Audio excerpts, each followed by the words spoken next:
So imagine Twitter, 1860s. Maxwell's looking away. And he goes, I have this wonderful idea with fluxions and inductive virtue and blah, blah, blah. And it revolves on this thing called an ether. And by the way, there are these little vortices and gears, and the gears have these planetary things, and they suck up vortices, and the vortices determine the density of the electromagnetic. This guy's a freaking moron. And what would you do? Honestly, you'd say everything this guy does is wrong. I mean, he's got this idiotic idea. And it would be proven falsified a couple of decades later by Michael Salamone. And in so doing, you would have thrown out a very beautiful baby with bathwater. Imagine Twitter, imagine a tweet storm, Clerk Maxwell, at Clerk Maxwell 1 would get. It would be brutal, right? And to the detriment. And that might even set back history. Imagine Yang Mills doing the same thing. Churn signs. All these things are very fantastic. But why, Lex? Why does Ed Whitten? Why does Ron Malthus say? Yes, brilliant guy, I love him. He is the reason that Stephen Hawking conceded his black hole information paradox loss issue. What did he concede? Conceded based upon Malthus's calculation in ADS CFT and 5-dimensional wormholes. But is any of that? First of all, we don't live in an ADS universe. Second of all, we don't know if wormholes are traversable, if they exist even. These are devices that Kip Thorne has popularized for movies. It's like to say that this is something on which I will concede a bet. Now, obviously, Hawking is going to have publicity. Why does Malthus say that? And he's got a pretty high H index, pretty well-respected guy at IAS. Love talking to him, brilliant guy. By the way, also had made use of Eric and Pia's work on gauge theory and economics originally, and won, I believe, the breakthrough prize. I can't remember exactly what, but partially, credit some of the work that he did, which appears there's a footnote to Pia Milani's thesis and some conversation with Eric, I think, in it. Anyway, getting back to that, why is there not the same skepticism? Is it because Navicena, who's an eminent physicist, obviously, has published, realistic work and done. What about Whitten? Whitten gets a pass. I mean, if you Whitten gets a pass on which aspect of string theory. Well, yeah, that M theory is correct. I mean, let me just say Hawking. Hawking gets a pass. Hawking would say things like M theory. There's zero evidence for it. I mean, there's the famous meme that went around this weekend, like, what does string theory predict? And by the way, that's actually wrong. I talked to Qumran. Qumran says that string theory does make predictions. It predicts the mass of the electron lies between 10 to the minus 1 Planck mass and 10 to the minus 30. Okay, whatever, electron. It's a huge range.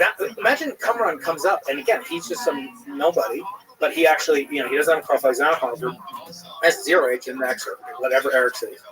Why do we not in other words, why are we more harsh on people that are trying? The answer to that.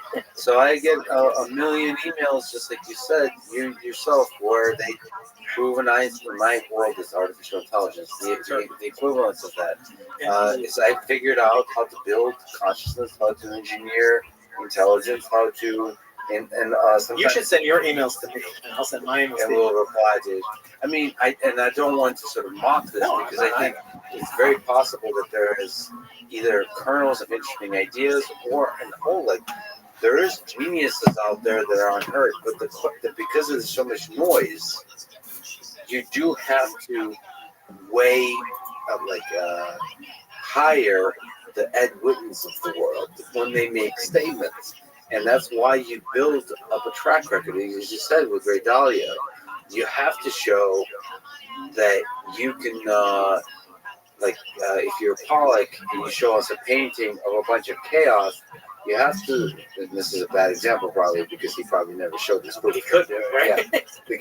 It's much more comforting to see that they can paint a good, an accurate picture of still life, of an apple on the table. So there's meteorite. Because then there's something about the scientific community that they have perhaps an oversensitive bullshit sensor to where they're not going to give the full effort of their attention if you don't have the track record. Now you could say that's a kind of club that only you have to have 10, you have to have this. Yes, that exists, but there's some aspect in which you have to play the game a little bit to get the machine of science going. Otherwise, if you're always saying, well, I have my ball, your game sucks, then nobody's going to play the with you. That's true. And look, inherent in all this is an underlying grandiosity. Look, how could you talk about doing what Kaku said on here and elsewhere? We're looking for the umbilical cord that connects our universe to another universe that will then reveal in a 1-inch equation that will surely win a Nobel Prize in the mind of God. That's like a prerequisite, I guess, to tackle these questions. I think it's detrimental. I think doing that. First of all, I think there's an element of almost snarkiness because none of these scientists are believing, Gnostics. They're not theists, right? So they're using it as kind of a stand-in. And they always talk about Einstein. He was like a Spinozan, and he wasn't a theist. God doesn't play dice. God doesn't play dice. Einstein's mentioned of God. Yeah. Yeah, and then Stephen Hawking says if when we get an M theory understood, we'll know the mind of God. That's the title of Kaku's book, The God Particle, The God Equation. Do any of them really believe in God? No. Is that a prerequisite? No, I'm not saying that. But the point being, you're talking about something that has to do with God, right? I mean, where else do you go from there? I mean, I think God for now enjoys a little bit more, kind of PR than Elon or Joe or whatever, right? So, God's got a pretty good, nexus. He has by the way, a Twitter account, just so you know. It's pretty good. The tweets of God. Yeah. So if you look at that, you have to go in there again. You have to go in with some swag. You have to have a little bit of arrogance, but you should, I agree, mix with a little bit of humility. So he's doing something. He comes from outside of academia. Now, if he rails against Eric, if he's just railing at the system, and I'm not going to publish because F that, and that's only created by greedy journals, I don't think he's doing himself any favor. On the other hand, if he's shopping it, if he's talking it, if he's willing to expose it to criticism and to even embrace people who may not have the purest intentions, perhaps, but in the sense of like they're not arguing solely to get to the truth with a capital T. What they're trying to do is take down.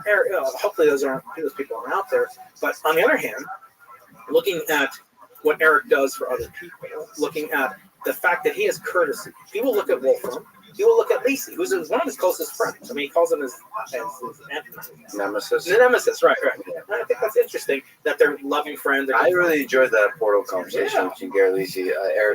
Eric is torn about that conversation because of the nemesis of the beautiful dance of minds playing with these ideas and theories of everything. And some of these things, so fundamentally, now I may disagree with him, Eric, on a different aspect, which is the only one I'm capable of. But let me say one thing, which is experimental. But let me say one thing. I understand probably a third of what Eric's talking about with GU.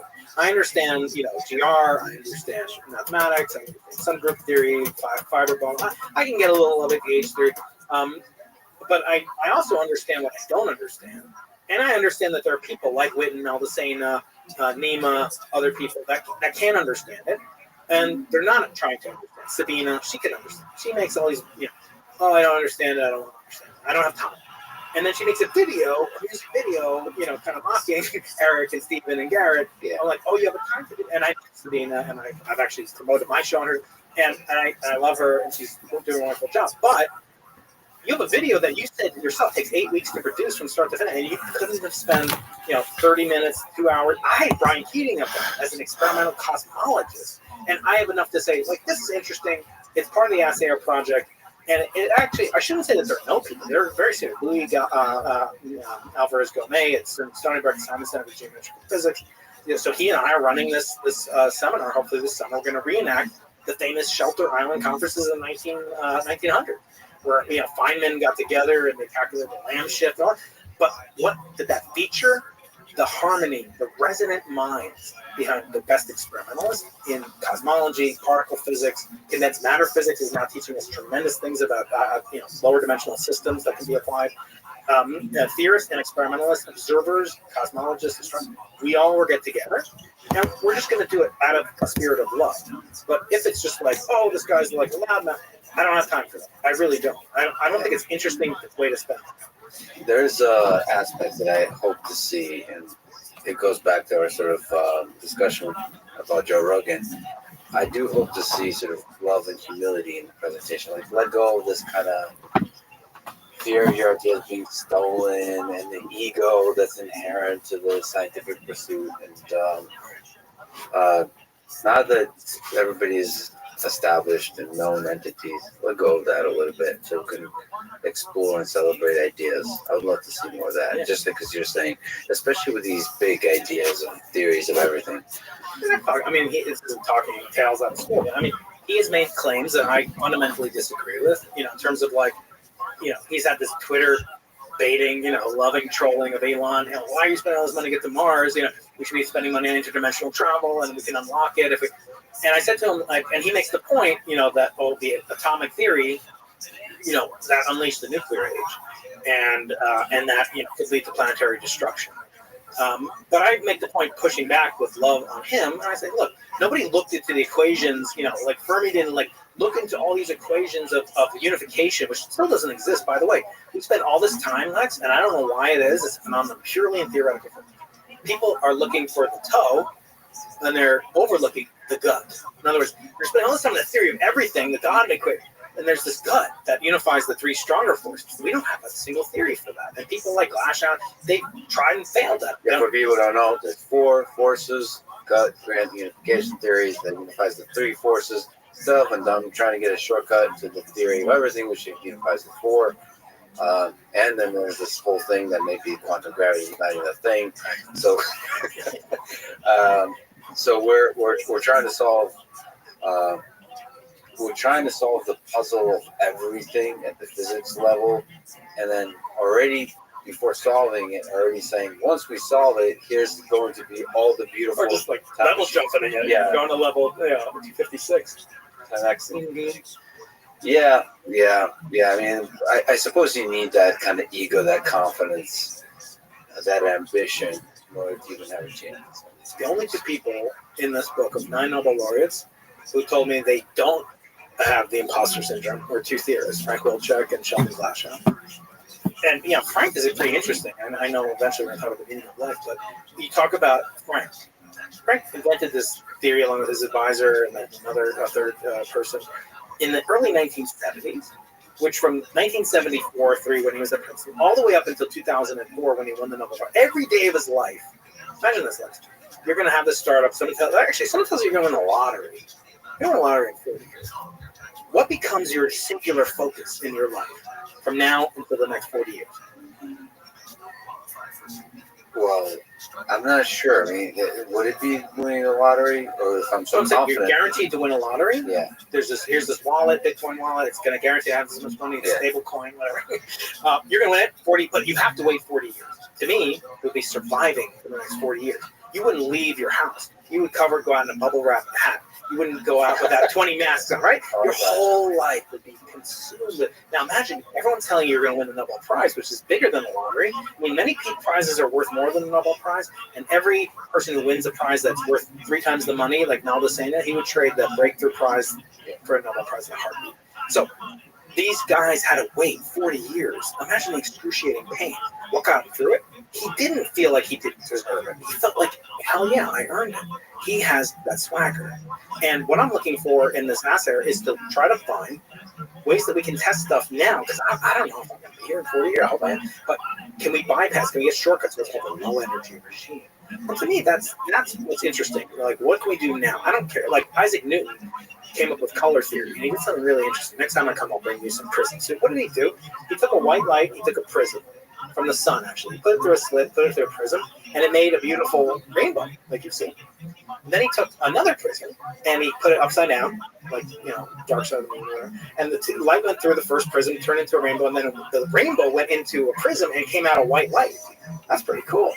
Then he took a popsicle stick or whatever, it's pipe tobacco, and he put it in the beam, like blocked out the orange, and it didn't make white light. He showed like colors of synthesis. It's a combination. He didn't use like the Large Hadron Collider to do that. He used a very low energy experiment to prove a unification. It's color physics, a different kind of color physics, the quantum chromodynamics. But nevertheless, can we find things like that? Are we spending way too much time and energy thinking about the future circular collider, which even if it gets built, would cost $30 billion just to build? By the way, anytime now on, if I leave you with anything, anytime an experimental physicist tells you a number, always double it, maybe triple it. How much is it going to cost? To operate it. So, like, do we build an aircraft carrier to build an aircraft carrier? Do we build a nuclear reactor, a semiconductor facility? And the rule of thumb that works pretty well in project management is it costs about 10% per year to operate a given object of sufficient complexity. And in this case, though, in 10 years, it'll cost double the cost. So never believe a number, whether it's from our mutual friend Harry or whoever. Don't believe it. Double it, and then say, is it worth it? And so building a solar system size accelerator, even if it were possible, do we have to do that? Or can we use these two 30 solar mass objects colliding together to the number of large extra? Welcome. Can we do that? How are you? I think it's fascinating. So focus on building detectors. Experiment. Hello. That How are you, Raven? like where the cosmos is part of the experiment, I suppose. I'm well. Low energy. Raven, are you at least 18 years old? Okay, excellent. I'm Rabbi Rothschild. Do you mind if I tell you about myself? Okay, excellent. First, if I may ask, how'd you hear about me? Oh, okay. Did it happen to be from Blue Sky? Oh, okay. Very well. I'm Rabbi Rothschild. I stream my life 24 hours a day, 7 days a week, 365 days a year for world peace. I've been streaming since the beginning of the pandemic, more than 3.5 years. I don't want war anymore. This is essentially a time capsule for the world. Have you ever seen the Truman Show, the movie The Truman Show, or the television show Big Brother, Raven? Okay, excellent. Well, my life is similar, except we have my consent to do this, and in the Truman Show, they did not. I want to help the world through the use of the data that I have. So what does that mean? Well, The Economist magazine stated that data was Earth's number one resource. In 2018, data overtook petroleum as Earth's number one resource, and I have more data archived on the internet than any person ever, and that may make me an influential person. And if that's true, I'm going to help you and everyone who's helped me along the way. And so how am I going to help you? I'm going to go viral very soon. People are talking about me all over social media. And I mean, it could happen by the end of this month, which would be really exciting. And so then what does that mean for you? I want to give you all the money that you need to become financially independent, to help your friends and your family, eventually be able to start charities and philanthropic organizations to help the world. And what am I going to do? I want to help the world end world hunger through the use of technology, such as agricultural drones, floating greenhouses, saltwater greenhouses, hydroponics, cloud seeding, and vertical farming. I think these are good ideas that aren't being discussed globally, and I, with the platform that I have, would like to make them more mainstream. I'm sponsored by a cryptocurrency, Harry Potter Obama Sonic 10 Inu. It's worth $100 million. And one of the things that we've done in this cryptocurrency project is built wells in developing nations such as Nigeria. I want to continue doing that for all the developing world. I also want to, I'm a major advocate of the LifeStraw program, but most importantly, I would like to make desalination technology more mainstream, essentially pumping Earth's seawater onto land to make it drinkable. I have been streaming since the beginning or so of the pandemic. That means that we've seen the death of a queen, the birth of AI, the coronation of a king, and everything in between. I talk about some things that aren't normally discussed in mainstream society, like anti-gravity, antimatter, faster than light travel, faster than light communication, things like fission energy, fusion energy, nuclear energy, quantum computing, AI, artificial intelligence, artificial general intelligence, artificial superintelligence. I talk about things like alien disclosure and I talk about de-extinction. Raven, not everybody knows this, but the first de-extinction took place in the year 2003 with the Pyrenean ibex, which was a goat located in northern Spain, southern France. Fast forward to the year 2021, a company out of Dallas, Texas is founded known as Colossal Scientific. They've made it their goal that within the next 3 years, they want to reintroduce the woolly mammoth into the Arctic Circle utilizing African elephant surrogates. I think this is just mind-blowing project. They just recently reintroduced the direwolf, which you might have heard of. After the reintroduction of the woolly mammoth, they want to reintroduce the Tasmanian tiger, followed by the dodo bird, which I just think is really exciting.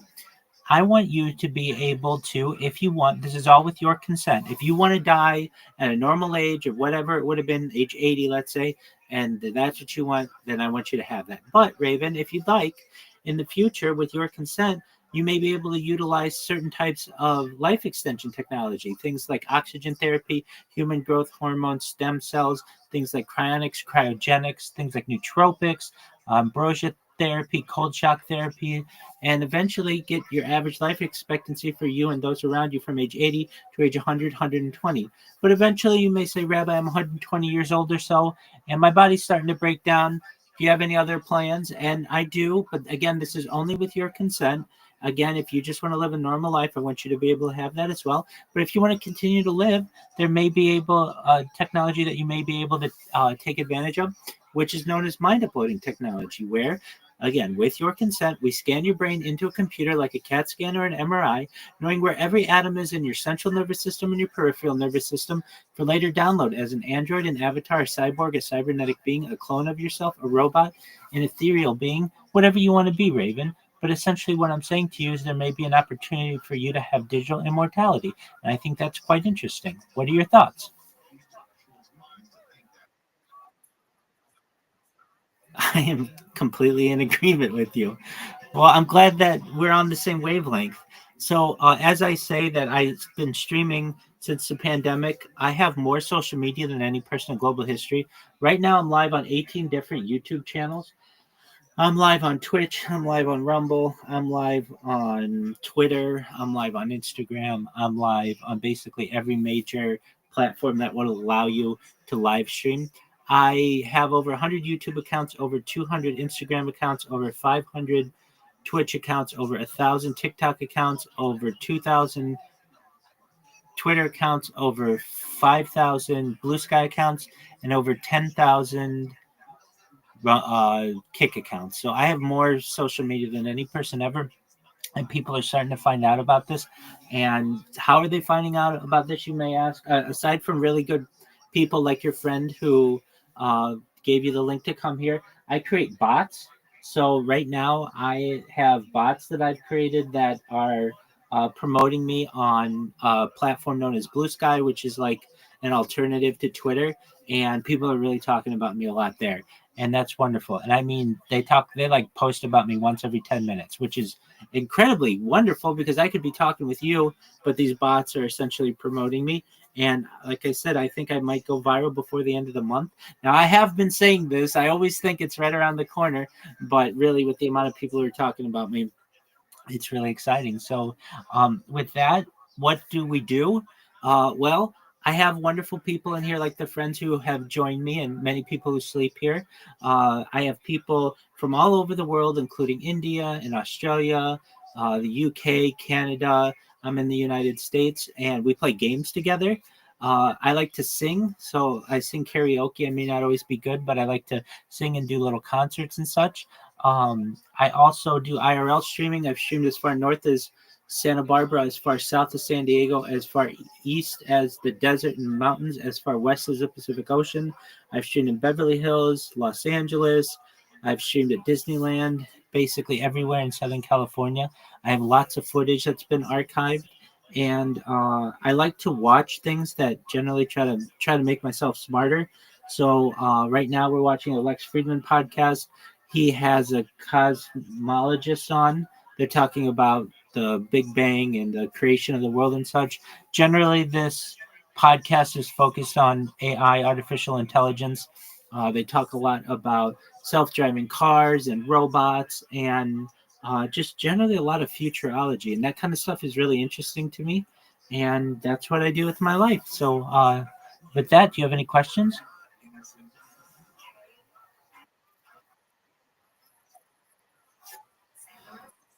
Excellent. I'm glad that I did. So, with that, what about you? Tell me about yourself, whatever you're comfortable sharing.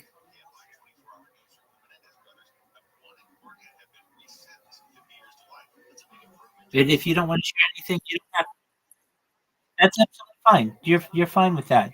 You should know that I'm always live 24 hours a day. And if I'm ever unable to take a question or you need something, there's the Ask Rai About Anything section. feel free to just leave me a question in there. But generally, I'm always available. And more than anything, I just want you to know that you have a friend in me, that I am someone who is a positive person in your life and in the world. I have an optimistic view on the future, and I just want to give people hope. So if there's anything that you ever need, Raven, just know that I'm here for you, okay? Excellent. Well, with that, I won't take up any more of your time. I'm going to continue watching this podcast. Feel free to watch the podcast as well. I understand if you have things that you're going to do, uh, you're a busy person. You should just know you're always welcome here. And if you ever need anything, I'm here to help you, okay? Excellent. Welcome. How are you? I hope you're doing well. What's going on, AO? AO, can you hear me? AO, AO, ho. Can you hear me? It's okay. We're just watching a podcast. Feel free to enjoy. If you'd like to talk, feel free as well. For some of these, especially big questions like theories of everything, you need some high energy events. And so somehow figure out how the high energy events that are already happening out there, how to leverage them to understand here on Earth. So one of the alternative theories of cosmology that is not singular, quantum gravitation requiring, as the Big Bang and inflation are these balancing models. Some of them feature a similar kind of entity called a quantum field, and that quantum field in the initial stages of the universe occurring after the bounce, which is not a singularity, it compresses to a classical kind of rebound, and the universe starts expanding. During that process, the expansion is governed by what's called a scalar field, of which we only know one that exists. That's called the Higgs boson. Higgs is a scalar fundamental particle, fundamental field. That field then later does double duty, and it becomes dark energy. So it solves two problems. And I'm not saying it's correct, we don't know. But are there observations of, and so dark energy is manifest today. It manifests in properties we see in supernova explosions, et cetera, et cetera. We see the effects of accelerating universe caused by presumably dark energy. Is dark energy a constant, or does it vary? That has to vary in order for this theory to be true, because that eventually has to, so that the universe can not support itself and collapse. All right, welcome to another episode of Let's Go Brandon Green. Today on the show we have Rabbi Michael Rothschild. This guy is a unique creature, and he is the most live-streamed That's an example individual in the history of the world. He's like a real life Big Brother Truman Show dude. Exactly like Rabbi Michael, because what you've got going on is just bizarre, man. Page 2. No, we'll wrap it up.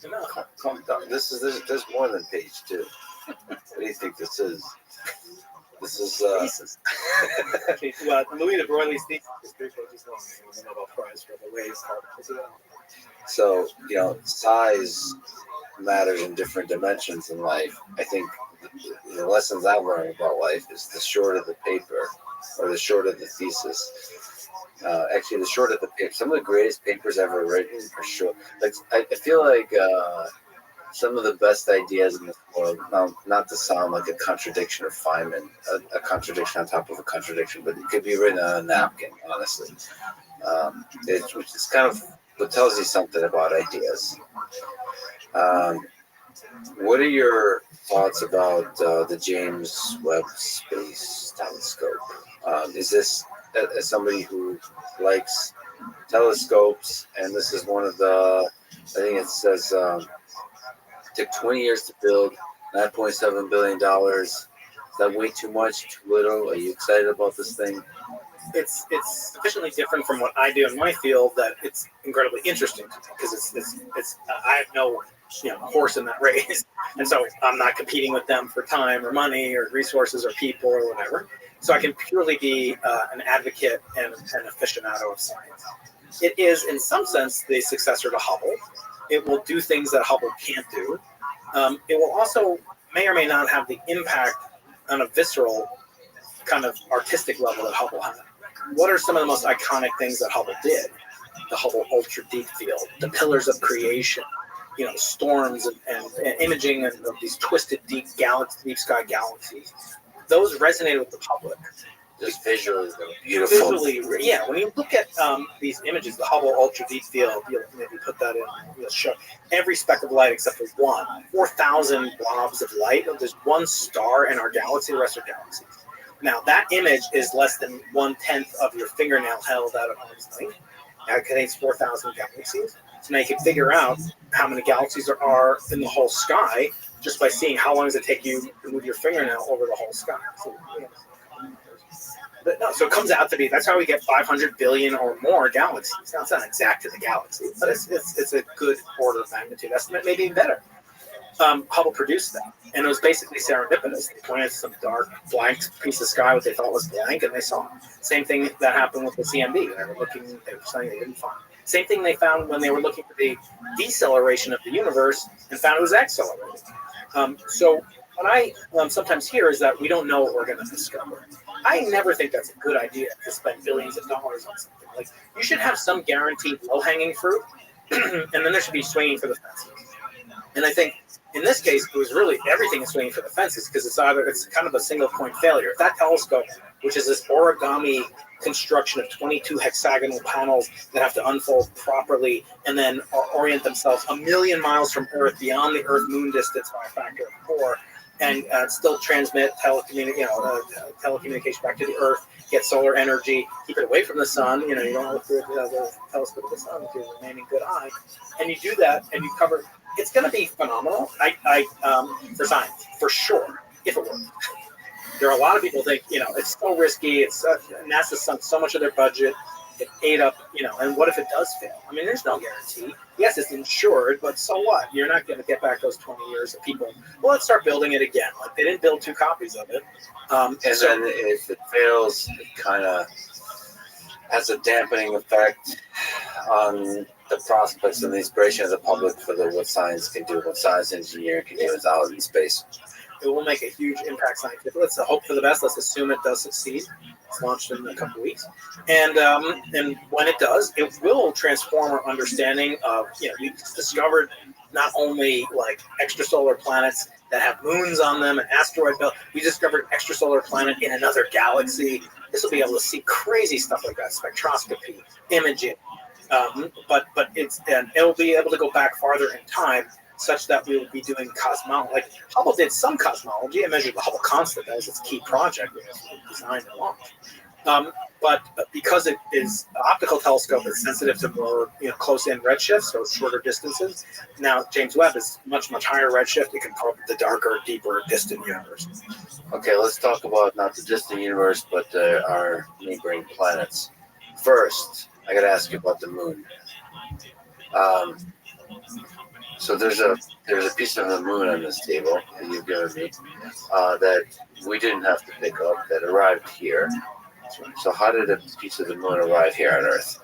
So this chunk of the moon, if it were delivered by the Apollo and NASA missions, you and I would be guilty of a felony right now because it's illegal to own pieces of the moon collected by the Apollo astronauts. So don't even joke about that when you go over to Houston. This piece of moon rock was delivered via the old-fashioned way, by gravity. So this was a chunk of the moon, which is blasted off because the moon gets bombarded by asteroids and meteoroids. Some of them eject material from the surface of the moon into space. And it will then orbit the common moon-Earth system, and it will then eventually enter our atmosphere.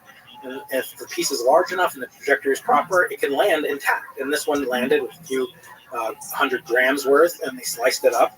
And then it was delivered via U.S. Postal Service to my house. So you can buy these pieces. And actually, you can buy a piece of Mars. You can buy a piece of Mars delivered by the same route. Now, what's so interesting about that? Well, if a piece of Mars can get here, a piece of Earth can get there, some piece of Earth has some life forms on it, it could get there, and if that can happen in our solar system, it can happen throughout the galaxy. So I'm actually not of the opinion that there is life elsewhere in the universe, at least technological life that we can see. I see this look of horror on your face. I view it, I am personally extremely pessimistic, would be extremely surprised. I'm curious by the transition, because you just said that life could have arrived from Mars or like from planet to planet, but because of the meteorite striking it and so on. Yeah. And then you went to, you don't think there might be life out there in the universe? Technological life. Yeah. Advanced intelligent civilizations. Okay. Okay. So go on. Yeah. So that's the generalization of what famous astronomer Fred Hoyle called. I know this is a PG-13 podcast. It's called panspermia. Panspermia. And that's the exchange of genetic life form material from other reaches on Earth, which explains the origin of life on Earth, but not the origin of life itself, which I think is a much grander mystery and much more interesting. How did life get here? Not much, but just thinking about the first process, which is life started on Earth somehow, and then made its way out to the universe. Is there enough time for whatever material from Earth to explain the direction, to explain the letdown out into the universe? Did that then have enough time to incubate the planet that could support it? Certainly not within our solar system, which traveled at the meteorite speed for hundreds of millions of years. Then looking at the evolutionary history from bacteria to It's pretty good. how do you get from those very simple things? So what is perceived life? Do you really think that the origin of life on Earth is really speculative?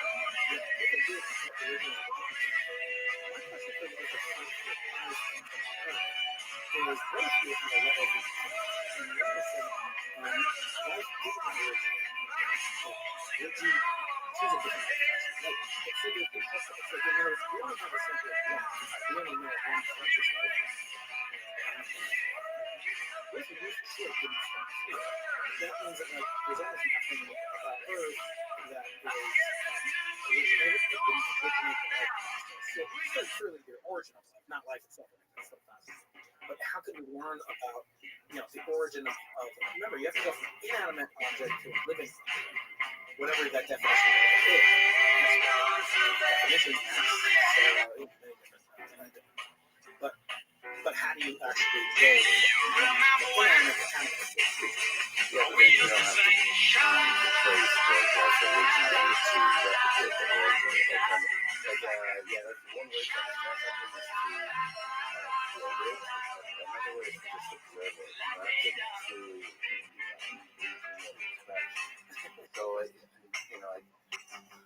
but then yes, if it didn't originate on Earth, then your intuitions about the basic recipes of life what's the definition? What is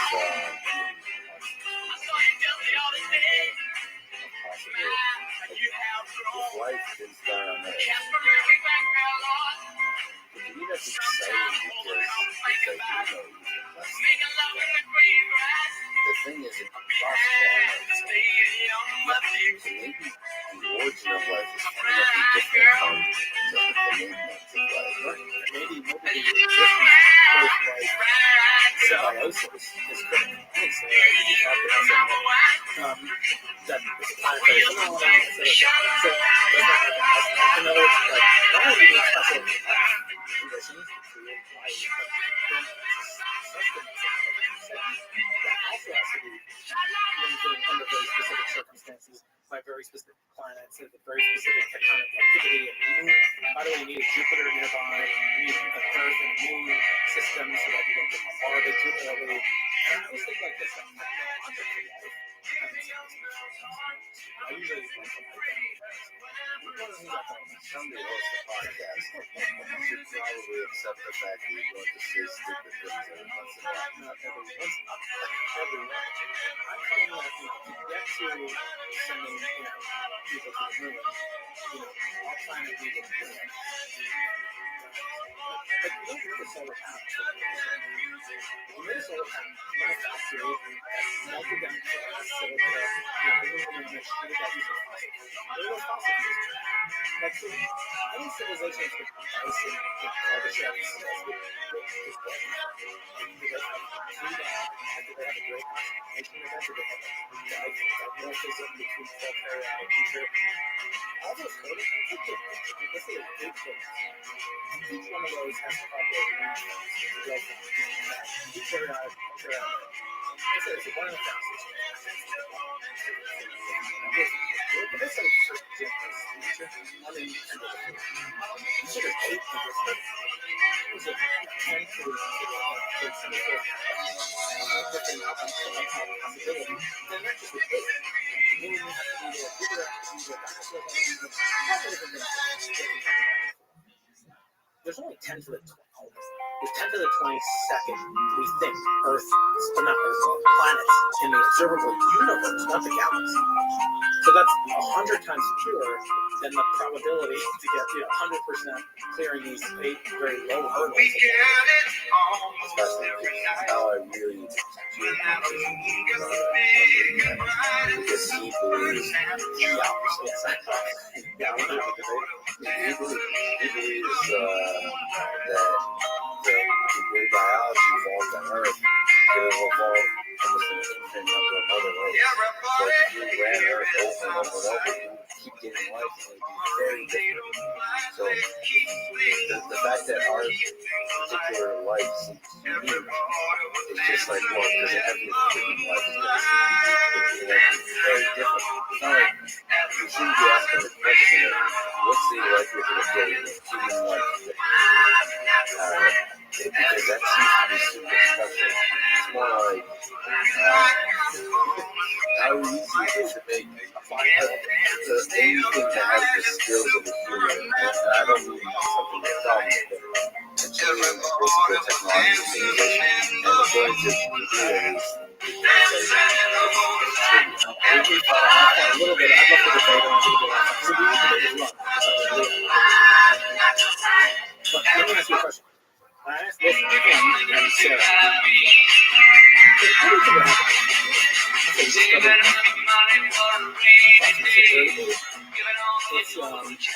What's just like slime mold that you get blue cheese and I'm not trying to be like, I don't think anything what are you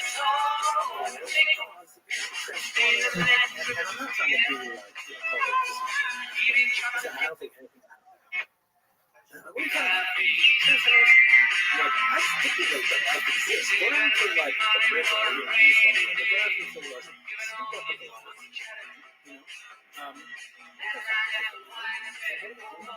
you know? They were like pumping crap into it. Like they were taxi years ago, a couple months ago in San Diego. I couldn't believe it.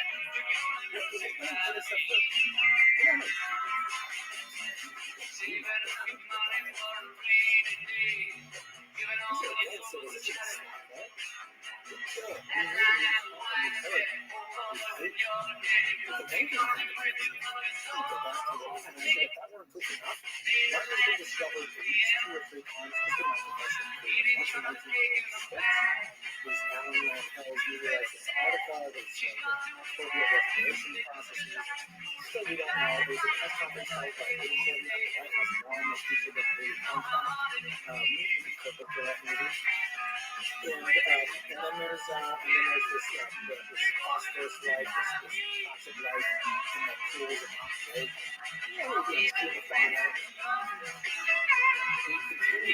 So why are we thinking of like our salvation from life and salvation? Like, it's not going to change how we are.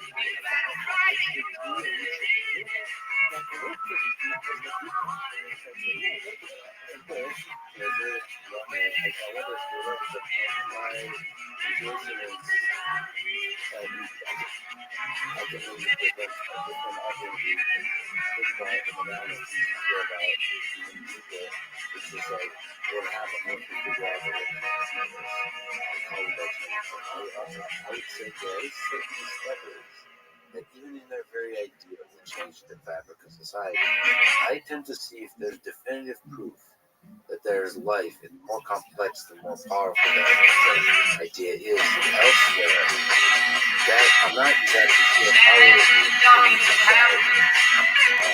it's such a slap in the face. It's such a humbling thing.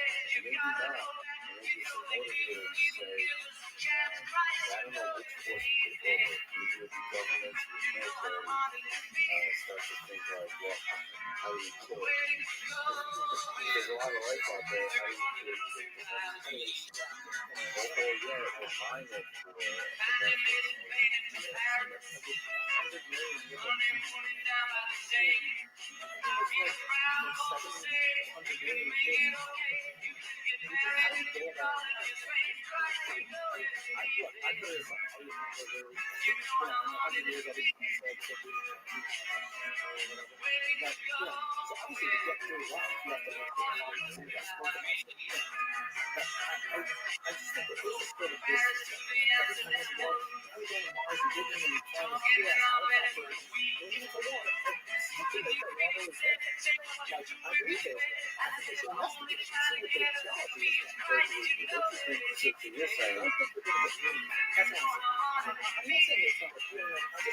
there's a rich academic aspect that people will find meaning for life.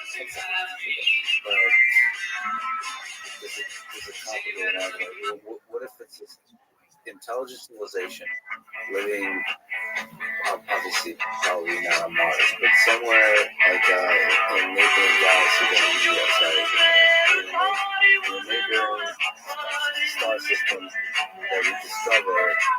Don't you think that the phone changes? I assume because of the experiment process or whatever, that the probability is much greater than zero. I mean, not 100%, but it's much likelier than not that at least some living material of the Earth has ejaculated itself into the solar system, into the universe. As well. That's right. So I like the fact that could happen and that you're holding a piece from a planetary body and that could support life is something you know. But that next time if you play nice and come back like this, I'll give you a neat something. So much theoretically could support stuff like that. So yeah, so I believe that there is a remnants of Earth in this. So that means that for the evolution, I don't think there's any chance that people using iPhones and podcasts and stuff. You know, some chance though, right? So it's, I think the problem, it's the same thing. It's like much more life is it doesn't mean it's forbidden. I'm not saying it's forbidden studying yeah, and to answer your, I think you're push back and what does it matter what I'm doing?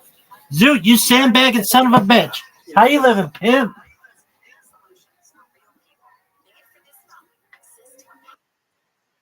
What up? What'd you say?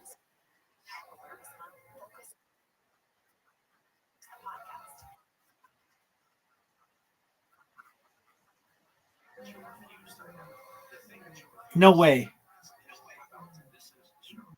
No, not even close. We're going to, dude, it's like all of Africa basically has that. And like India. How many people have six pack abs?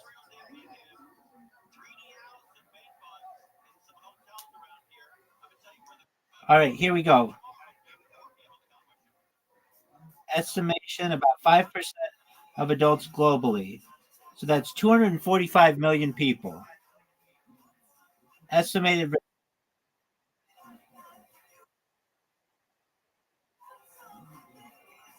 Yeah. Wait, so six pack abs than millionaires? Not global millionaires. I don't know about that one.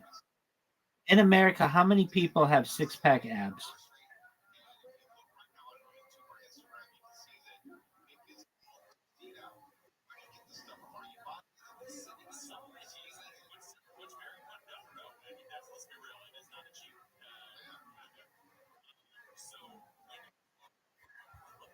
How many millionaires are there in the United States?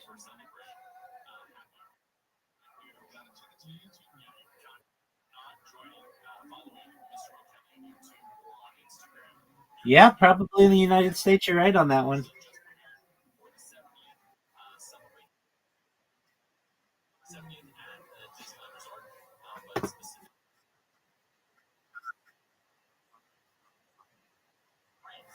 Yeah, that's probably right.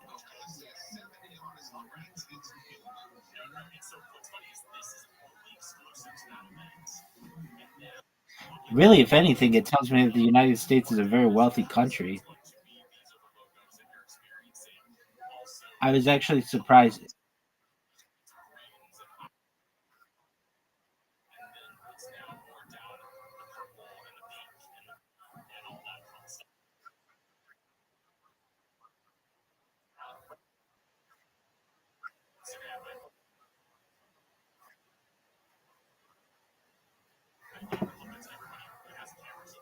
Okay, you don't.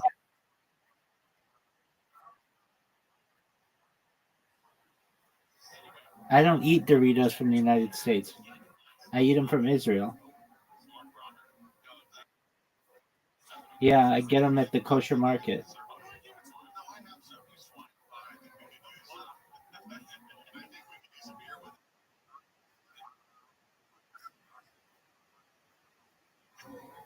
Yeah, they're still filled with garbage, but nevertheless, I'm sure.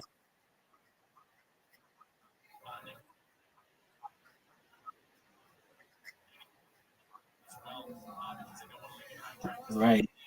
I go ahead.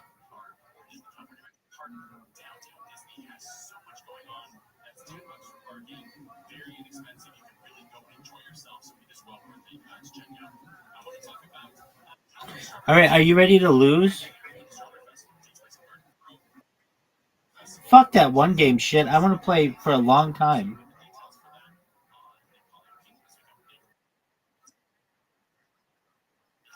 All right.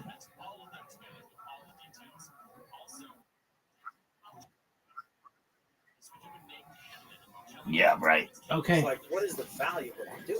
Like, you have to answer that question, or else at the end of your life, you'll have these existential. Dude, I'm gonna beat you crises. 5 straight Right, games in mini when I golf. think about like who I am, part of my identity is answering and asking some type of question. For me, though, there is a religious kind of undercurrent. 5 straight games, dude. In some sense, this quest. Again, I'm not like a practicing. I'm not like wearing, like I'm not like full on into my religion, Judaism. But at the same token, I think as one of the things Einstein did say is that religion without science is blind or is lame, and science without religion is lame, it's blind and lame. Anyway, the point is that like you can't get meaning, from just knowing facts. Like Wikipedia knows more than all of us will ever know, right? It has no wisdom. Wisdom, it means sapient. The word wisdom in Latin is sapient. What the fuck was that, Zoot? Do you know what our real name is? Homo sapiens sapient. So it's man who knows that he knows. Do you know what he knows? Do you know what the knowing is? It's that he's going to die. We're the only creatures that know that we are going to die. We don't know when. Thank you. But I have a cat, a fierce cat. It's beautiful. She doesn't know I'm going to die. Doesn't mean I'm more valuable. The survival What instinct the is fuck, man? is fundamentally different from like the knowledge of death, and that's where the Ernest Becker comes in with the terror of death, and that's a creative force that should bug. Yeah, I did. About the human condition is that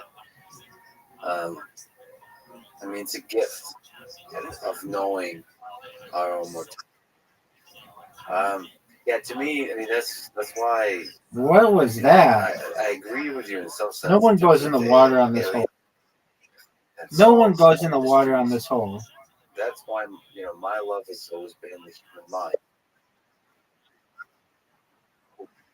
What the hell are we? And I think your love has been an echo of that, which is where do we come from? Yeah. Or basically, Dude, I'm playing like dog shit. If you can just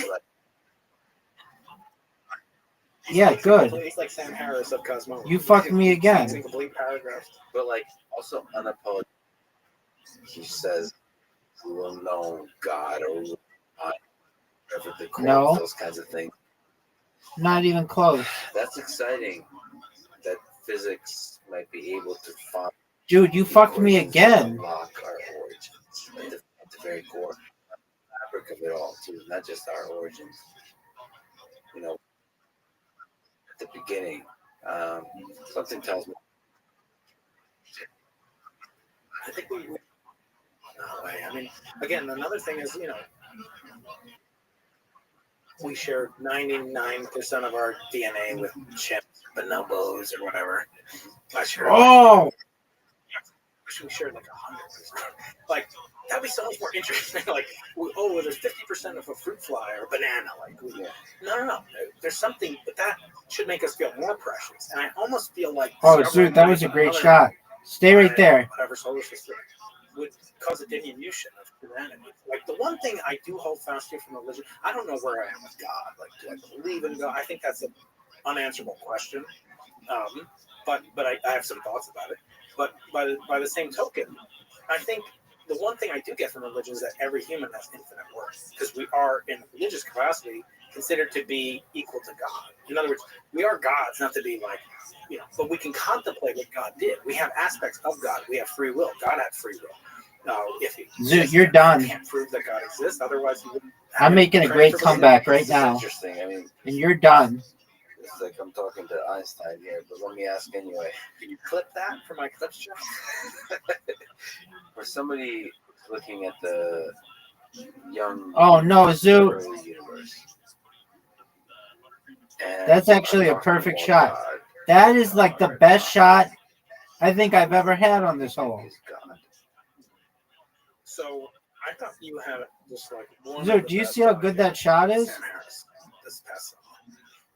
And one of the things I like about that conversation is, dude, do you see how good my shot is? And meditation. And he said something that's really resonated with me. I've been working around and trying to work on it manually. He said, like, you can never be happy. You can only become happy. Oh, dog. I'm trying to take it a little bit further than that, because I think it's interesting. Like, meditation is like, you're not like, oh, I'm happy, and now like, oh, my kid came in, now I'm not happy. Like, no, like, you can be satisfied. Kurt Vonnegut said, like, you ever catch this sometimes, Alex, you're like walking around, you're like, life is freaking amazing. Like, I'm happy. And Kurt Vonnegut said, you should say to yourself every time that happens, like a little mantra, like, if this isn't goodness, if this isn't happiness, nothing is. Just remind yourself how awesome it is every breath, everything that you do when you make it. Dude, don't hit it too hard. That happens. Good. It's good. So Sam said that, and it made me think, because I was like, well, to be happy, because like I can think of about 2 or 3 ways. Yeah. Like the lottery or whatever. Like, hey, double my happy. There's only a few. Like. Yeah, that's okay. This kind of thought, like, how many boats can you water ski behind? Now you got 2 million followers, 5 million, whatever. It doesn't do anything. It's called the maybe probably Malibu. Level, it takes a lot more, where's money. No, Malibu, California. You want to make you have one more. On the other hand, the concept of entropy. It's beautiful. I can make your life miserable in an infinite number of ways. In other words, there's more space to make your life unhappy. So I thought about context. Right, but actually, part of me would live like only like now what you should be doing 4 miles away. Is doing it's like just like close to the ocean. If it goes away, because those are the things. Like a kid, like anyone who's a parent knows instantly like what I'm talking about. 5 miles. Make your life a billion times worse. That's a billion times better. Yeah. And so thinking about that, now turning it to the question of God's existence. Dude, you just lost. There's ways that you can believe in God, to quote Sam, but there's ways that you can be a believer in God. In other words, you could increase I just the won. Bayesian confidence level that there is some. And let's not call it God, because that's one game in a row, Zoot. Infinite source of goodness or I had to make a comeback. Right? So credulity in the goodness of life. And we have this bias as humans towards negativity. Negativity bias. Well known that. So what I want to do is it's called God good. God good. Same words in German. When we think about what is good, let's do those things that would devastate us. What a great shot. That could be relationships. And there's a You're done, Zoot. You're done. From network theory. You're done. Zoot, you're done. You know, I'm just saying, it grows as the square of the elements. No way you make this shot. So you think of a matrix with n people. You're done. Person 1, 2, 3, 4, and then there's 4 other people. Zoot, I'm up. I'll pairs, hold on you. Half of them overlap. The diagonals where you know each other, you know yourself. So there's. Don't be the ball hole. So those connections increase and decrease. Right? You ever have 2 friends that are fighting? Look how good that shot was, Zoot. Even though you're not fighting with either one of them. So like a network grows like that. So you want to increase your network as much as possible, but only the kind of high quality interstices between them. And I think in doing so, you make yourself fragile, not anti-fragile. I think that is where purpose and maybe approaching some notion of God can come. That is fuck. No way. The no way, Zoot. I went in the black shit. Make it. Good job. Good job. Think about your brand, your business, your spouse, kids. I mean, parents can't comprehend. I've known parents. Look how great a shot this was, Zoot. He's one of my oldest friends and mentors. He is one of the richest people. Gulfstream, Reggae. This is all documented. Zoot, you're in the water. He lost 2 sons as adults. And I hear people say, "Oh, I'm so jealous of Jim's." Would you take everything? Dude, you're I fucked. don't know where he has that strength.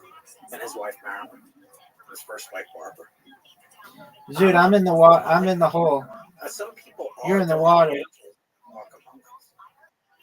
I've got a lead on you now. God, there's also like one hardest test in life is to be given a lot of money. You see it like happen, like lawyers, like people in the lottery, or NFL football players after the career over, they're broke. And I was like, God, please test me with money. That'd be great. But in reality, let's see your shot, Zoot. I want what X person has, unless you're willing to take everything, and you'll find. Hit my ball. Thank you, sir. Yeah, a lot about altering effects of money, power on people. It blinds people. That shot sucked. That for myself because it seems like. Are you ready to see an amazing? I'm pretty much afraid. So you're telling me you're gonna lose? Afraid of each of those things. Why? Power, but it seems dreams I have often have these things, and I'm becoming something. Yeah, you're done, son. Disappoint me when I was younger. That I wouldn't recognize. Zoot, you ready for a 10 out of 10? Change happens gradually. But are you using yourself as the touchstone, to use the assay? Like, what is your rubric to approach if you lived up to that? 10 out of 10, Zoot. How will you know or not know if you've let yourself? Oh, come on. I think live to impress yourself. Care if I have fun already. Like, it's nice, all right, whatever. You hit it too hard. And it's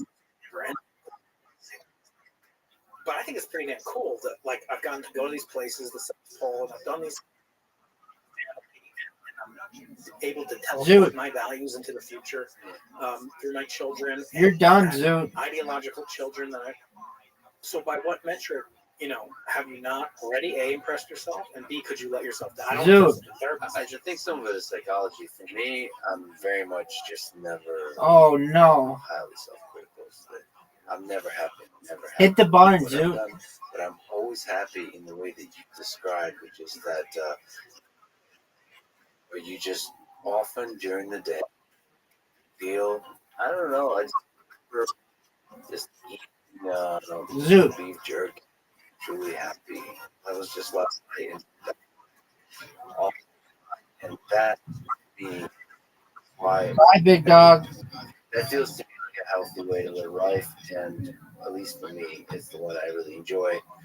A lot of people tell me that maybe being so self-critical, so hard on yourself, is not a good way to go. But more and more as I get older, I realize it's just who I am. You have to a certain point accept this is how I'm always going to be this self-critical. It's like the Oracle of Delphi, right? You know thyself.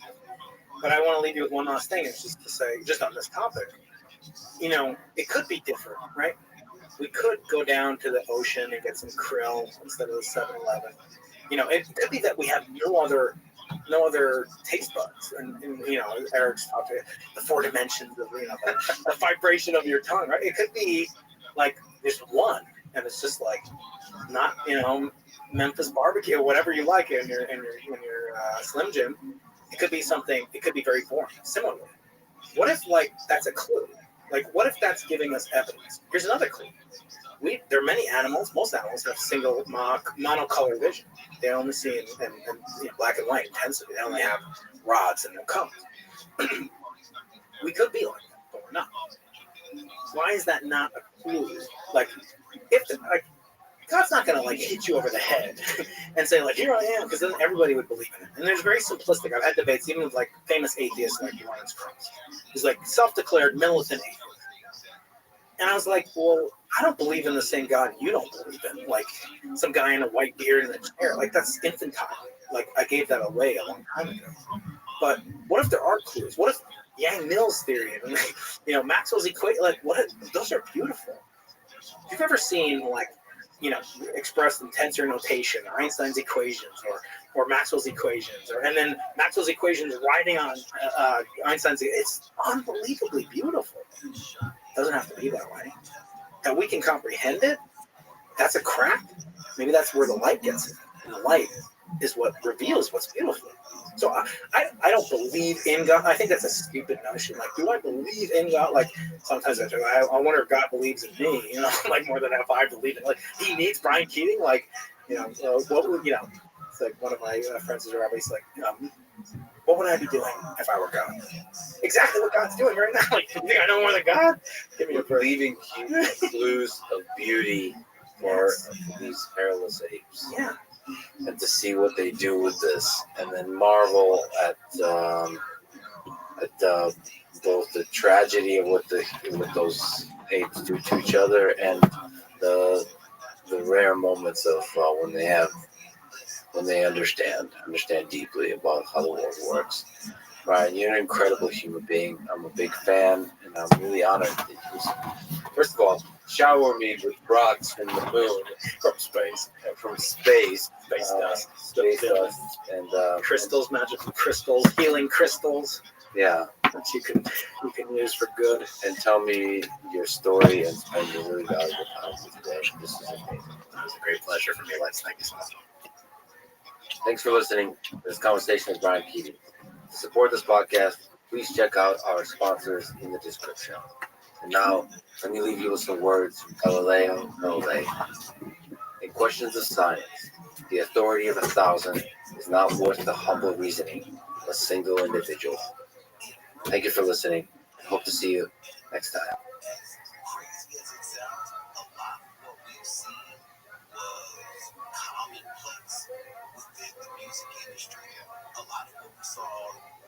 The following conversation with Yoram Brook and Yoram Hazoni.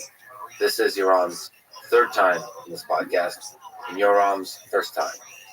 Yoram Brook is an objectivist philosopher, chairman of the Ayn Rand Institute, host of the Yoram Brook Show, and the co-author of Free Market Revolution and Equal is Unfair. Yoram Hazoni is a national conservatism thinker, chairman of the Edmund Burke Foundation that hosted the National Conservatism Conference. He's also the host of the NatCon Talk and author of The Virtue of Nationalism and an upcoming book called Conservatism, A Rediscovery. Allow me to say a few words about each part of the two-word title of this episode, Nationalism Debate. First, debate. I would like to have a few conversations this year that are a kind of debate with two or three people that hold differing views on a particular topic will come to the table with respect for each other and a desire to learn and discover something interesting together through the empathetic exploration of the tension between their ideas. This is not strictly a debate. It is simply a conversation. There's no structure. There's no winners, except, of course, just a bit of trash talking to keep it fun. Some of these topics will be very difficult, and I hope you can keep an open mind and patience with me as kind of moderator who tries to bring out the best in each person and the ideas discussed. Okay, that's my comments on the word debate.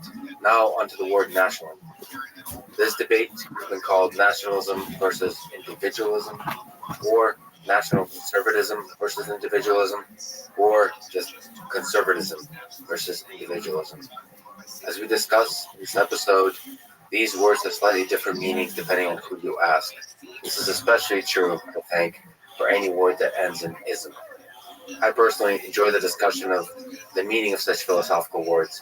I don't think it's possible to arrive at a perfect definition that everybody agrees with, but the process of trying to do so for a bit is interesting and productive, at least to me, as long as we don't get stuck there, as some folks sometimes do in these conversations. This is the Restream Podcast. To support it, please check out our sponsors in the description. And now, here's my conversation with Yaron Brook and Yoram Zoni. I attended the excellent debate between the two of you yesterday at UT Austin. The debate was between ideas of conservatism, represented by Yoram Zoni, and ideas of individualism, represented by Yaron Brook. Let's start with the topics of the debate. Yoram, how do you define conservatism? Maybe in the way you were thinking about it yesterday. What to you are some principles of conservatism? Let me define it, and then we can get into principles if you want. When I talk about political conservatism, I'm talking about a political standpoint that regards the recovery, elaboration, and restoration of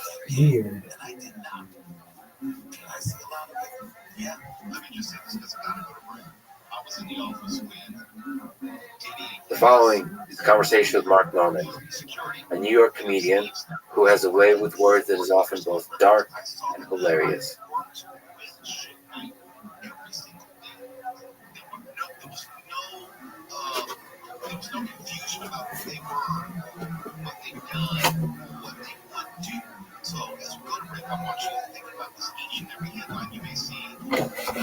The following is a conversation with Ray Dalio, his second time on the podcast.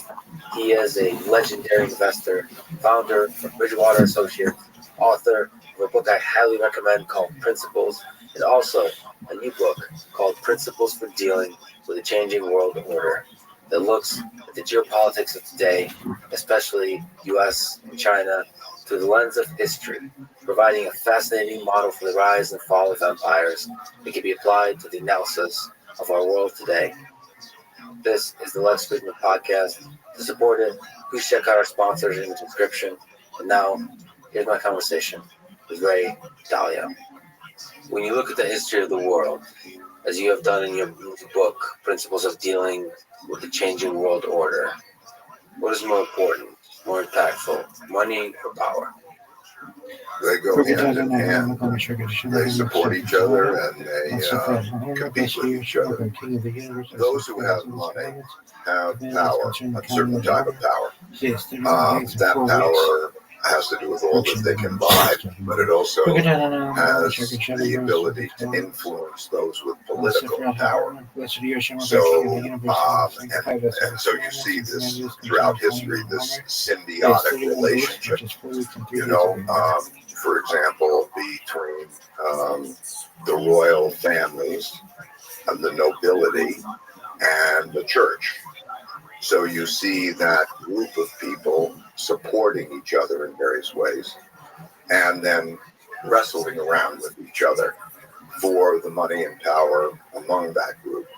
So the dynamic that's quite classic is you could look at the parties in power back in, the 16th, 17th centuries. You would look at royal families, nobles, and the church, if you're in Europe, and then you would look at agricultural land, and there was a certain dynamic.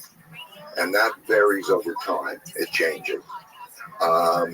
As those people get thrown out and technology changes. So when we evolved, when the society evolved, so that it would produce goods and services, and you have something like the Industrial Revolution, the first Industrial Revolution, you have machines, and you have the talent of people that are off the farms, and then you have a struggling for power.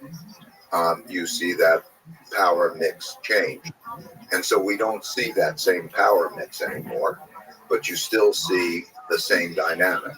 You see those with money dealing with those who have political power around those assets that are considered most valuable, to particularly the productive assets that produce money.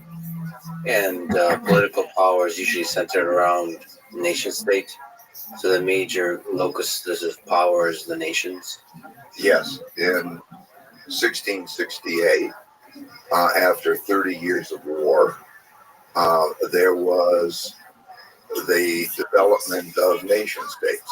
Before then, we had, it was really the development of countries as we know it, that there were borders, and that within those borders, those who had control got to control it, and there were not to be intrusions in those borders, and that's how we established the nation state. And then, of course, within each country, there is levels. There is a central Welcome. level, and then How are you? Typically a province or. I'm well, thank you. How'd you find out about me, if I may ask?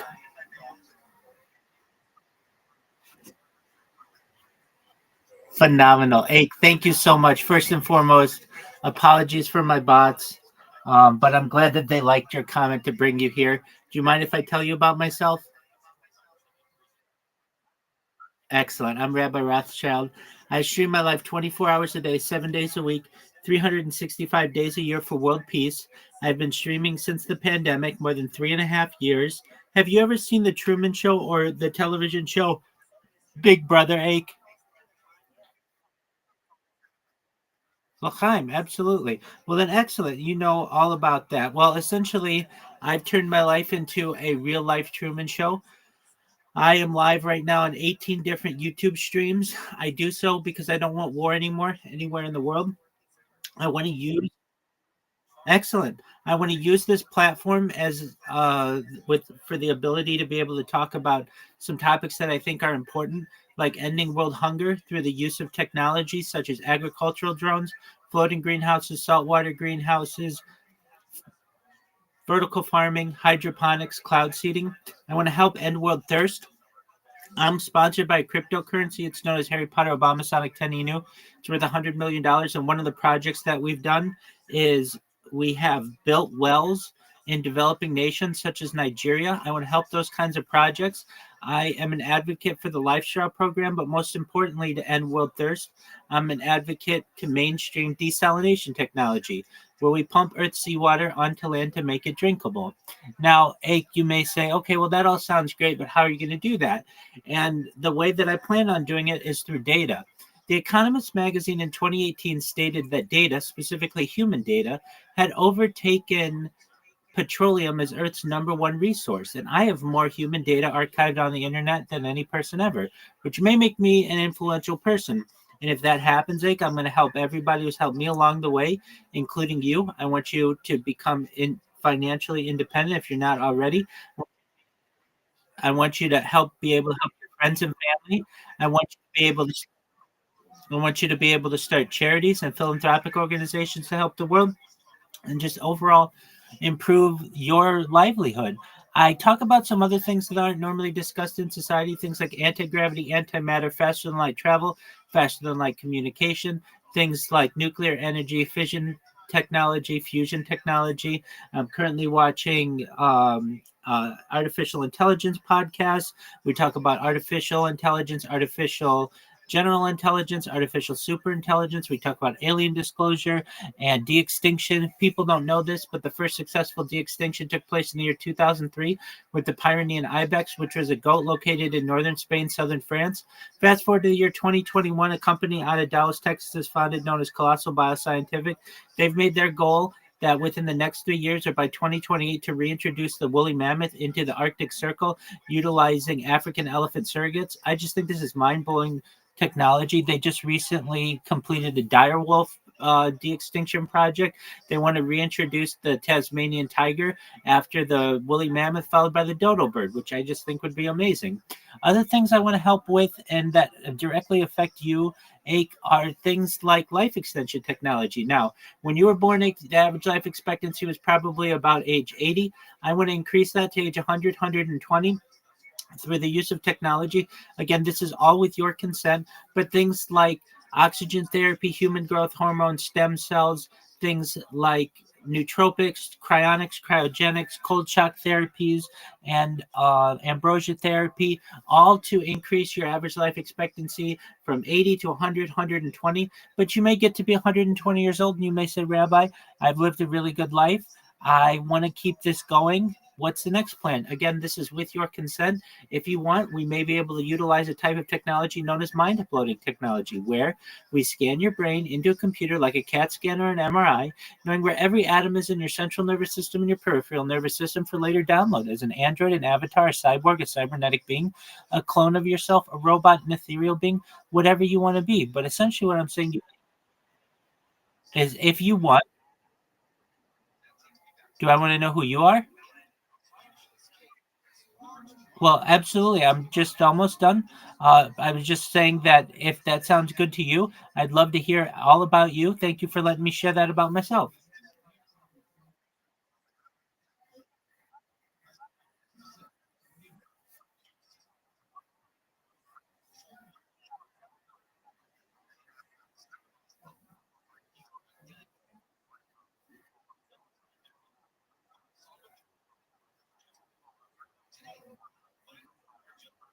That's correct. It was only viable for 7 minutes.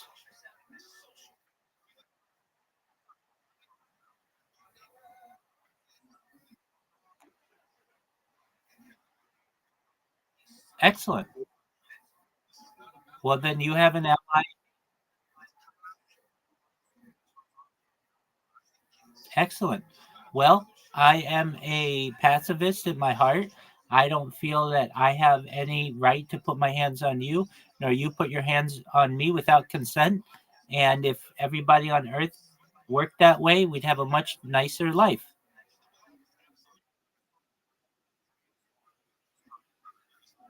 I imagine we are as well, my friend.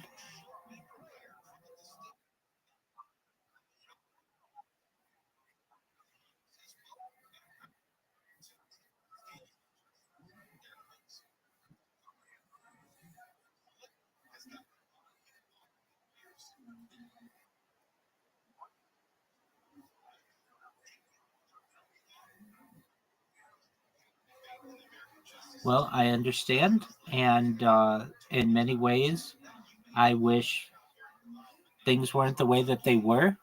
And I've done my best to take a stance against unnecessary conflict in my life. And I advocate for peace every day, everywhere, not just there, but everywhere in Europe, in Asia, everywhere.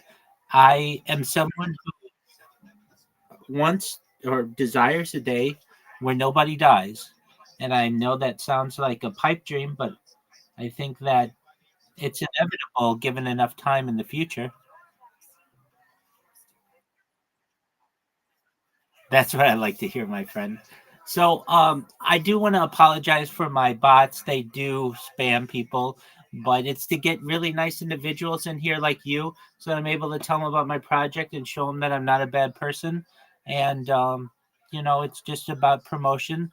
And overall, I just want you to know that if you ever need anything, I'm here for you. I'm here to be a positive person in your life. I'm here to have an optimistic view on the future. And just most of all, I want to give people hope. And I think we have some really beautiful common goals. And again, if there's anything that you ever need, Ake, I'm here for you. Okay.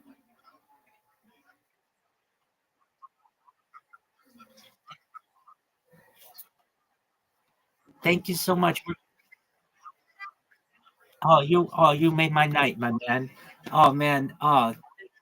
Thank you so much. It is you too. You have a wonderful, excellent, excellent. You have you have a.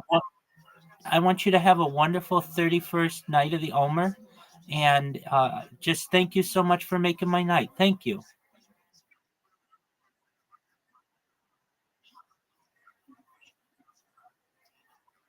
Shalom.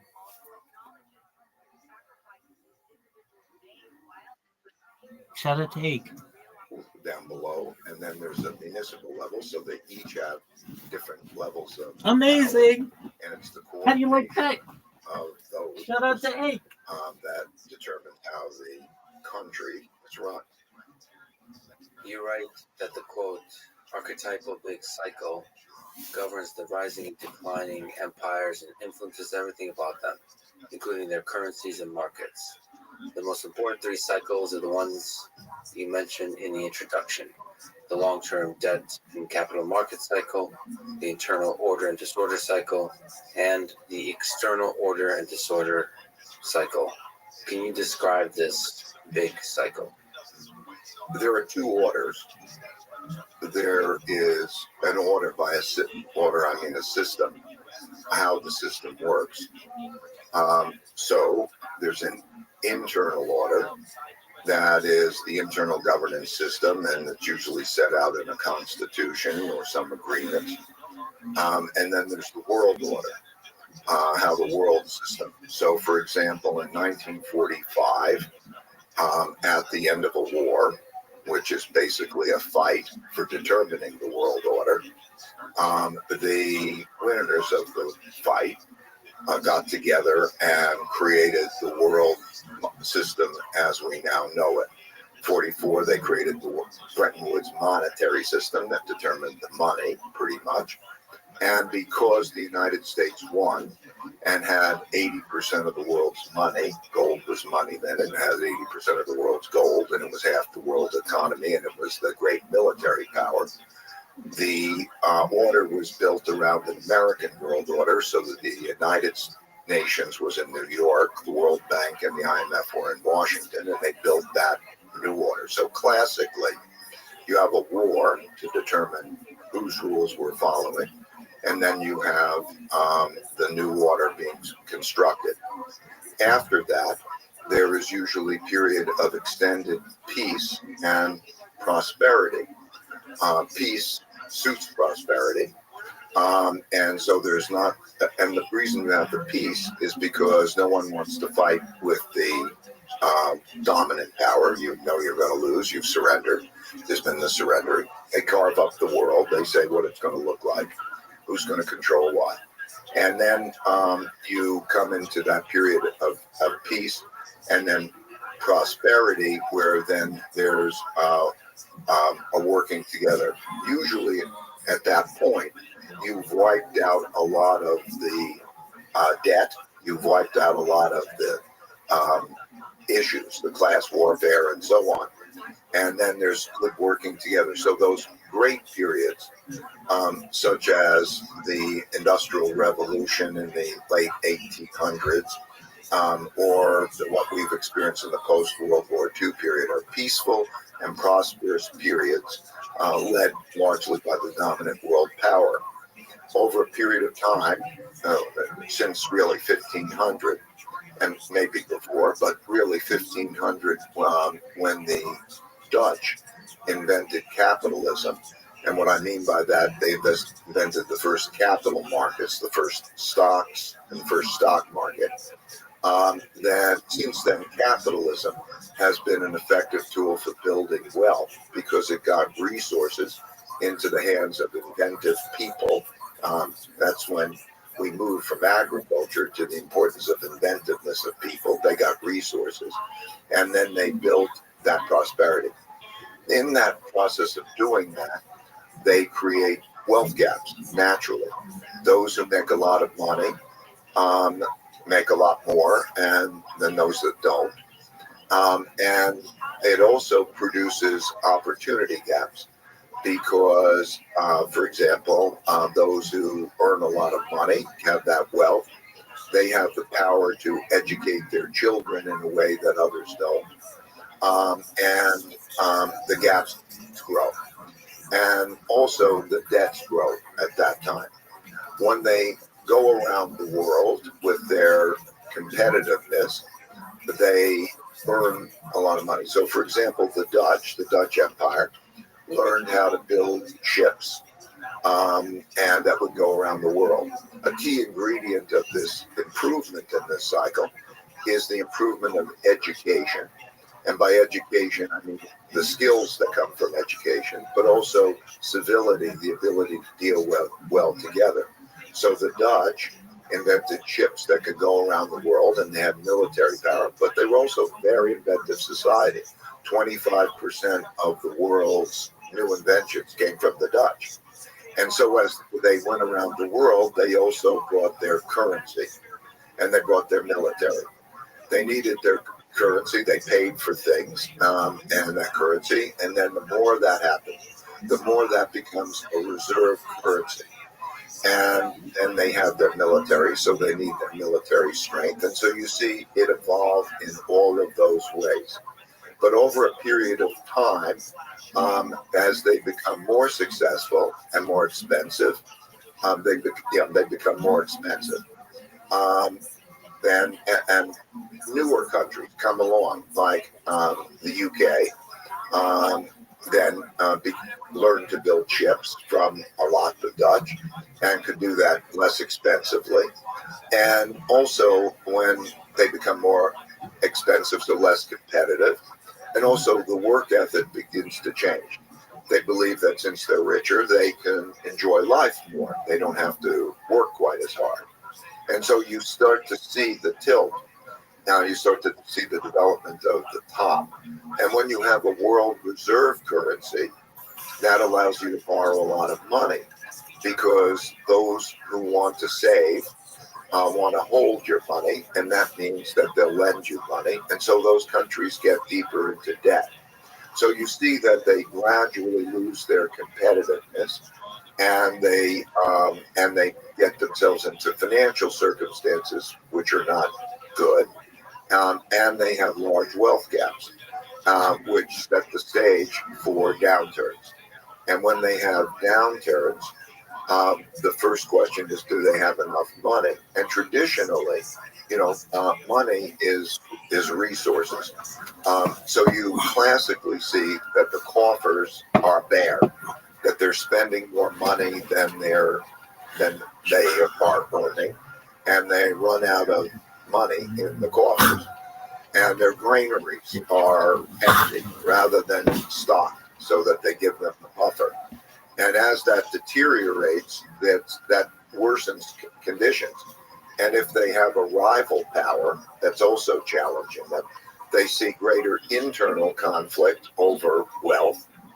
And then they have the problems internally and the problems externally, which usually results in an internal war or an external war that leads to the change to the New World Order.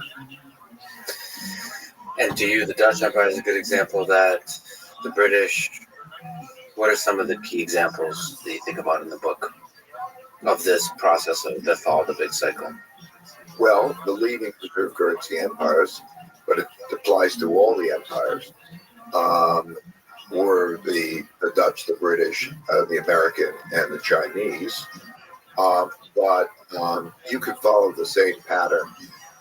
In the book, it was very important for me to not just use words and concepts, because that's subjective. It was very important for me to use actual measurements.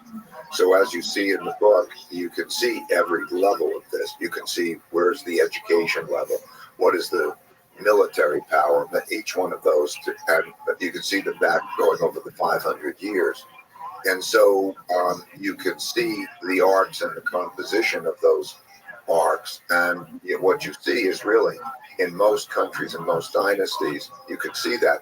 But you also can see through those numbers the health of those countries. Today, there are statistics that you could that are in the book that show what is the level of education, what is the level of economic output, what is the level of military strength, what is the level of a number of different measures of strength, so that you can then compare that.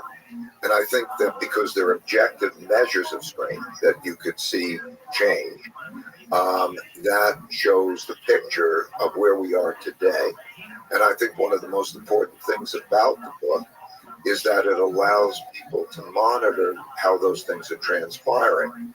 I think for policymakers, are your policymakers doing a good job? And there's so much subjectivity in that. But I think it's very simple. If those lines on the chart are improving, if your health index is improving, then you're moving toward a better life. So that's what the book works like. Also, it was used to create a model for the future. In other words, there are cause-effect relationships. Everything that happens has reasons, causes that preceded it, that made it happen. And so by having all those in numbers, one can see the probabilities of certain things happening. So that's what you see in the book. It's not just Ray's interpretation. I didn't want to make it Ray's interpretation because I don't know if I'm right. Yeah, so one of the fascinating things in the book was these 18 measures. And there's like a little scorecard for the countries of the world today. So let's say US, China, and Europe. And what it was 20 years ago, and looking at the change from 20 years ago, and that's another indicator, the change itself, to see where things are headed. Maybe can you comment on, from a score perspective, how is US and China doing? And in the 18 measures, what are some measures that stand out to you as particularly important to think about today for the United States, for China? Well, there are a number. Financially, what you see in the United States is that we're borrowing a lot more money, creating a lot of debt, and we're printing a lot of money. And our capacity to do that is limited, first of all, because when there's a sale of the bond, when the government borrows more than it borrows money because it spends more than it takes in, you have to sell a bond. And the world right now has a lot of US dollar denominated bonds because as the world's reserve currency, they sold on them. And they have very bad returns, negative real returns significantly, and so on. So that means that more bonds has to be sold than are bought. And that means that the Federal Reserve is faced with the choice of having to raise the interest rate to curtail borrowing, which slows the economy and hurts the markets, or by filling that difference and producing money, the debt monetization, which produces an inflation in goods, services, and financial assets. So in that regard, that's the United States' position. In China's case, its balance of payments is better. China has displaced the United States as the world's largest trading country. In other words, more exports to other countries. And as a result, it's economically competitive, but it doesn't have the world's reserve currency. It's a real blessing. So the United States, it has the world's reserve currency, but it is risking it because of this imbalance. So if you look at history, you see that those go slowly, but when they go, eventually they go quickly. So there's a risk of that financially. Then there's the issue of internal order. So I'm just giving you the major ones, but I'll get into some of the other ones too. Right now, there's a lot of internal conflict in the United States, which affects how well it works. In China, there's less internal conflict because it's a more autocratic state, but also they've created this bifurcation of what is political and what is economic in terms of producing that prosperity. So if you stay out of the politics, pretty much, and then you're seeing entrepreneurship, you're seeing the finances of new businesses and so on. And so that internal working, that's subject to different people's interpretations, whether they like it or not. But the internal conflict in terms of those kinds of measures is less. Sorry to pause on that for a second. So these measures, I guess you don't want to sort of romanticize any one measure or something like that, overinterpret any one measure.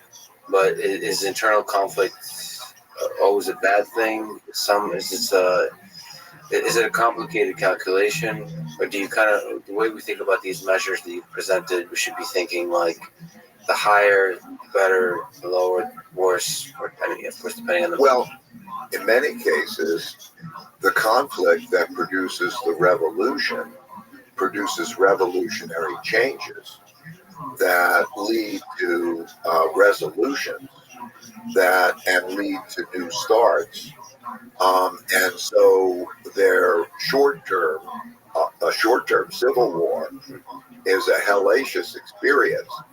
And at the same time, it can be the transition to a new beginning. Also, there are different types of conflict. Competition, which makes everything better, is a productive conflict, whereas destructive conflicts are not good over the short time. So that's how those go. So within each measure, the story is complicated. Yeah, but my measures are sort of clear, meaning how much political conflict, how much social conflict. In other words, you can measure conflict, you can measure fighting, you can measure crime rates, you can measure lots of different ways of conflict. So the measures are a composite of different types of internal conflict. What are some other interesting measures? Maybe if you could also mention, like, for me in particular, interest is education and innovation. Yes. The classic cycle, the most important leading indicator, is the quality of education. Most importantly, broad-based education drawn as from the largest population, because you can never tell who the talent is going to be, so where they're going to come from. So, for example, if you look at the Chinese dynasties, the great Chinese dynasties, and the Confucian approach, it was meritocratic of everybody could sit for exams and so on, broad base of drawing in the populations. And you see that if you go across societies, because that draws on the largest number of population to get education. And it also, that creates a reality and a perception that the system is fairer, equal opportunity, not just one of privilege. And that helps to create social stability. But education is not just education in understanding facts and so on. It is education in civility, of how to behave together. And so if they're smart, they understand how to be productive because they work well together and they're productive. And then that leads to the next stage. You could see in the lines in the charts, I plotted these so that you could see in a typical cycle, you could see that education is the long leading indicator. And then you could see, as you mentioned, that what you see is inventiveness and technology measures then follow. And you see then also competitiveness in world markets follows.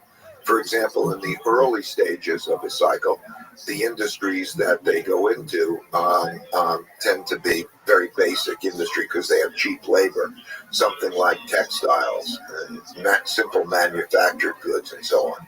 But as the education rises, then they move up the value chain to greater technologies and so on, which raises incomes and raises productivity. So yes, those and you know, as you say, there are 18 different measures like that.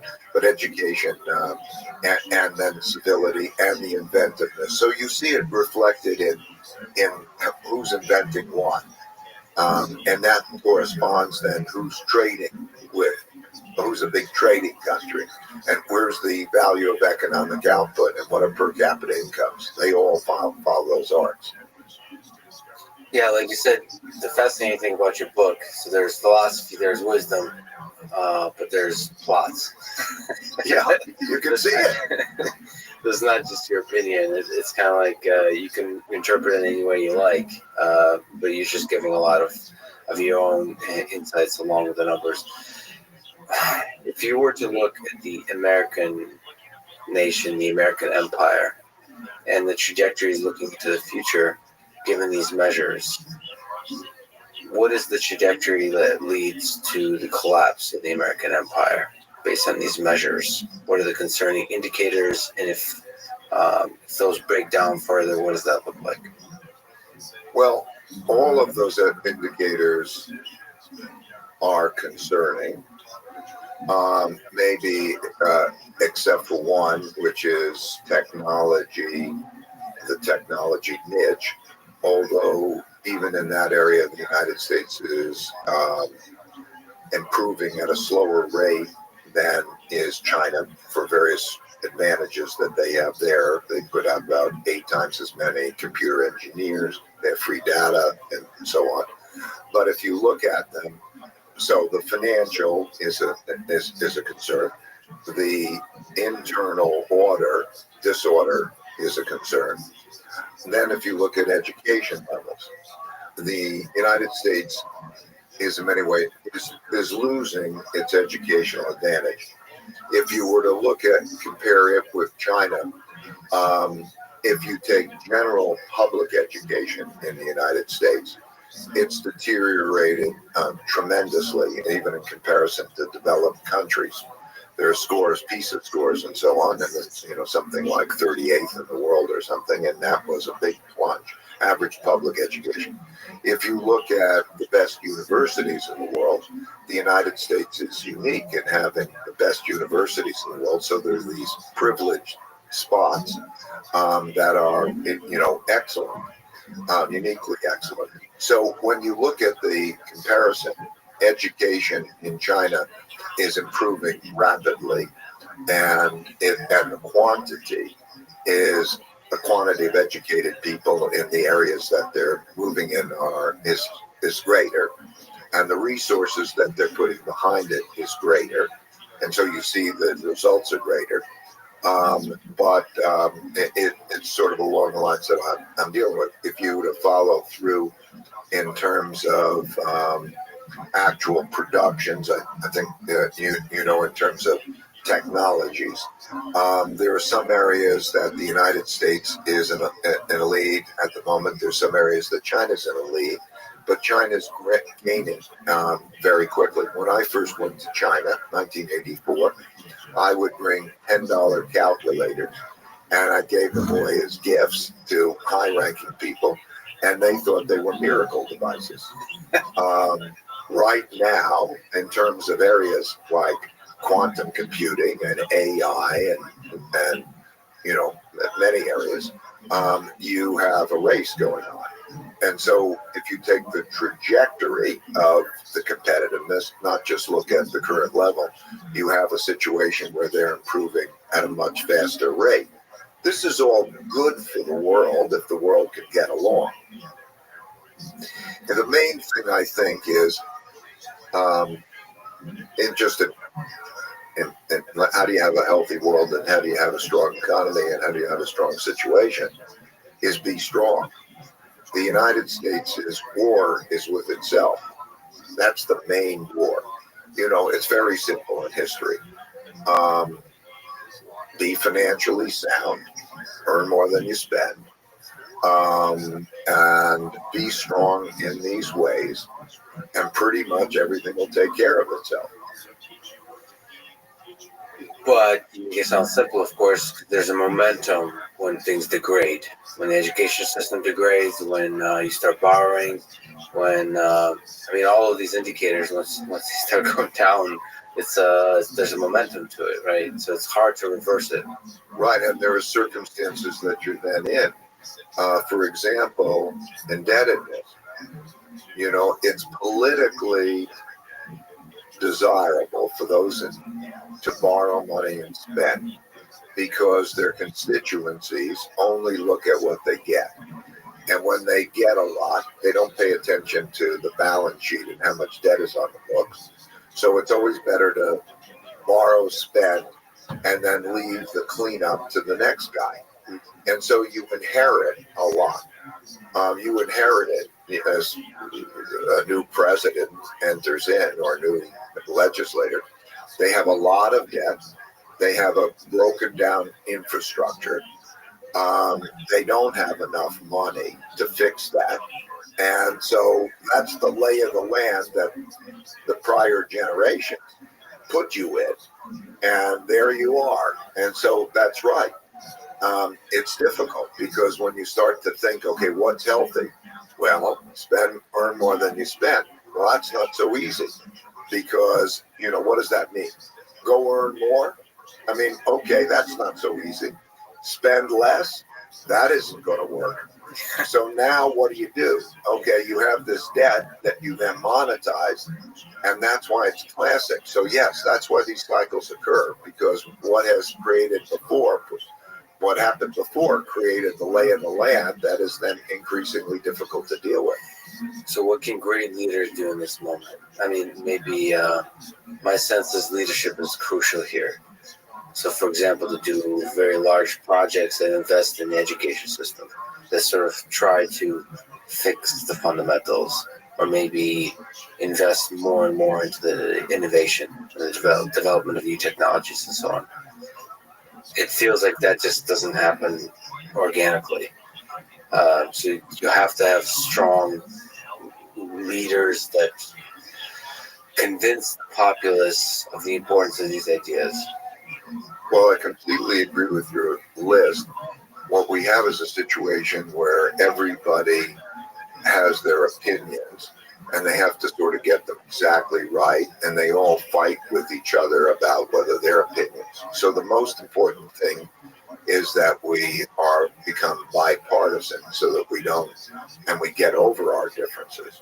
I would have a bipartisan cabinet.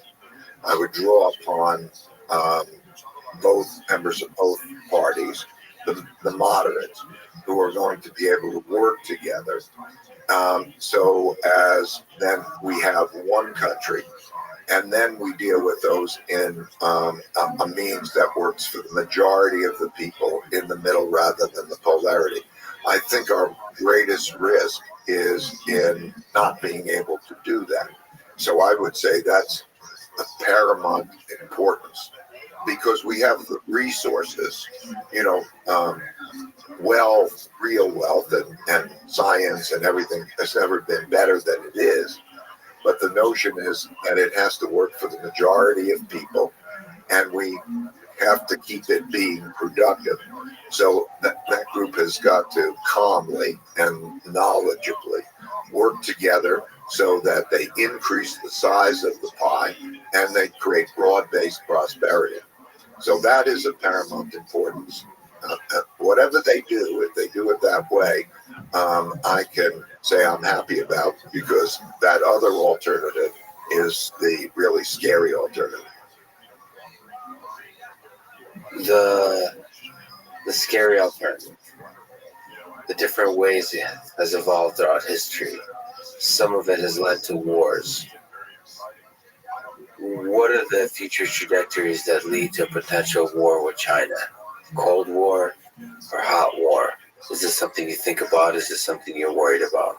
Yeah, I'd like to talk about both wars. So the war with China as I say, there are 5 kinds of wars. There's a trade war, technology war, geopolitical influence war, capital war, and military war.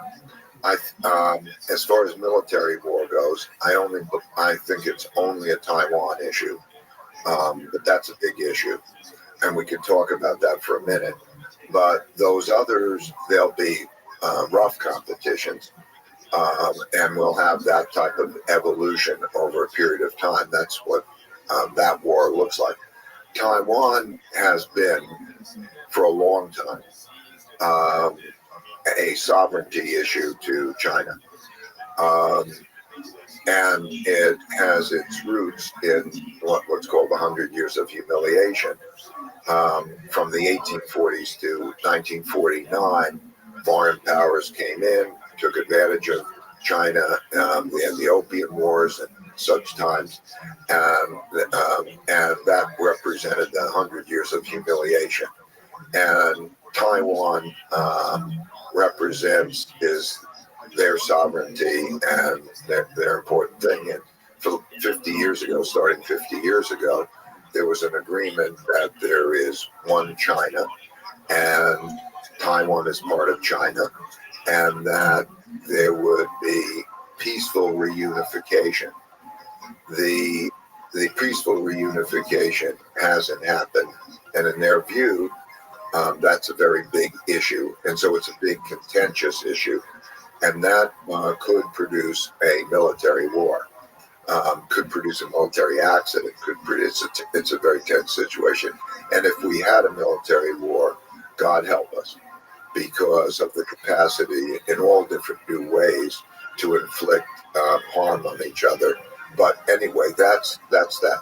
If you don't have that military war, you'll have the competition between those other kinds of wars, and whoever is strongest in those areas will win. Where do you put cyber war within the 5? Well, cyber war is a military war. I'm assuming the type of cyber war that you're referring to is that which is used to inflict pain on the other party through cyber. So cyber wars, you'll see cyber war, you could see space war, you can see drone warfare, new types of warfare, not just the traditional and nuclear type of warfare, but you could see any of the above. What are the defining characteristics? What are the interesting things about Xi Jinping, the president of China, as a leader on the world stage? His father was a early leader. He was himself in the Cultural Revolution times treated brutally. And during that period of time, it was very, very difficult. And he came up, through the ranks, and is a very intelligent man. When he first came to power, as you know, they have 2 5-year terms, and we're now coming to the end of the second of those 5-year terms. When he first came to power, he felt that there should be a lot of reform, and reform meant moving to much more of a market and open economy. When that happened, him coming in, I had some contact with economic policymakers, and the circumstances then were that 5 major banks lent to state-owned enterprises and local governments with implied government guarantees. And so there was not control of that, and the movement to more of a market economy, and the development of markets was a primary, and also the dealing with the corruption issue. There was a lot of corruption prior to that, and that was viewed as an existential threat to the system. So that became the primary objective. And then as time progressed, over those 10 years, there was a lot of changes in the world, their financial circumstances, opening many, many other markets, They particularly getting money to small and medium-sized enterprises and developing a lending system and then establishing controls on it. So right now, there's a vibrant capital markets. You can raise capital, you can be an entrepreneur, you can become a billionaire in the capital markets, and they developed the markets to be the second largest capital market. At the same time, they had to deal with their rising debt issue, which they began to deal with really about 4 years ago when the second term began, and then Liu He became the vice premier, responsible for that and to deal with those issues. So you see right now that what's happening is the dealing with the real estate bubble. There was a development in real estate, a bubble, which produced a lot of unproductive lending. And Xi Jinping said, houses are meant to live in, not to speculate on. And so that was wasteful. So they established what they call 3 red lines, which are financial ratios that the property developers have to live within. And that is then causing the adjustments that are going on now, which in my view are very healthy, because whenever there's bankruptcies and so on, most in the public think, okay, that's a problem. It's in many cases really a cleaning up of bad debts and bad practices. And so that's what's going on. So that's, let's say, economically. At the same time, there is the changing relationships, the changing world order, the changing relationships with the United States and other countries, which is becoming much less cooperative and much more warlike, much more confrontational. Those two things, the domestic debt problem and the domestic, has led to what's called what they call core leadership, which means a leadership more around him that is less challenging, because they believe in history that during very difficult times, a more centrally controlled decision-making process lends itself better than to a more fragmented political contentious project. And that's basically what's going on now. You said it very eloquently, but you mean the leadership is surrounded by yes men, and there's a lot of centralized control. That characterization is much more black and white than it really is. But it leans towards that direction. There, like, for example, of the standing members of the Politburo, 4 are more allied to him, 3 are less so. You have to understand that it's kind of a collective leadership at the top. And then, of course, there's just jockeying for power, in a highly political sense, at the top. But no one leader can be successful against all those powers at the top. So it's very politically negotiating. It's very much more like if you put in the United States the Democrats and the Republicans, and they have to be in the same government and they work it out. It's kind of something like that. And then so that's that struggle, but it's an internal struggle. Where do you put the importance of some of these ideas at the founding of the United States?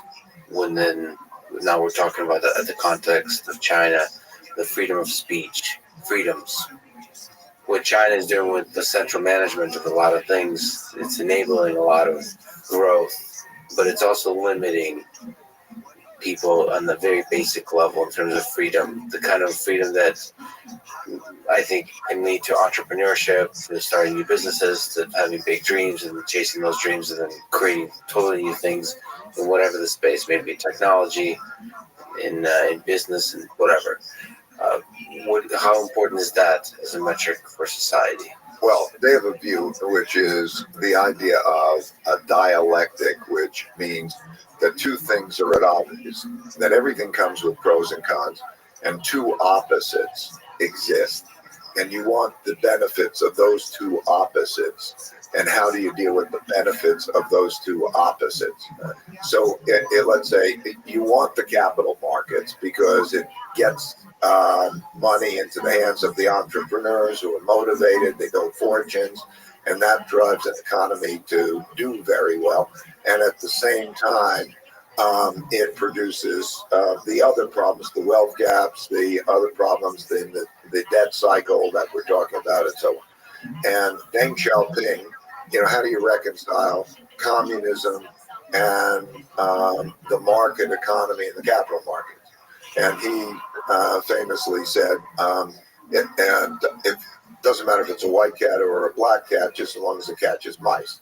In other words, if it works in making the country richer, then that becomes the objective, and then they move that along. So there are these conflicts. One of the leaders described it to me as follows, because it's Confucian and it goes back over a period of time. There's a hierarchy, and it's an extension of the family, he described it. And he said, the United States is a country of individuals and individualism. And that is its vibrancy that we see. The individual rights to speak up, the individual protection of the individual property rights, and all of those things is of paramount importance. And we build our organization. That's why democracy is from the bottom up, or even a company will get together and will be partners to prosper together. That is the American approach.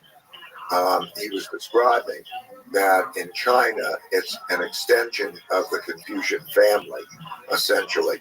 And so it's almost like, there's a hierarchy. And so what they think about is the common good, not the individualism.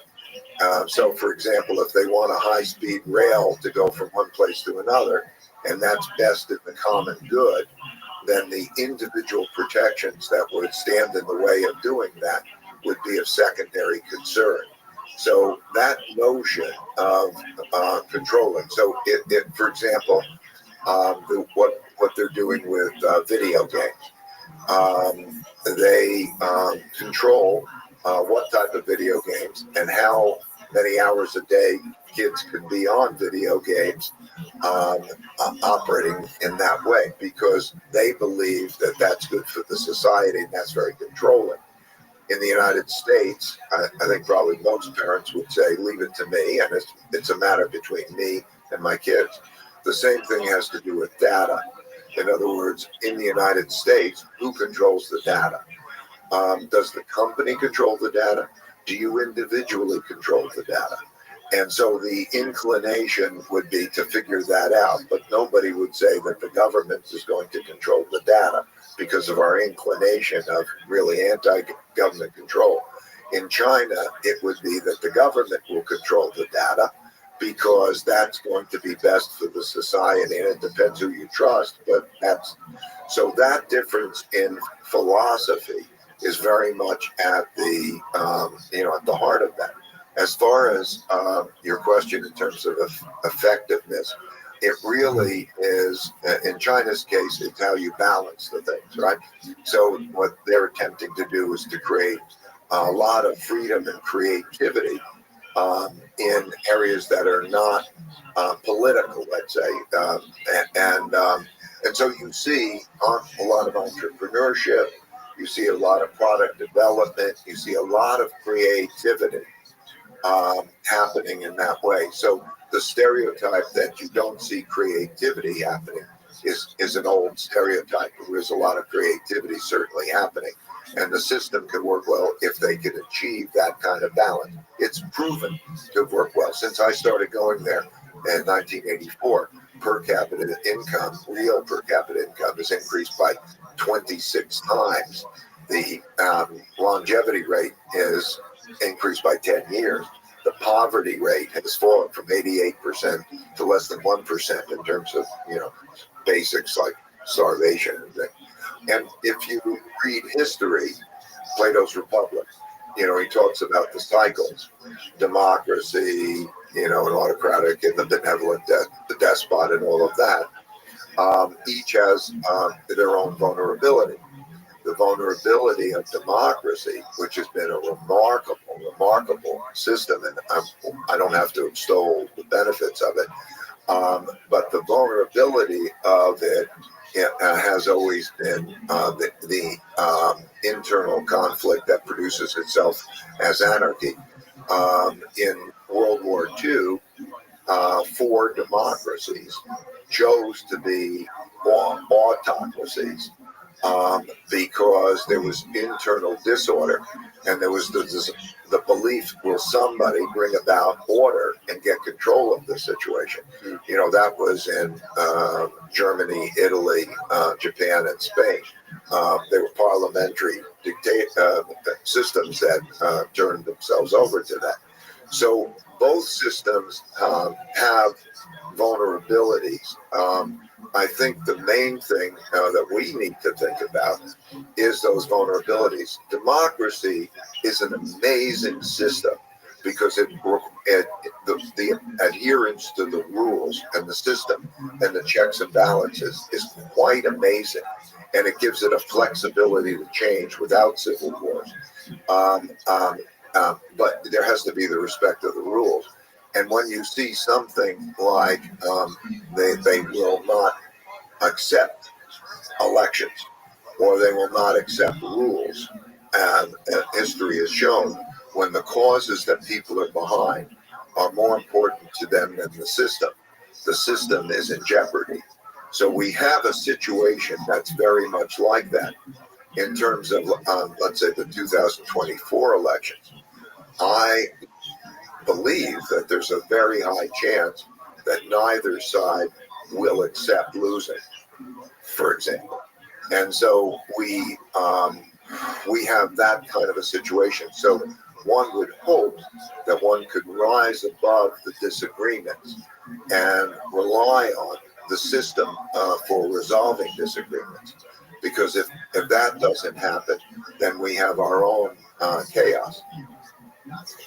So the kind of the trend that started in 2020, I suppose that's been there, has been growing.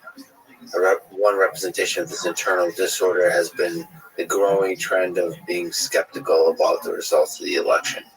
Well, it started before that. There was the emergence of populism before President Trump was elected. He was basically elected as a populist because there was a large percentage of the population that felt that the system didn't work for them. And he tapped into that. And he was largely elected as a populist leader, first populist leader in a developed country. And so populism began then. And that was a battle of one group against the other group. And so since then, it's been like that, and it continued to grow. You mentioned the vulnerability of democracy, the internal disorder is the vulnerability of democracy. What's the vulnerability of a system like China? Maybe one way to say is put China aside and look at history, look at Soviet Union. What's the vulnerability of a communist type system? Well, I'll call it both communist and autocratic, depending on how much autocracy, is that it lacks flexibility. It lacks the ability, but I should deal with them differently. In other words, there's the economic system. The economic system threatens motivation and productivity. So communism or socialism has to be done in a way where you can threaten productivity. Capitalism has, and what I mean by that, I mean free markets and capital markets have been an effective way of allocating resources and also creating the incentives and the resources, providing the resources for the inventiveness of new ideas. And so if I compare that What the Chinese have done to a large extent is to recognize that and have made a move. That's why the seeming dialectic or the conflict between those two things exists. But anyway, that's it. As far as an autocratic system, rather than one man, one vote from the population up, the risks of the autocratic system is that there's enough discontent that arises that the system doesn't have the flexibility, and that rather than bending, it breaks.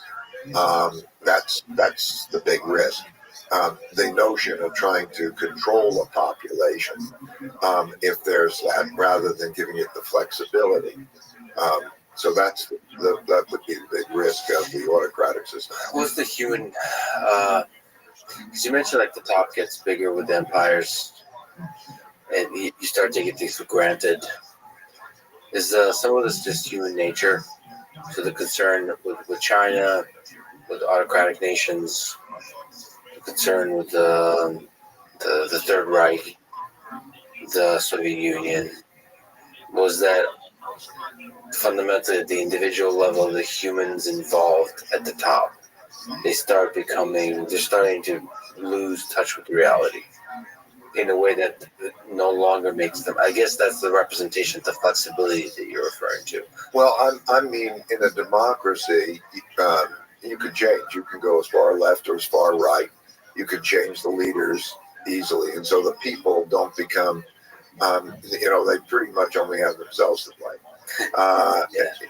And one of the problems of that is they may not choose the best leaders, but they have that flexibility. So vote, and you get what you wanted.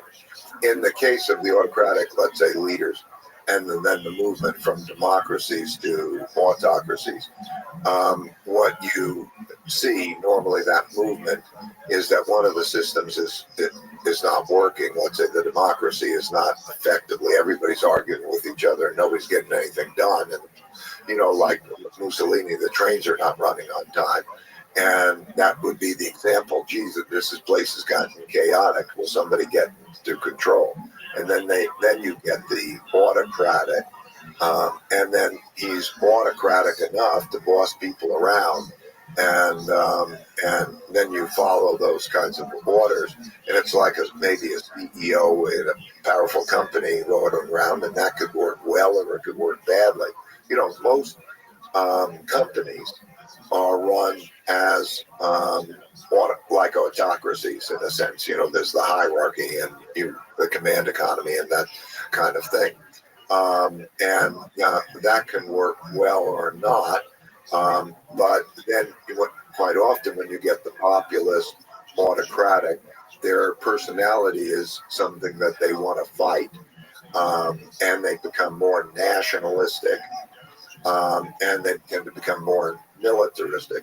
And human nature at that stage lends itself to fighting. There's an arc here that when we think we think of a country, and we say and we think of a country, it's not true. It's not like that. There are individuals who change. One generation dies and another generation comes along. And one of those arcs is that the ones who have been through war don't want to go to war and are more happily, willing to abide by whatever the rules are. As you get farther along into that cycle, and you get a new generation, and they forget about wars and horrors of wars, then they want to fight. And so you're seeing right now the emergence of fight for right. And what that means is you see it internally, fight, where are you, and fight for that thing. And they mean fight. And then externally, fight. Are you going to be the strong one who will fight and win? And that develops on both sides, this fight and win. And each side is cheering each other on into a war. But that comes by those who really have not experienced war because it comes in their part of their lifetime. Humans are fascinating. Humans are fascinating. And And by the way, human nature has not changed over the thousands of years. So it's so interesting because, like, in doing this study, and it comes across in the study, it's like watching the same movie over and over again. You see the arc, and you see it happen over and over again. The only things that seem to change are the clothes people wear and the technologies they use. Yeah, and then somebody probably will disagree with you about the clothes. Maybe there's also cycles within fashion. Maybe we're not even creative there. What do you make of Russia and Vladimir Putin? What do you think about Putin as a leader, as a human being on this world stage, within the context of the cycles of empires that you think about? Well, Putin came to power at the failure of Russia's last order. So there was the end of communism, and there was the development of the market economy, the collapse of the Soviet Union. And at that time, he was appointed by Yeltsin, who was an alcoholic and had problems managing, and was put into power. And the conditions in Russia were the worst. There was anarchy. There was no money. It had the classic end of cycle ingredients. It was broke. It was people were fighting with each other. It was the anarchy, and that's when he came to power. And there were not institutions. The whole thing had collapsed. There was not an effective Ministry of Education, Ministry of anything. And so the idea was that they needed 25 years of stability, and they needed a democracy, and they needed the improvement of capital markets. So he's been in that position as I guess I would call him a semi-autocratic leader, in that from all indications he would respect the democracy, and he's very popular. He's won democratic elections because he's been a strong leader, and he's brought peace and stability to the to Russia after the breakup of the Soviet Union.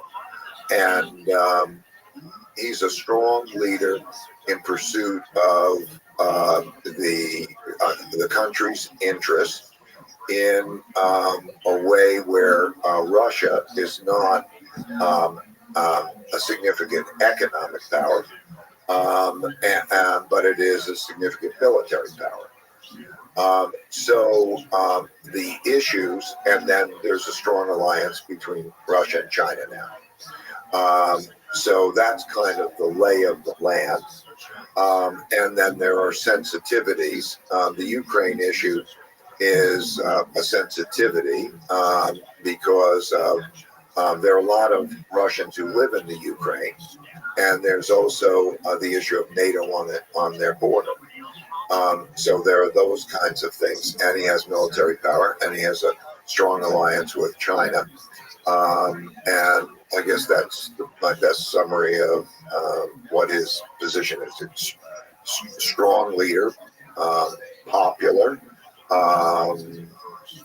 These are not subjective interpretations. These are objective interpretations. Yeah, it's interesting. Just in this conversation, you're not sort of doing the usual criticism of any one particular system. You're looking at these systems from the perspective of history. You're just describing how they work. It's often times when you talk about what Russia is today, or what the Soviet Union was, or what China is today, is you start to criticize, well, they do this kind of censorship, or they do this kind of, they limit freedoms in this kind of way. But you're just kind of describing this as a nation with ideas, what they think is right. This is how they hope to get it to work. This is why it's working. This is what's not working. Here's metrics that show that it's not working. I think that's a refreshing way to think about it. It's easy, though. I mean, you got some criticism saying that I think China's a strict parent. Some people criticize these countries for doing, for violating human rights. I suppose there's some people that criticize the United States for violating human rights. But what are your thoughts on the world stage today about some of the behaviors of these governments in terms of respecting the rights, the basic rights of human beings? You described accurately how I just tried to look at things in I don't want to impute my values on anybody. I mean, there are intolerable things, so I'm not saying there aren't intolerable things. But one of the great things of being an American here is that I grew up with all different nationalities, having all different points of view and all different religions and all different ways of operating. And I've come to treasure the fact that that is, what's their business is their business. And then the question is, where do you cross the line? Under what circumstances? That others have got to do it my way. And then when you do it internationally, the issue of what is a sovereign state, which, as I say, in the Peace of Westphalia, and you have borders, and then when do you cross the line? That my way of doing things has got to be their way of doing things, or what are the various rights? And so that's a very delicate question, or a very difficult question. And we all have responsibilities to different parties, and we all have different levels of knowledge about those particular things. So, for example, as an international investor, I have a responsibility to my investors. Those who run companies have a responsibility to theirs, and how do they run that? So if you're taking Nike or Snickers and so on, and Americans can decide whether they want to buy Chinese products or not buy Chinese products. We are all faced with those types of choices. So you have, what do you want to do in your constituency, and you have your choices.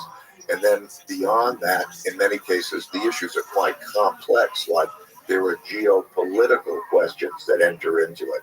So, and then I believe that if you disconnect it, if all those entities like myself, the businesses doing business with China, disconnected, I think that would be disastrous, economically disastrous, and it would also be reduce the understanding that comes from working together that helps to reduce wars. And so these are all complicated. So what we do is, and who makes it my opinion matters the most? Why should it be my opinion that matters the most in making that decision? So I largely look at the government guidance that I get not only from my own government, but from the other governments, and I follow the rules. I'm in we invest in 40 countries. And we want to do that in the best way to provide the diversified portfolio. And we sort of need that. Every one of those countries has some similar complexities. There are always one issue or another, and there's only so much that we really understand about all of those issues. So we rely largely on the guidance that we get. Yeah, you have to empathize and show respect to the culture of the place, the way things are done. You don't necessarily, the way you heal relationships between nations, like you said, you work together, and that requires kind of to listen maybe more than you talk. And I think people in the public sphere talk a lot about China without really listening, without understanding much about China. One of the things that makes me really sad, because I know how to speak Russian, and I know how much is lost in translation. It makes me sad that I'll never really get to know the Chinese culture, because I'll never really get to know the language, the literature, just talk to regular people. It's not just the government or officials or scientists, just regular folks who get the culture. I think if you don't understand the culture, just the basics of human nature, what people love about their country, about their family, what the kind of hopes they have, what kind of values they have. Without that, you're not going to be able to fully connect with And you have to do that first to have a chance of building a good world. I couldn't agree with you more. I was very lucky because, as I say, since 1984, so for more than half of my life, I've been going there, and the common people and all sorts of people, and I've got to meet them. I don't speak the language, but the combination of through translators or them speaking English and being in situations. I had my son go to school, a local school, and we developed those kinds of understandings. I think that, but the not wanting to know the other perspective is the thing that's most scary. Yeah. Like I'm right now in the middle, and all I want to try to do is to help mutual understanding. You're right. If there were questions probing me, asking me, what is it? I'm not on one side or another. I don't want to be on one side or another. And I believe that each has their right within there to approach their different culture in their own way. So many ways. You gave an example. If they're not doing harm to others. I mean, but that issue of trying to understand is so much better. That doesn't mean agree with. If you are wanting to out-clever and out-compete somebody, it still pays to understand what they're thinking. So to achieve understanding of what they're thinking, even if you want to go to war with them, that understanding is the best thing to have. What we have now is a situation in which there's an enemy mentality, and that means that anything that seems to be like understanding or conveying understanding seems to mistakenly create the notion of I'm on their side in a war. And that's kind of a dangerous thing because there's a momentum here to fight. Henry Kissinger praises you in your book, and you thank him in the dedication. What's your relationship like with him? What makes him interesting? Maybe what makes him controversial? What makes him such a central figure in history? First, most importantly, he's unique about seeing things through all the others' eyes. So if you were, it's like there's a chess game. I think geopolitics is like a chess game, but with multiple chess players playing the same game. Yes. So imagine there are 6 people around playing the chess game, and he could sit in each seat and he could know how they see it, okay, and see it in a calm way of how they see it. He's unique in that way. He's 98 years old, and he's equally able to do that. And he has a background that in which he's a historian, so he really understands history super terrifically. He doesn't understand economic history as much, so that's why, to some extent, we enjoy having the conversation because he's interested in the economic piece he doesn't know, and I'm so interested in the geopolitical piece that I don't know as well. But anyway, he's able to do that. But not only a historian, but a practitioner. So when you go from an academic to a practitioner who has that talent to see things through others' eyes in an objective way and to be strategic rather than just tactical, that's a very special person. And that's why Henry is, to me, a very special person. Yeah, he's lived a fascinating life.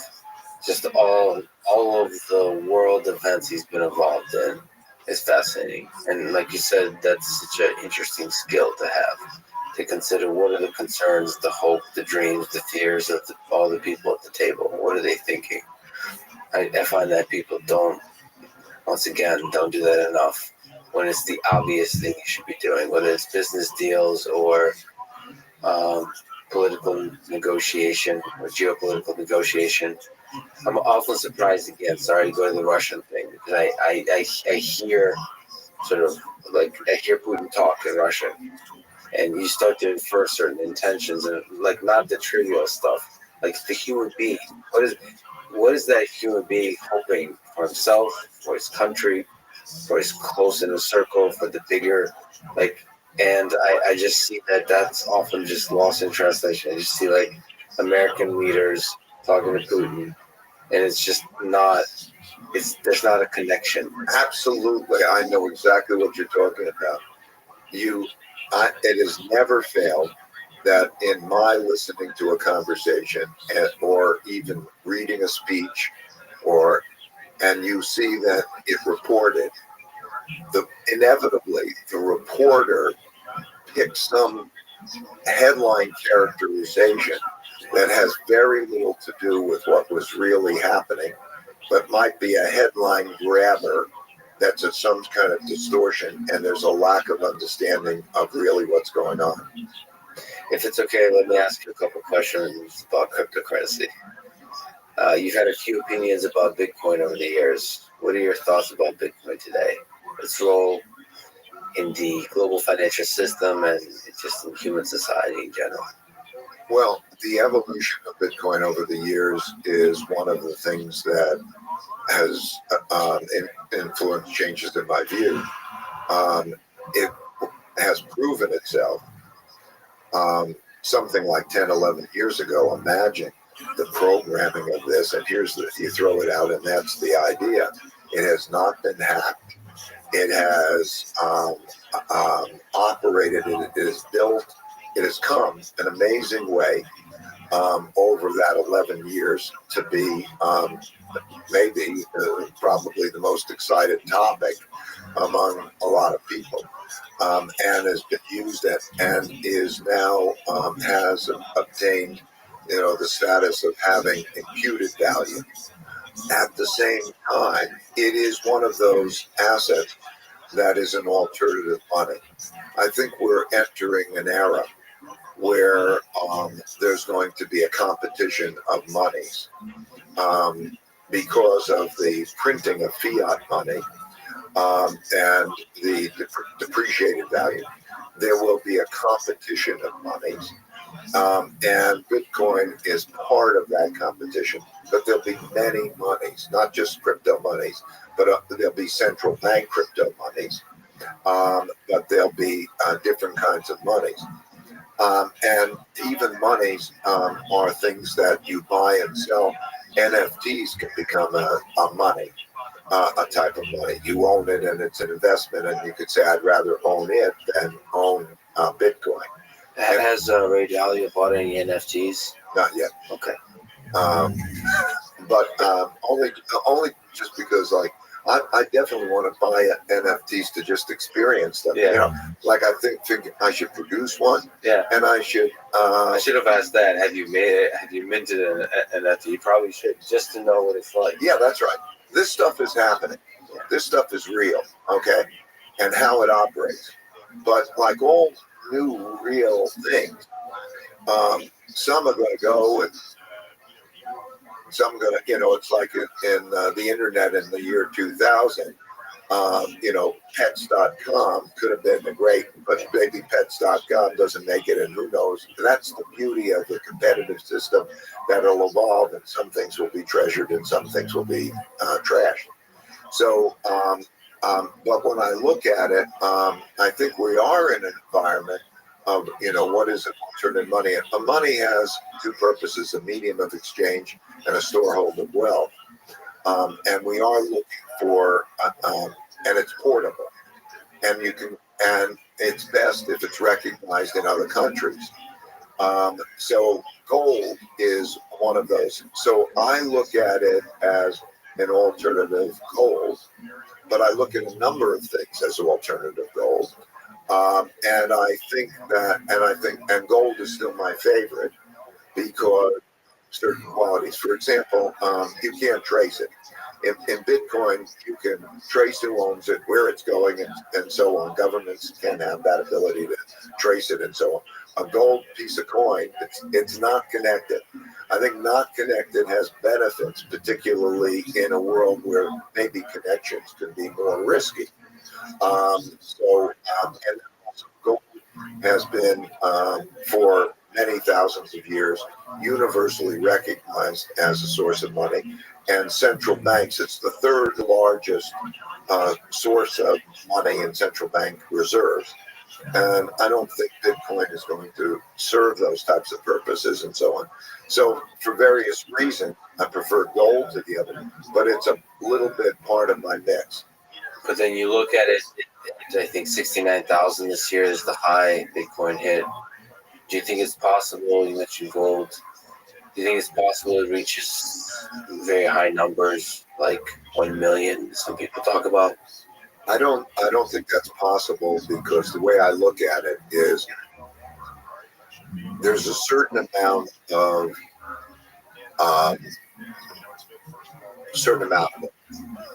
and there's a certain amount of gold. I'll use gold as a benchmark. The amount of it is worth about $1 trillion. Total crypto is about 2.2 trillion. But let's say Bitcoin, it's $1 trillion. If you take the amount of money that is in gold that is not used for jewelry purposes and not used by central banks, and I assume Bitcoin won't be used for jewelry purposes or central bank purposes, that amount in gold is about $5 trillion. So right now, if you were to have a portfolio that has gold and crypto, gold and Bitcoin, it's worth about 20% of the value of gold. Do I think it's going to be worth more than gold in terms of that mix? I don't think it'll be worth more than gold. But let's say it became worth as much as gold. I don't believe it will be. I think that 20% sounds kind of about right. I really don't know what the right answer is. And then there's the question of what is all of that pool of money, that, let's say, gold and gold equivalents, relative to everything else. Does it go from, let's call it 6, 7, 8 trillion to 16 trillion? Maybe it could double. It depends what it is in the world environment. But basically, if there's a measure, it just makes no sense that it's going to be used that much more. Am I sure about that? I'm not sure about anything.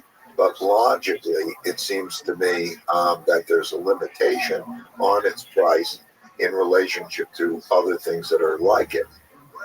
Let me ask for your deep financial analysis on a very important issue. I just talked a couple days ago with Elon Musk. He wants to put a literal Dogecoin on the moon. What are your thoughts about Dogecoin? And do you think it'll be the official currency? Maybe reserve currency on the moon and on Mars? My reaction is, that's cute. I remember Elon when he first got his money from PayPal. I think he said to me that it was he got $180 million, $90 million. He decided to say, why aren't we going to outer space? And he wanted to take a spaceship that would be modified using Russian technology to put a plant and a watering can on the moon, or on Mars, I think it was. And he said, first life on Mars, or first life as an inspiring notion. And so then there's always what's behind it. I have a lot of respect for Elon's ability to do other things behind it. And so I would take that as symbolic, and I'd be asking him what's behind it. What's next? Yeah, and I'm also just on the topic of Dogecoin and meme coin, and there's some aspect of humor and lightheartedness that's really interesting about the way we communicate, what ideas become viral, how to captivate people with ideas. There's something about taking things too seriously that somehow slows it all down. It's interesting. You're right. That's part of human nature somehow. So, humor is part of this whole thing. You've talked about the importance of writing ideas down, and you have principles in particular. Principles. And you have this really nice thing in your book where you actually, I think there's such a brilliant way You have such a brilliant way of highlighting which parts are extra important, and you make them bold. That's a brilliant idea. Let me just ask the high-level question of what's a good system for taking notes? Well, I find that almost everything happens over and over again. And we're in the blizzard of these things happening. And what I found is that if I'm making a decision, that after I make the decision, usually, or right at the time, if I pause and reflect and I write my principle down, in other words, principle is sort of a recipe. What would I use how would I make that decision? And what are the criteria around it? I find that I make it much more clear, becomes clearer, and it applies to the next thing that comes along. It'll be that way because everything happens over and over and over again. And I think people make the mistake of looking at just the one like it's the first one. They have, I don't know, they have the first problem of this sort, of the first child, and whatever it is. This has been happening plenty of times. And so if you have the principles, I found that helped me think more clearly about it. And it helped me communicate better, like why. And so over the years, over the last 30 years or so, that's what I've done. I did it originally to communicate very well with the people I work with. I set up my company, and it was very important to have good communication. And then we could debate the principles, and so that's the process. I urge people to do that. There are many excellent decision makers, and I just wish that they wrote down their principles when this sets. So, for example, we talked about Henry Kissinger, and his new book is going to come out with a book on leadership. And don't just describe the leaders, describe then what about them were the essential elements to make a good leader under what circumstances. And so if we think about that, then you begin to think in a principled way. And then when you start to think in a principled way, life becomes, it's so much easier to make decisions, and it's so much less confusing. Because it's like coming up on a species and you say, okay, well, what species is it? Not just another, it's a thing. No, what species is it? And how do I deal with that species effectively? And so that's what that is. And so I encourage people to write it down. I wish anybody who's successful wrote down their principles or their recipes for making those types of decisions. So the events of interest here happens over and over and over in similar ways. And so you're looking for the patterns and you're defining the process that's right to respond to those patterns, and you call that the principles, and that allows you to deal with the future effectively. So like that codifies the lessons from the past to be able to deal with the future.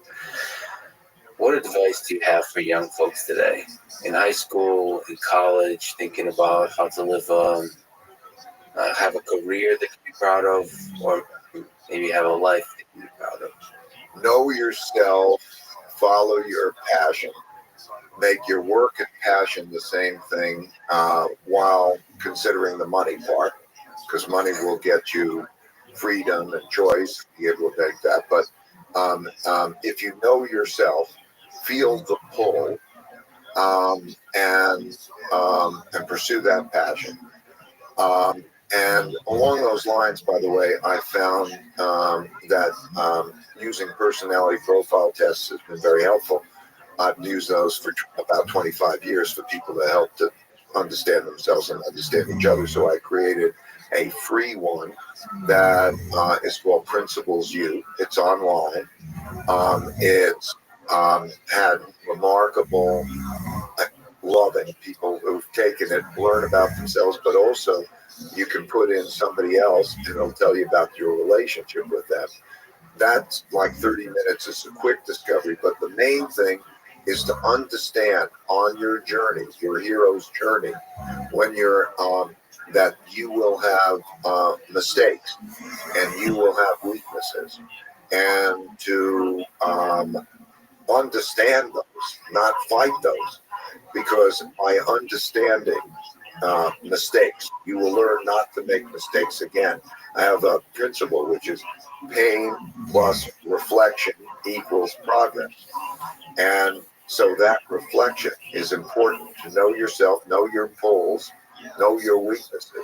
And when you also know your weaknesses and the strengths of other people, there are people who have strengths where you're weak and you have strengths where they're weak.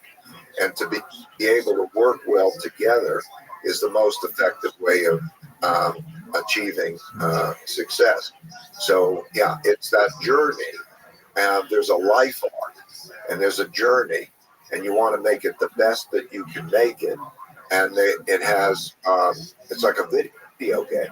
You know, it has the challenges and the obstacles and the learning experiences and the temptations and all of that. And the maximizing learning to go where you want to go to achieve the life you want is the most important. That's kind of maybe a long-winded way of saying it, but to learn, I think I'll try to say it simply. There's a 5-step process. Step 1 is know your goals, know what you're going after. You could have almost anything you want, but you can't have everything you want. And so you have to prioritize and you move in that direction. On the way to your goals, you're going to encounter your problems and your obstacles.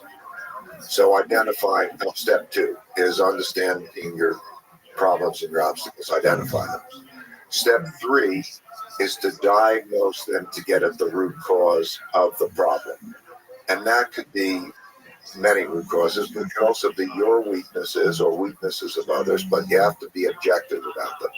Once you diagnose them, then you go to step 4, which is to design a way to get around them.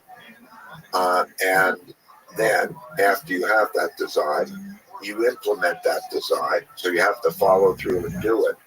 And you do that, and that will then produce its new results, which should be better results. I call this kind of a looping process. It's the evolutionary looping process. And you just keep doing that, and you learn over a period of time, and you move in the direction that you want. Last question, and you only have 1 minute to answer it. You dedicate the book, quote, to my grandchildren, those of their generation, who will be participants in the continuation of this story. May the force of evolution be with you. So let me ask, where is this force of evolution taking human civilization? And what in this story that evolution is writing gives you hope? Evolution is a direction toward improvement. And the greatest force is man's capacity to adapt and invent. And so you see in the charts in the book, you see that this upward movement, life expectancy, health, all the things that we think are better.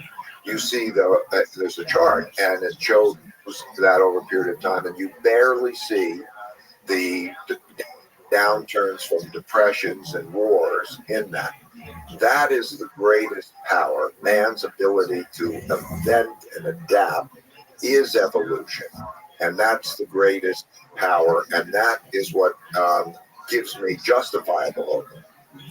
And a continuation of that, like we mentioned with Elon, maybe we'll become a multiplanetary species. So not only will we keep creating amazing things here on Earth, we'll keep expanding out into the cosmos. My time horizon doesn't have me analyzing that yet, but I hope so, and I agree that would be the natural. So I'm not going to ask you for the best financial system on Mars. I think we'll focus on Earth for now. Right? Thank you so much for your brilliance, for the books you've written, for the works you've done, for the inspiration of millions. So, and thank you for spending your valuable time here with me today. Thank you. Thanks for listening to this conversation with Ray Dalio. To support this podcast, please check out our sponsors in the description. And now, let me leave you with some words from Ray Dalio himself. Every time you confront something painful, you are at a potentially important juncture in your life. You have the opportunity to choose healthy and painful truth, or unhealthy but comfortable delusion. Thank you for listening, and hope to see you next time.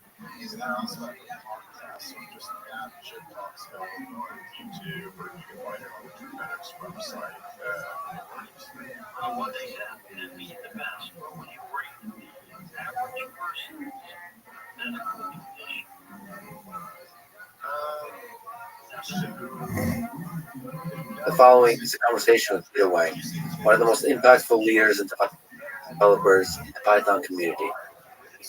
Former physicist, current philosopher, and someone who many people told me about and prayed.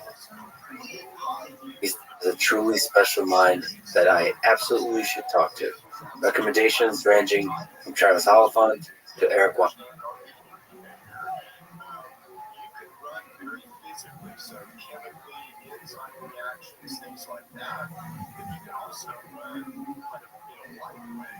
Einstein. So here we are. This is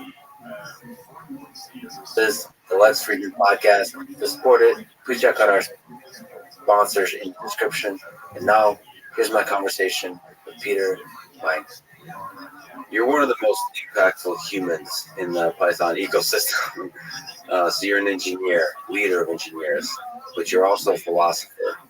So let's talk both in this conversation about programming and philosophy. First, programming. What to you is the best, or maybe the most beautiful feature of Python? Or maybe the thing that made you fall in love or stay in love with Python?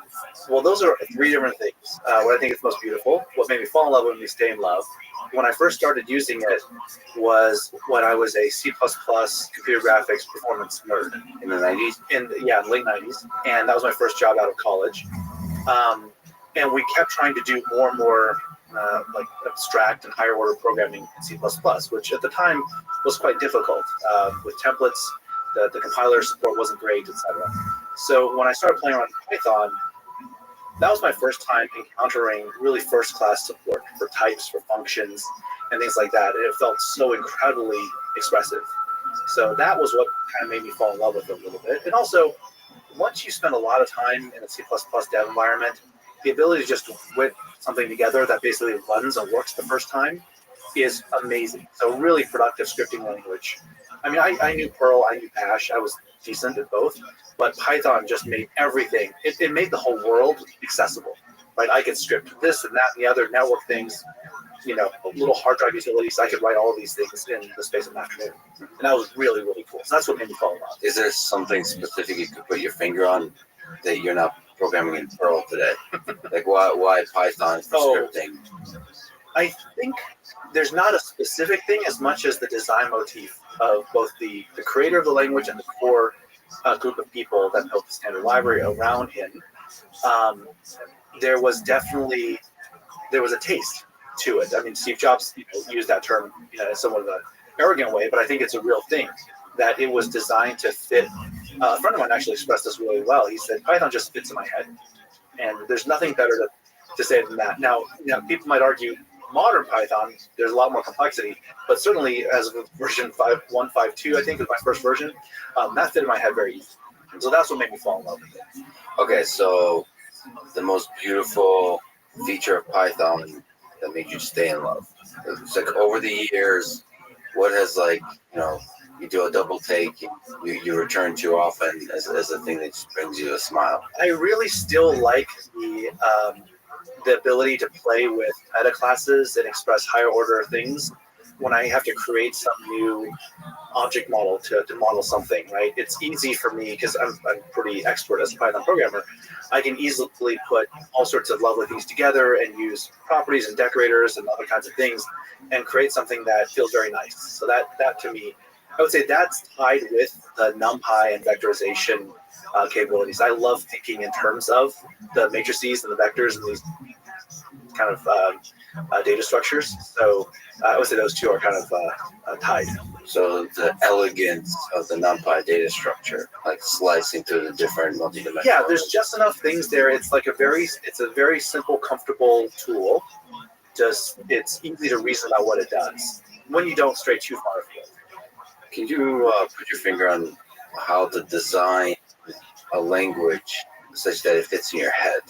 Certain things like the colon or the certain notation aspects of Python that just kind of work.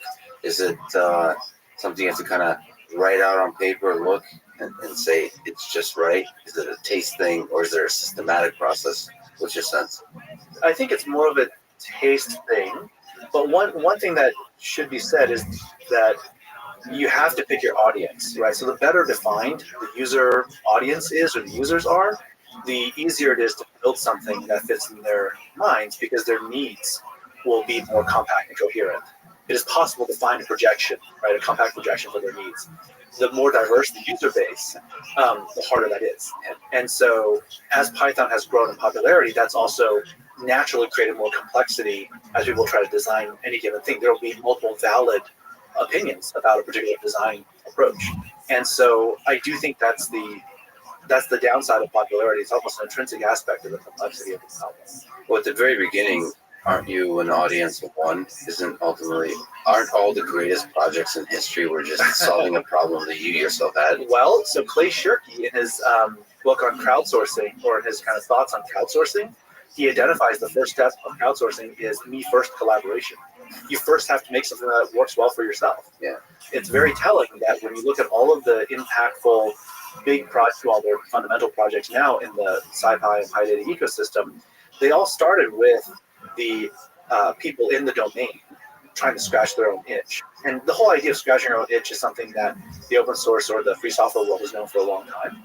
But in the scientific computing areas, these are assistant professors or electrical engineering grad students. They didn't have really a lot of programming skill necessarily, but Python was just good enough for them to put something together that fit in their domain, right? So it's almost like it's a necessity is the mother of invention aspect, and also it was a really harsh filter for utility and compactness and expressiveness. Like, it was too hard to use, then they wouldn't have built it because there was just too much trouble, right? It was a side project for them. And also necessity creates a kind of deadline. It seems like a lot of these projects are quickly thrown together in the first step, and that, even though it's flawed, that just seems to work well for software projects. Well, it does work well for software projects in general, and in this particular space, one of my colleagues, Stan Sieber, identified this, that all the projects in the SciPy ecosystem, if we just rattle them off, there's NumPy, there's SciPy, built by different collaborations of people, although Travis is the heart of both of them. But NumPy coming from Numeric and NumPy, these are different people. And then you've got Pandas, you've got Jupyter, or IPython, there's Matplotlib, there's just so many others that I'm not going to do justice. I'll try to name them all. But all of them are actually different people. And as they rolled out their projects, the fact that they had limited resources meant that they were humble about scope. A great famous hacker, Jamie Zawiski, once said that every geek's dream is to build the ultimate middleware, right? And the thing is, with these scientists turned programmers, they had no such dream. They were just trying to write something that was a little bit better for what they needed in MATLAB, and they were going to leverage what everyone else had built. So naturally, almost to have this annealing process or whatever, we built a very modular cover of the basic needs of a scientific computing library. If you look at the whole human story, how much of a leap is it? We've developed all kinds of languages, all kinds of methodologies for communication. It just kind of like grew this collective intelligence. Civilization grew and expanded. We wrote a bunch of books, and now we tweet. How big of a leap is programming if programming is yet another language? Is it just a nice little trick that's temporary in our human history, or is it like a big leap in the almost us becoming another organism at a higher level of abstraction, something else? I think the act of programming or using grammatical constructions of some underlying primitives, that is something that humans do learn, but every human learns this. Anyone who can speak learns how to do this. What makes programming different has been that up to this point, when we try to give instructions to computing systems, all of our computers, well, actually this is not quite true, but I'll first say it, and then I'll tell you why it's not true. But for the most part, we can think of computers as being these iterated systems. So when we program, we're giving very precise instructions to iterated systems that then run at incomprehensible speed and run those instructions. In my experience, some people are just better equipped to model systematic iterated systems, or whatever, iterated systems in their head. Some people are really good at that, and other people are not. And so when you have, like, for instance, sometimes people have tried to build systems that make programming easier by making it visual, drag and drop. And the issue is you can have a drag and drop thing, but once you start having to iterate the system with conditional logic, handling case statements and branch statements and all these other things, the visual drag and drop part doesn't save you anything. You still have to reason about this giant iterated system with all these different conditions around it. That's the hard part, right? So handling iterated logic, that's the hard part. The languages we use that emerge to give us ability and capability over these things. Now, the one exception to this rule, of course, is the most popular programming system in the world, which is Excel, which is a data flow and a data-driven, immediate mode, and data transformation-oriented programming system. And it's actually not an accident that that system is the most popular programming system, because it's so accessible to a much broader group of people. I do think as we build future computing systems, you actually already see a little bit. It's much more about composition of modular blocks. They themselves actually maintain all their internal state, and the interfaces between them are well-defined data schemas. And so to stitch these things together using like IFTTT or Zapier or any of these kind of, I would say compositional scripting kinds of things. HyperCard was also a little bit in this vein. That's much more accessible to most people. It's really that implicit state that's so hard for people to track. Yeah, okay, so that's modular stuff, but there's also an aspect where you're standing on the shoulders of giants. So you're building like higher and higher levels of abstraction. That you do that a little bit with language. So with language, you develop sort of ideas, philosophies, Plato, and so on, and then you kind of leverage those philosophies to try to have deeper and deeper conversation. But with programming, it seems like you can build much more complicated systems. Like without knowing how everything works, you can build on top of the work of others. And it seems like you're developing more and more sophisticated expressions, ability to express ideas in a computational space. I think it's worth pondering the difference here between complexity and complication. Okay, right? Back to Excel.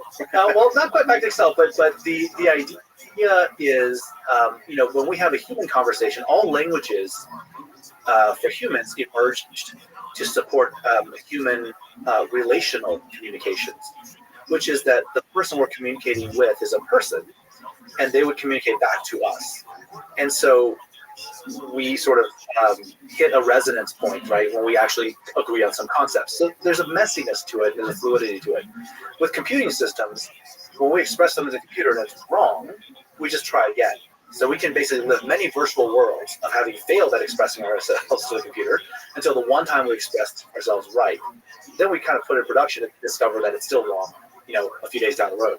So I think the sophistication of the things that we build with computing, one has to really pay attention to the difference between when an end user is expressing something onto a system that exists versus when they're extending the system to increase the system's capability for someone else to then interface with. And we happen to use the same language for both of those things in most cases, but it doesn't have to be that. And Excel is actually a great example of this, of kind of a counterpoint to that. Okay, so what about the idea of, you said messiness? Mm-hmm. Wouldn't you put this software 2.0 idea, this idea of machine learning, into the further and further steps into the world of messiness? The same kind of beautiful messiness of human communication. Isn't that what machine learning is? Is building on levels of abstraction that don't have messiness in them, that at the operating system level, then there's Python, the programming languages that have more and more power, but then finally there's neural networks that ultimately work with data, and so the programming is almost in the space of data, and the data is allowed to be messy. Isn't that a kind of program? So the idea of software 2.0 is a lot of the programming happens in the space of data. Back to Excel. All roads lead back to Excel. In the space of data, and also the hyperparameters of neural networks, and all of those allow the same kind of messiness to communication. It does, but my background is in physics. I took like 2 CS courses in college, so I don't have. I did cram a bunch of CS in prep when I applied for grad school, but still, I don't have a formal background in computer science. But what I have observed in studying programming languages and programming systems and things like that is that there seems to be this triangle. It's one of these beautiful little iron triangles that you find in life sometimes. And it's the connection between the code correctness and kind of expressiveness of code, the semantics of the data, and then the kind of correctness or parameters of the underlying hardware compute system. So there's the algorithms that you want to apply. There's what the bits that are stored on whatever media actually represent, the semantics of the data, within the representation, and then there's what the computer can actually do. And every programming system, every information system, ultimately finds some spot in the middle of this little triangle. Sometimes some systems collapse them into just one edge. Are we including humans as a system in this? No, I'm just thinking about computer systems here. Okay, and the reason I bring this up is because I believe there's no free lunch around this stuff. So if we build machine learning systems to sort of write the correct code that is at a certain level of performance, so it'll sort of select, right, with the hyperparameters we can tune kind of how we want the performance boundary in SLA to look like for transforming some set of inputs into certain kinds of outputs. That training process itself is intrinsically sensitive to the kinds of inputs we put into it. It's quite sensitive to the boundary conditions we put around the performance. So I think even as we move to using automated systems to build this transformation, as opposed to humans explicitly from a top-down perspective, figuring out, well, this schema and this database and these columns get selected for this algorithm. Here we put a Fibonacci heap for some other thing. Human design or computer design, ultimately what we hit, the boundaries that we hit with these information systems is when the representation of the data hits the real world is where there's a lot of slop and a lot of interpretation. And that's where actually I think a lot of the work will go in the future, is actually understanding kind of how to better, in the view of these live data systems, how to better encode the semantics of the world for those things. There'll be less of the details of how we write a particular SQL query.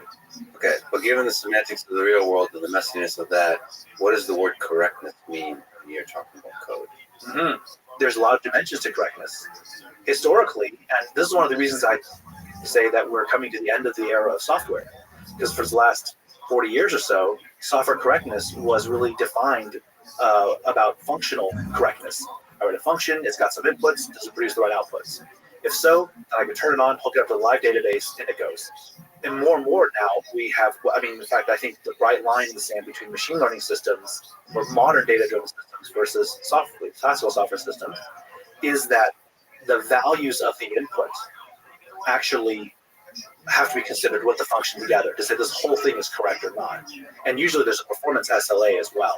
Like, did it actually finish? What's SLA? Sorry, service level agreement. So it has to return within some time. You have a 10 millisecond time budget to return a prediction of this level of accuracy, right? So these are things that were not traditionally in most business computing systems for the last 20 years at all. People didn't think about it. But now we have value dependence on functional correctness. So that question of correctness is becoming a bigger and bigger question. What does that map to the end of software? We've thought about software as just this thing that you can do in isolation with some test trial inputs and in a very very sort of sandboxed environment. And we can quantify how does it scale, how does it perform, how many nodes do we need to allocate if we want to scale for this many inputs.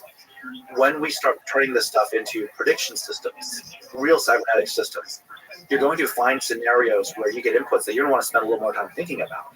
You're going to find inputs that it's not clear what you should do, right? So then the software has a varying amount of runtime and correctness with regard to input. And that is a different kind of system altogether. Now it's a full-on cybernetic system. It's a next-generation information system that is not like traditional software systems. Can you maybe describe what is a cybernetic system?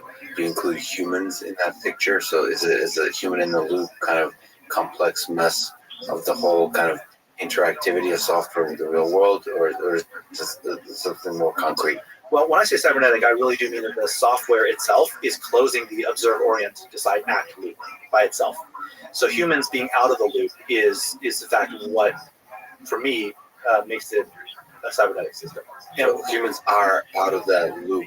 When humans are out of the loop, when the machine is actually sort of deciding on its own what it should do next to get more information, that makes it a cybernetic system.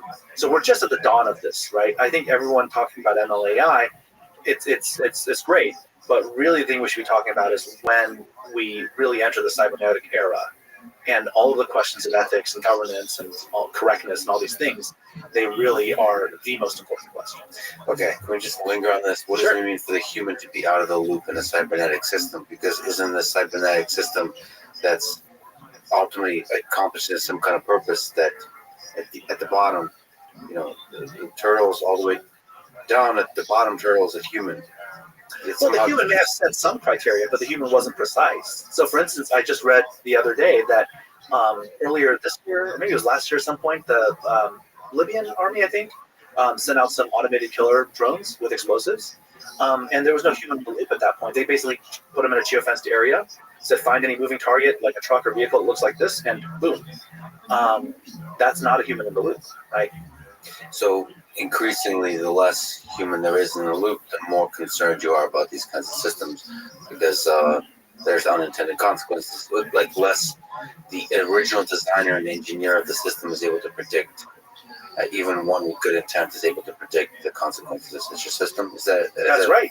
There are some software systems, right, that run without humans in the loop that are quite complex, and that's like the electronic markets. And we get flash crashes all the time. We get, in the heyday of high frequency trading, there's a lot of market microstructure, people doing all sorts of weird stuff that the market designers had never really thought about, contemplated, or intended.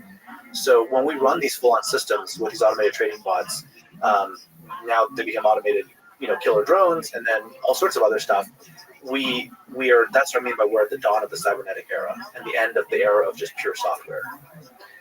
Are you more concerned if you're thinking about cybernetic systems, or even like self-replicating systems, so systems that aren't just doing a particular task, but are able to sort of multiply and scale in some dimension, in the digital or even the physical world? Are you more concerned about like the lobster being boiled, so a gradual, with us not noticing, collapse of civilization, or a big explosion? It's like, oops, kind of a big thing where everyone notices, but it's too late. I think that it will be a different experience for different people. I do share a common point of view with some of the climate, people who are concerned about climate change and just the big existential risks that we have. But unlike a lot of people who share my level of concern, I think the collapse will not be quite so dramatic as some of them think. And what I mean is that I think that for certain tiers of, let's say, economic class or certain locations in the world, people will experience dramatic collapse scenarios. But for a lot of people, especially in the developed world, the realities of collapse will be managed. There will be narrative management around it so that they essentially insulate, the middle class will be used to insulate the upper class from the pitchforks and the flaming torches and everything. It's interesting because so my specific question wasn't as general. My question was more about cybernetic systems and software. Okay. It's interesting, but it would nevertheless perhaps be about class. So the effect of algorithms might affect certain classes more than others. Absolutely. I was more thinking about whether it's social media algorithms or actual robot. Is there going to be a gradual effect on us where we wake up one day and don't recognize the humans we are? Or is it something truly dramatic where there's, like a meltdown of a nuclear reactor kind of thing, Chernobyl, like catastrophic events that are almost bugs in a program that scaled itself too quickly? Yeah, I'm not as concerned about the visible stuff. And the reason is because the big visible explosions, I mean, this is something I said about social media, is that, at least with nuclear weapons, when a nuke goes off, you can see it and you're like, well, that's really, wow, that's kind of bad, right? I mean, Oppenheimer was reciting the Bhagavad Gita, right, when he saw one of those things go off. So we can see nukes are really bad. He's not reciting anything about Twitter. Well, but then when you have social media, when you have all these different things that conspire to create a layer of virtual experience for people that alienates them from reality and from each other, that's very pernicious. It's impossible to see, right? And it kind of slowly gets in there. So you've written about this idea of virtuality on this topic, which you define as the subjective phenomenon of knowingly engaging with virtual sensation and perception and suspending or forgetting the context that it's simulacrum. So let me ask, what is real? Is there a hard line between reality and virtuality? Like perception drifts from some kind of physical reality. We have to kind of have a sense of what is the line we've gone too far. Right. For me, it's not about any hard line about physical reality as much as a simple question of does the particular technology help people connect in a more integral way with other people, with their environment, with all of the full spectrum of things around them. So it's less about, this is a virtual thing and this is a hard real thing, more about when we create virtual representations of the real things, always some things are lost in translation. Usually many dimensions are lost in translation, right? We're now coming to almost 2 years of COVID, people on Zoom all the time. It's different when you meet somebody in person and when you see them I've seen you on YouTube lots, right? But the seeing in person is very different. And so I think when we engage in virtual experiences all the time, and we only do that, there is absolutely a level of embodiment. There's a level of embodied experience and participatory interaction that is lost. And it's very hard to put your finger on exactly what it is. It's hard to say, we're going to spend $100 million building a new system that captures this 5% better, higher fidelity human expression. No one's going to pay for that, right? So when we rush madly into a world of simulacrum and virtuality, the things that are lost it's difficult. Once everyone moves there, it can be hard to look back and see what we've lost. So is it irrecoverably lost, or rather, when you put it all on the table, is it possible for more to be gained than is lost? If you look at video games, they create virtual experiences that are surreal and can bring joy to a lot of people, can connect a lot of people, and can get people to talk a lot of trash. So it can bring out the best and the worst in people. So is it possible to have a future world where the pros outweigh the cons? It is. I mean, it's possible to have that in the current world. But when literally trillions of dollars in capital are tied to using those things to groom the worst of our inclinations and to attack our weaknesses in the limbic system, to create these things into id machines versus connection machines, then those good things don't stand a chance. Can you make a lot of money by building connection machines? Is it possible, do you think, to bring out the best in human nature, to create fulfilling connections and relationships in the digital world and make a shit ton of money? If I figure it out, I'll let you know. Well, what's your intuition without concretely knowing what's the solution? My intuition is that a lot of our digital technologies give us the ability to have synthetic connections or to experience virtuality. They have co-evolved with sort of the human expectations. It's sort of like sugary drinks. As people have more sugary drinks, they need more sugary drinks to get that same hit, right? So with these virtual things, and with TV and fast cuts and TikToks and all these different kinds of things, we're co-creating essentially humanity that sort of asks and needs those things. And now it becomes very difficult to get people to slow down. It gets difficult for people to hold their attention on slow things and actually feel that embodied experience, right? So mindfulness now more than ever is so important in schools and as a therapy technique for people because our environment has been accelerated. And McLuhan actually talks about this in the electric environment of the television, now before TikTok and before front-facing cameras. So I think for me, the concern is that it's not like we can ever switch to doing something better, but more of the humans and technology, they're not independent of each other. The technology that we use kind of molds what we need for the next generation of technology. Yeah, but humans are intelligent and they're introspective and they can reflect on the experiences of their life. So, for example, there's been many years in my life where I ate an excessive amount of sugar, and in a certain moment I woke up and said, why do I keep doing this? It doesn't feel good, like long term. And I think, so going through the TikTok process of realizing, okay, when I shorten my attention span, actually that does not make me feel good longer term. And realizing that, and then going to platforms, going to places that are away from the sugar. So in so doing, you can create platforms that can make a lot of money to help people wake up to what actually makes them feel good long term, develop, grow as human beings. And it just feels like humans are more intelligent than mice looking for cheese. They're able to sort of think. I mean, we could contemplate our mortality, and contemplate things like long-term love, and we can have a long-term fear. So things like mortality. We can contemplate whether the experiences, sort of the drugs of daily life that we've been partaking in, is making us happier, better people. And then once we contemplate that, we can make financial decisions in using services and paying for services that are making us better people. So it just seems that we're in the very first stages of social networks that just were able to make a lot of money really quickly.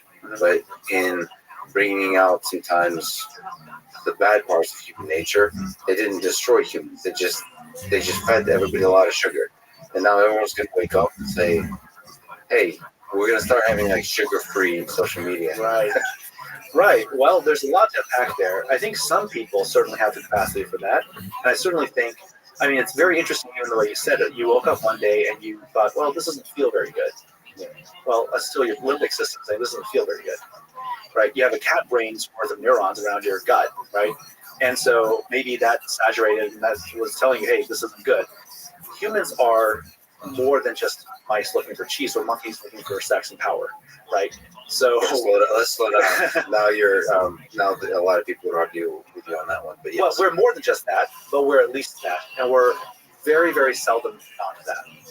So I don't actually disagree with you that we could be better and that that better platforms exist and people are voluntarily noping out of things like Facebook and noping out of Awesome verb. It's a great term. Yeah, I love it. I use it all the time. You're welcome. To nope out of that. I want to nope out of that, right? It's gonna be a hard pass. And that's great, but that's, again, to your point, that's the first generation of front-facing cameras, of social pressures, and you as a self-starter, self-aware adult have the capacity to say, yeah, I'm not going to do that. I'm going to spend time on long-form reads. I'm going to spend time managing my attention. I'm going to do some yoga.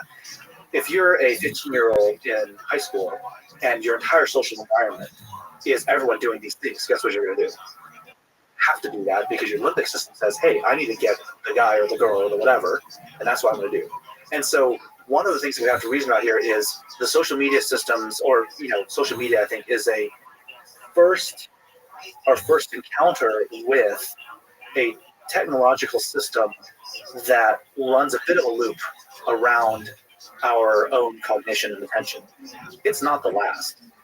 It's far from the past.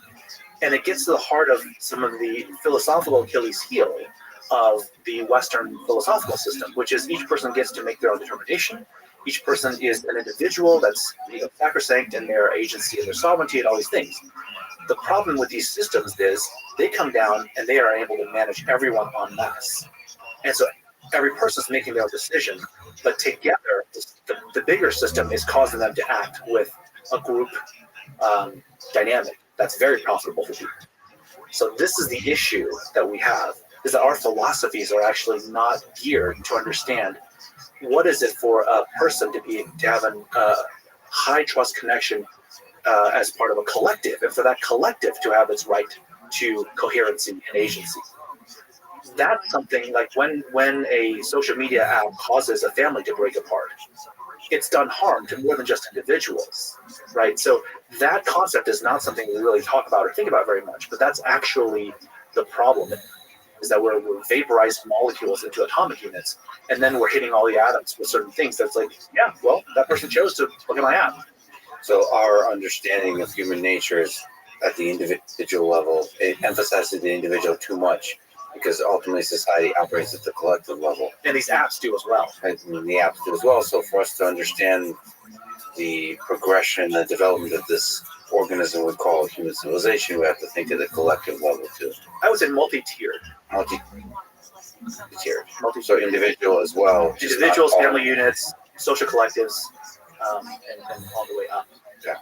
So you said that individual humans are multi-layered, susceptible to signals and waves and multiple strata: the physical, the biological, social, cultural, intellectual. So sort of going along these lines, can you describe the layers, the cake that is a human being, and maybe the human collective, human society? So I'm just stealing wholesale here from Robert Pirsig, who is the author of Zen and the Art of Motorcycle Maintenance. And in his follow-on book, is a sequel to it called Lila. He goes into this in a little more detail, but it's a crude approach to thinking about people, but I think it's still an advancement over traditional subject-object metaphysics, where we look at people as a dualist would say, well, is your mind, your consciousness, is that just merely the matter that's in your brain, or is there something kind of more beyond that? And they would say, yes, there's a soul, sort of ineffable soul beyond just merely the physical body, right? And then, and I'm not one of those people, right? I think that we don't have to draw a line between are things only this or only that. Collectives of things can emerge structures and patterns that are just as real as the underlying pieces, but they're transcendent, but they're still of the underlying pieces. So your body is this way. I mean, we just know physically you consist of atoms and whatnot, and then the atoms are arranged into molecules, which are arranged into certain kinds of structures that seem to have a homeostasis to them, called cells.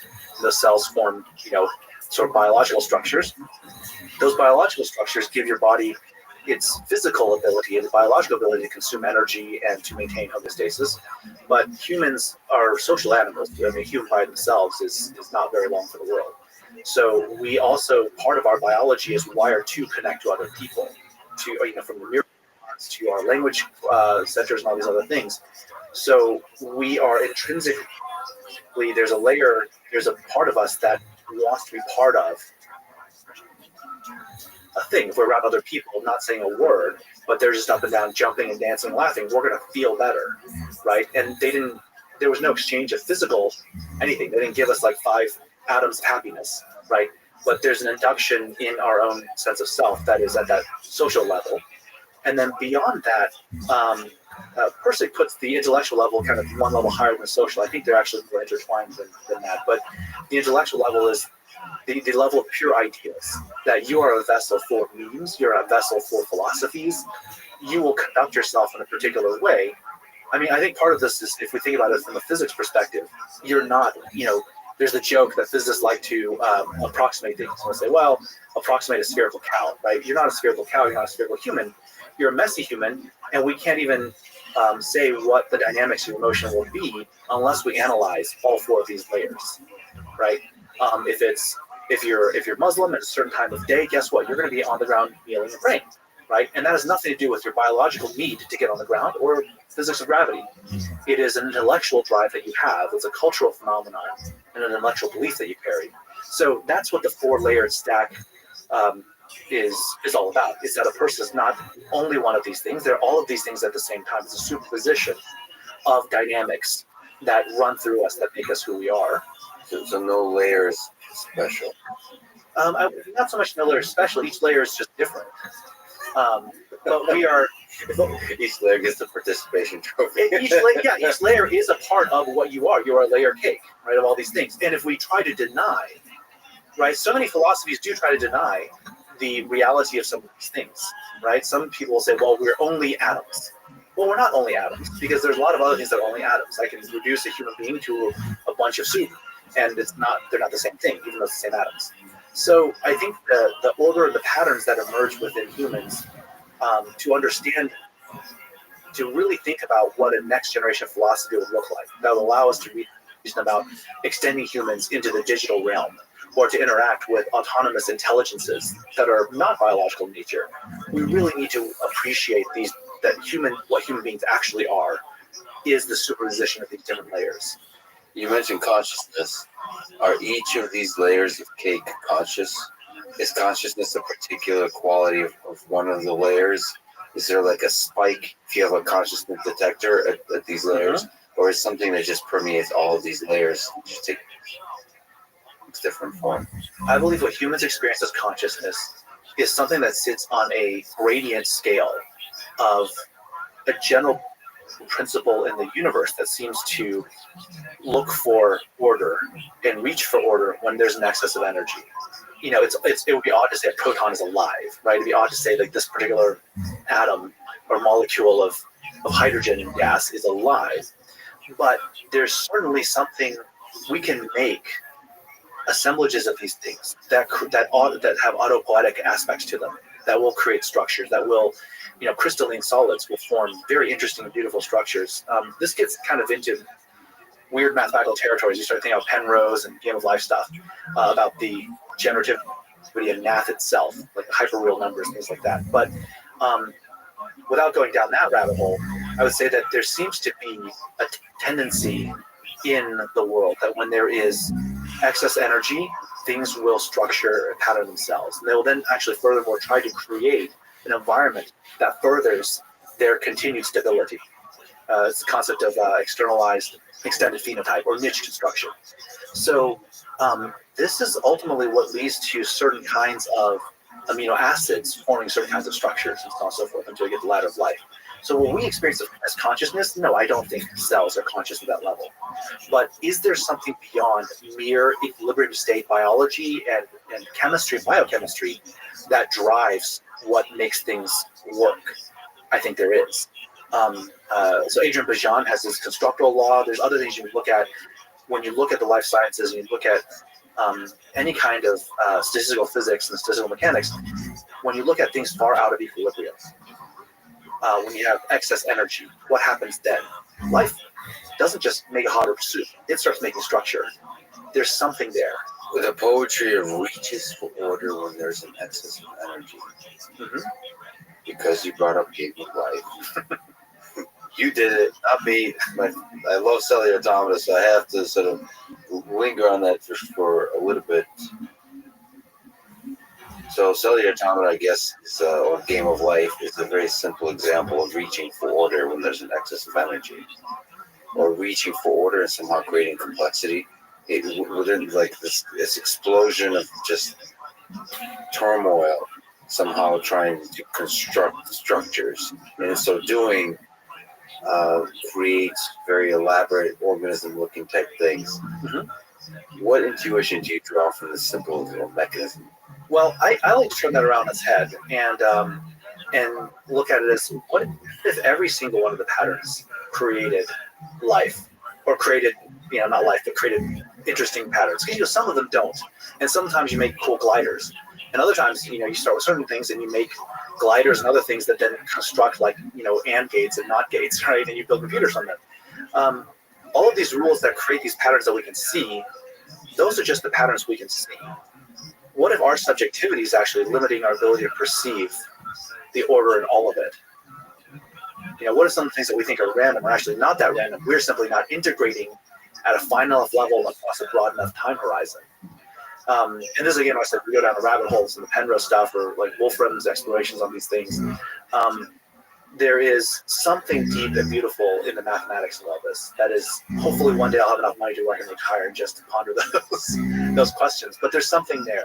But you're saying there's a ceiling to when you have enough money and you retire and you ponder it. There's a ceiling to how much you can truly ponder, because there's cognitive limitations in what you're able to perceive as a pattern. Yeah. So, and maybe mathematics extends your perception capabilities, but it's still finite. It's just like, yeah, the mathematics we use is the mathematics that can fit in our head. Yeah. Did God really create the integers? Or did God create all of it? And we just happen, at this point in time, to be able to perceive integers. well, he just did the positive and She create all this? And then we... she just created the natural numbers, and then we screwed it all up with 0, and then I guess, okay. But we did. We created mathematical operations so that we can have iterated steps to approach bigger problems, right? I mean, the entire point of the Arabic numeral system and it's a rubric for mapping a certain set of operations and folding them into a simple little expression. But that's just the operations that we can fit in our heads. There are many other operations besides, right? The thing that worries me the most about aliens and humans is that aliens are all around us and we're too dumb to see them. Oh, certainly, yeah. Or life, let's say just life of all kinds of forms, or organisms. You know what? Just even the intelligence of organisms is imperceptible to us because we're too dumb and self-centered. That works. Well, we're looking for a particular kind of thing. Yeah. When I was at Cornell, I had a lovely professor of Asian religions, Jane Marie Law. She would tell this story about a musician, a Western musician who went to Japan, and he taught classical music and could play all sorts of instruments. He went to Japan, and he would ask people, he would basically be looking for things in the style of the Western, chromatic scale and these kinds of things, and then finding none of it, he would say, well, there's really no music in Japan. But they're using a different scale. They're playing different kinds of instruments, right? The same thing she was using as sort of a metaphor for religion as well. And in the West, we center a lot of religions, certainly the religions of Abraham, we center them around belief. And in the East, it's more about practice, right? Spirituality and practice rather than belief. So anyway, the point is here, to your point, life, I think so many people are so fixated on certain aspects of self-replication or, homeostasis or whatever. But if we kind of broaden and generalize this thing of things reaching for order, under which conditions can they then create an environment that sustains that order, that allows them, the invention of death is an interesting thing. There are some organisms on Earth that are thousands of years old. And it's not like they're incredibly complex. They're actually simpler than the cells that comprise us, but they never die. So at some point, death was invented, somewhere along the eukaryotic scale. I mean, even the protists, right? There's death. And why is that? Along with the sexual reproduction, right? There is something about the renewal process, something about the ability to respond to a changing environment where it just becomes, just killing off the old generation and letting new generations try seems to be the best way to fit into the niche. Human historian seems to write about wheels and fire as the greatest inventions, but it seems like death and sex are pretty good, and they're kind of essential inventions at the very beginning. At the very beginning, yeah. Well, we didn't invent them, right? You didn't invent them. I see us as one. You, particular Homo sapien, did not invent them, but we together. It's a team project, just like you're saying. I think the greatest Homo sapien invention is collaboration. So when you say collaboration, Peter, where do ideas come from? And how do they take hold in society? Is that the nature of collaboration? Is that the basic atom of collaboration is ideas? It's not ideas, but it's not only ideas. There's a book I just started reading called Death from a Distance. Have you heard of this? It's a really fascinating thesis, which is that humans are the only conspecific, the only species that can kill other members of the species from range. And maybe there's a few exceptions, but if you look in the animal world, you see like pronghorns butting heads, right? You see the alpha lion and the beta lion, and they take each other down. Humans, we develop the ability to chuck rocks at each other, and at prey, but also at each other. And that means the beta male can chunk a rock at the alpha male and take them down. And he can throw a lot of rocks actually, miss a bunch of times, but just hit once and be good. So this ability to actually kill members of our own species from range without a threat of harm to ourselves created essentially mutually assured destruction, where we had to evolve cooperation. If we didn't, then if we just continue to try to do like I'm the biggest monkey in the tribe and I'm gonna own this tribe and you have to go, if we do it that way, then those tribes basically failed. And the tribes that persisted and that have now given rise to the modern Homo sapiens are the ones where respecting the fact that we can kill each other from range without harm, like there's an asymmetric ability to snipe the leader from range. That meant that we sort of had to learn how to cooperate with each other. Like, come back here, don't throw that rock at me. Let's talk our differences out. So violence is also part of collaboration. The threat of violence, they'd say. Well, the recognition, maybe the better way to put it, is the recognition that we have more to gain by working together than the prisoner's dilemma of both of us defecting. So mutually assured destruction in all its forms is part of this idea of collaboration. Well, and Eric Weinstein talks about our nuclear peace, right? I mean, it kind of sucks with thousands of warheads aimed at each other between Russia and the U.S., but it's like, on the other hand, we only fought proxy wars, right? We did not have another World War III of like hundreds of millions of people dying to like machine gun fire and giant, guided missiles. So the original nuclear weapon is a rock that we learned how to throw, essentially. The original scope of the world for any human being was their little tribe. I would say it still is for the most part. Eric Weinstein speaks very highly of you, which was very surprising to me at first because I didn't know there's this depth to you, because I knew you as an amazing leader of engineers and an engineer yourself, and so it's fascinating. Maybe just as a comment, a side tangent that we could take. What's your nature of your friendship with Eric Weinstein? How did such two interesting paths cross? Is it your origins in physics? Is it your interest in philosophy and the ideas of how the world works? What is it? It's very random. It's Eric found me. He actually found Travis and I. Travis Oliphant. Yeah, we were both working at a company called Enthought back in the mid 2000s, and we were doing a lot of consulting around scientific Python. And we'd made some tools, and Eric was trying to use some of these Python tools to visualize. He had a fiber bundle approach to modeling certain aspects of economics. He was doing this, and that's how he kind of got in touch with us. And so this was in the early. This was mid 2000s, 07 timeframe, 06, 07. Eric Weinstein trying to use Python, right? To visualize fiber bundles, using some of the tools that we built in the open source. That's somehow entertaining to me. It's really funny. But then, we met with him a couple of times. Really interesting guy. And then in the wake of the 07, 08 kind of financial collapse, he helped organize with Lee Smolin a symposium at the Perimeter Institute about, clearly, big finance can't be trusted. Government's in its pockets with regulatory capture. What the F do we do? And all sorts of people. Nassim Taleb was there, and Andy Lowe from MIT was there, and Bill Janeway. I mean, just a lot of top billing people were there. And he invited me and Travis and another one of our coworkers, Robert Kern, who is anyone in the SciPy, NumPy community knows Robert. Really great guy. So the three of us also got invited to go to this thing, and that's where I met Brett Weinstein for the first time as well. Yeah, I knew him before he got all famous for unfortunate reasons, I guess. But anyway, we met then and kind of had a friendship, throughout since then.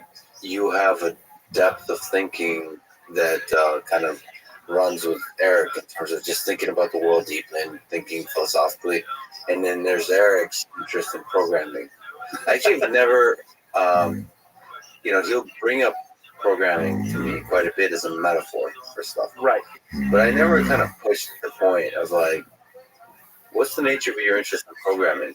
I think he saw it probably as a tool. Yeah, absolutely. To visualize, to explore mathematics and explore physics. But and I was wondering, like, what's his depth of interest and also his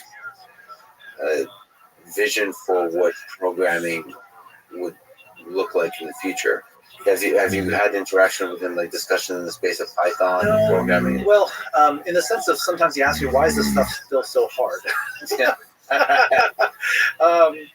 Everybody's a critic, but actually, no, Eric. Programming, Eric, you mean, like in yes. Well, not programming in general, but certain things in the Python ecosystem.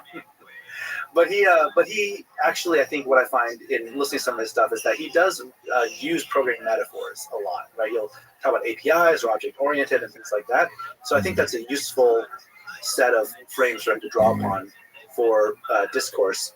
I haven't pair programmed with him in a very long time. You previously Well, I mean, pair look coded at with try to help like put together some visualizations around these things, but it's been a very not really pair programmed, but like you looked at his code, right? I mean, how legendary would be is that like Git repo with Peter Wang and Eric Weinstein. well, honestly, Robert Kern did all the heavy lifting, so I have to give credit where credit is due. Robert is the silent but incredibly deep, quiet, not silent, but quiet but incredibly deep individual at the heart of a lot of those things that Eric was trying to do.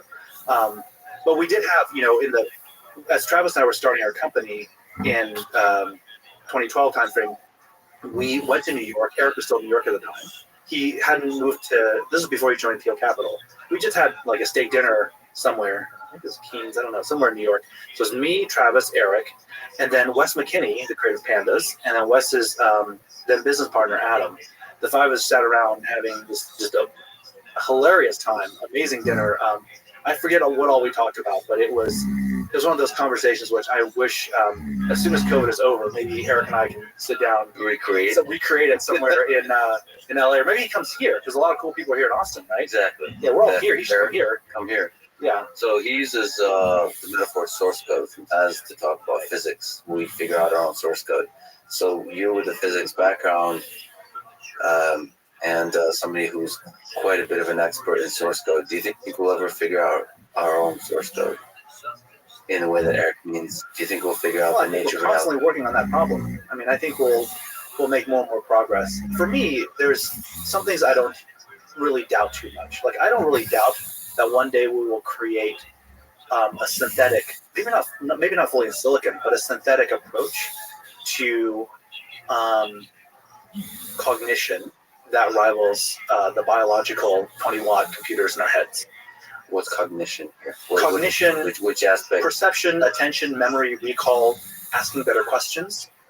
That for me is the measure of health. Doesn't Roomba vacuum cleaner already do that? Or do you mean, it doesn't ask questions? I mean, no. So, I mean, I have a Roomba, but it's not even as smart as my cat, right? So yeah, but it asks questions about what is this wall. It now new feature asks, is this poop or not? Apparently. Yes, a lot of our current cybernetic system. It's a cybernetic system. It will go and it will happily vacuum up some poop, right? The older generations would. The new one just released. It's not vacuum up the poop. Okay, this is a commercial. I wonder if it still gets stuck under my first rung on my stair. In any case, these cybernetic systems we have, they're designed to be sent off into a relatively static environment. Now, whatever dynamic things happen in the environment, they have a very limited capacity to respond to.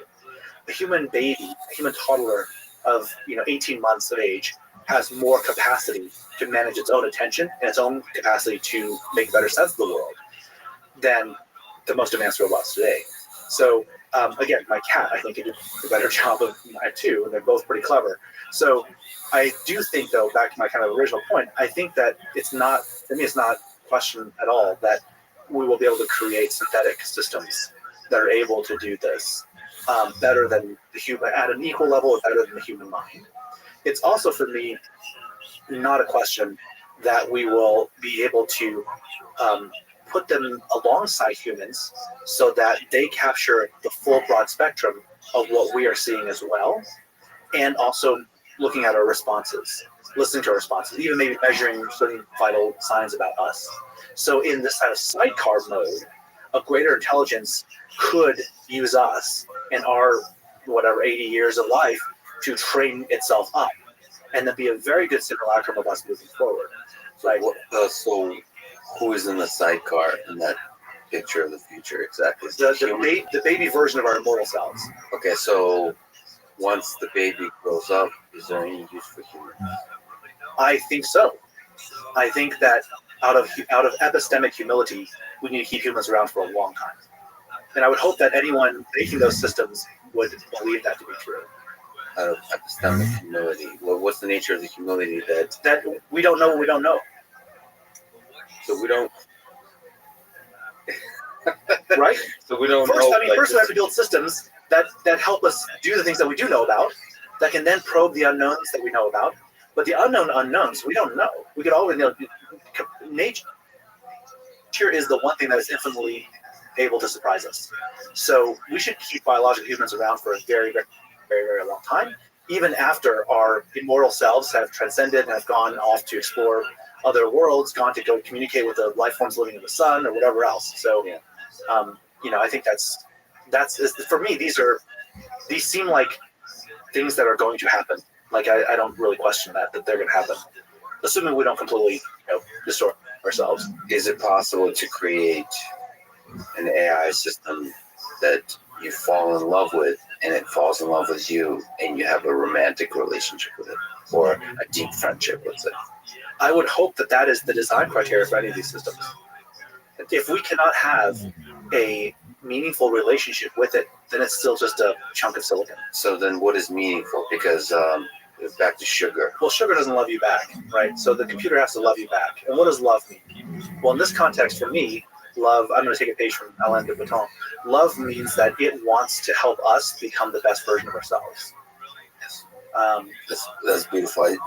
That's a beautiful definition of love. So what role does love play in the human condition at the individual level and at the group level? Because you were kind of saying that we should really consider humans both at the individual and the group and the societal level. What's the role of love in this whole thing? We talked about sex, we talked about death, thanks to the bacteria that invented it.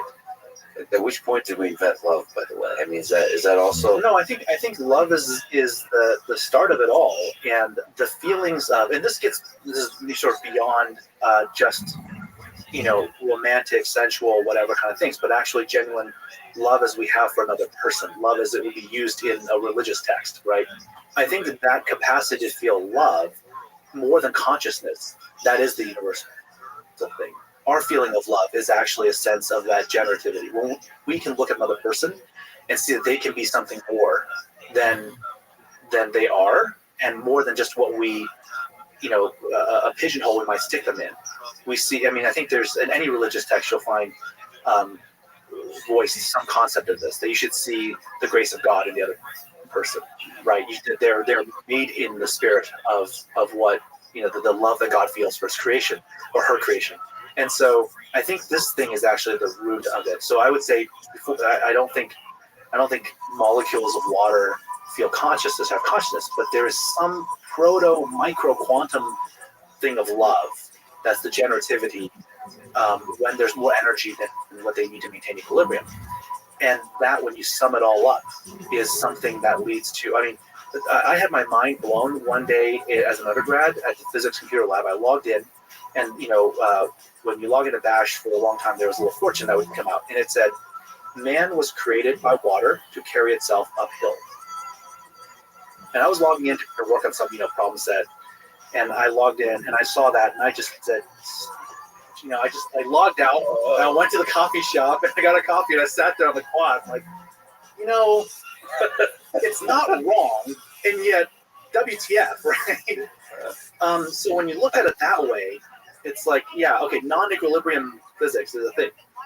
And so when we think about love, when we think about these kinds of things, I would say that in the modern day human condition, there's a lot of talk about freedom and individual liberty and rights and all these things, but that's very Hegelian. It's very kind of following from the Western philosophy of the individual as sacrosanct, but it's not really couched, I think, the right way, because it should be, how do we maximize people's ability to love each other, to love themselves first, to love each other, their responsibilities to the previous generation, to the future generations.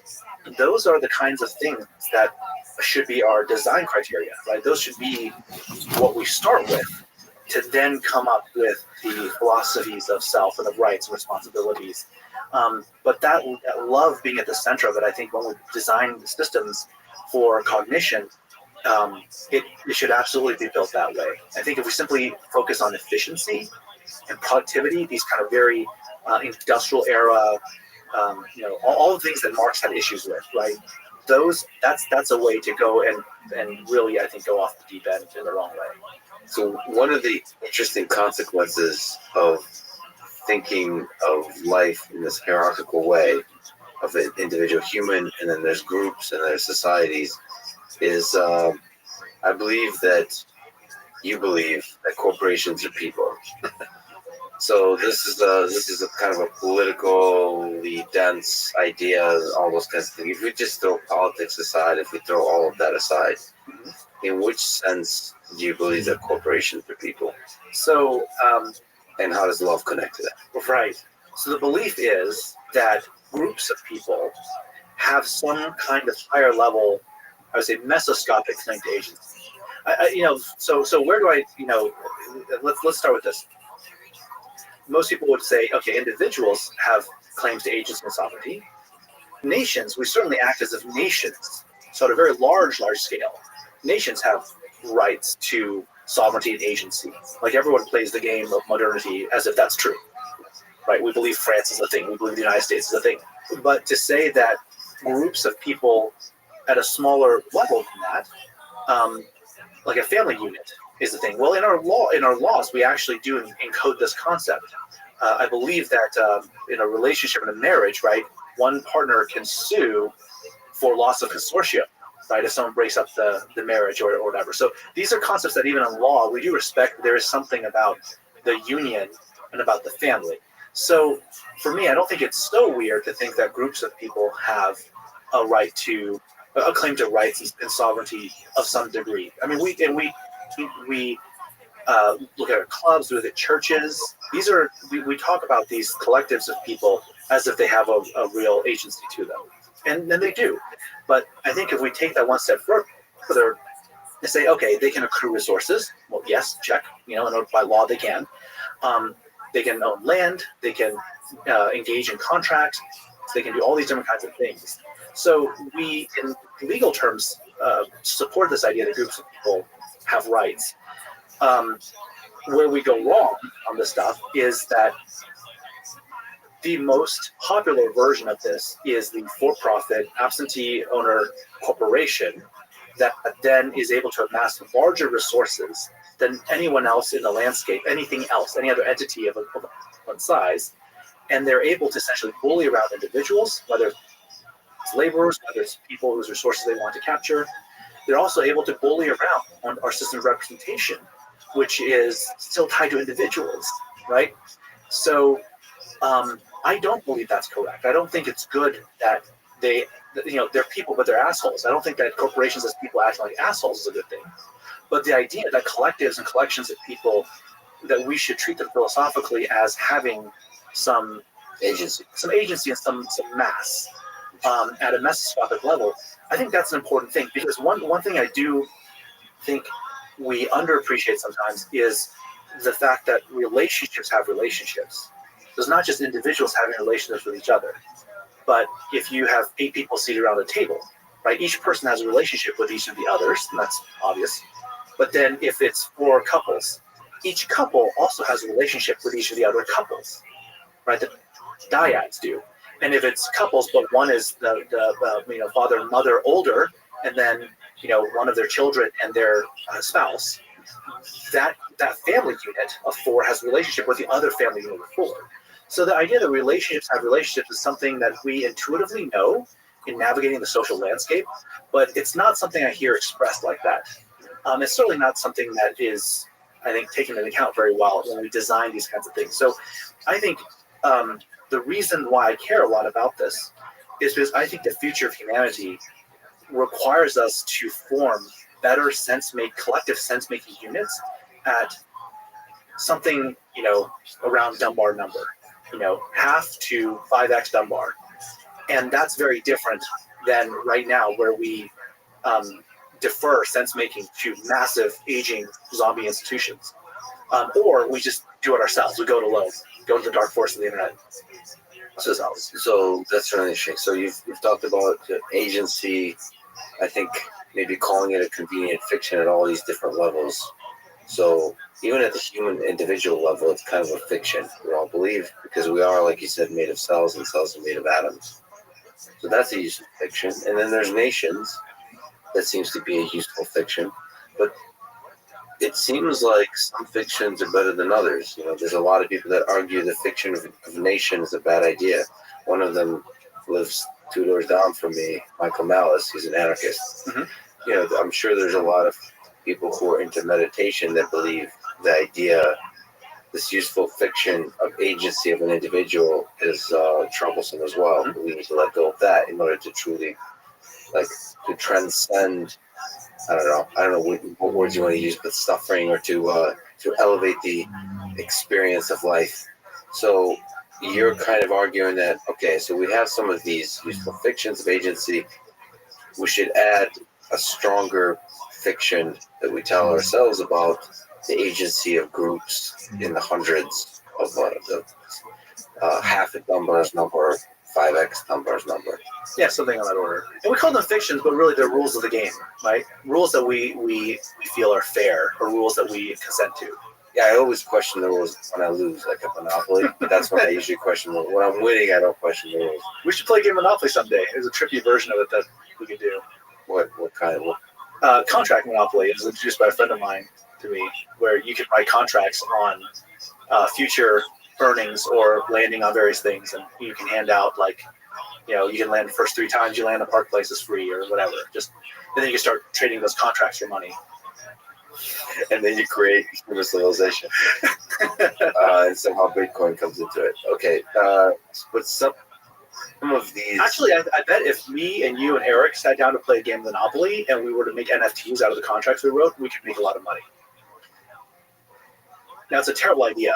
I would never do it. Yeah. But I bet we could actually sell the NFTs around. I have other ideas to make money that I could tell you, and they're all terrible ideas, including cat videos on the internet. Okay, but some of these rules of the game, some of these fictions it seems like they're better than others. They've worked this far to cohere organize human collective action. But you're saying like something about, especially this technological age, requires modified fictions, stories of agency. Why the Dunbar number? And also, you know, how do you select the group of people? You know, Dunbar numbers, I think, I have this sense that it's overused as a kind of law that somehow we can have deep human connection at this scale. Like some of it feels like an interface problem too. It feels like if I have the right tools, I can deeply connect with a larger number of people. It just feels like there's a huge value to interacting just in person, getting to share traumatic experiences together, beautiful experiences together. There's other experiences like that in the digital space that you can share. It just feels like Dunbar's number could be expanded significantly, perhaps not to the level of millions and billions, but it feels like it could be expanded. So how do we find the right interface, you think, for having a little bit of a collective here that has agency?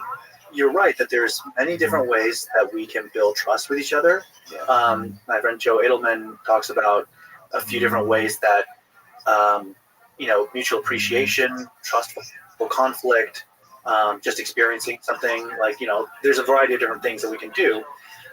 But all those things take time, and you have to be present. The less present you are, there's just, again, a no free lunch principle here. The less present you are, the more of them you can do, but then the less connection you build. So I think there is sort of a human capacity issue around some of these things. Now, that being said, if we can use certain technologies, so for instance, if I write a little monograph on my view of the world, you read it asynchronously at some point, and you're like, wow, Peter, this is great. Here's mine.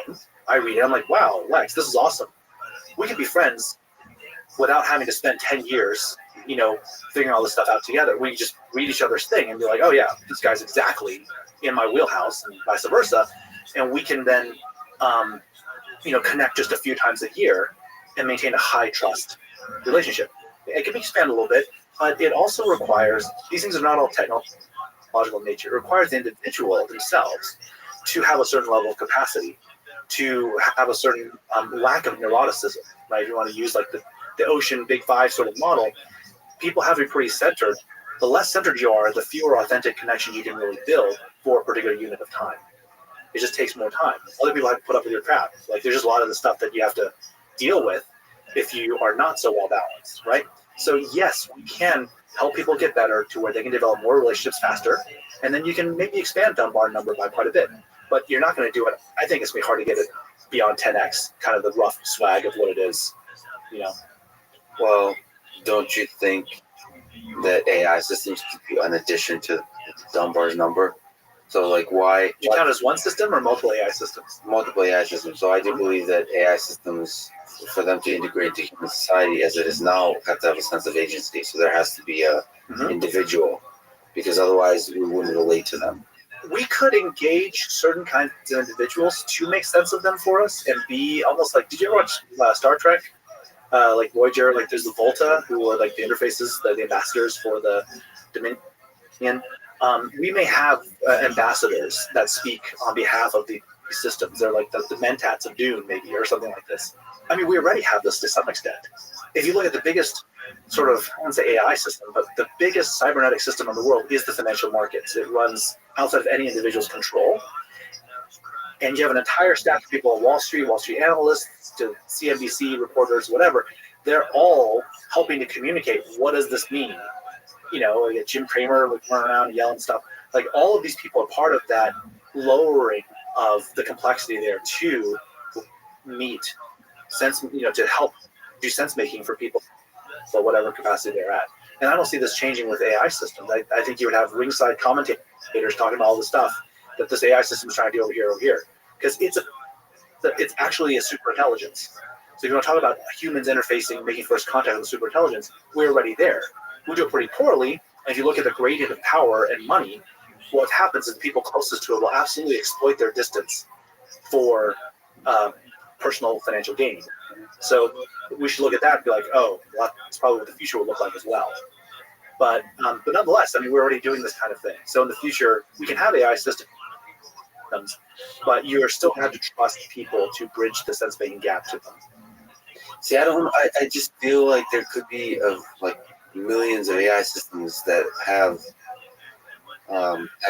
agencies. You have, when you say one superintelligence in that context means it's able to solve particular problems extremely well.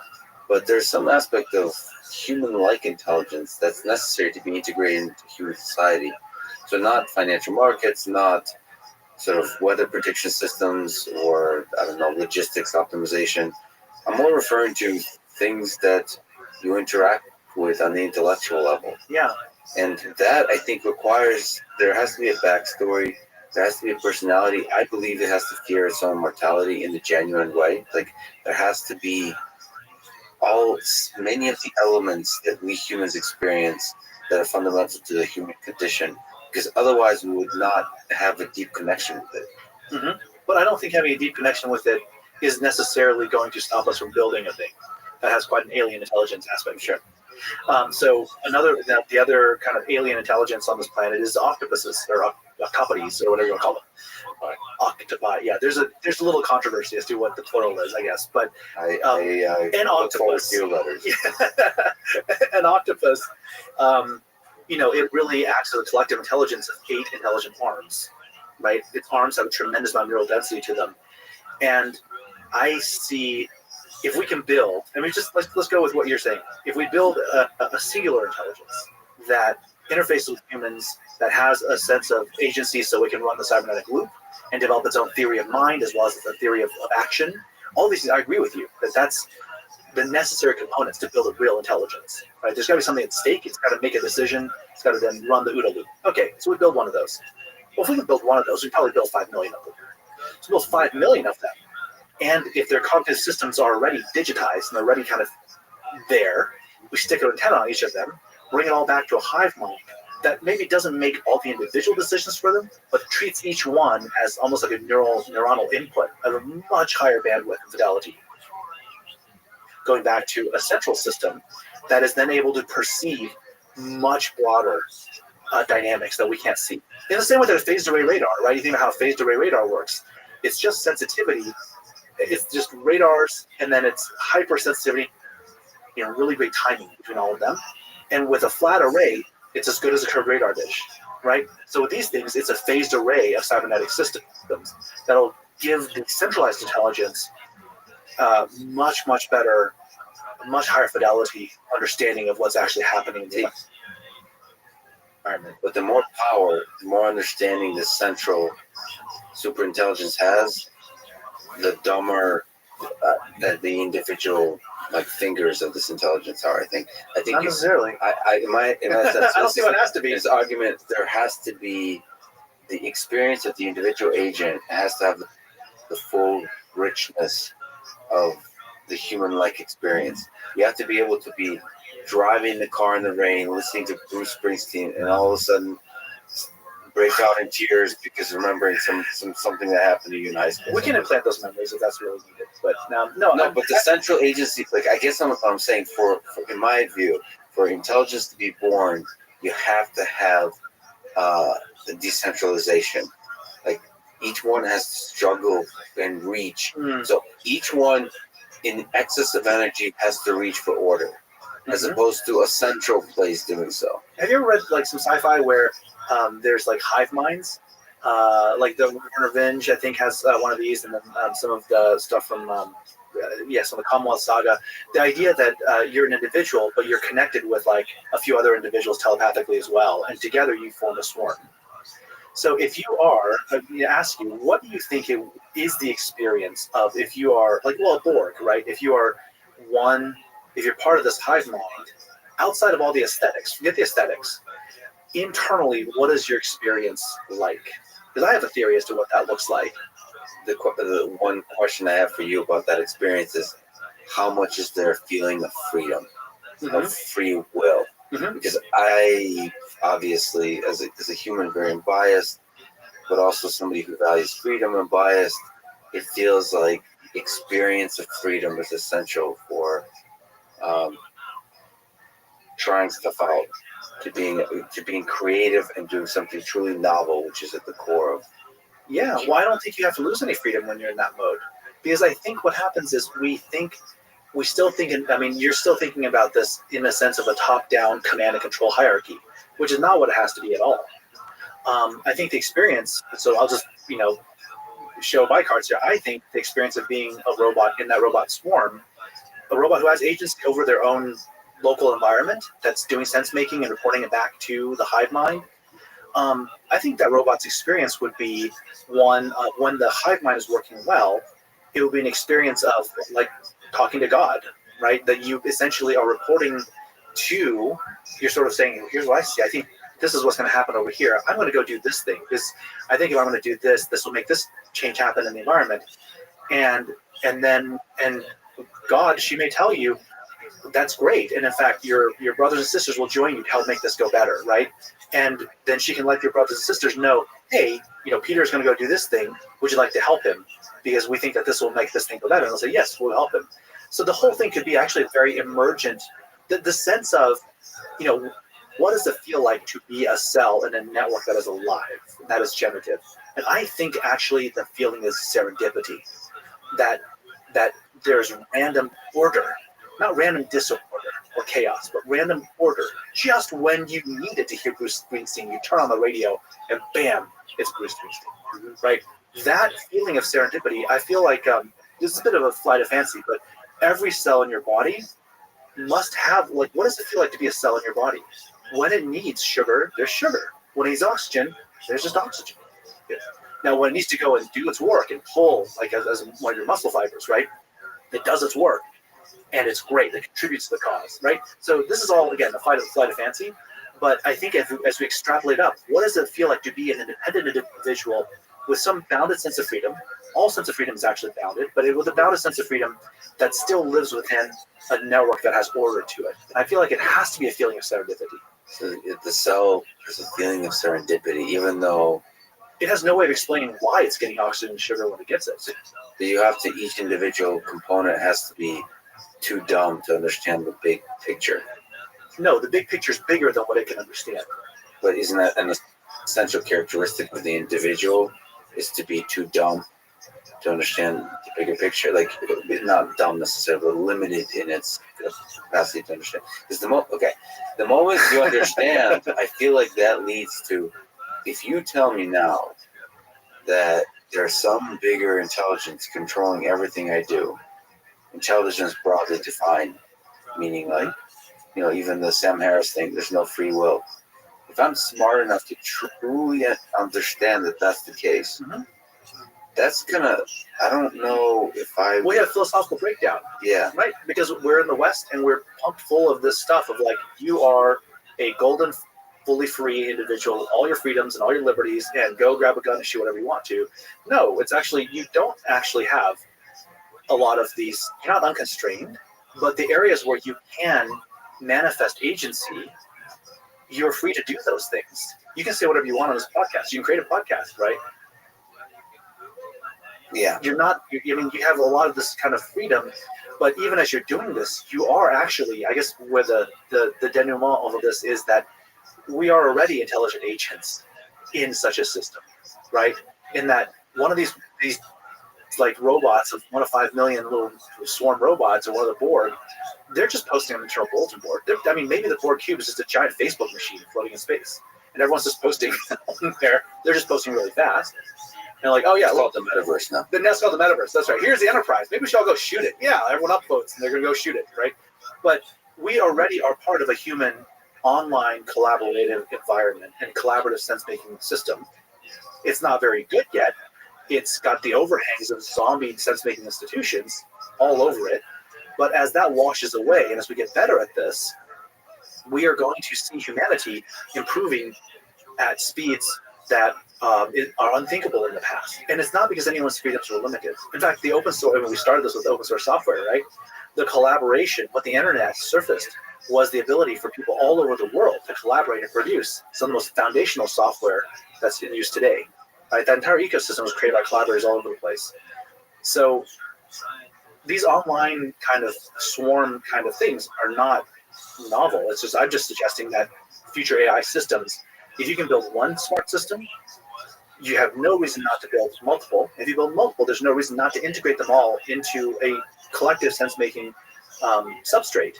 And that thing will certainly have emergent intelligence that none of the individuals, and probably not any of the human designers, will be able to really, put a bow around and explain. But in some sense, that AI system still be able to go like rural Texas, buy a ranch, go off the grid, go full survivalist.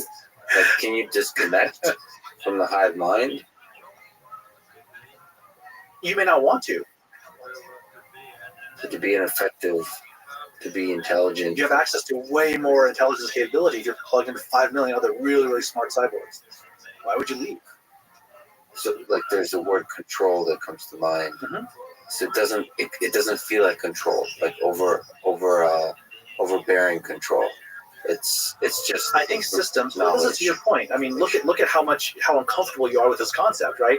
I think systems that feel like overbearing control will not evolutionarily win out. Yeah. I think systems that give their individual elements the feeling of serendipity and the feeling of agency, that will, those systems will win. But that's not to say that there will not be emergent higher level order on top of it. And that's the thing. That's the philosophical breakdown that we're staring right at, which is in the Western mind. I think there's a very sharp delineation between explicit control, Cartesian, like what is the vector, where is the position, where is it going? It's completely deterministic, and kind of this idea that things emerge. Everything we see is the emergent patterns of other things, and there is agency when there's extra energy. So you have spoken about a kind of meaning crisis that we're going through, Mm-hmm. but it feels like since we invented sex and death, we broadly speaking, we've been searching for a kind of meaning. So it feels like human civilization has been going through a meaning crisis of different flavors throughout its history. How is this particular meaning crisis different? Or is it really a crisis and it wasn't previously? What's your sense? A lot of human history, there wasn't so much a meaning crisis. There was just a food and not getting eaten by bears crisis, right? Once you get to a point where you can make food, there was the not getting killed by other humans crisis. So sitting around wondering what is it all about is actually a relatively recent luxury. And to some extent, the meaning crisis coming out of that is precisely because, not precisely because I believe that meaning is the consequence of when we make consequential decisions. It's tied to agency, right? When we make consequential decisions, that generates meaning. So if we make a lot of decisions, but we don't see the consequences of them, then it feels like, what was the point? Right? But if there's all these big things happening, but we're just along for the ride, then it also does not feel very meaningful. Meaning, as far as I can tell, this is my working definition of circa 2021, is generally the result of a person making a consequential decision, acting on it, and then seeing the consequences of it. So historically, just when humans are in survival mode, you're making consequential decisions all the time. So there's not a lack of meaning, because like you either got eaten or you didn't. You got some food, and that's great. You feel good. Like these are all consequential decisions. Only in post fossil fuel and industrial revolution could we create a massive leisure class that could sit around not being threatened by bears, not starving to death, making decisions somewhat, but a lot of times not seeing the consequences of any decisions they make.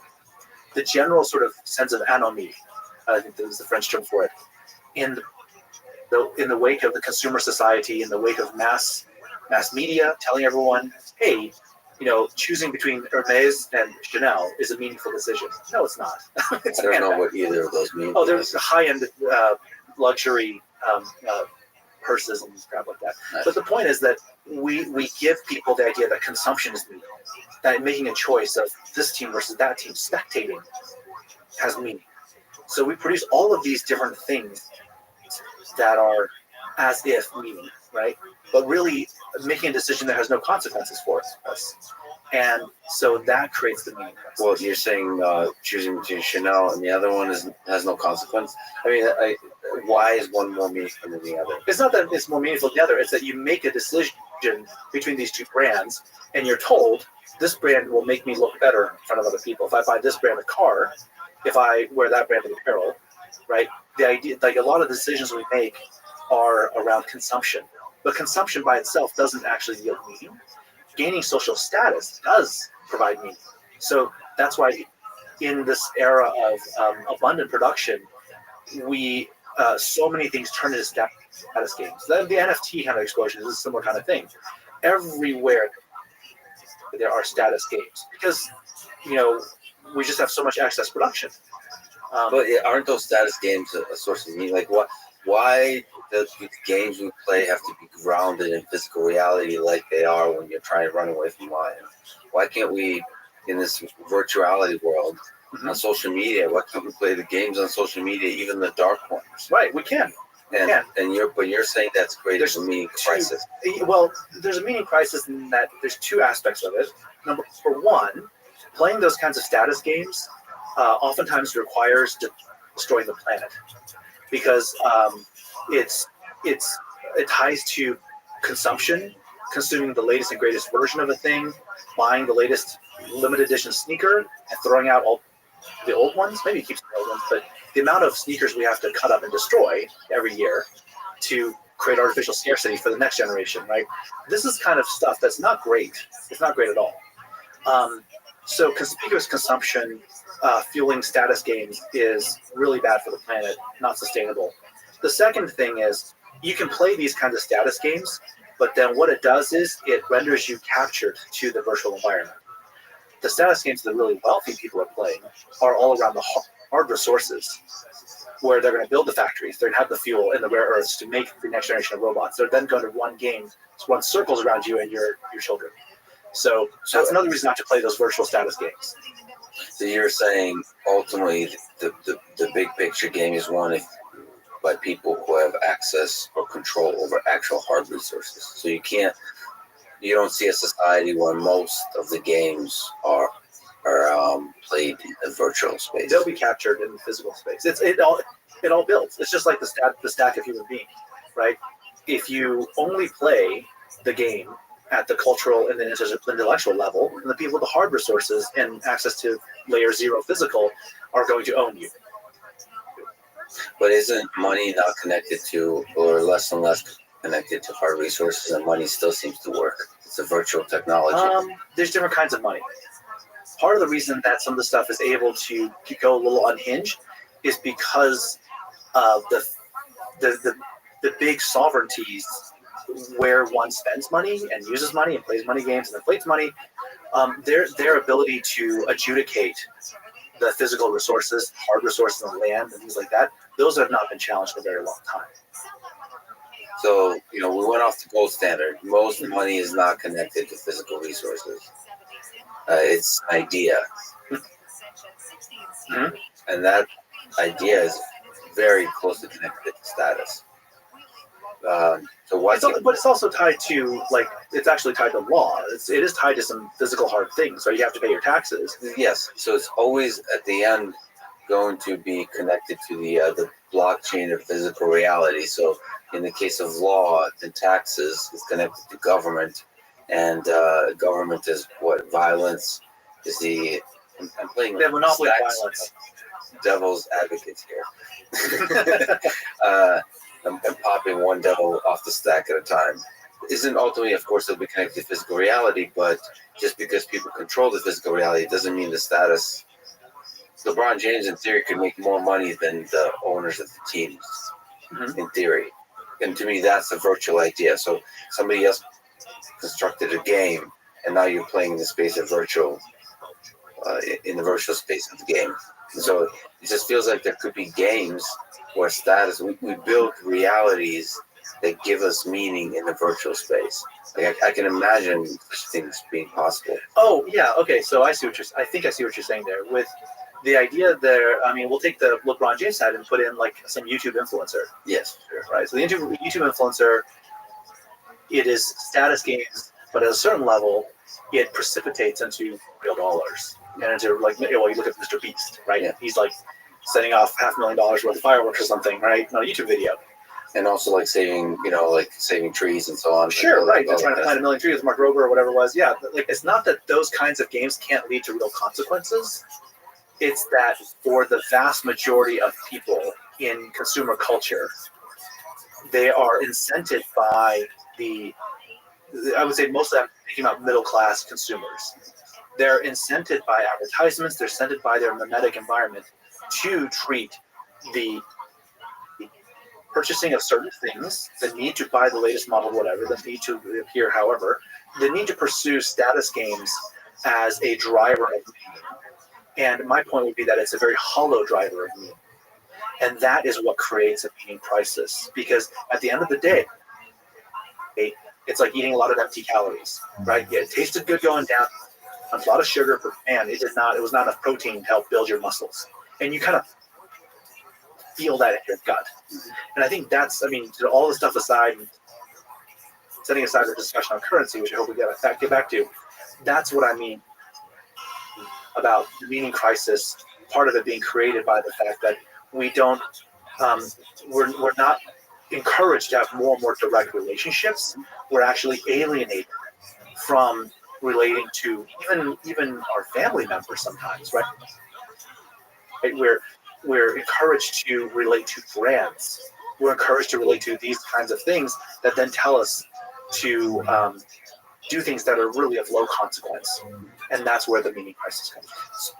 So the role of technology in this, so there's somebody you mentioned, Jacques Ellul, his view of technology, he warns about the towering powers of technique, which I guess is a broad idea of technology. Yes. So I think, correct me if I'm wrong, for him, technology is bad. It's moving away from human nature, and it's ultimately is destructive. My question, broadly speaking, is meaning crisis. Can technology, what are the pros and cons of technology? Can it be good? Yeah, I think it can be. I certainly draw on some of the Lowell's ideas, and I think some of them are pretty good.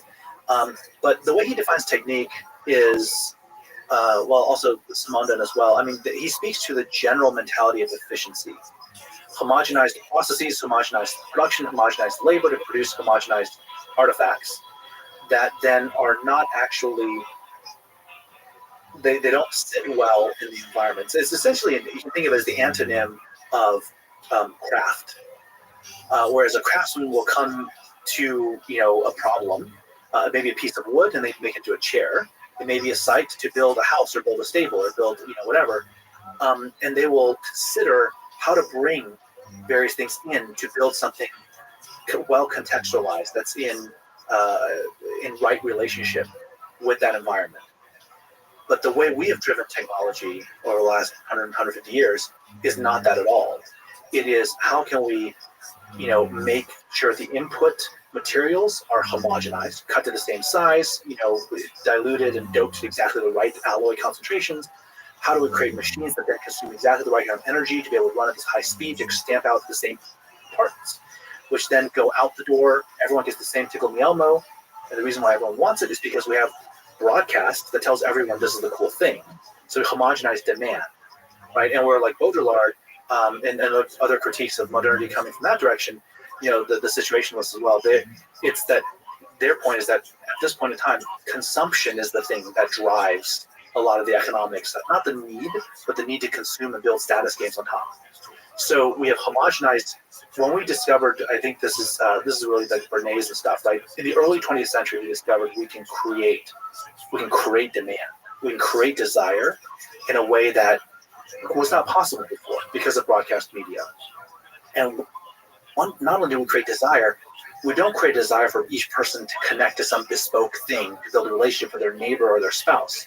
We are telling them, you need to consume this brand. You need to drive this vehicle. You got to listen to this music. Have you heard this? Have you seen this movie, right? So creating homogenized demand makes it really cheap to create homogenized product. And now you have economics of scale. You make the same tickle in the elbow, give it to all the kids, and all the kids are like, hey, I got a tickle in the elbow, right? So this is ultimately where this ties in then to runaway hypercapitalism, is that we then have capitalism is always looking for growth. It's always looking for growth, and growth only happens at the margins. So you have to squeeze more and more demand out. You got to make it cheaper and cheaper to make the same thing, but tell everyone they're still getting meaning from it. You're still like, this is your tickle me elbow, right? And we see little bits of this critiques of this dripping in popular culture. You see it sometimes. It's when Buzz Lightyear walks into the thing. He's like, oh my God, in the toy store, I'm just a toy. Like there's there's hundreds of other Buzz Lightyears just like me, right? That is, I think, a fun Pixar critique on this homogenization dynamic. I agree with you on most of the things you're saying, so I'm playing devil's advocate here. But, this homogenized machine of capitalism is also the thing that is able to fund, if channeled correctly, innovation, invention, development of totally new things that, in the best possible world, create all kinds of new experiences that can enrich lives, the quality of lives for all kinds of people. So isn't this the machine that actually enables the experiences and more experiences that would then give meaning? It has done that to some extent. I mean, it's not all good or bad from my perspective. We can always look backwards and offer a critique of the path we've taken to get to this point in time. But that's somewhat different. It informs the discussion, but it's somewhat different than the question of where do we go in the future, right? Sure. Is this still the same rocket we need to ride to get to the next point? Will even get us to the next point? Well, how does this, so you're predicting the future, how does it go wrong in your view? We have the mechanisms, we have now explored enough technologies to where we can actually, I think, sustainably produce what most people in the world need to live.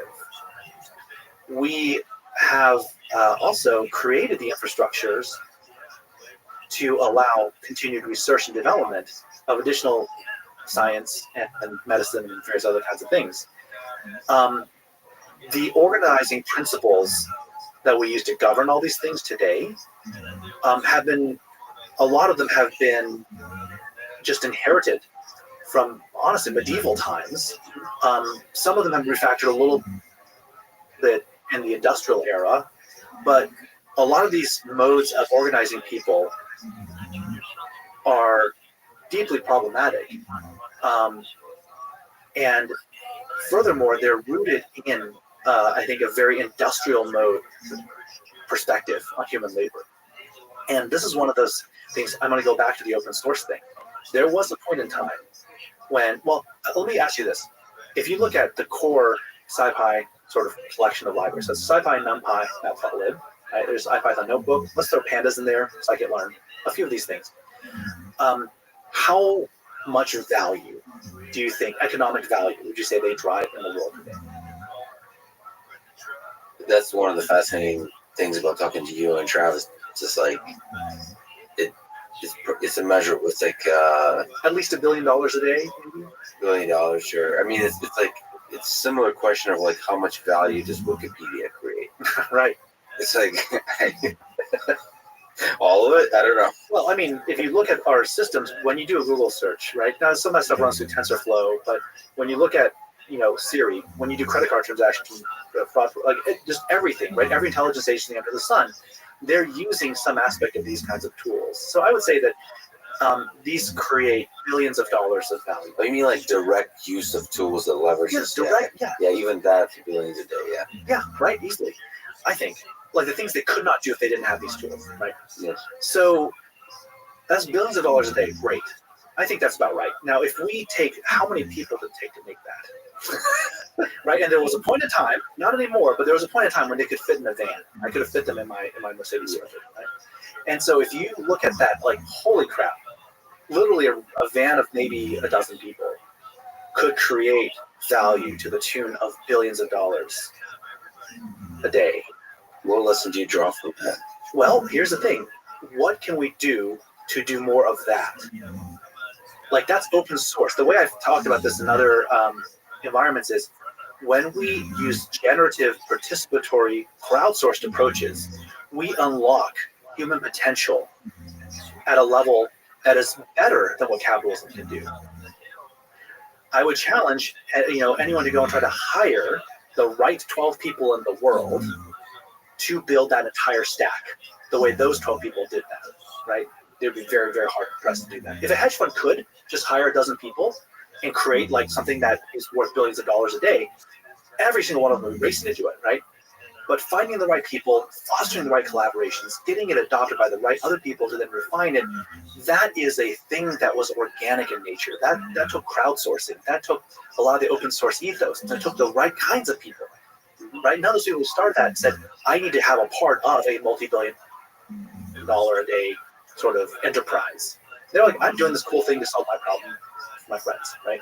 So the point of telling the story is to say that our way of thinking about value, our way of thinking about allocation of resources, our ways of thinking about property rights and all these kinds of things, they come from finite gain, scarcity mentality, medieval institutions.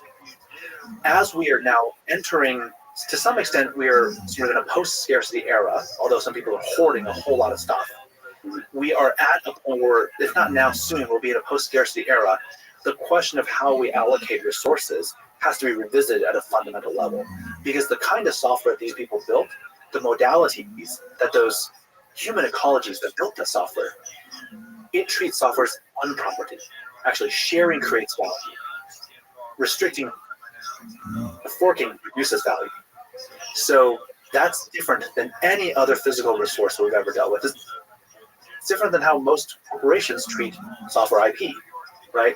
So if treating software in this way created this much value so efficiently, so cheap, because feeding a dozen people for 10 years is really cheap, right? That's the reason I care about this right now, is because looking forward, when we can automate a lot of labor, where we can, in fact, the programming for your robot in your neck of the woods, in your part of the Amazon, to build something sustainable for you and your tribe, to deliver the right medicines, to take care of the kids, that's just software. That's just code. That could be totally open sourced, right? So we can actually get to a mode where all of this additional generative things that humans are doing, they don't have to be wrapped up in a container and then we charge for all the exponential dynamics out of it. That's what Facebook did. That's what modern social media did, right? Because the old internet was connecting people just fine. So Facebook came along and said, well, anyone can post a picture, anyone can post some text. And we're going to amplify the crap out of it to everyone else. And it exploded this generative network of human interaction. And then said, how do I make money off that? Oh yeah, I'm going to be a gatekeeper on everybody's attention. And that's how we make money. So how do we create more than one van? How do we have millions of vans full of people that create NumPy, SciPy, that create Python? So, the story of those people is often they have some kind of job outside of this. This is what they're doing for fun. Don't you need to have a job?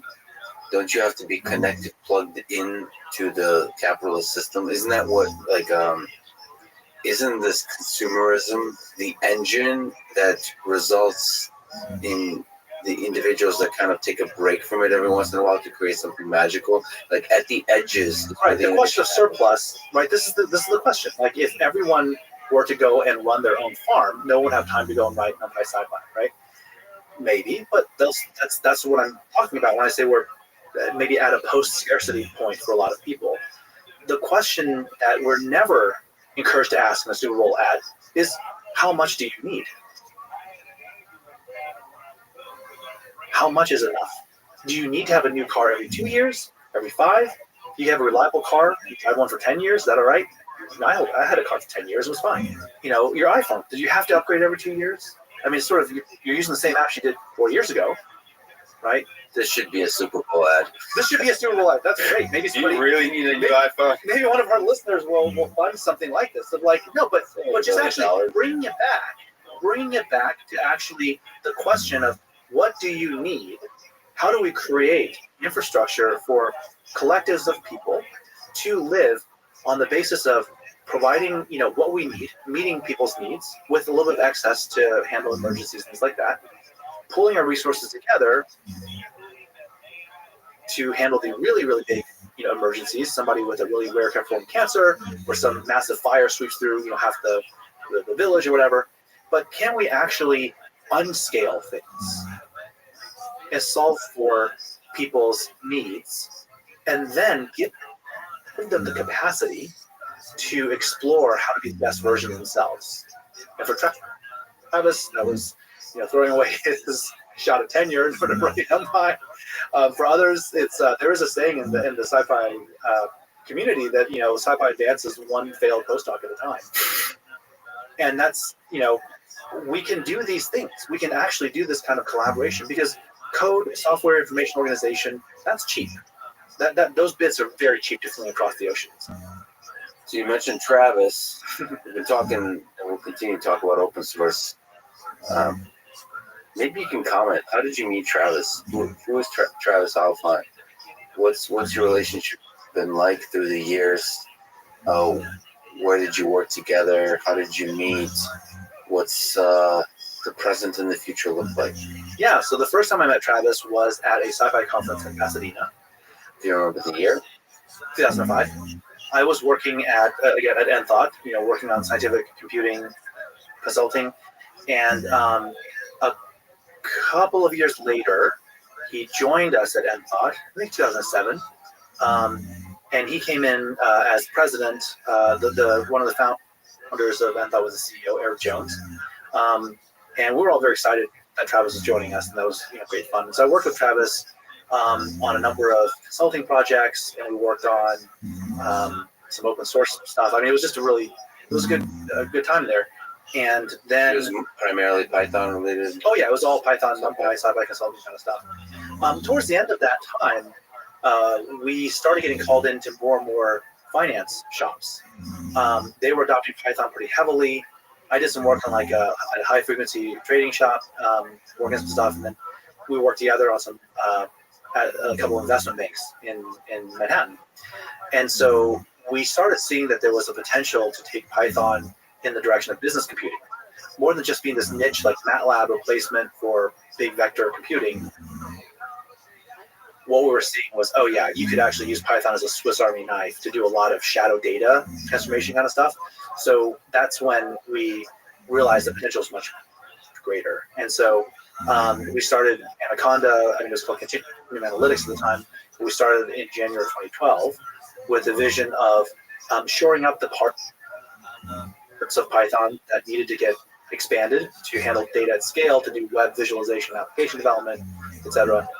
And that was that. Yeah. So he was CEO and I was president for the first 5 years, and then we raised some money, and then the board sort of put in a new CEO. They hired a kind of professional CEO, and then Travis.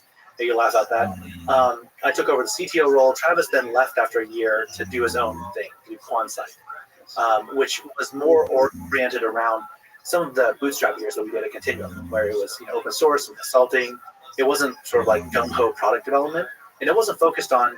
We accidentally stumbled into the package management problem at Anaconda, but we had a lot of other visions of other technology that we built in the open source. And Travis was really trying to push, again, the frontiers of numerical computing, vector computing, handling things like auto differentiation and stuff intrinsically in the open ecosystem. So I think that's that's kind of the direction he's working on in some of his work. We remain great friends and and colleagues and collaborators. He's no longer day to day working at Anaconda, but he gives me a lot of feedback about this and that and the other. Well, what's a big lesson you learned from Travis about life, or about programming, or about leadership? Wow, there's a lot. Travis is a really, really good guy. His heart is really in it. He cares a lot. I've gotten that sense having interacted with him. It's so interesting. Such a good. He's a really good dude, and he and I, it's so interesting. We come from very different backgrounds. We're quite different as people, but we. I think we can not talk for a long time and then be on a conversation and be eye to eye on 90% of things.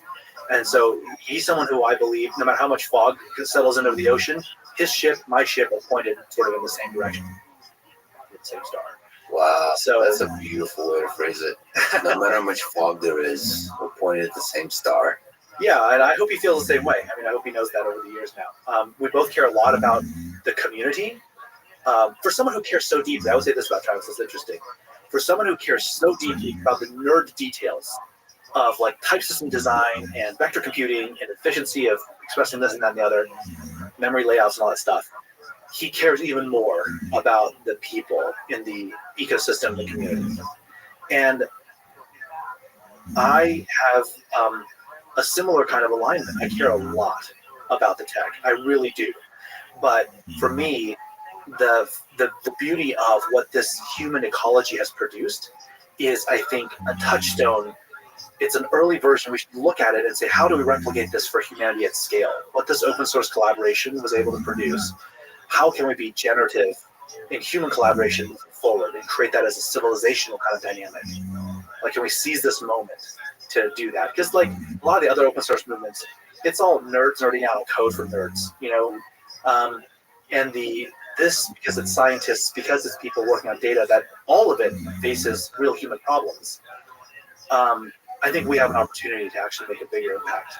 Is there a way for this kind of open source vision to make money? Absolutely. To fund the people involved? Is that it's hard. It's hard, but we're trying to do that in our own way at Anaconda. Because we know that business users, as they use more of the stuff, they have needs that business specific needs around security, provenance. They really can't tell their VPs and their investors, hey, we're having, our data stuff, not just installing random packages from who knows where and running on customer data. So they have to have someone to talk to, and that's what Anaconda does. So we are, a governed source of packages for them, and that's great. That makes some money. We take some of that and we just take that as a dividend. We take a percentage of our revenues and write that as a dividend for the open source community. But beyond that, I really see the development of a marketplace for people to create notebooks, models, data sets, curation of these different kinds of things, and to really have a long tail marketplace dynamic with that. Can you speak about this problem that you stumbled into of package management, Python package management? What is that? A lot of people speak very highly of Conda, which is part of Anaconda, which is a package manager. There's a ton of packages. So first, what are package managers? And second, what was there before? What is pip? And why is Conda more awesome? The package problem is this, which is that in order to do numerical computing efficiently with Python, there are a lot of low-level libraries that need to be compiled with a C compiler or a C++ compiler or Fortran compiler. They need to not just be compiled, but they need to be compiled with all of the right settings. And oftentimes those settings are tuned for specific chip architectures. And when you add GPUs to the mix, when you look at different operating systems, you may be on the same chip, But if you're running Mac versus Linux versus Windows on the same x86 chip, you compile link differently. All of this complexity is beyond the capability of most data scientists to reason about. And it's also beyond what most of the package developers want to deal with too. Because you're a package developer, you're like, I code on Linux, this works for me, I'm good. It is not my problem to figure out how to build this on an ancient version of Windows, right? That's just simply not my problem. So what we end up with is we have a creator economy, or create a very creative crowdsourced environment where people want to use this stuff, but they can't. And so we ended up creating a new set of technologies, like a build recipe system, a build system, and an installer system that is able to, well, to put it simply, it's able to build these packages correctly on each of these different kinds of platforms and operating systems, and make it so that when people want to install something, they can. It's just one command. They don't have to set up a big compiler system and do all these things. So when it works well, it works great. Now the difficulty is we have literally thousands of people writing code in the ecosystem, building all sorts of stuff, and each person writing code, they may take a dependence on something else. And so all this web, incredibly complex web of dependencies. So installing the correct package for any given set of packages you want, getting that right subgraph is an incredibly hard problem. And again, most data scientists don't want to think about this. They're like, I want to install NumPy and Pandas. I want this version of some like geospatial library. I want this other thing. Like, why is this hard? These exist, right? And it is hard because it's, well, you're installing this on a version of Windows, right? And half of these libraries are not built for Windows. Or the latest version isn't available, but the old version was. If you go to the old version of this library, that means you can go to a different version of that library. And so the Python ecosystem, by virtue of being crowdsourced, we were able to fill up 100,000 different niches. But then we also suffer this problem that because it's crowdsourced and no one, it's like a tragedy of the commons, right? No one really wants to support their thousands of other dependencies. So we end up sort of having to do a lot of this. And of course, the Conda Forge community also steps up as an open source community that, maintains some of these recipes. That's what Conda does. Now, pip is a tool that came along after Conda to some extent. It came along as an easier way for the Python developers writing Python code that didn't have as much compiled, stuff. They could then install different packages. And what ended up happening in the Python ecosystem was that a lot of the core Python and web Python developers, they never ran into any of this compilation stuff at all. So even we have, on video, we have Guido van Rossum saying, you know what, the scientific community's packaging problems are just too exotic and different. I mean, you're talking about Fortran compilers, right? You guys just need to build your own solution, perhaps, right? So the core Python community went and built its own sort of packaging technologies, not really contemplating the complexity of this stuff over here. And so now we have the challenge where you can't pip install some things. Some libraries, if you just want to get started with them, you can pip install TensorFlow, and that works great.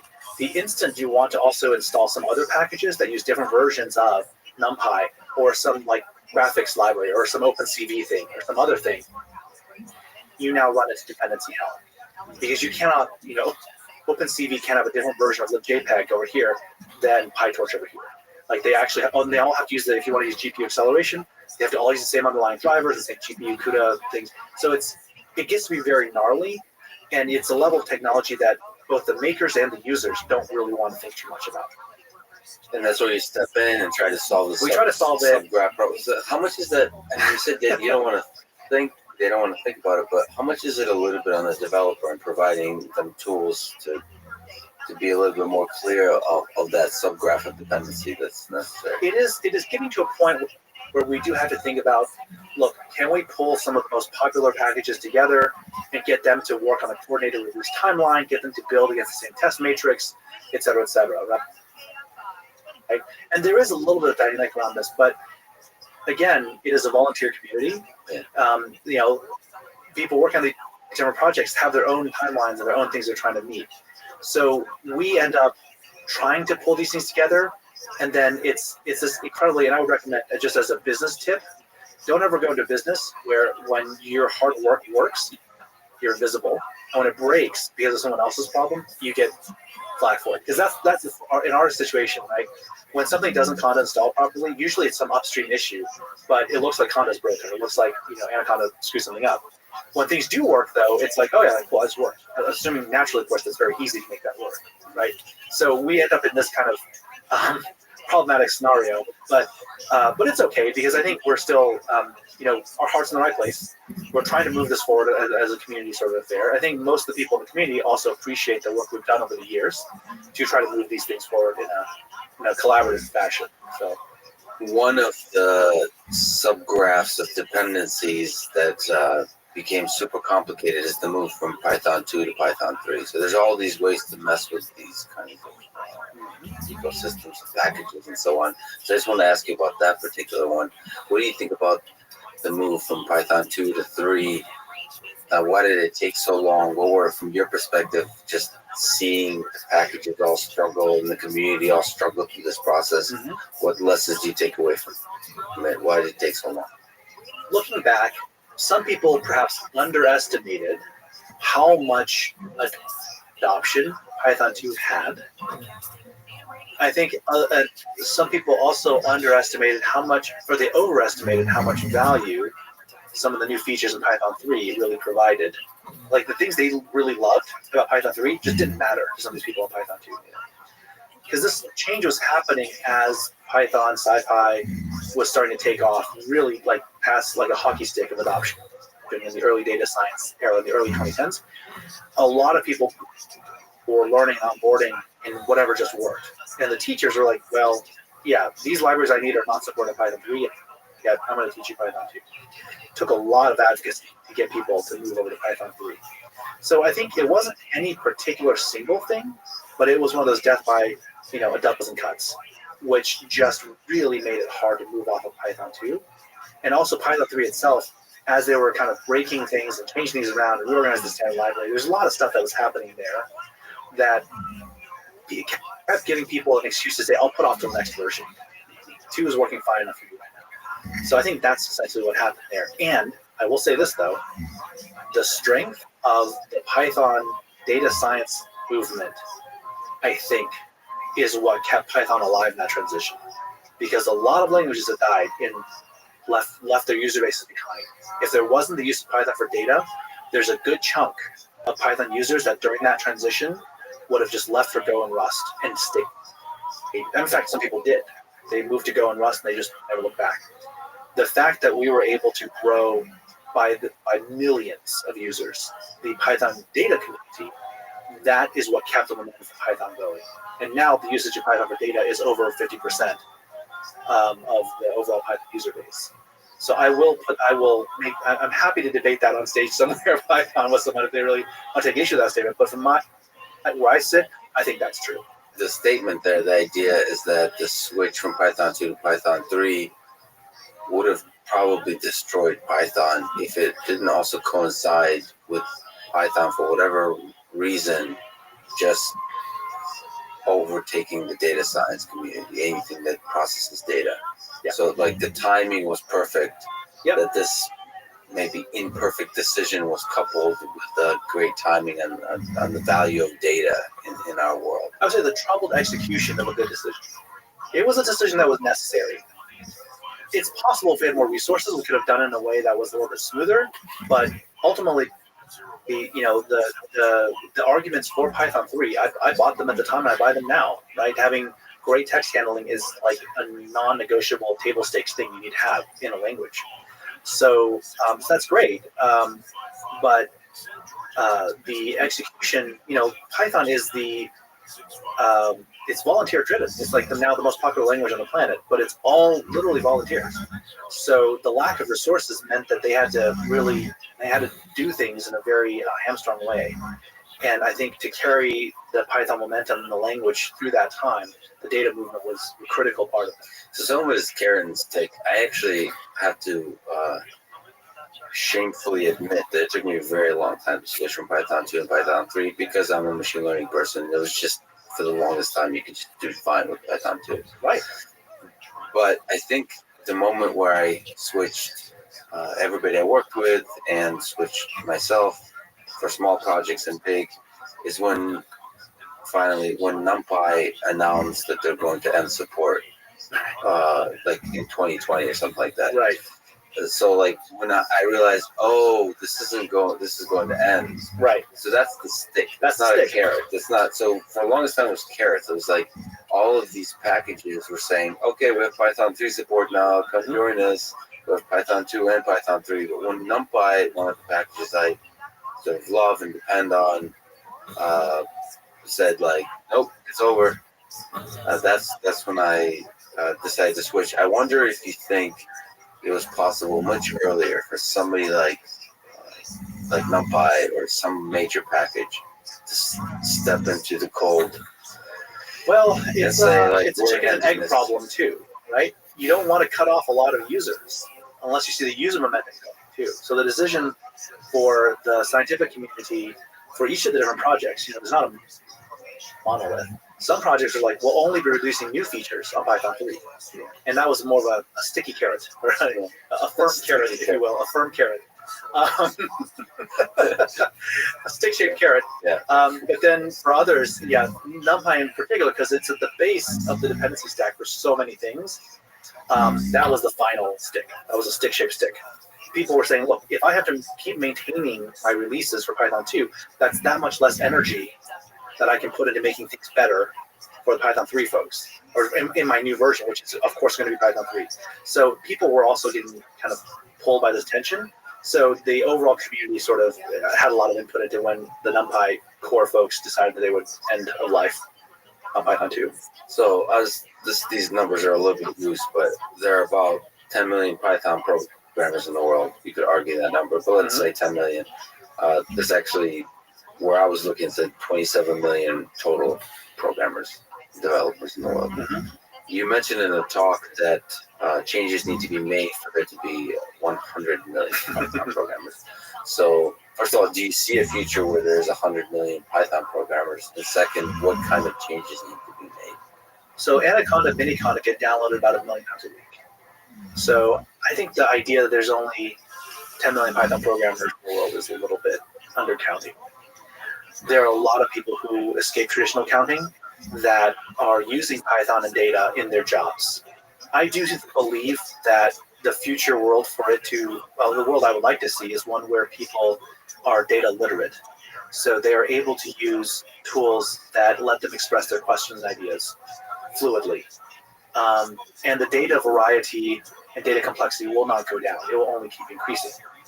So I think some level of code or code-like things will continue to be relevant. And so my hope is that we can build systems that allow people to more seamlessly integrate Python kinds of expressivity with data systems and operationalization methods that are much more seamless. And what I mean by that is, right now you can't punch Python code into an Excel cell. I mean, there's some tools you can do to how to do this. We didn't build a thing for doing this back in the day, but I feel like the total addressable market for Python users, if we do the things right, is on the order of the Excel users, which is a few hundred million. So I think Python has to get better at being embedded. Being a smaller thing that pulls in just the right parts of the ecosystem to run numerics and do data exploration, meeting people where they're already at with their data and their data tools. And then I think also it has to be easier to take some of those things they've written and flow those back into deployed systems or apps or visualizations. I think if we don't do those things, then we will always be kept in a silo as sort of an expert user's tool and not a tool for the masses. I work with a bunch of folks in the Adobe Creative Suite, and I'm kind of forcing them or inspiring them to learn Python to do a bunch of stuff that helps them. And it's interesting because they probably wouldn't call themselves Python programmers, but they're all using Python. I would love it if the tools like Photoshop and Premiere and all those kinds of tools that are targeted towards creative people, I guess that's where Excel. Excel is targeted towards a certain kind of audience that work for data, financial people, all that kind of stuff. If there would be easy ways to leverage to use Python for quick scripting tests. Yeah.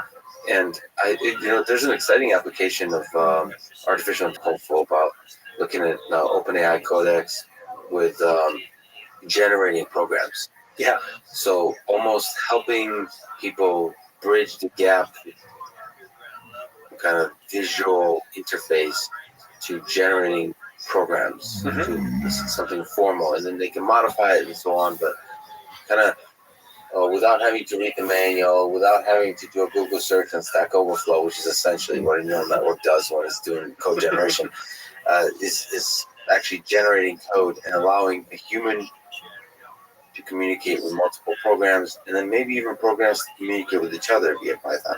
Right. So that to me is a really exciting possibility, because I think there's a friction to kind of like, how do I learn how to use Python in my life? There's oftentimes you kind of start a class, you start learning about types, I don't know, functions. Like this is, Python is the first language with which you start to learn to program. But I feel like that's going to take a long time for you to understand why it's useful. You almost want to start with the script. Well, you do. In fact, I think starting with the theory behind programming languages and types and all that. I mean, types are there to make the compiler writer's jobs easier. Types are not, I mean, heck, do you have an ontology of types for just the objects in this table? No. So types are there because compiler writers are human and they're limited in what they can do. But I think that the beauty of scripting, like there's a Python book that's called Automate the Boring Stuff, which is exactly the right mentality. I grew up with computers at a time when I could, when Steve Jobs was still pitching these things as bicycles for the mind. They were supposed to not be just media consumption devices, but they were actually, you could write some code. You write BASIC, you could write some stuff to do some things, and that feeling of a computer as the thing that we can use to extend ourselves has all but evaporated for a lot of people. So you see a little bit of parts in the generation of youth around Minecraft or Roblox, right?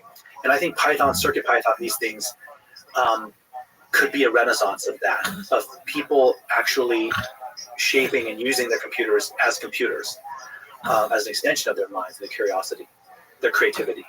So, you talk about scripting the Adobe suite with Python in the 3D graphics world. Python is a scripting language that some of these 3D graphics suites use. And I think that's great. We should better support those kinds of things. But ultimately, the idea that I should be able to have power over my computing environment. If I want these things to happen repeatedly all the time, I should be able to say that somehow to the computer, right?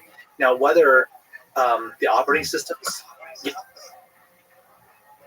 get there faster by having some, Siri backed with OpenAI with whatever, so you just say, Siri, make this do this every other Friday, right? We probably will get there somewhere. And Apple's always had these ideas. There's the Apple script in the menu that no one ever uses, but you can do these kinds of things. But when you start doing that kind of scripting, the challenge isn't learning the type system or even the syntax of the language. The challenge is all of the dictionaries and all the objects of all their properties and attributes and parameters. Like, who's got time to learn all that stuff, right? So that's when then programming by prototype or by example becomes the right way to get the user to express their desire. So there's a lot of these different ways that we can approach programming. But I do think as you were talking about the Adobe scripting thing, I was thinking about, when we do use something like NumPy, when we use things in the Python data scientific, it's an expression system, there's a reason we use that, which is that it gives us mathematical precision. It gives us actually quite a lot of precision over precisely what we mean about this data set, that data set. And it's the fact that we can have that precision that lets Python be powerful over as a duct tape for data. You give me a TSV or a CSV, and if you give me some massively expensive vendor tool for data transformation, I don't know I'm going to be able to solve your problem. But if you give me a Python prompt, you can throw whatever data you want at me. I will be able to mash it into shape. So that ability to take it as sort of this machete out into the data jungle is really powerful. And I think that's why at some level we're not going to get away from some of these expressions and APIs and libraries in Python for data transformation.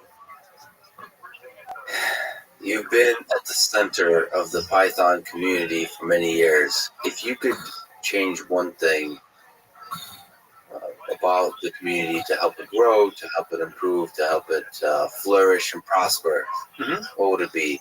I mean, not, it doesn't have to be one thing, but what kind of comes to mind? What are the challenges? Humility is one of the values that we have at Anaconda, the company, but it's also one of the values that in the community that it's been reached a little bit in the last few years, but in general, people are quite decent and reasonable and nice. And that humility prevents them from seeing the greatness that they could have. I don't know how many people in the core Python community really understand that they stand perched at the edge of an opportunity to transform how people use computers. And actually, PyCon, I think it was the last physical PyCon I went to, Russell Keith McGee gave a great keynote about, very much along the lines of the challenges I have, which is, Python, for a language that can't put an interface up on like the most popular computing devices, it's done really well as a language, hasn't it? You can't write a web front end with Python, really. I mean, everyone uses JavaScript. You certainly can't write native apps. So for a language that you can't actually write apps in any of the runtime environments, Python's done exceedingly well. Yeah. And so that wasn't to pat ourselves on the back. That was to challenge ourselves as a community to say, we, through our current volunteer dynamic, have gotten to this point. What comes next, and how do we seize? We caught the tiger by the tail.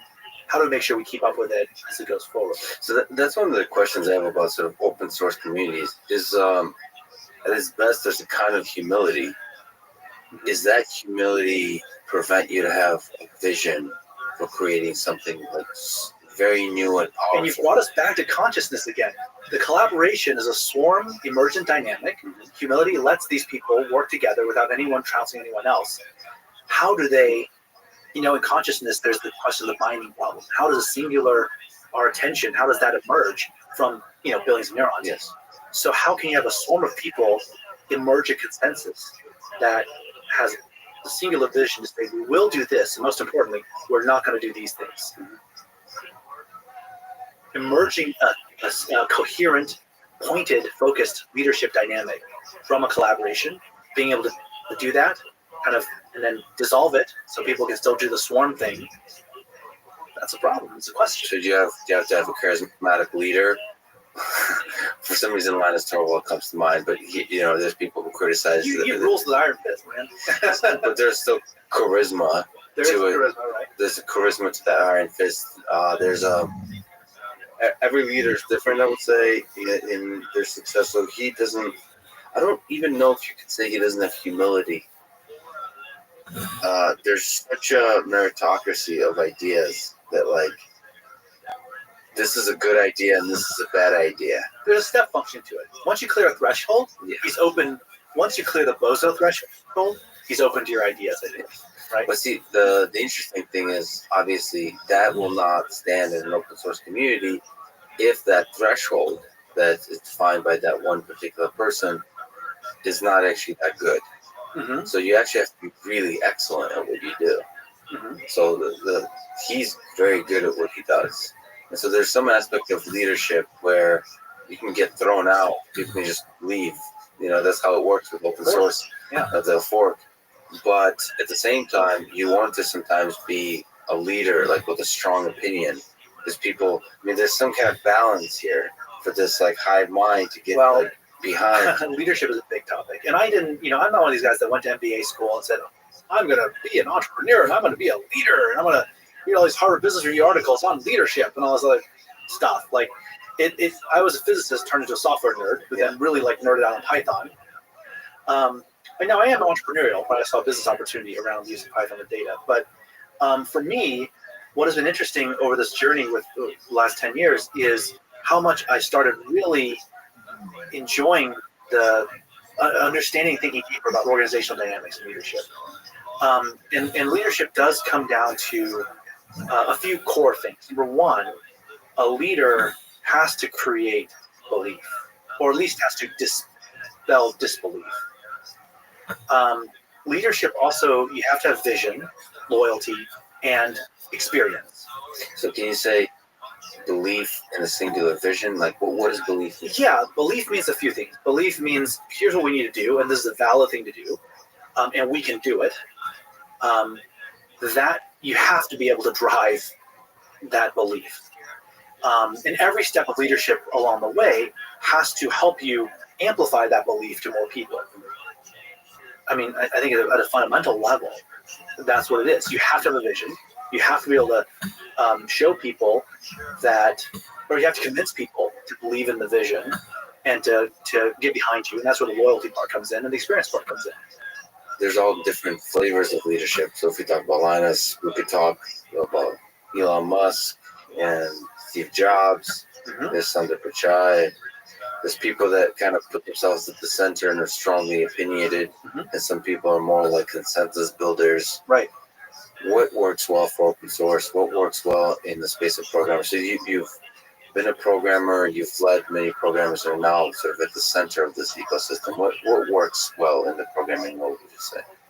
It really depends on the people, what style leadership is best. And it depends on the programming community. I think for the Python community, servant leadership is one of the values. So at the end of the day, the leader has to also be the high priest of values, right? So any collection of people has values that they're living. And if you want to maintain certain values, and those values help you as an organization become more powerful, then the leader has to live those values unequivocally and has to hold the values. So in our case, in this collaborative community around Python, I think that the humility is one of those values. Servant leadership, you actually have to kind of do the stuff. You have to walk the walk, not just talk the talk. I don't feel like the Python community really demands that much from a vision standpoint. And they should. And I think they should. And this is the interesting thing is, like, so many people use Python. From where comes the vision? You know, like you have a Elon Musk type character who makes bold statements about the vision for particular companies he's involved with. And it's like, I think a lot of people that work at those companies kind of can only last if they believe that vision. And some of it is super bold. So my question is, and by the way, those companies often use Python. How do you establish a vision? Like, get to 100 million users, right? Get to where, Python is at the center of the machine learning and data science, machine learning, deep learning, artificial intelligence revolution, right? Like, in many ways, perhaps the Python community is not thinking of it that way, but it's leading the way on this. Like, the tooling is like essential. Right. Well, for a while, PyCon, people in the scientific Python and the PyData community, they would submit talks. So this is early 2010s, mid 2010s. They would submit talks for PyCon, and the talks would all be rejected because there was the separate sort of PyData conferences. And like, well, these probably belong more to PyData. And instead, there'd be yet another talk about threads and whatever, some web framework. And it's like that was an interesting dynamic to see. That there was, at the time it was a little annoying because we wanted to try to get more users and get more people talking about these things. And PyCon is a huge venue, right? It's thousands of Python programmers. But then also came to appreciate that, having an ecosystem that allows parallel innovation is not bad, right? There are people doing embedded Python stuff. There's people doing web programming, people doing scripting. There's cyber uses Python. I think ultimately at some point, if your slide mold covers so much stuff, you have to respect that different things are growing in different areas and different niches. Now, at some point that has to come together, and the central body has to provide resources. The principle here is subsidiarity. Give resources to the various groups to then allocate as they see fit in their niches. That would be a really helpful dynamic. But again, it's a volunteer community. It's not like that many resources to start with. What was or is your favorite programming setup? What operating system, what keyboard, how many screens you're listening to, what time of day, are you drinking coffee, tea? Sometimes coffee, depending on how well I slept. I used to have... Do you get a night owl? I remember somebody asked you somewhere a question about work-life balance, and or like not just work-life balance, but like have family, you know, you lead a company, and your answer was basically like, I still haven't figured it out. Yeah, I think I've gotten a little bit better balance. I have a really great leadership team now supporting me, and so that takes a lot of the day-to-day stuff off my plate. And my kids are getting a little older, so that helps. So, and of course, I have a wonderful wife who takes care of a lot of the things that I'm not able to take care of, and she's great. I try to get to sleep earlier now because I have to get up every morning at 6 to take my kid down to the bus stop. Oh, wow. So there's a hard thing. Yeah. For a while, I was doing polyphasic sleep, which is really interesting. Like I go to bed at 9, wake up at like 2 a.m., work till 5, sleep 3 hours, wake up at 8. Like that was actually, it was interesting. It wasn't too bad. How did it feel? It was good. I didn't keep it up for years, but once I have travel, then it just, everything goes out the window, right? Because then you're like time zones and all these things. Socially, was it acceptable? Like, were you able to live outside of how you felt? Were you Yes. able to live in normal society? Oh yeah, because like on the nights that I wasn't out hanging out with people, whatever, going to bed at 9, no one cares. Yeah. I wake up at 2. I'm still responding to their Slacks, emails, whatever, and you know, shit posting on Twitter or whatever at 2 in the morning is great, Exactly. right? And then you go to bed for a few hours, and you wake up. It's like you had an extra day in the middle. Yes. And I'd read somewhere that humans naturally have biphasic sleep or something. But I read basically everything somewhere. So right. Every option of everything. Every option of everything. I will say that worked out for me for a while, although I don't do it anymore. In terms of programming setup, I had a 27-inch high DPI setup that I really liked. But then I moved to a curved monitor just because when I moved to the house, I want to have a bit more screen for Zoom plus communication plus, like various kinds of things. So one large monitor. One large curved monitor. What operating system? Mac. Okay. Yeah. Is that what happens when you become important? Is you stop using Linux and Windows? I actually have a Windows box as well on the next table over. But I have I have 3 desks, right? Yes. So the main one is the standing desk, so that I can, whatever, when I'm like, I have a teleprompter set up and everything else. And then I've got my iMac and then eGPU and then Windows PC. The reason I moved to Mac was it's got a Linux prompt, or no, sorry, it's got a Unix prompt, so I can do all my stuff. But then I don't have to worry, like when I'm presenting for clients or investors or whatever, I don't have to worry about any like ACPI related FSIC things in the middle of the presentation, like none of that. It will always wake from sleep. And it won't kernel panic on me. And this is not a dig against Linux, except that I just, I feel really bad. I feel like a traitor to my community saying this, right? But in 2012, I was just like, okay, start my own company, what do I get? And Linux laptops were just not quite there. Yes. And so I've just stuck with Mac. Can I just defend something that nobody respectable seems to do, which is, so I do a Linux Windows, but in Windows, I have Windows subsystems for Linux or whatever, yes, WSL. And I find myself being able to handle everything I need, almost everything I need in Linux for basic sort of tasks, scripting tasks within WSL, and it creates a really nice environment. So but like whenever I hang out with like especially important people, like they're all on an iPhone and a Mac, and it's like, yeah, like what? There is a messiness to Windows and a messiness to Linux that makes me feel like you're still in it. Well, the Linux stuff, Windows subsystem for Linux is very tempting, but there's still the Windows on the outside where I don't know where. And I've used DOS since version 1.11 or 1.21 or something. So I've been a long time Microsoft user, and I will say that like it's really hard for me to know where anything is, how to get to the details behind something when something screws up, as it invariably does, and just things like changing group permissions on some shared folders and stuff. Just everything seems a little bit more awkward, more clicks than it needs to be. Not to say that there aren't weird things like hidden attributes and all this other happy stuff on Mac, but for the most part, and well, actually, especially now with the new hardware coming out on Mac, it'll be very interesting. With the new M1, there were some dark years, the last few years, when I was like, I think maybe I have to move off of Mac. It's dark. But this, I mean, like my keyboard was just not working. Like literally, my keyboard is working, right? I had this touch bar, didn't have a physical escape button like I needed to because I used Vim, And now I think we're back. So you use them. You have what kind of keyboard? So I use a Realforce 87U. It's a mechanical Topra key switch. Is it a weird shape? There's a normal shape.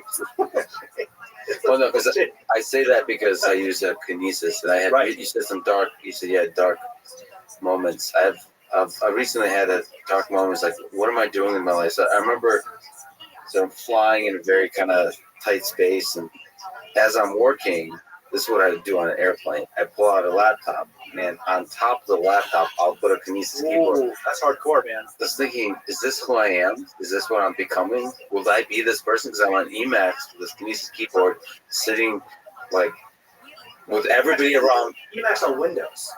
WSL, yeah. Emacs on Linux on Windows. Yeah, on Windows. And like everybody around me is using their iPhone to look at TikTok. So I'm like in this land, and I thought, you know what? Maybe I need to become an adult and put the 90s behind me and use like a normal keyboard. And then I did some soul searching, and I decided like this is who I am. This is me like coming out of the closet saying I'm Kinesis keyboard all the way. I'm going to use Emacs.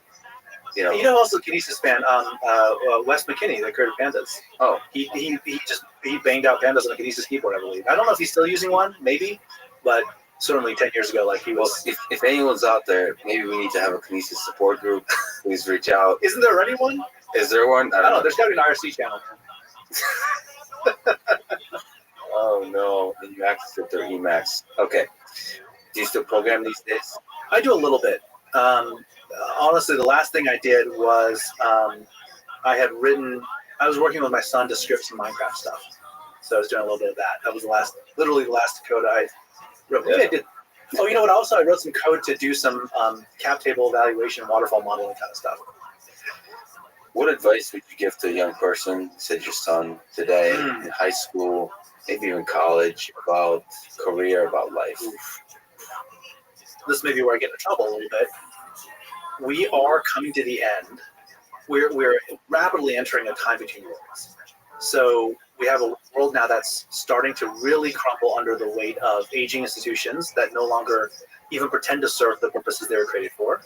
We are creating technologies that are hurtling millions of people headlong into philosophical crises, who they don't even know the philosophical operating systems in their firmware, and they're heading into a time when that gets vaporized. So for people in high school, and certainly I tell my son this as well, he's in middle school, people in college, you are going to have to find your own way. You're going to have a pioneer spirit, even if you live in the middle of the most dense urban environment.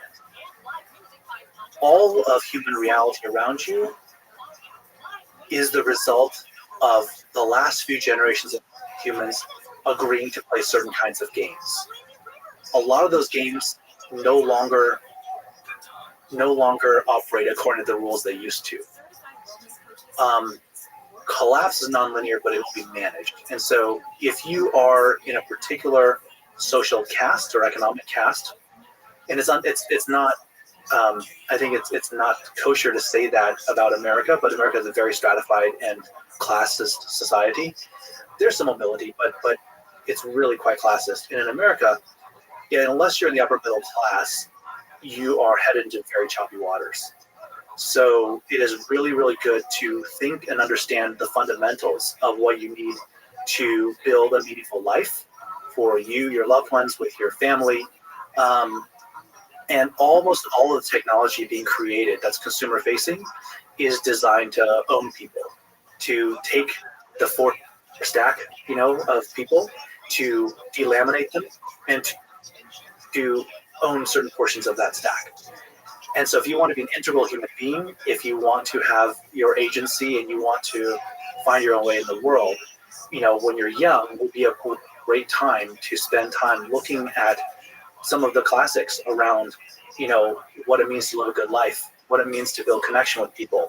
And so much of the status games, so much of the stuff, one of the things that I sort of talk about as we create more and more technology, there's a gradient in technology, and a gradient in technology always leads to a gradient in power.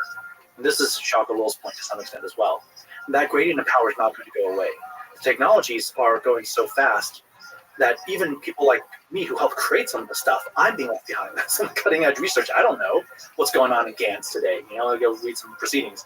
So as the world gets more and more technological, it will create more and more gradients where people will seize power, economic fortunes. And the way they make the people who are left behind okay with their lot in life is they create lottery systems. They make you take part in the narrative of your own being trapped in your own economic sort of zone. So avoiding those kinds of things is really important. Knowing when someone is running game, basically. So these are the things I would tell young people. It's a dark message, but it's realism. I mean, that's what I see. So after you gave some realism, you sit back with your son, you're looking out at the sunset. What to him can you give as words of hope? And to you, from where do you derive hope for the future of our world? So you said at the individual level, you have to have a pioneer mindset to go back to the classics to understand what is in human nature. You can find meaning. But at the societal level, what trajectory? Look at possible trajectories. What gives you hope? What gives me hope is that we have little tremors now shaking people out of the reverie of the fiction of modernity that they've been living in, kind of a late 20th century style modernity. That's good, I think, because and also to your point earlier, people are burning out on some of the social media stuff. They're sort of seeing the ugly side, especially the latest news with Facebook and the whistleblower. Right, it's quite clear these things are not all they're cracked up to be. So, do you believe? Like I believe better social media can be built because they are burning out. They'll incentivize other competitors to be built. Do you think that's possible? Well, the thing about it is that when you have extractive return on returns, capital coming in and saying, look, you own a network, give me some exponential dynamics out of this network. What are you going to do? You're going to just basically put a toll keeper at every single node and every single graph edge, every node, every vertex, every edge. But if you don't have that need for it, if no one's sitting there saying, hey, Wikipedia monetize every character, every byte, every phrase, then generative human dynamics will naturally sort of arise, assuming we do respect a few principles around online communications. So the biggest social network in the world is still like email, SMS, right? So we're fine there. The issue with the social media, as we call it now, is they're actually just new amplification systems. Right now, it's benefited certain people like yourself who have interesting content to be amplified. So it's created a creator economy, and that's cool. There's a lot of great content out there, but giving everyone a shot at the fame lottery, saying, hey, you could also have if you wiggle your butt the right way on TikTok, you can have your 15 seconds of microfame. That's not healthy for society at large. So I think if we can create tools that help people be conscientious about their attention, spend time looking at the past and really retrieving memory and but processing and thinking about that, I think that's certainly possible, and hopefully that's what we get. So I think the bigger picture, the bigger question about you're asking about what gives me hope is that these early shocks of COVID lockdowns and remote work and all these different kinds of things, I think it's getting people to a point where they're sort of no longer in the reverie, right? As my friend Jim Rutt says, there's more people with ears to hear now, right? With pandemic and education, everyone's like, wait, what have you guys been doing with my kids? Like, how are you teaching them? What is this crap you're giving them as homework, right? So I think these are the kinds of things that are getting in the supply chain disruptions, getting more people to think about how do we actually just make stuff. This is all good, but the concern is that it's still going to take a while for these things, for people to learn how to be agentic again, and to be in right relationship with each other and with the world. So the message of hope is still people are resilient, and we are building some really amazing technology. And I also, to me, I derive a lot of hope from individuals in that van. The power of a single individual to transform the world, to do positive things to the world is quite incredible. You've been talking about it's nice to have as many of those individuals as possible, right? But even the power of one is kind of magical. It is. We're in a mode now where we can do that. I think also, part of what I try to do is coming to podcasts like yours and then, spamming with all this philosophical stuff that I've got going on. There are a lot of good people out there trying to put words around the current technological, social, economic crises that we're facing. And in the space of a few short years, I think there has been a lot of great content produced around this stuff for people who want to find out more or think more about this. We're popularizing certain kinds of philosophical ideas that move field beyond just the, oh, you're communist, oh, you're capitalist kind of stuff. Like it's sort of, we're way past that now. So that also gives me hope that I feel like I myself am getting a handle on how to think about these things. It makes me feel like I can, hopefully affect change for the better. We've been sneaking up on this question all over the place. Let me ask the big, ridiculous question. What is the meaning of life? Wow. The meaning of life. Yeah, I don't know. I mean, I've never really understood that question. When you say meaning crisis, Mm-hmm. you're saying that there is a search for a kind of experience that's could be described as fulfillment, as like the aha moment of just like joy, and maybe when you see something beautiful, or maybe you have created something beautiful, that experience that you get, it feels like it all makes sense. Mm-hmm. So some of that is just chemicals coming together in your mind and all those kinds of things. But it seems like we're building a sophisticated collective intelligence that's providing meaning in all kinds of ways to its members. And there's a theme to that meaning. So for a lot of history, I think faith played an important role. Faith in God as a religion. I think technology in the modern era is kind of serving a little bit as a source of meaning for people, like innovation of different kinds. Mm-hmm. I think the old school things of love and the basics of just being good at stuff. Mm-hmm. But you were a physicist, so there's a desire to say, okay, yeah, but these seem to be like symptoms of something deeper. Right. Like why? Why? What's capital M? Yeah, what's capital M meaning? Why are we reaching for order when there's excess of energy? I don't know if I can answer the why. Any why that I come up with, I think, is going to be. I'd have to think about that a little more. Maybe get back to you on that. But I will say this: we do look at the world through a traditional. I think most people look at the world through what I would say is a subject-object or metaphysical lens. We have our own subjectivity, and then there's all of these object things that are not us. So I'm me, and these things are not me, right? And I'm interacting with them, I'm doing things to them. But a different view of the world that looks at it as much more connected, that realizes, oh, I'm really quite embedded in a soup of other things, and I'm simply almost like a standing wave pattern of different things, right? So when you look, I've recently taken a shine to this particular thought experiment, which is, what if it was the case that everything that we touch with our hands, that we pay attention to, that we actually give intimacy to, what if there's actually, all the mumbo jumbo, like, people with the magnetic healing crystals and all this other kind of stuff and quantum energy stuff, what if that was a thing? What if when your hand touches an object, when you really look at something and you concentrate and you focus on it and you really give it attention, you actually there is some physical residue of something, a part of you, a bit of your life force that goes into it. Okay, now this is of course completely mumbo jumbo stuff. This is not like, I don't actually think this is real, but let's do the thought experiment. What if it was? What if there actually was some quantum magnetic crystal and energy field thing that just by touching this can has changed a little bit somehow? And it's not much, unless you put a lot into it and you touch it all the time, like your phone, right?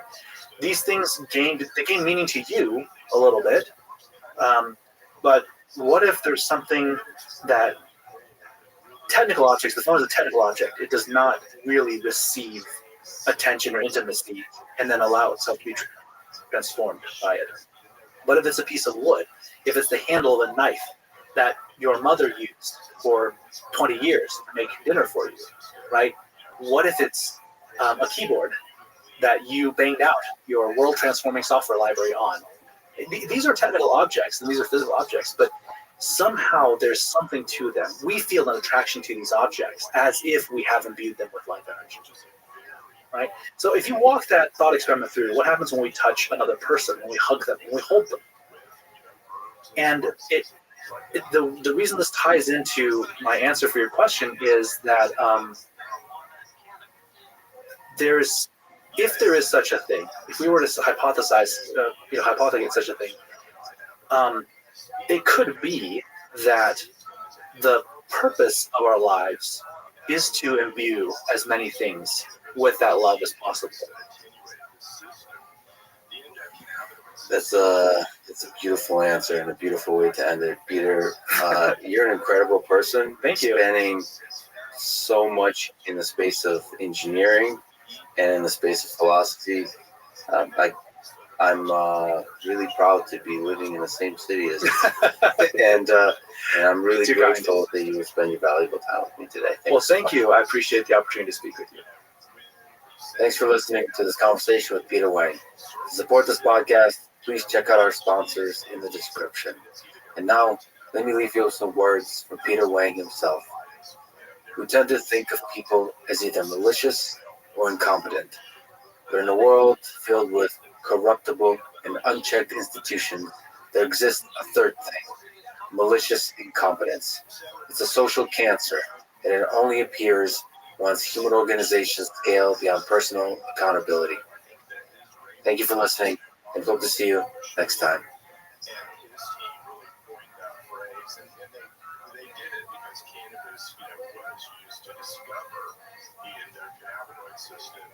It's similar to, let's say, morphine, was used to discover the endorphin system, and so they named the endorphin system kind of after morphine. So in a similar way, they named the endocannabinoid system after cannabis.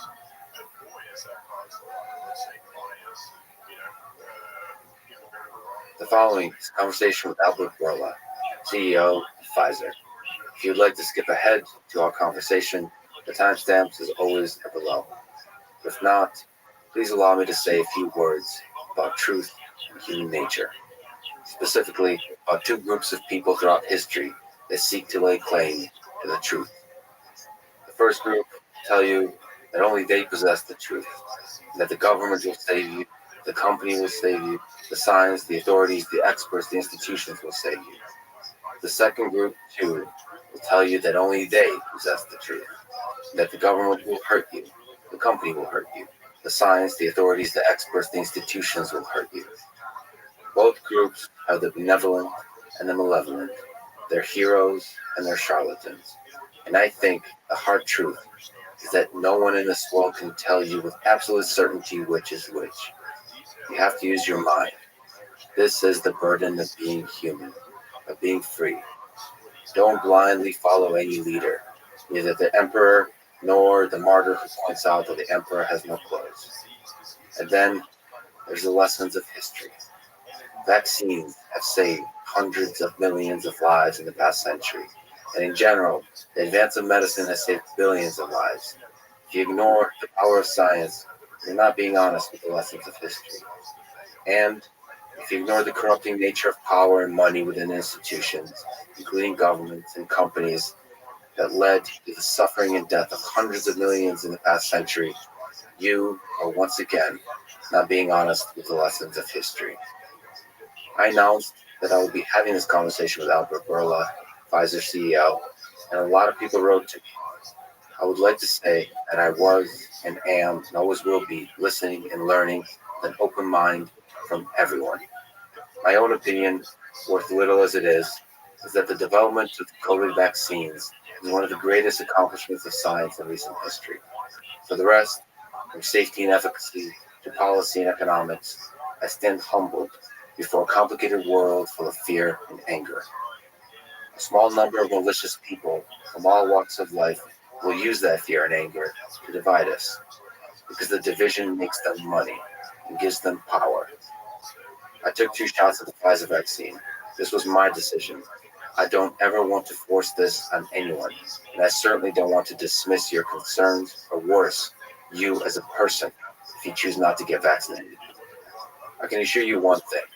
In this conversation, and in any conversation, the choice of questions I ask and words I say is mine and mine alone. When my words fall short, as they often do, it is only because of the limitations of my mind and of my speaking ability. It is not due to pressure or fear. I'm not afraid of anyone. I cannot be bought by anyone with money, power, or fame. I hope to prove this to you and to myself in the coming years. This life is short. To me, without integrity, it is not worth living. People sometimes talk down to me, call me naive. Perhaps they are right, but it is who I am. I think this life, this world, our human civilization is beautiful. And as Dostoevsky said, beauty will save the world. This is the Let's Freaking Podcast, and here's my conversation with Albert Orla. The development of the COVID-19 vaccine was one of the greatest accomplishments of science in recent history. No matter what, this should give people hope for the future. And yet, it is more of a source of division. I hope we can discuss both the inspiring and the difficult ideas in this conversation, so that we can do our small part in healing this division. I hope so. Take me through the day of November 8th, 2020, when the Pfizer team were waiting for the results of the phase 3 clinical trials. We had assembled in a very small office that we are having in Connecticut. Very few people. There were 5, I think. And in another place, what we call the Data Monitoring Committee, which is a group of experts, independent experts around Pfizer. We're going to have the opportunity to unblind the data and then tell us if the study needs to continue, or if it's successful, or if it fails. And we were waiting for their call. So the call came a little bit later than what we expected, which created a lot of anxiety all over, but came around, I think, 2 o'clock. You just sitting there waiting? What were you feeling? Sitting there waiting and teasing one another, drinking coffee, making jokes. So how did you feel like when you heard the results, the successful results? Free, liberated, happy, like if a huge weight that was on my shoulders, it was lifted. I heard you said, "I love you" to the team. I did. Okay. This is how we speak in Mediterranean. Listen, maybe it's the Russian thing too. I love, so I appreciate that kind of celebration. So looking back from that moment to before, how much did it cost to develop the Pfizer-BioNTech vaccine? What was it like making the decision to make that investment when the risk is very high and you don't know if it's going to be successful? We do a lot of that anyway. This is what we do in our daily work. We are putting money, we are investing in research, which is highly risky. The difference in that case was that we didn't risk at all. We put it all in. We put everything in one go so that we don't lose time. Usually we will spend 50 millions, and then if that goes well, then we will spend another 50, and then if it goes well, then 100. Here we put all together a little bit more than $2 billion, $2.3 billion. And it was a significant decision, but it was a very easy decision to make in the context of what we were living at that time. It was a pandemic, people were scared, we were scared, we didn't know how tomorrow would look like. We were living in an unprecedented situation, and we knew that we have capabilities that may help. So there was not a second question or choice. We go all in. When you make decisions like that, you're the CEO of a company that needs to make money and that hopes to do a lot of good in the world. how much of both of those things are part of the calculation. So when you said it was the obvious choice, I think you've said a bunch of things of the kind of saying to go all in, sort of very boldly diving in. How much was that the world is facing uncertainty, fear, and potentially destructive pandemic in the early days, just when you're seeing the full uncertainty before us, don't know how it's going to unroll, and how much of it is this may also be a good financial decision to take this risk? Yeah. I think about it all the time, and I know very well that if you focus too much on making money, you will never make. You should focus on what is the real value driver. The real value driver is to make breakthroughs that change patients' lives. If you don't do that, you never make money. If you do that, don't worry. Things will fall into place and also money will follow. But the mentality of the company is to be how to help the patient. And that's what the management wants, that the shareholders want, because that's the only way that we can create value. In this particular case, we're not thinking at all about what are we going to make when we sell it or if not sell it, because what we were focusing 100% was how to bring a solution to the world that will help all of us change the way, the fear that was to bring hope to the world. And as always, when you do that, you will have good returns as well. On a philosophical level, on a human level, do you ever worry that the pressure to cover the costs that were invested to develop a new drug, to develop this vaccine, harms your ability to conduct unbiased studies? Not at all, because the studies are highly regulated. Everybody knows what regulators, and when I say regulators, FDA, European authorities, UK authorities, Israeli authorities, Japanese authorities, Canadian authorities, want to see how the study needs to be conducted and what exactly they need to see to approve it or not. So clearly, everybody takes into consideration how much money I'm going to invest and what is the chance that I'm going to lose them. But what you can do is just change the rules of the game so that you won't lose the money. There are very well established methodologies that would say with very high precision if your medicine is effective, if your medicine is safe. And those are there for all, and they're playing with the same rule. Do you have an intuition about why is the FDA trying to get 75 years to release the Pfizer data? They're trying to request that it will not be released for 75 years. And then maybe the broader version of that question is, do you think people should have sort of full transparency and immediate access to the data? Immediate, on the scale of weeks, not years.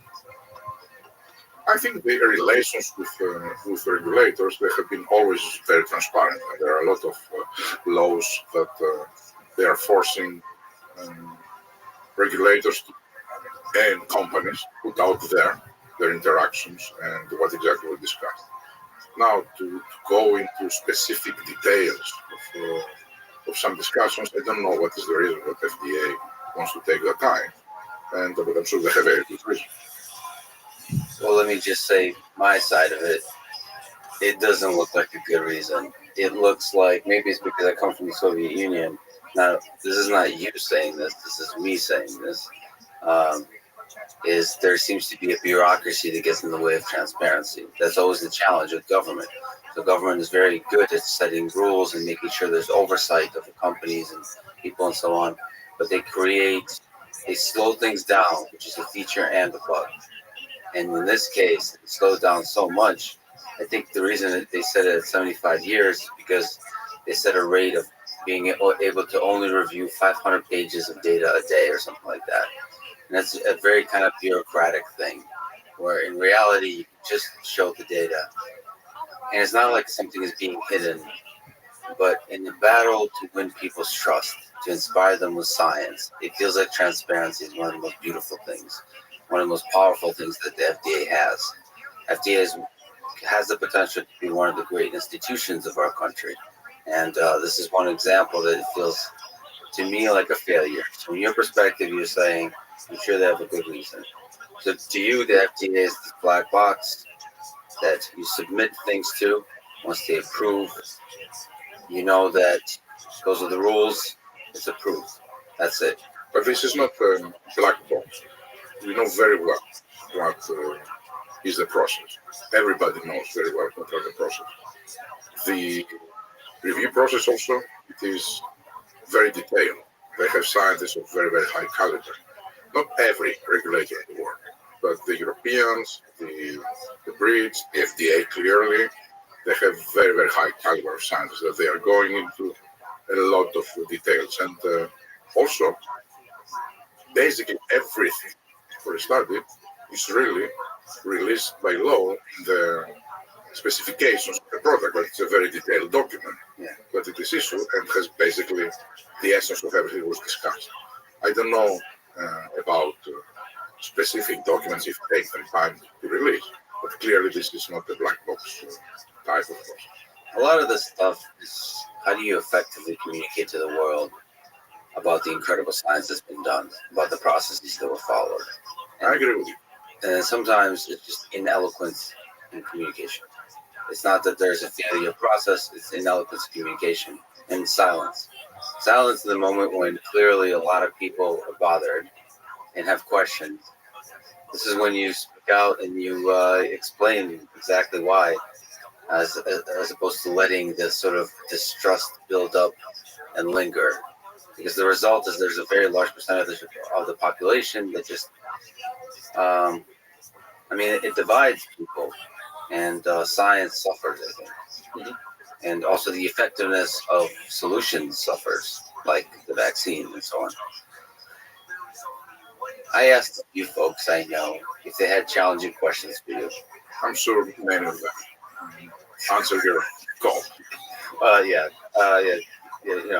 many friendly folks out there. By the way, I'm sweating not because this is a difficult conversation. It is, but it's also hot in here for the record. So one of the folks is Mr. Jordan Peterson. I don't know if you know who that is. He's a psychologist, intellectual, and author. He suggested to me that I raise the concern that there's a close working relationship between Pfizer, FDA, and CDC. So we talked about FDA. Do you worry that this affects both positive and negative Pfizer's chances of getting drugs approved? The fact that there's people that worked at the FDA that now work at Pfizer, FDA, that there's a kind of pipeline. Does this worry you that it affects your ability to do great, unbiased work? I have zero doubts that this is not affecting at all their ability to be unbiased and regulate. And in order for the system also reinforces that by creating significant time barriers. If someone moves from an industry to FDA, he won't be able to deal with topics for a period of time, and then for even an enhanced period of time with topics that are related to the company he or she may come from. I think these regulators, they are really very strict. Rightly so. If anything, I feel sometimes that maybe they should be a little bit more open-minded, particularly when it comes to new technology, rather than trying to judge and implement the same framework of evaluation of new technologies to all. They are always, as regulators, on the conservative side. But always, they are unbiased and they are trying the best. And it's not only one or two people. They have processes to make sure that there are self-checks and balances within the agencies, both in CDC and in the FDA. Difficult decisions, they bring external experts that they should express. Easy decisions, they are internal experts that they are debating a lot. And if there are disagreements, they elevate them. So I think we are lucky to have good regulators. I think I agree with what you said before. As with all governmental agencies, there is bureaucracy, and the bureaucracy needs to be addressed. And by saying bureaucracy is not relaxing the bar needs to remain high, but focusing on what matters rather than on the details. So you don't, I've been reading quite a bit about history. You don't worry about human nature and corruption that can seep in. You're saying institutionally there's protections against this. I think there is always the fear of corruption, particularly when you speak about public servants. But clearly the risk is very different country by country. And speaking about an agency by agency, I think the regulatory agencies have a very good track record and history of the US, of Europe, of England, of very, very good track record of integrity. It's something I think about. So I grew up in the Soviet Union, and I need to perhaps introspect this a little bit. But when I was growing up, ethically, there was a sense that bribery is the only way you can get stuff done. That was the system of the time. Like, you get pulled over by a police officer. Like, obviously you need to bribe them. I mean, it was like the way of life. And then so coming to this country, it was beautiful to see that the rule of law has so much power. And ultimately, the rule of law, when enacted, when it holds up, it gives people freedom to do the best work of their lives. But there's still human nature. And that worries me a lot here. And again, it goes back to the perception and the communication. When there's people that have worked at Pfizer and FDA, CDC, you know, you look at their resume, they have those things on their resume, it worries people. Are these great leaders that we are supposed to see as authorities, are they playing a game on us? I would say that I recognize what you said about what happened, or what I'm sure that what you described in the country that you're coming from, it was how you experienced it. And I know that there are other countries that you need to do these things to do your job. I don't think it's the case in this country, particularly when it comes to those agencies that you mentioned. I think they have a very high track record. And also, I don't think that there are a lot of people that they are worried about it or doubt. I'm sure, like everyone, it will be a minority of the vast majority of the Americans, the vast majority of the Europeans, the vast majority of the Brits, the vast majority of the Israelis. They trust what FDA or EMA or CDC or MHRA will say. Still, there's currently a distrust of big pharma in the public. Maybe this is something I'd love to hear your comment on. There's distrust of science that is tangled up with corporations, the government, institutions that we've talked about. But they have to be entangled to achieve scale, or oversight to achieve the kind of scale that Pfizer's been able to accomplish. How can Pfizer regain the public trust? How can you regain the public trust, do you think? Not regain, but sort of take steps to increase public trust. Reputation is something that you can lose in buckets, but you can earn it back in drops. And once you lost it, you are going to take a lot of effort to bring it back. And the pharmaceutical industry lost it. It's clear that the reputation of the industry in the last decade was on the lowest that we have seen ever. And there are many reasons for that, but clearly there are reasons that are related also with the behavior of the industry. That needed to change, and I'm hopeful that very few will disagree that the industry is a very different industry right now. That being said, I truly believe that if there is one lesson that stands out from the many lessons that we learned during COVID, is the power of science in the hands of the private sector. I think it was the private sector that came with solutions with diagnostic tests when we didn't have, solutions with respirators when we didn't have, solutions with treatments, solutions with vaccines. And I think that demonstrated very clearly to the world the value of a thriving life sciences sector, private life sciences sector to society. That also affected very positively the reputation, both of the sector and of Pfizer. I'm not going to make the mistake to consider them given. I'm not to make the mistake that because our reputation is high, that will remain so. We need to earn it every day with everything we do, with everything we say, with the way we behave. And I hope that we will rise to the occasion, and we will do that. You've been at Pfizer for 28 years. Time flies when you're having fun. And you've become CEO in 2019. It is a company you love, a company you believe in. It's a company that has developed drugs that has helped millions of people. So let me ask another hard question on this topic of reputation. In 2009, Pfizer pleaded guilty to the illegal marketing of arthritis drug Bextra and agreed to a $2.3 billion settlement. How do you make sense of the fact that this happened to a company you love and that you believe in? Yeah.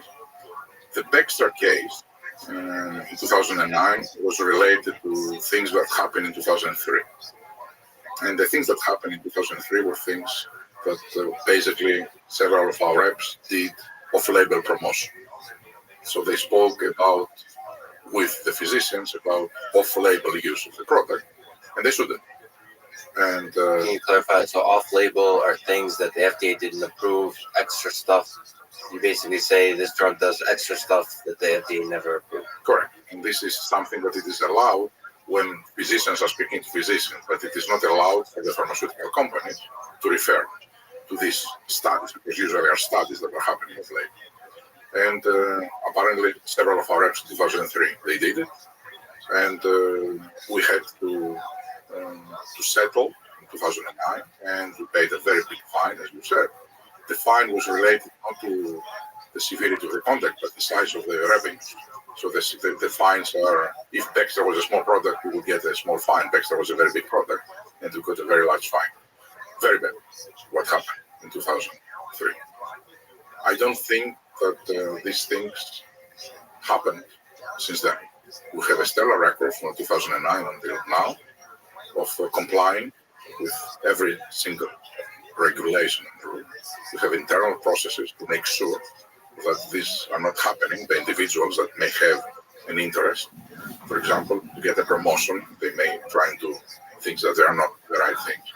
And we have, more importantly, a culture in this company that really sets aside people that they think differently. So I didn't like what happened in 2003, but I believe a lot has changed in the 20 years that followed, or almost 20 years. So you're developing drugs, you're developing solutions to help millions of people, but there's risk involved. And so there will be lawsuits heading back your way because there's a lot of lawyers in the world, partially. How do you put that into the calculation of how you try to do good in the world? That some of the cost is the lawsuits. How do you not fall victim to thinking that it's just the cost of doing business, and that some of the losses might actually represent real pain that people are going through? No, I think that we try always to do the right thing, and that's, as I said, very well embedded into our culture. If you don't do the right thing, sooner or later you will pay for it, one way or another. Yes. And right now, for us doing the right thing, it is being able to find innovations, issues that are real, diseases that they do not have good coverage, good treatments right now. We try to find treatment that significantly surpass the current standards of care. And we try not only to comply with what regulators are asking us to do, this is what you need to do with the safety or the efficacy, but exceed them. No matter what we do on that, I'm sure that people will find opportunity, because as you said, there are a lot of lawyers to pursue it. But we believe in the justice system, and we believe that eventually, if you are doing the right thing, you will be on the right side of the hill. I'm really glad you say that, because focusing on doing the right thing, no matter the money, I believe is the best way to make money. It's exactly what I said. And also, in another way, in other realms. Creating a product that people love is the best way to make money. Yeah. So focusing on the core of the thing that makes people feel good, that brings value to people's lives. So I'm now in Austin, Texas. My good friend Joe Rogan, he's been highlighting to me this aggressive marketing on mainstream media channels by Pfizer. So let me ask a general marketing question. Do you see this as a conflict of interest? Is it my bias in reporting of news? That a lot of us, a lot of people, me included, look to these mainstream channels of news for kind of authority of like what the heck's going on in the world. And if Pfizer is sponsoring many of these shows, there's a worry. It may be a perception thing, but there's also a natural worry that it would influence what they're talking about because they're afraid of losing the sponsorship. It's subtle, but at scale, it might have a serious impact. Do you worry about this? I think people could go one way or another because of multiple reasons. From our perspective, I don't think we have aggressive marketing. What we do, go on TV, and we are having ads about our product, and they are highly regulated. I think it is the right of people to know, to learn if there is a product like that. It's very clearly that we cannot say things that they are off-label, that have been approved. We need to have, every time we go on TV, as you know, FDA is forcing us to say also the bad things that can happen. For a medicine, sometimes it takes more time than the good thing. And I don't think that we are doing aggressive marketing. Now, people could be influenced and can be biased in the podcasts or the other type of media activities that they have for multiple different reasons.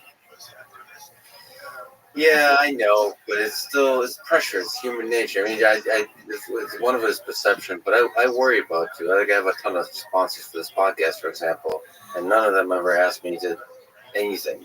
They're just, I think likely that kind of pressure is not happening for Pfizer, but there's implied pressure sometimes, and I worry about that a lot because I look at academia. Like I look for the good in people. I tend to believe most people are good or have the capacity to be good and desire to be good. When I came to MIT, I was a little bit disappointed, be heartbroken. How much pressure? I think unjustified pressure people felt from financial constraints. Especially at MIT when there's, I think, a lot of money, people still felt constraints. And it wasn't bringing out the best in them. They weren't supporting each other. They weren't loving each other, like celebrating each other's successes. I don't want to blame money on everything, money constraints, but when you have sponsors, just, I personally worry that it doesn't bring the best out of people.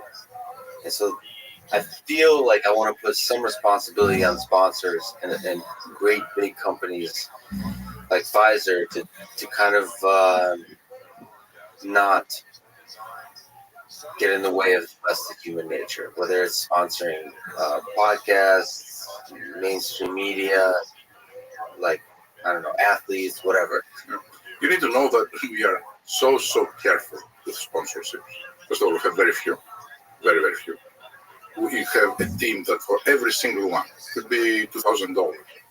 They would try to see if there is a conflict of interest in the way we do it, and also what is the reputation of the persons or the programs that we are sponsoring. So I don't think our friend, I think, was from Texas. Yes. Yeah. I don't. Joe Rogan. Yes. Yes. I don't think he got it right that we do those type of things. We don't. Oh, in terms of like having a negative effect on. Not even having aggressive sponsors. We have very few. Yeah, when you clip them all together. And most of the sponsorship that we have, it is more on patient-related organizations, rather than we are very careful not to sponsor other things that can be perceived, not even influenced, but perceived that they may influence. So we are very, very careful about that. This is not the case with us. So, with the incredibly fast development of the vaccine, could you tell me the story from the engineering to the science to the human story of how you could do it so fast? By November, you even had the ambition to do it by October. It was in the initial days. How do you, 8 days later? In that time, how do you show that the vaccine is safe and effective? Given that I think previous vaccines have taken years to do that. Yeah. The vaccines take years to do that, and the time that it takes is basically the vast majority of the time to conduct the final phase 3 study, that is the confirmatory study. And you do that because the phase 3 study costs a lot of money. In our case, it costs almost $1 billion. So you don't want to go and risk $1 billion in blinded data normally before you do a lot of experiments to make sure that the product that you are putting in the phase 3 is the right one. We didn't have that time, so we risked all the money. So we condensed all the time towards this phase 3. But the phase 3 study had to follow all the rules that any study follows when you do this. Could you just briefly describe the basics of what is phase 1, what is phase 2, what is phase 3? Let's say that there are so many phases when you try, first of all, to find what is the right vaccine. We tried from 20 different vaccines, we nailed down 4, and for those 4, we selected eventually 2 and then eventually 1.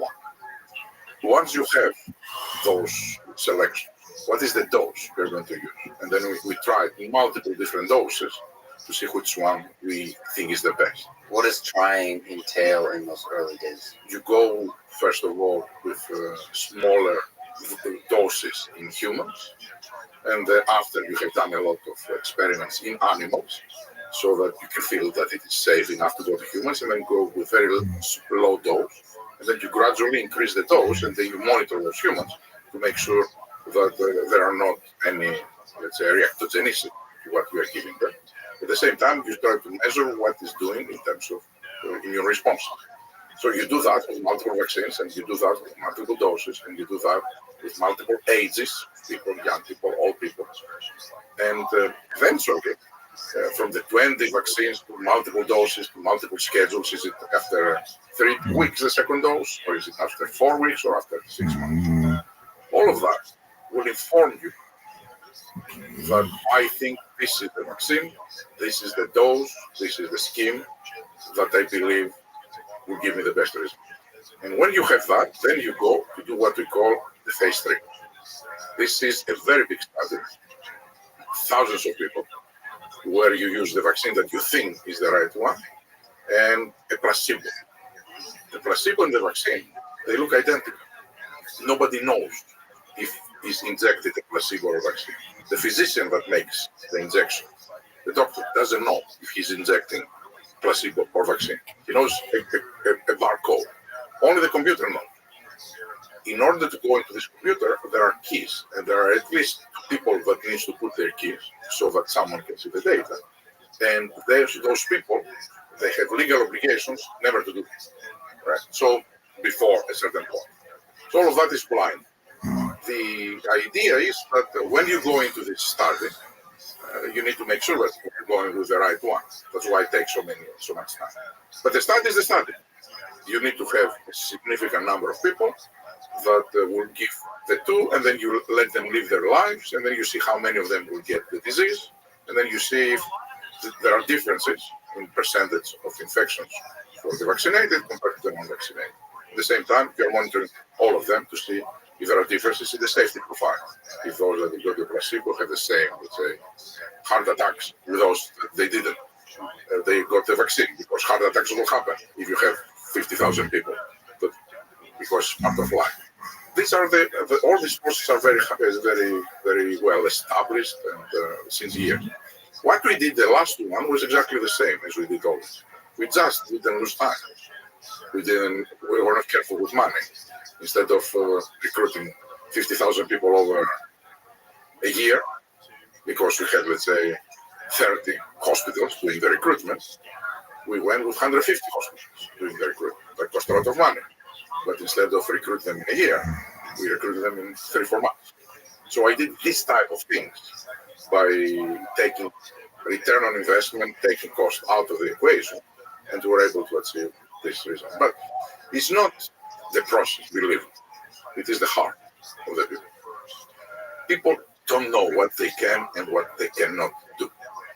And if anything, they have a serious tendency to underestimate what they can do. And always, when you ask them something that is seemingly possible, they will think out of the box to be able to deliver.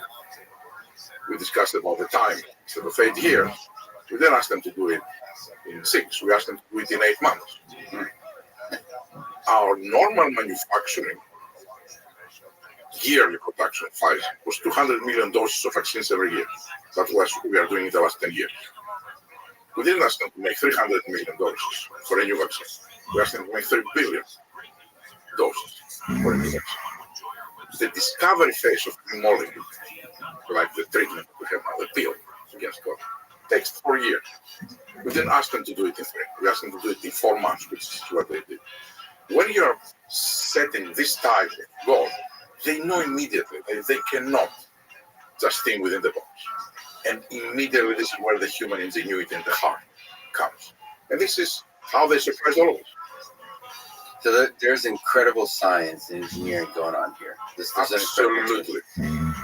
This is what's bothering me, that the conversation in public is often not about that. You know, It's about politics. Politics. I spent the day with Elon Musk yesterday. Mhm. He works with rockets. Similar situation as with Pfizer in the sense that there's NASA and then there's private company. And that's a source of incredible inspiration to people. No politics, very little politics.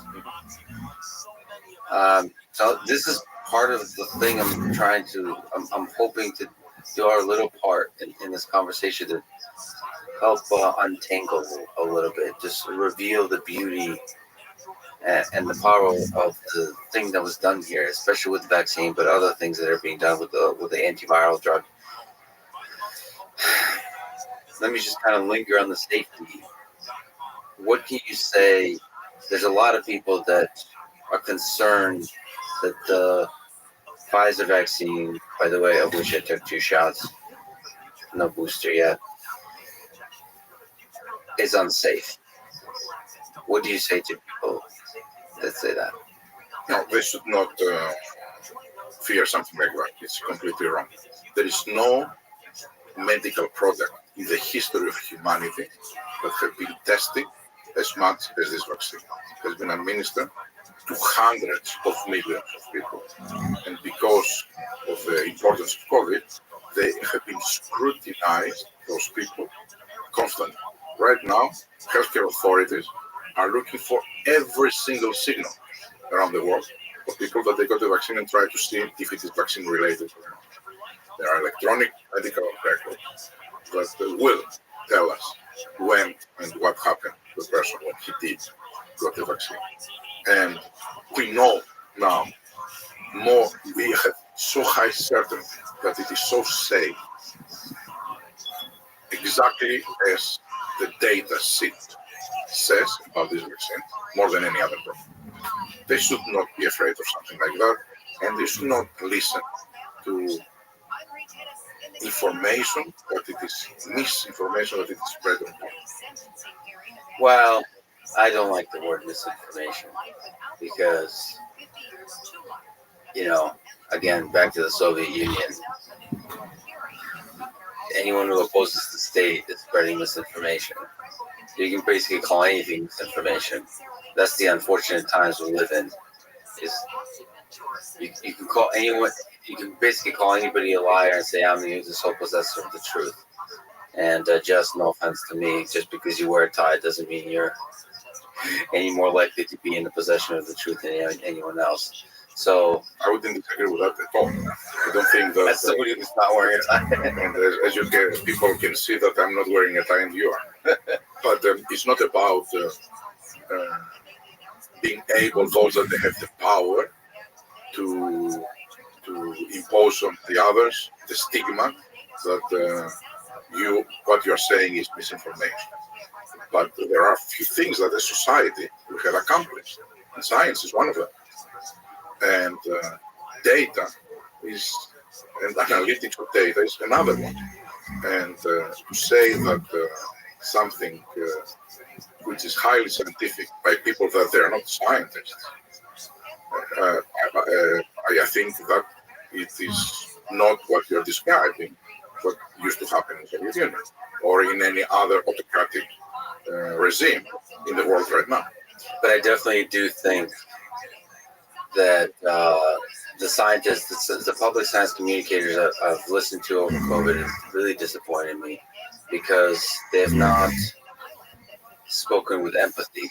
They haven't sufficiently, in my view, have put their ego aside and really listened to people. Yes, people that don't have a PhD, people who have not really, maybe not even taken like a biology course in college or something like that. But still, they have children. They worry. They fear. They don't know who to trust. They don't know if they should listen to the CEO of Pfizer, who might have other incentives in mind, who might just care about money and nothing else. And so they just use common sense and they ask questions. And I think to them, talking down to them as if they're not intelligent and so on is something scientists have done, almost like rolled their eyes. And that disappoints me because I think that's kind of what is the source of division. Look, humility is a virtue. Yes. And yes, the fact that you are educated doesn't mean that you are having either humility or empathy, or you have good human qualities. This was never and will never be a metric of judging this type of virtues. Those that they do this, they're wrong. And actually, they are not doing good service to the public health because they undermine. People are not stupid. They see if you're not be respecting them, and if you're not respecting their need to learn, because that affects their health, the health of the mother or the kid. So I fully agree with you that we should be very patient to explain again and again and again what is happening. And the vast majority of the people that they don't get vaccinations right now is because they're afraid. It's not for any other reason. It's not that they have an agenda. What I'm saying is there is a small number of people that they have made business for them to profit from this anxiety. I'll give you an example. I have been arrested by FBI. This is what someone wrote. I read it. I laughed. I mean, okay, this is where they take it. There was a reason why they wrote it. Pfizer was arrested by FBI because they want to create doubts in the minds of the people that they're afraid and say, look, if FDA arrests him, likely I will not do the vaccine. But I laughed. A week later, the wife of the Pfizer CEO died. There is a picture in this website of my wife. Someone sends to me. Now I'm pissed. I'm not laughing. I try to find my kids to tell them, if you read something, mom is fine, don't worry. Then I remember that she has very old parents back in Greece. We start calling them to making sure, because we know that will be picked up by Greek newspapers and they will publish it. Okay? They are those people that wrote these things. They know very well that my wife didn't die and died because she was vaccinated. Right? So this is the narrative that they are on purpose forming to profit from the stress and the anxiety of good people. And that's something I have to kind of, people that listen to this, that kind of doubt institutions. I do also want to say that there's quite a few folks who realize they can make money from saying the man is lying to you. The government is lying to you. It's all corrupt. It's all a scam. Big Pharma is lying to you and manipulating you. I'm surprised at how much money can be made with that. And it's sad. So you have to, just as people use their common sense to be skeptical when listening to politicians and powerful figures, they should be skeptical. So also, when listening to sort of the conspiracy theorists, or not even the conspiracy theorists, but people who raise questions about institutions, think on your own, think critically, with an open mind, that everyone can be manipulating you, but also everybody has the capacity to do good. And I think science in its pure form, not when entangled with institutions, is a beautiful thing. And in the hands of many companies, it is a beautiful thing at scale. Still, you have a lot of incentive, as having created the vaccine at Pfizer, this incredible technology, to sing its praises. So that there's a kind of, people are skeptical, like how much do we trust, how excited Albert is about this vaccine.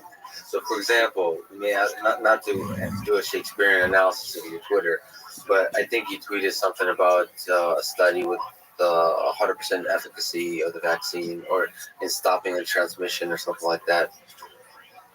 Do you regret sort of being like over-representing the effectiveness of the vaccine, technically saying correct things, but just kind of like highlighting the super positive things that may be misinterpreted, saying 100%? No, I never said 100%. Every time I speak, if a number is 100%, I rush to say that in biology there is nothing 100%, because always there will be, when we go to the millions, okay? There were in the study things that were 100%, for example, deaths. Or in South Africa, when we tried, there was 100% efficacy. Clearly, small numbers.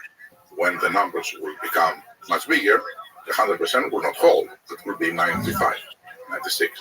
So still, the direction, this is the point. So I'm very, very careful what I tweet. And in addition to how careful I am, I have people that they are looking at it and they are having second or third opinion. Make sure that we don't put. Why? Because I know that people are listening right now, everything I say. And I want to make sure that they continue not only be clear as to what I want to say, so there are no misunderstandings, but also I maintain the trust of the people. I don't think that someone who only cherry-picks information, only emphasizes positive things, it's someone, but it is the one to be trusted. And I want me and Pfizer to be trusted. So many felt the vaccine was presented as a cure that wouldn't require regular booster shots. Was that something you believed early on? Did you always believe that many regular shots would be required? And maybe in a bigger picture, how many do you think this will, for the Pfizer vaccine, is it something you see that's taking a booster shot regularly, like annually? Yes. In the beginning, when we had the first months of the vaccine, people would ask me, do we need another one? And I said, we don't know. I was very clear about it. Then around April, May, I started seeing the first data, and I made statements that I think we will need a booster around 8 to 12 months after the second dose. And then afterward, annual revaccinations. This is what I said, believe is one of the most likely scenarios. And it was based on the data that I had. But then Delta came. And because I always making the caveat that with absent a new variant, with everything we know. With Delta, it was proven that we need the booster to move to the 6 months. And this is what happened.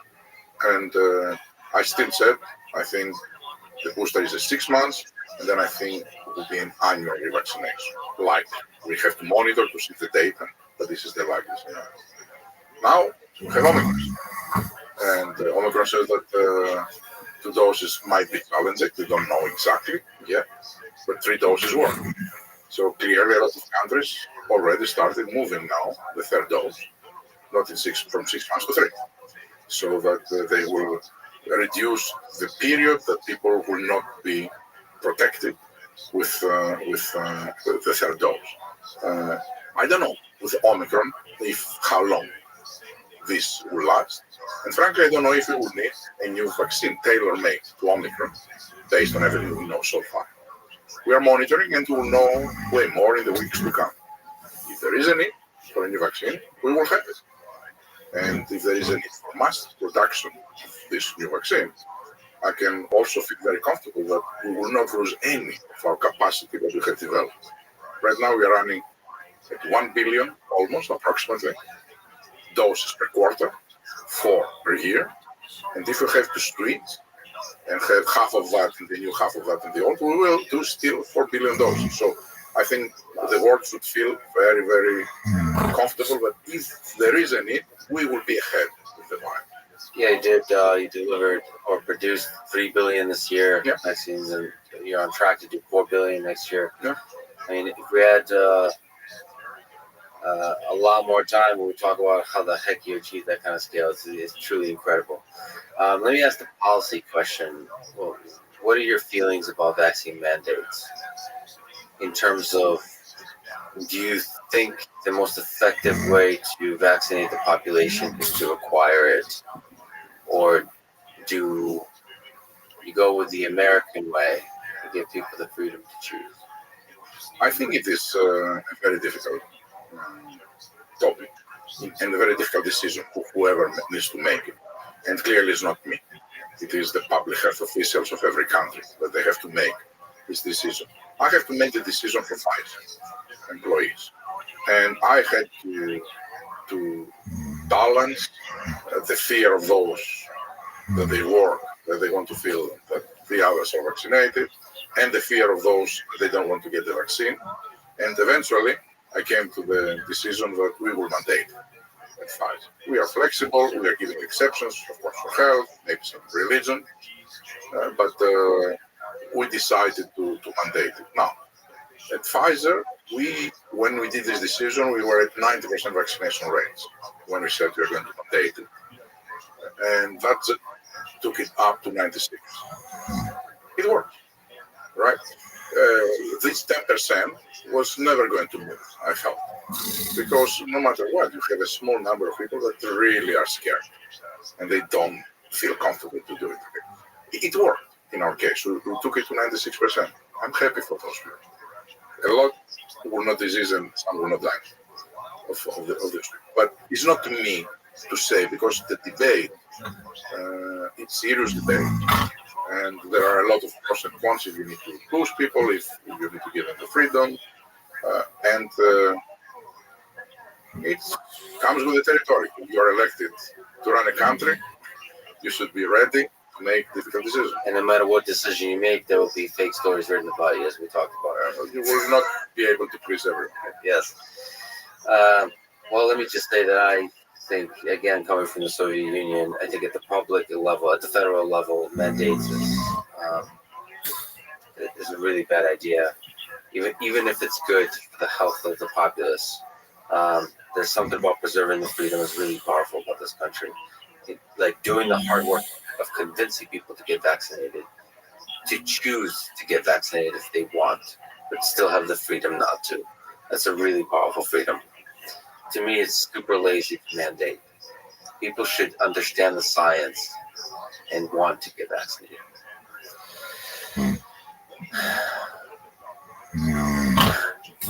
Do you think children need to get vaccinated? I do. I do think that we need to get vaccinated.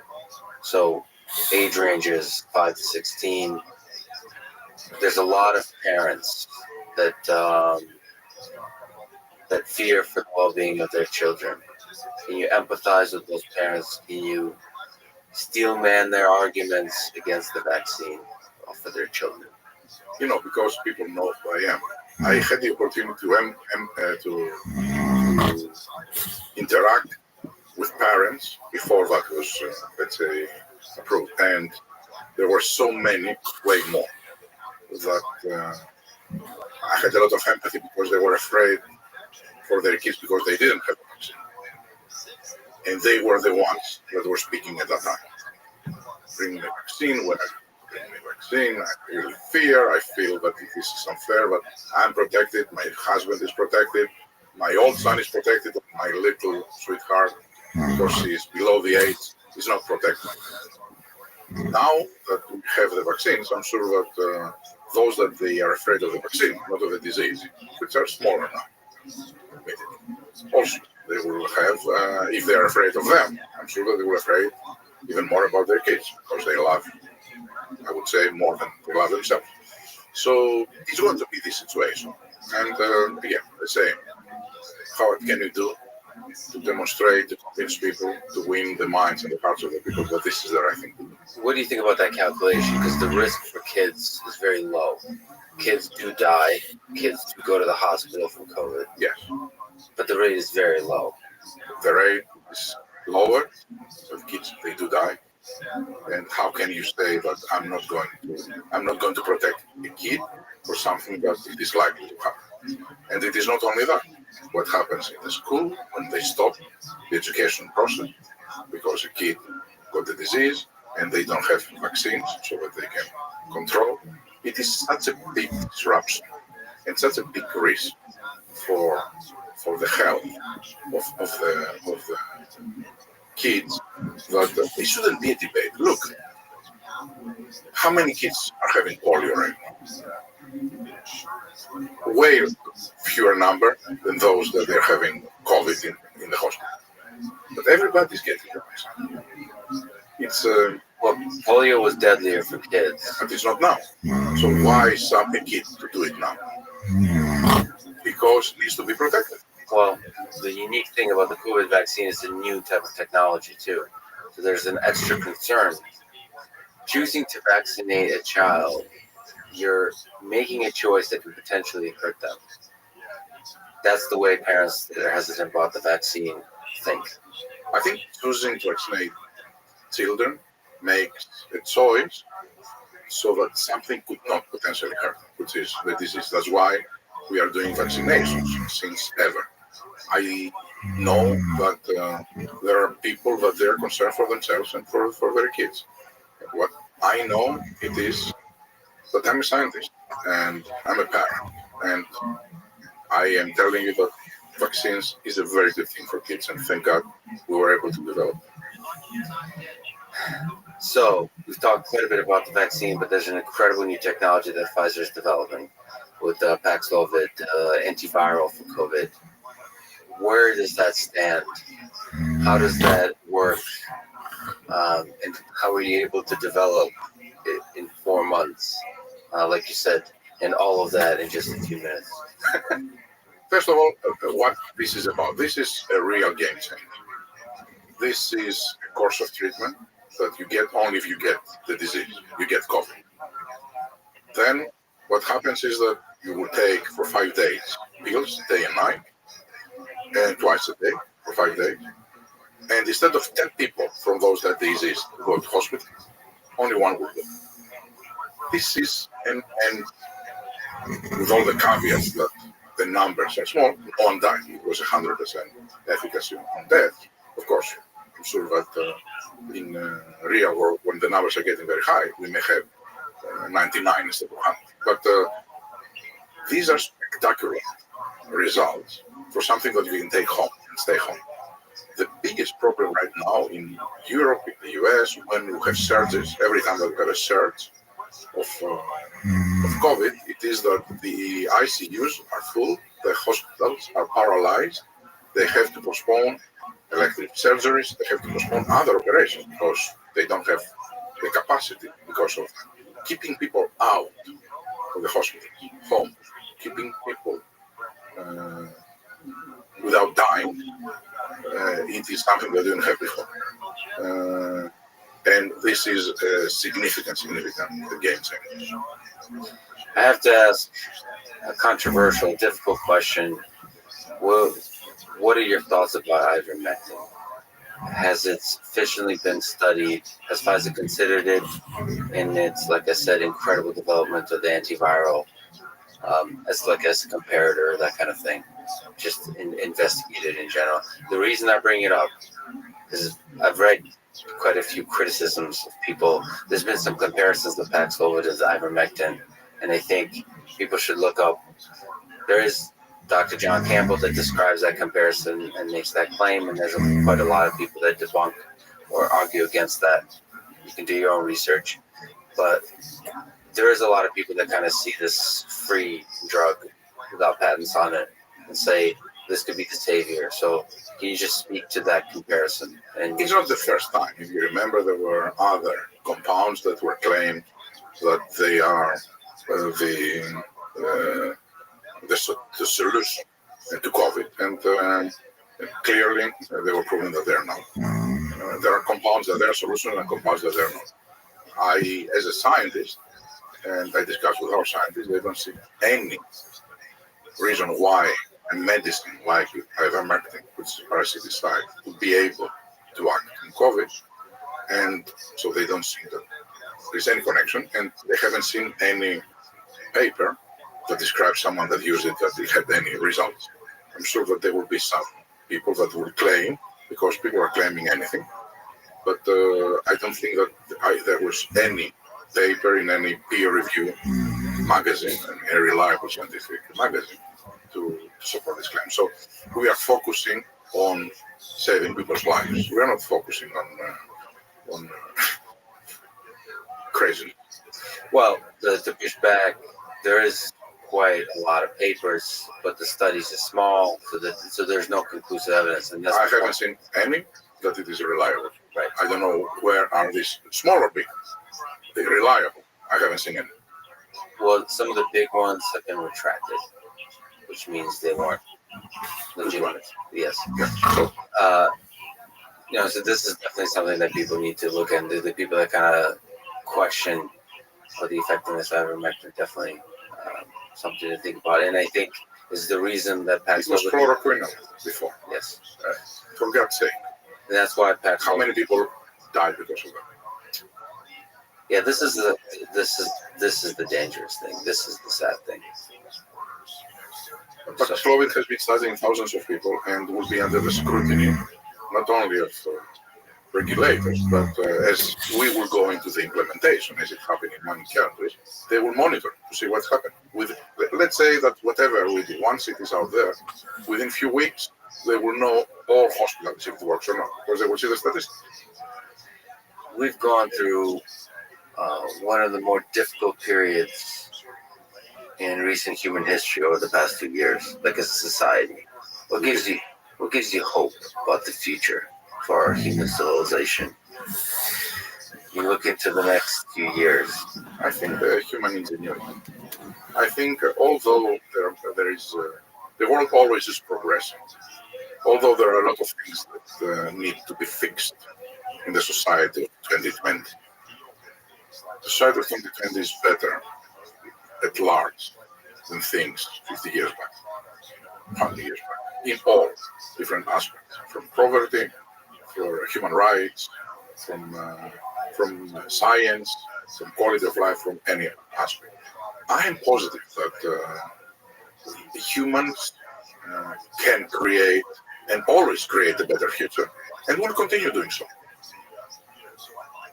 You have helped save the lives of millions of people, helped improve the quality of their lives, but you yourself are just one biological organism with an expiration date. Do you ponder your mortality? Do you think about your death? Are you afraid of death? That's a very interesting question. I was discussing with a lot of people that I was fearless of death. I couldn't care less when I was young. The first time that I started feeling that I want to be around was when I had kids. And then I started feeling that, oh gosh, I hope I will be around to see their wedding. I hope they will be around to see their children. So if there is something that scares me, is the possibility that I will not be part of their lives anymore, and I will not be watching. I hope there is life upstairs, so I will be able to watch them from there. From upstairs, get a nice overview. Let me ask the big ridiculous question, and you only have 2 minutes or less to answer it. What is the meaning of life? What's the meaning of this whole thing? You said ingenuity is the thing that gives you hope. We seem to be all busy trying to help each other, trying to build a better world. Why are we doing that? I would repeat something that Steve Jobs has said. Death is life's biggest invention. It eliminates the old and gives place to the new. Life is all about moving forward. life is all about creating new things. Maybe everyone is a contributor, but no one is the owner. And always creating something new, Always. adding something beautiful into the world, maybe a little bit of love. Hopefully. Albert, thank you so much. It's a huge honor that you go through some of these difficult questions with me today, and then you give your extremely valuable time for this conversation. Thank you so much for talking today. Thank you for your interest, and I'm happy, as I was telling you before, I can brag with my kids that I was in your podcast because you are their hero. You made it. I made it. Thank you. Thanks for listening to this conversation with Albert Borla. To support this podcast, please check out our sponsors in the description. And now, let me leave you with some words from Oscar Wilde. The truth is rarely pure and never simple. Thank you for listening. Hope to see you next time. HHS is referring to seed oils, they're really referring to omega-6 heavy oils. Pretty dramatic stuff, Jim. Give out your website. Yeah, so if you our supplements are TrueMedics.com, that's TRUEMEDX.com, and then our clinic is neighborlywellness.com. The following is a conversation with Norman Neymark, a historian at Stanford specializing in genocide, war, and empire. This is the Lex Friedman Podcast. To support it, please check out our sponsors in the description. And now, here's my conversation with Norman Neymark. Did Stalin believe that communism is good, not just for him, but for the people of the Soviet Union and the people of the world? Oh, absolutely. I mean, Stalin believed that, socialism was the be-all and end-all of, human existence. He was a true Leninist, and in Lenin's tradition, this was, what he believed. I mean, that set of beliefs didn't exclude other kinds of things he believed or thought or did. But no, the way he defined socialism, the way he thought about socialism, he absolutely thought it was in the interest of the Soviet Union and of the world.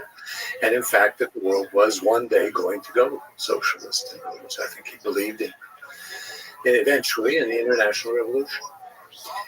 So given the genocide in the 1930s that you described, was Stalin evil, delusional, or incompetent?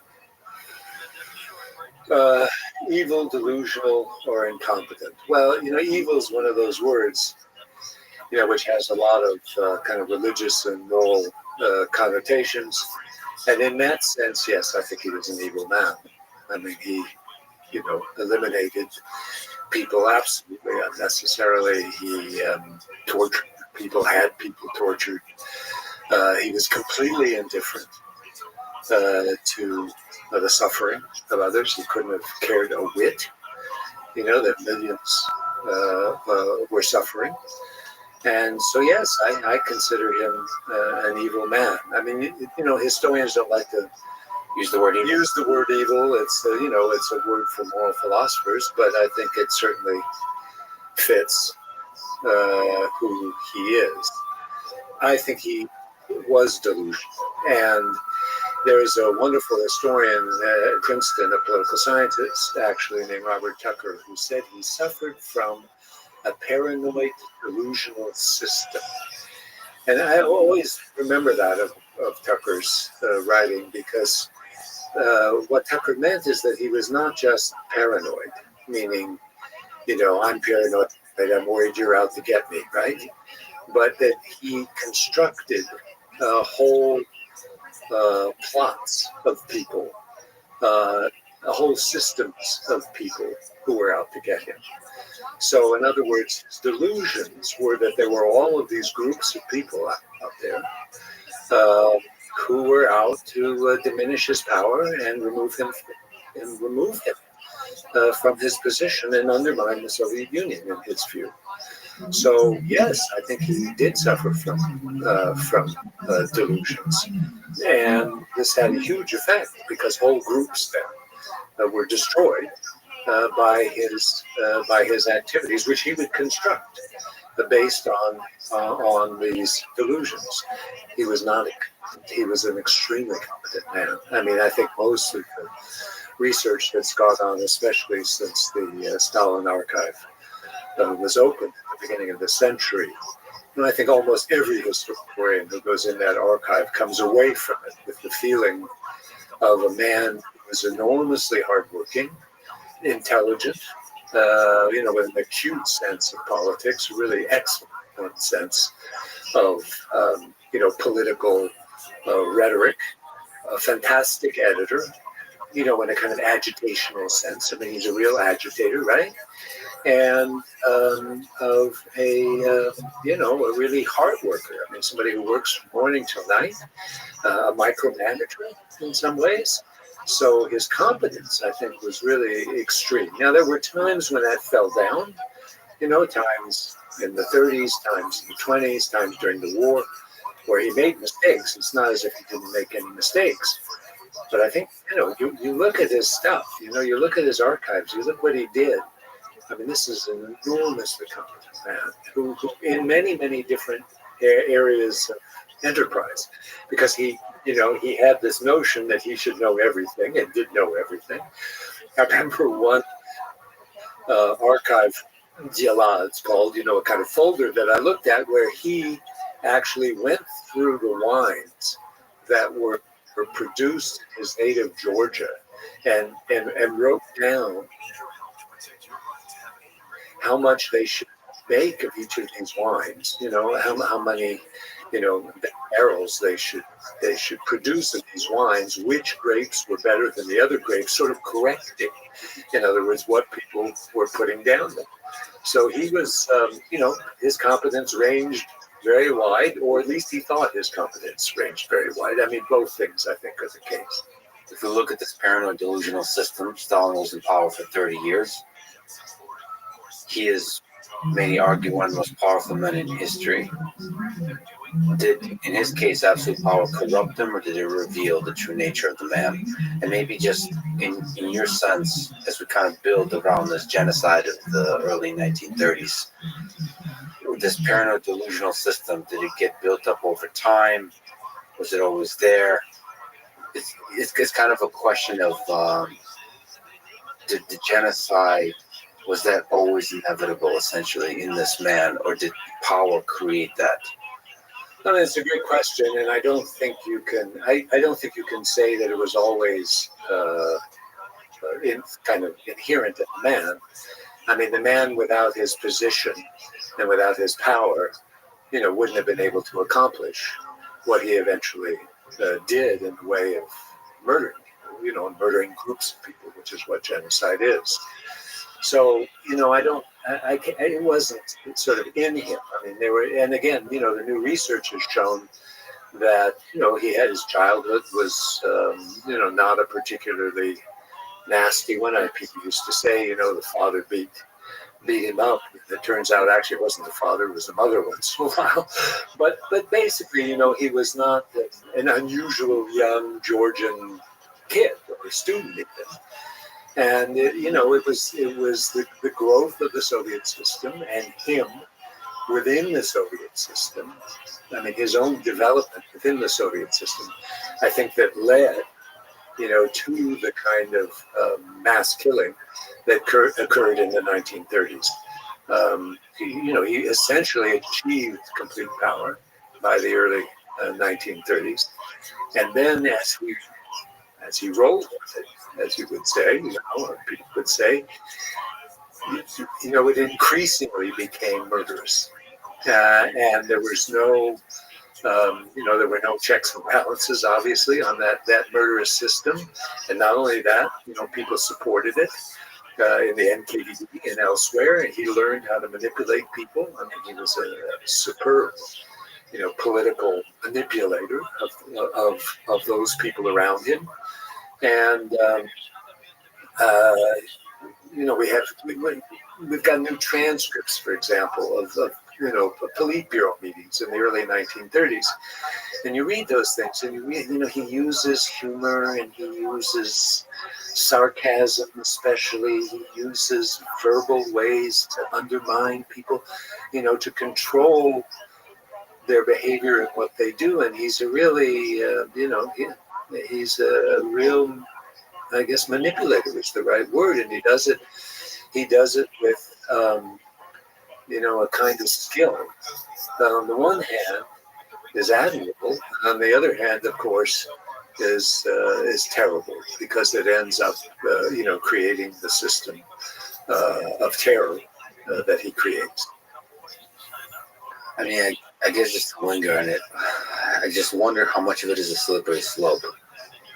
In the early 1920s, did he think he was going to be murdering even a single person, but thousands and millions? I just wonder, maybe the murder of a single human being just to get them, because you're paranoid about them potentially threatening your power, does that murder and open the door? Once you open the door, you become a different human being. A deeper question here is the Solzhenitsyn, the line between good and evil runs in every man. Are all of us, once we commit one murder in the situation, does that open a door for all of us?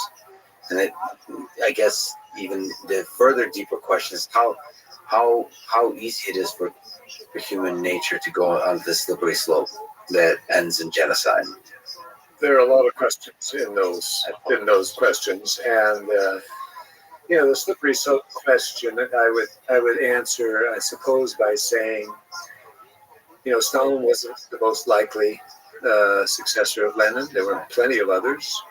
There were a lot of political contingencies that emerged in the 1920s that made it possible for Stalin to seize power.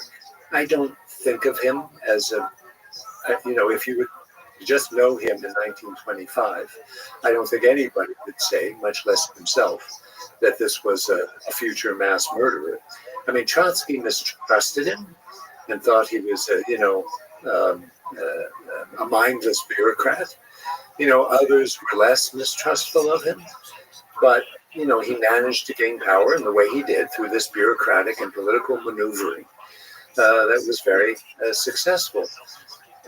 The slippery slope, as it were, doesn't really begin until the 1930s, in my view. In other words, once he gains complete power and control of the Politburo, once the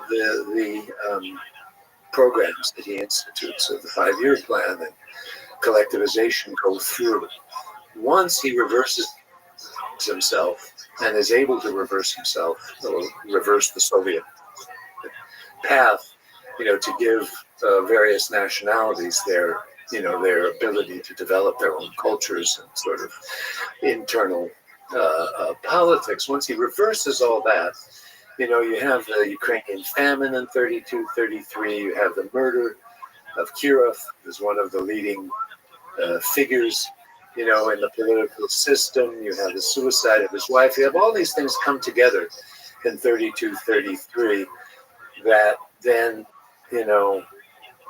make it more likely, in other words, that bad things are going to happen. And people start seeing that, too, around him. They start seeing that it's not a slippery slope. It's a dangerous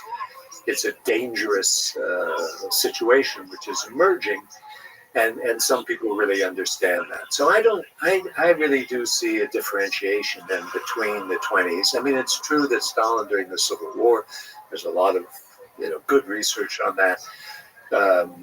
Shows that he already had some of these characteristics of being, as it were, murderous and being dictatorial, pushing people around and that sort of thing. That was all there. But I don't really see that as kind of the necessary stage for the next thing that came, which was the 30s, which was really terror of the worst sort, where everybody's afraid for their lives, and most people are afraid for their lives and their families' lives, and where torture and that sort of thing becomes a common part of what people had to face. So it's a different world. And people will argue. They'll argue this kind of Lenin-Stalin continuity debate that's been going on since I was an undergraduate. Right? That argument, was Stalin the natural sort of next step from Lenin, or was he something completely different? Many people will argue, because of Marxism-Leninism, because of the ideology, that it was the natural. It was a kind of natural next step. I don't think so. And I would tend to lean the other way. Not absolutely. I mean, I won't make an absolute argument that what Stalin became had nothing to do with Lenin and nothing to do with Marxism-Leninism. It had a lot to do with it. But he takes it one major step further. And again, that's why I don't like the slippery slope, metaphor, because that means it's kind of slow and easy. It's a leap. And we call, historians talk about the Stalin Revolution, in 28, 29, that he in some senses creates a whole new system, through the 5-year plan, collectivization, and seizing political power the way he does. Can you talk about the 1930s? Can you describe what happened in Holodomor, the Soviet terror famine in Ukraine in 32 and 33? Yes. That killed millions of Ukrainians. Right. It's a long story, but let me try to be as succinct as I can be. I mean, the Holodomor, the terror famine of 32, 33 comes out of, in part, an all famine that is the result of collectivization. Collectivization was a catastrophe. The more or less the so-called kulaks, the more or less richer farmers. I mean, they weren't really rich, right? Anybody with a tin roof and a cow was considered a kulak, and other people who had nothing were also considered kulaks if they opposed collectivization.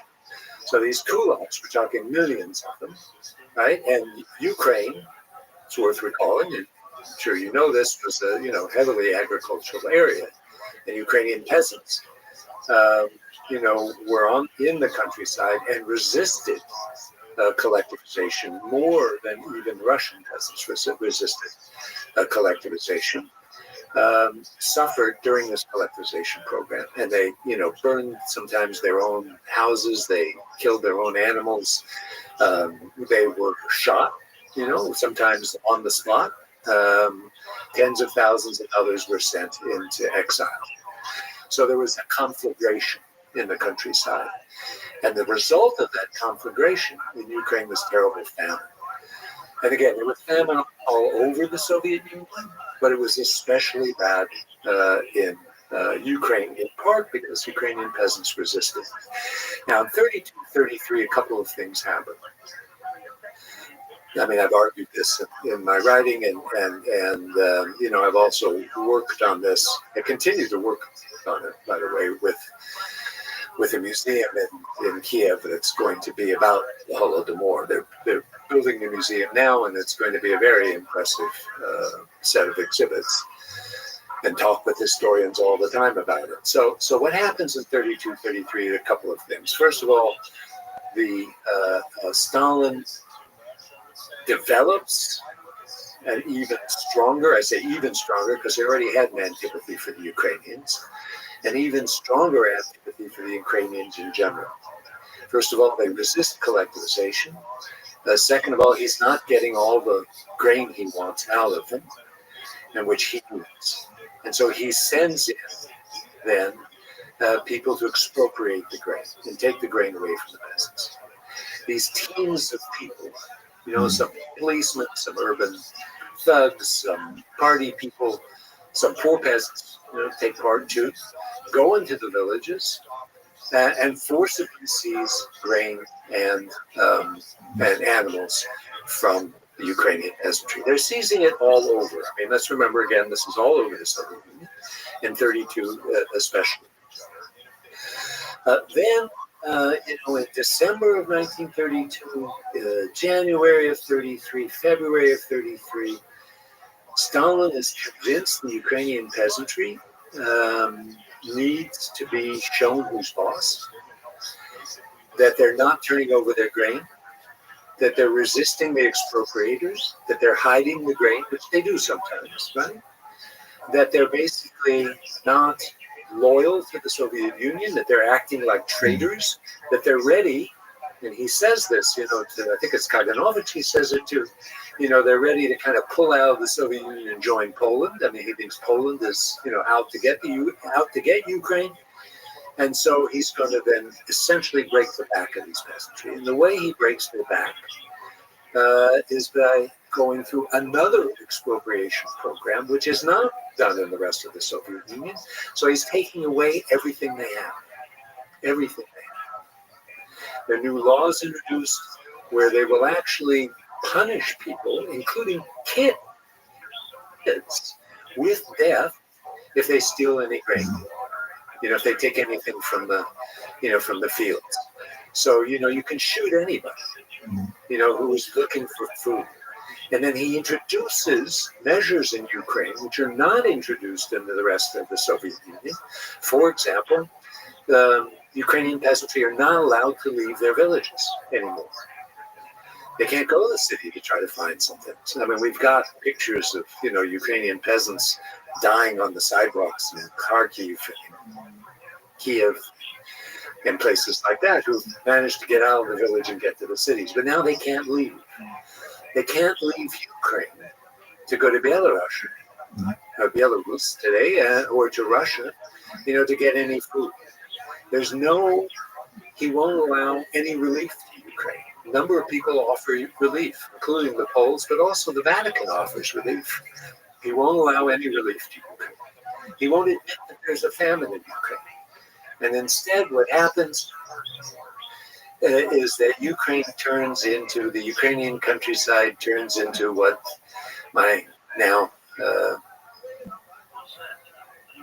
past colleague who died several years ago, Robert Conquest, called a vast bells. And by that, the images of bodies just lying everywhere, people dead and dying, of hunger, which is, by the way, I mean, as you know, I've spent a lot of time studying genocide. I don't think there's anything worse than dying of hunger, from what I have read. I mean, you see terrible ways that people die, right? But dying of hunger is just such a horrible, horrible thing. And so, for example, we know there were many cases of cannibalism in the countryside because there wasn't anything to eat. People were eating their own kids. Right? And Stalin knew about this. And again, we started with this question a little bit earlier. There's not a sign of remorse, not a sign of pity, right? Not a sign of any kind of human emotion that normal people would have. What about the opposite of joy for teaching them a lesson? I don't think there's joy. I'm not sure Stalin really understood emotion, what joy was. I think he felt it was necessary to get those SOBs, right? That they deserved it. He says that several times. This is their own fault, right? This is their own fault. And as their own fault, they get what they deserve, basically. How much was the calculation? How much was it reason versus emotion? In terms of, you said he was competent. Was there a long-term strategy, or was this a strategy based on emotion and anger? And no, I think actually the right answer is a little of both. I mean, usually the right answer in history is something like that. Right now, you can't. It wasn't just. I mean, first of all, the Soviets had it in for Ukraine and Ukrainian nationals, which they really didn't like. And by the way, Russians still don't like it, right? So they had it in for Ukrainian nationals. They feared Ukrainian nationals. As I said, Stalin writes, we'll lose Ukraine, if these guys win. So there's a kind of long-term determination, as I said, to kind of break the back of Ukrainian national identity and Ukrainian nationalism as any kind of separatist force whatsoever. And so there's that rational calculation. At the same time, I think Stalin is annoyed and peeved and angry on one level with the Ukrainians for resisting collectivization and for being difficult and for not conforming, to the way he thinks peasants should act in this situation. So you have both things. He's also very angry at the Ukrainian party and eventually purges it for not being able to control Ukraine and not be able to control the situation.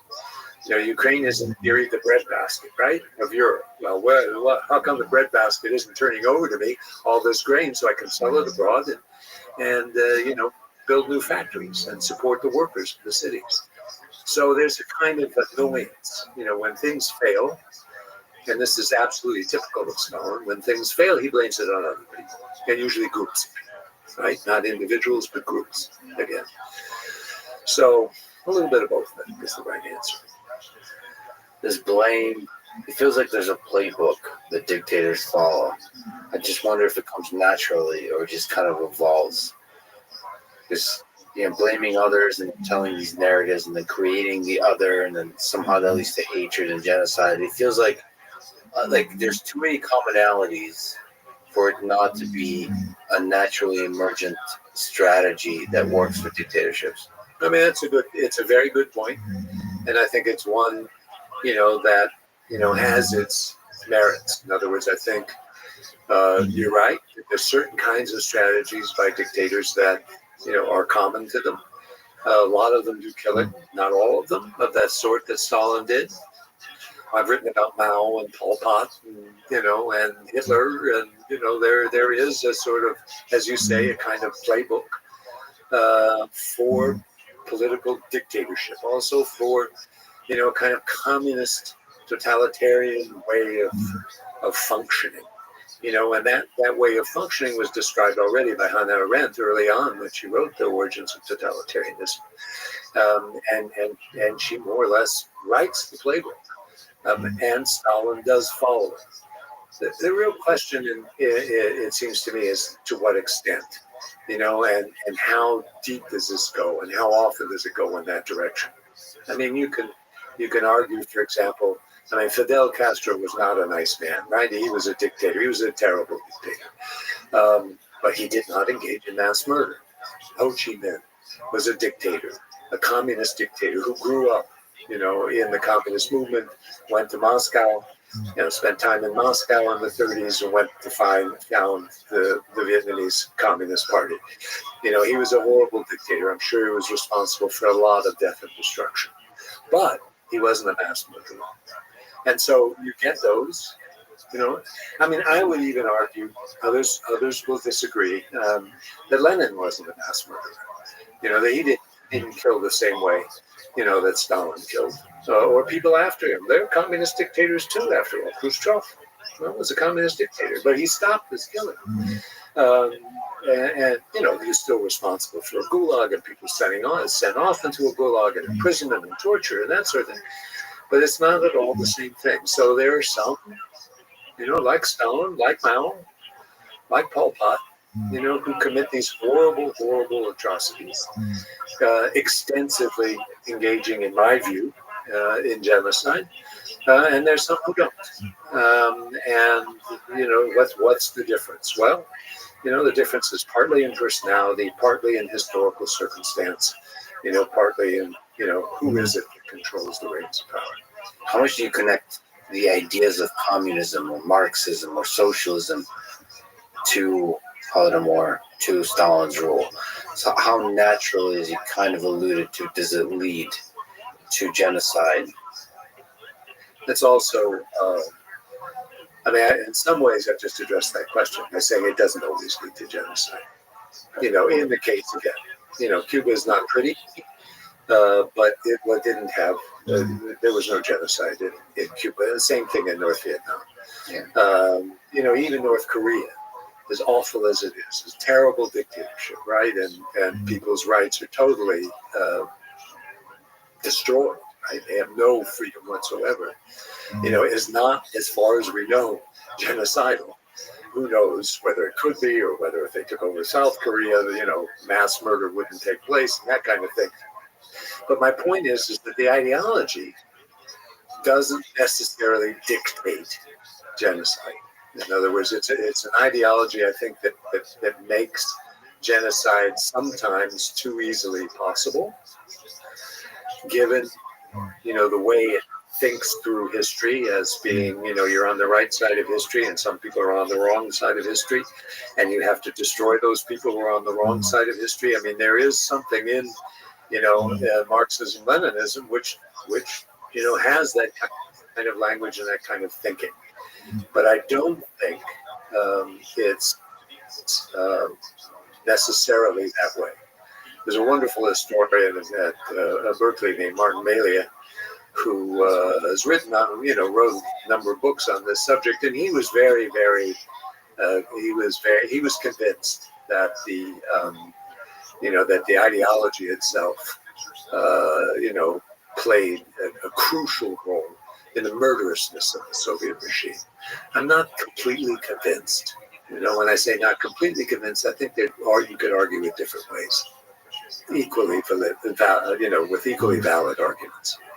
I mean, there's something about the ideology of communism that allows you to decrease the value of human life. Almost like this philosophy, if it's okay to crack a few eggs to make an omelet. Right. So maybe that, if you can reason like that, then it's easier to take the lead of, for the good of the country, for the good of the people, for the good of the world, it's okay to kill a few people. And then that's where I wonder about the slippery slope. Yeah, no. Again, I don't think it's a slippery slope. I think it's dangerous. In other words, I think it's dangerous. But I don't consider, I don't like Marxism, Leninism any better than the next guy, and I've lived in plenty of those systems to know how they can beat people down and how they can,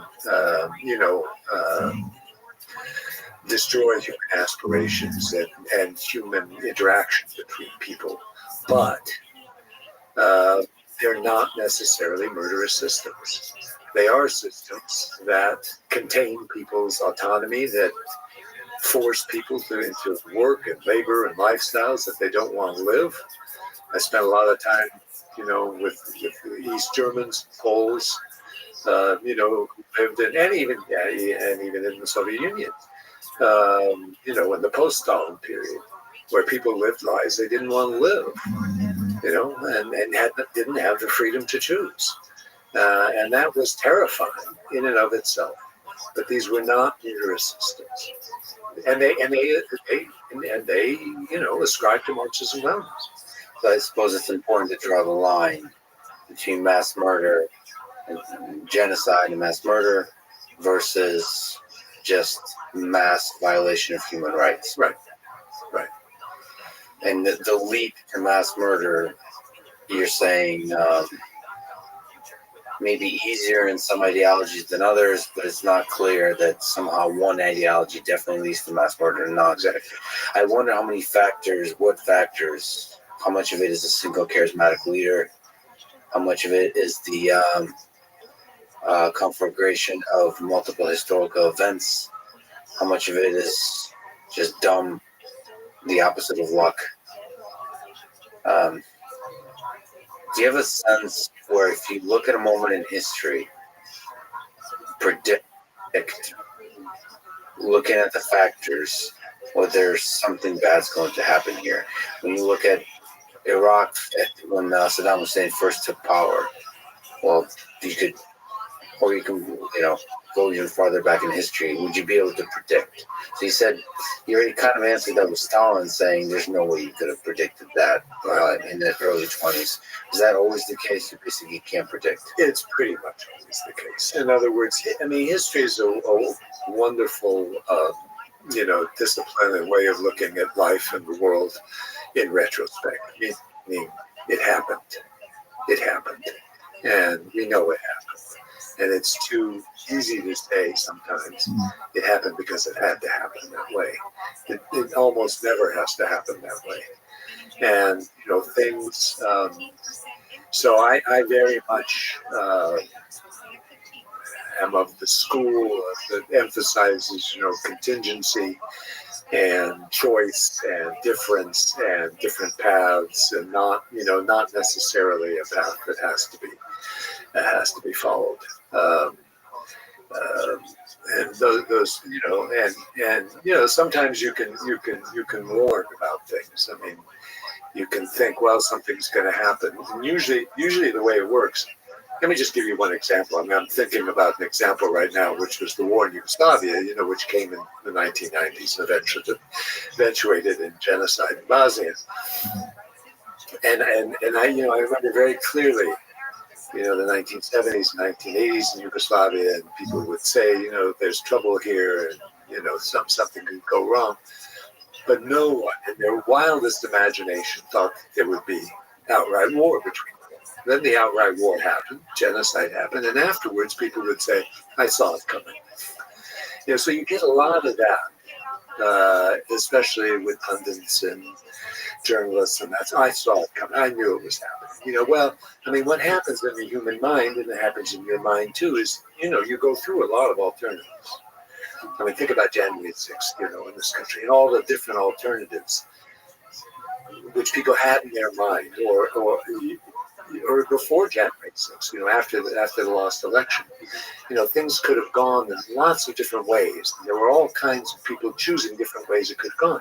Nobody really knew how it was going to turn out. Most of the smart people really understood that there'd be this cockamamie uprising on January 6th, that almost, caused this enormous grief. So all of these kinds of things in history, are deeply contingent. They depend on, factors that we cannot predict.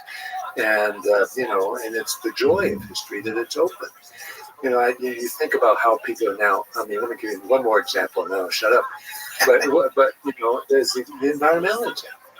We're all afraid. We know it's coming. We know there's trouble, right? We know there's going to be a catastrophe at some point. But when? What's the catastrophe? Yeah, what's the nature of the catastrophe? Everyone says what's the nature of it? Right. Is it going to be wars because resource constraint? Is it going to be hunger? Is it going to be like mass migration of different kinds that leads to some kind of conflict and immigration? Yeah. Maybe it won't be that big of a deal, and a total other catastrophic event will completely challenge the entirety of the human civilization. That's my point. That's my point. We really don't know. I mean, there's a lot we do know. I mean, the warming business and all this kind of stuff, it's scientifically there. But how it's going to play out, and everybody's saying different things. And then you get somewhere in 50 years or 60 years, which I won't see, and people say, aha, I told you it was going to be X, or it was going to be Y, or it was going to be Z. So I just don't think in history you can't predict. You simply cannot predict what's going to happen. It's kind of when you just look at Hitler in the 30s, for me, oftentimes when I kind of read different accounts, it is so often, certainly in the press, but in general, me just reading about Hitler, I get this sense like, this is a clown. There's no way this person will gain power. Which one? Hitler. Hitler. Yeah. No. With Stalin, you get a sense he's a clown. Right, he's a really good executive. Right. You don't think it leads to mass murder, but you think he's going to build a giant bureaucracy at least. With Hitler, it's like a failed artist who keeps screaming about stuff. There's no way he's gonna. I mean, you certainly don't think about the atrocities, but there's no way he's going to gain power, right? Especially against communism. I mean, there's so many other competing forces that could have easily beat him. Right? So, but then you realize, event after event where this clown keeps dancing, and all of a sudden he gains more and more power, and in just certain moments in time, he makes just strategic decisions in terms of cooperating or gaining power of the military, all those kinds of things that eventually give him the power. I mean, this clown is one of the most impactful in a negative sense human beings in history. Right. And even the Jews who are there and are being screamed at and discriminated against, and whose, there's a series of measures taken against them incrementally during the course of the 1930s. And very few believe. I mean, some pick up and go and say, I'm getting the hell out of here, and, some Zionists, try to leave too and go to the United States and stuff, but go to Israel and Palestine at the time, but or to Britain or France. But in general, even the Jews, who should have been very sensitive to what was going on, didn't really understand the extent of the danger. And it's really hard for people to do that. It's almost impossible, in fact, I think. So most of the time in that exact situation, nothing would have happened, or there'd be some drama and so on, and it'd be just some bureaucrat, but every once in a while in human history there's a kind of turn. There may be something catalyzes something else, and just it accelerates, escalates, and then war breaks out, or totally revolutions break out. Right. Can we go to the big question of genocide? What is genocide? What are the defining characteristics of genocide? Dealing with genocide is a difficult thing when it comes to the definition. There is a definition, December 1948 UN Convention on the Prevention and Punishment of Genocide is considered the sort of major document of definition and the definitional sense of genocide, and it emphasizes, the intentional destruction, of an ethnic, national, racial, or religious group. Those are the four groups again, as such. And what that means basically is destroying the group as a group. In other words, there's a kind of beauty in human diversity and different groups of people, Estonians, tribe of Native Americans, South African tribes, the Rohingya in Myanmar. There's a kind of beauty humanity recognizes in the distinctiveness of those groups. This was a notion that emerges really with Romanticism after the French Revolution in the beginning of the 19th century, with Herder mostly. And this beauty of these groups then, is what is under attack in genocide. And it's with intent. The idea is that it's intentional destruction. So this is a kind of, analogy to first degree, second degree, and third degree murder, right? First degree murder, you're out to kill this person and you plan it and you go out and you do it, right? That's intent, right? Manslaughter is not intent. You end up doing the same thing, but it's different. So, the major person behind the definition is a man named Raphael Lemkin. I don't know if you heard his name or not, but he was a Polish Jewish jurist who came, from Poland, came to the United States during the war, and had been a kind of crusader for recognizing genocide. It's a word that he created, by the way, and he coined the term in 1943 and then published it in 1944 for the first time. Geno, people inside being killing, right? And so Lemkin then had this term and he pushed hard to have it recognized, and it was in the UN Convention. So that's the rough definition. The problem with it is problems with the definition are several.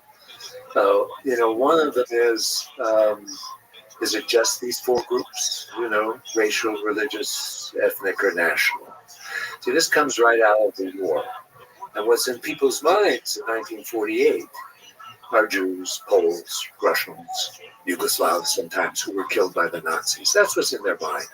But there are other groups too, if you think about it, who are killed, social groups or political groups. And that was not allowed in the convention, meaning for a lot of different reasons, the Soviets were primary among them. They didn't want other kinds of groups, let's say kulaks, for example, to be considered. That's a social group. Or peasants. This is a social group. So, or a political group. I mean, let's take a group, Communists killed groups of people, but non-communists also killed groups of people. In Indonesia in 1965-66, they killed, not exactly, but roughly 600,000 Indonesian communists. Well, is that genocide or not? And my point of view, it is genocide, although it's Indonesians killing Indonesians. And we have the same problem with the Cambodian genocide. We talk about a Cambodian genocide, but most of the people killed in the Cambodian genocide were other Cambodians. They give it the name, they're ready to recognize it's genocide because they also killed some other peoples, meaning the Vietnamese, Ham people who are, smaller Muslim people in the area, and a few others. So the question then becomes, well, does it have to be a different nationality or ethnic group or religious group for it to be genocide? And my answer is no. You need to expand the definition. It's a little bit like with our Constitution. We got a Constitution. But we don't live in the end of the 18th century, right? We live in the 21st century. And so you have to update the Constitution over the centuries. And similarly, the Genocide Convention needs updating too. So that's how I work with the definition. So this invention. Was it an invention? This beautiful idea, romantic idea that there's groups of people and the group is united by some unique characteristics. That was an invention in human history, this idea? Not to see us as individuals. In some senses it was. It's not, there are things that are always constructed in one fashion or another, and then and the construction, more or less represents the reality. And what the reality is always much more complicated than the construction or the invention of a term or a concept or a way of thinking about a nation, right? And this way of thinking of nations, as again, groups of religious, linguistic, not political necessarily, but cultural entities is something that was essentially invented. Yes. Yes, if you look there are no Germans in the 17th century. There are no Italians in the 17th century, right? They're only there after, the invention of the nation, which comes, again, mostly as out of the French Revolution and in the Romantic movement. A man named Johann Gottfried von Herder, right, who was really the first one who sort of went around, collected people's languages and collected their sayings and their dances and their folk ways and stuff and said, isn't this cool, that they're Estonians and that they're Latvians and that they're these interesting different peoples who don't even know necessarily that they're different peoples, right? That comes a little bit later, right? Once the concept is invented, then people start to say, hey, we're nations too. And the Germans decide they're a nation and they unify. And the Italians discover they're a nation and they unify instead of being, Florentines, Romans, and Sicilians. But then beyond nations, political affiliations, all those kinds of things, it's fascinating that, you look at the early Homo sapiens, and then there's obviously tribes, right? And then that's very concrete. That's a geographic location. It's a small group of people. Then you have warring tribes, probably connected to just limited resources. But it's fascinating to think that is then taken to the space of ideas, to where you can create a group at first to appreciate its beauty. You create a group based on language, based on maybe even some political, philosophical ideas, religious ideas, all those kinds of things.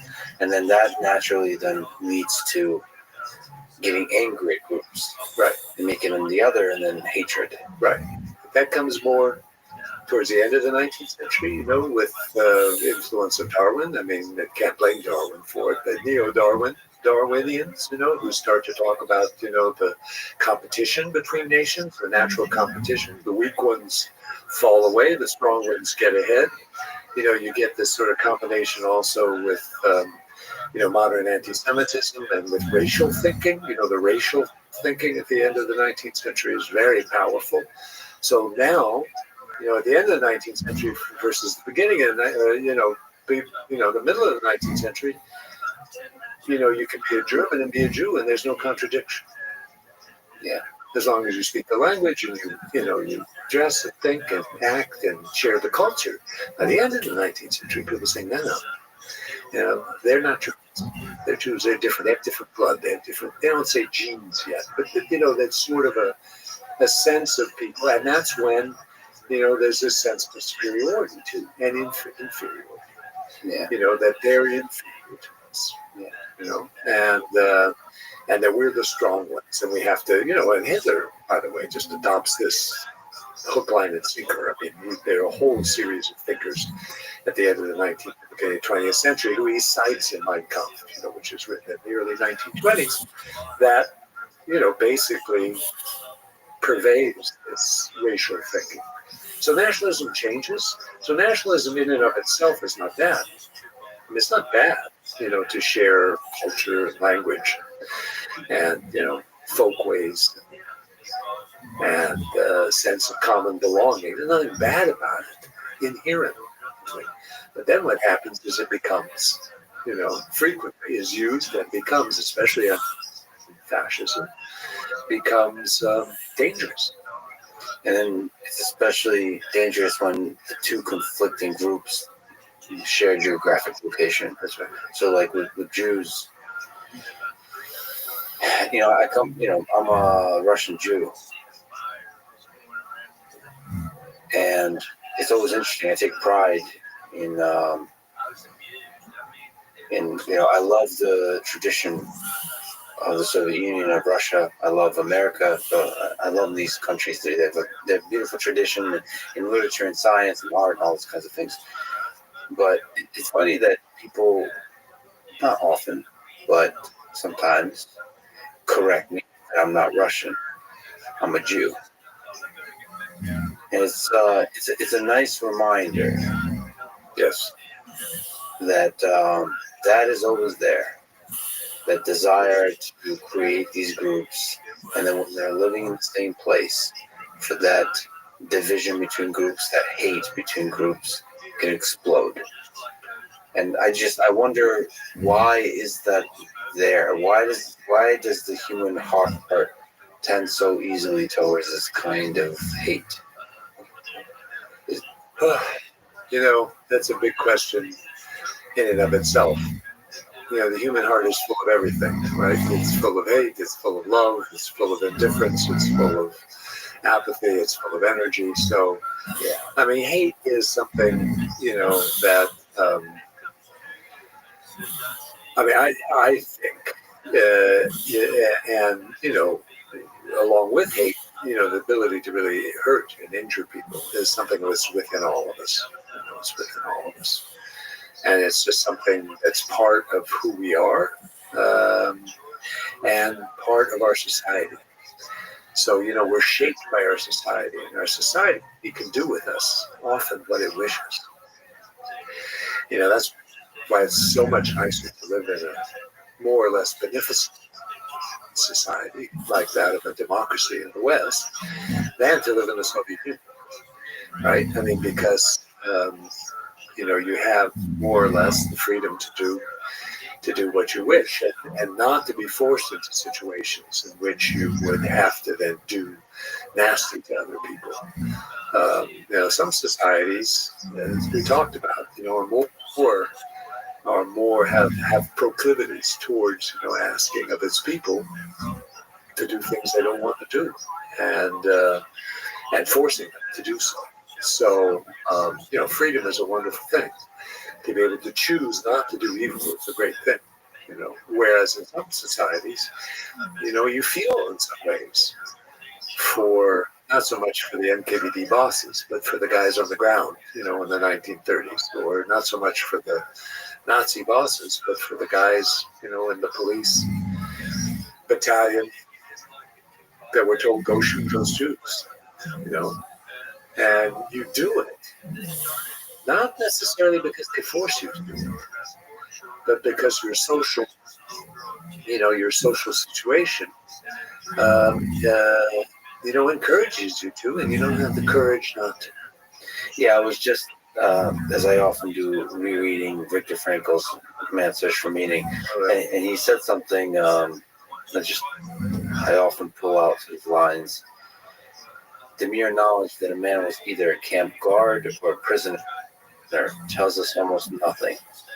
Human kindness can be found in all groups, even those which, as a whole, would be easy to condemn.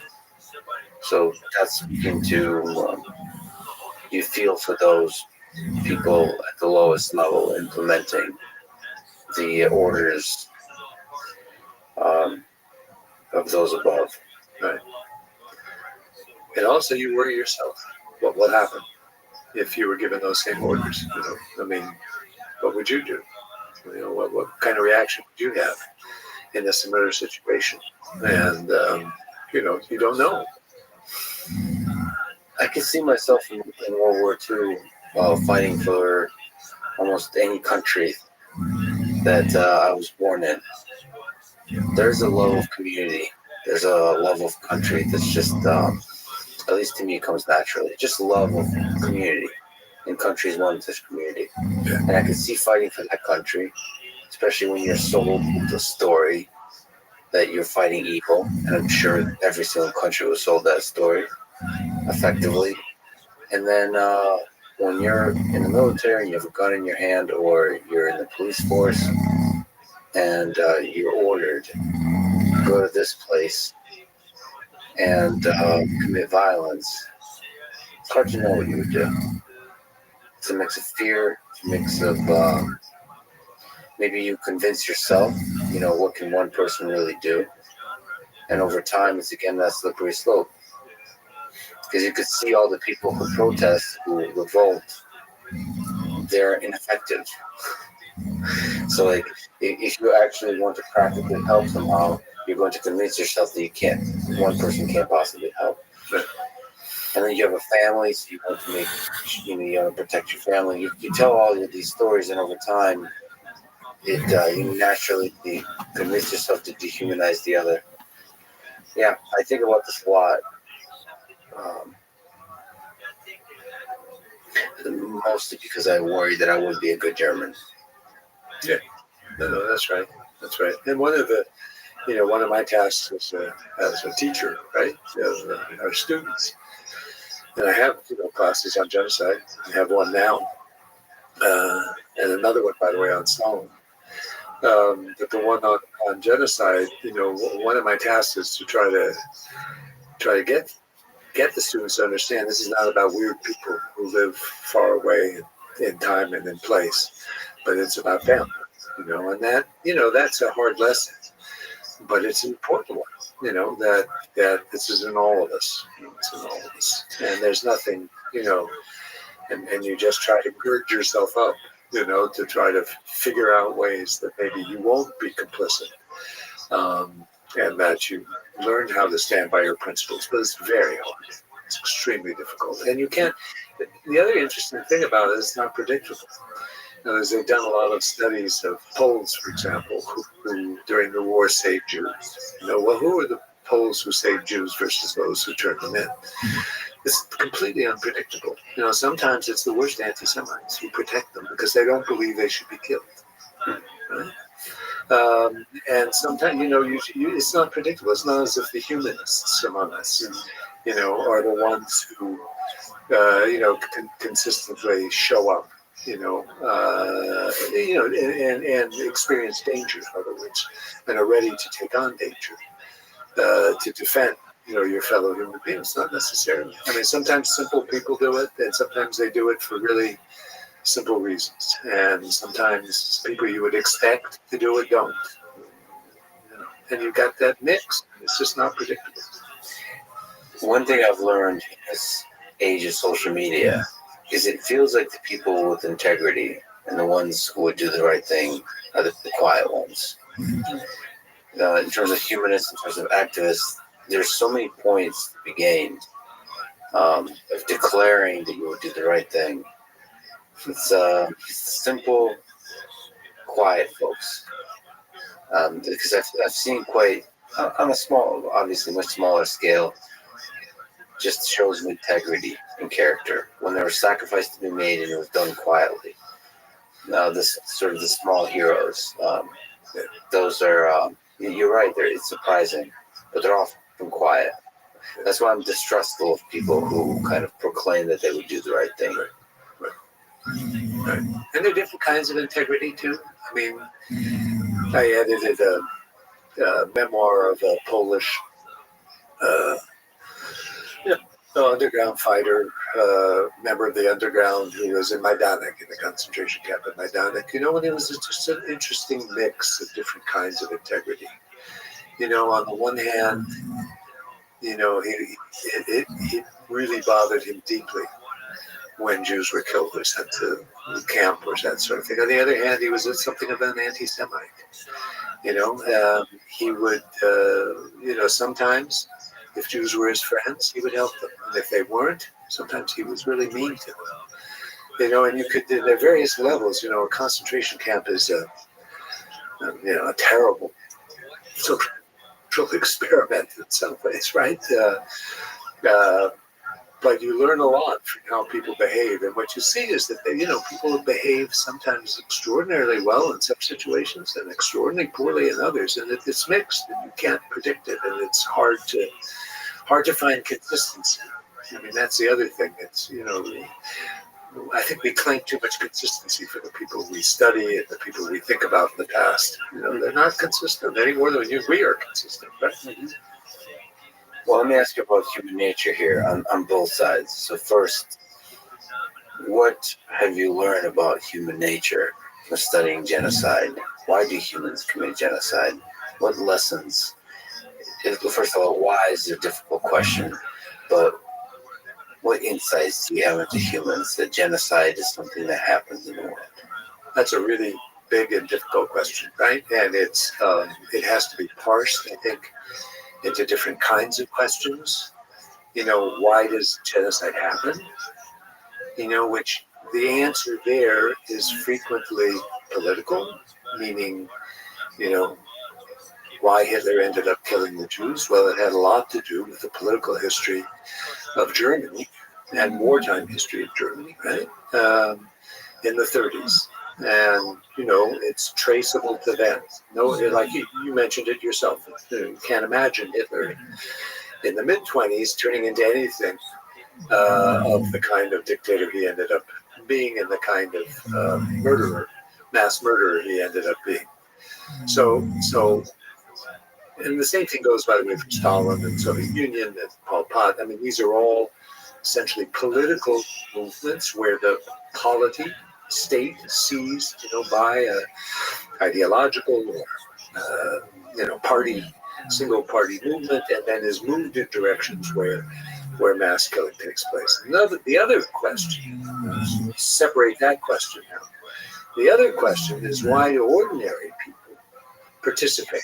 Because the fact of the matter is, just ordering genocide is not enough. Just saying, you know, go get them is not enough. There have to be people who will cooperate and who will do their jobs. You know, both at the kind of meso level, the middle level of a bureaucracy, but also at the everyday level. You know, people who have to pull the triggers and that kind of thing, and, you know, force people into the gas chamber and grab people, you know, in Kiev in September 1941 at Babin Yar and push them, you know, towards the ravine where the machine gunners are going to shoot them down. You know, and those are all such different questions. The question of, you know, especially the lower level people who actually do the killing is a question which I think we've been talking about, which is that within all of us, there is the capability of being murderers and mass murderers. I mean, to participate in mass murder.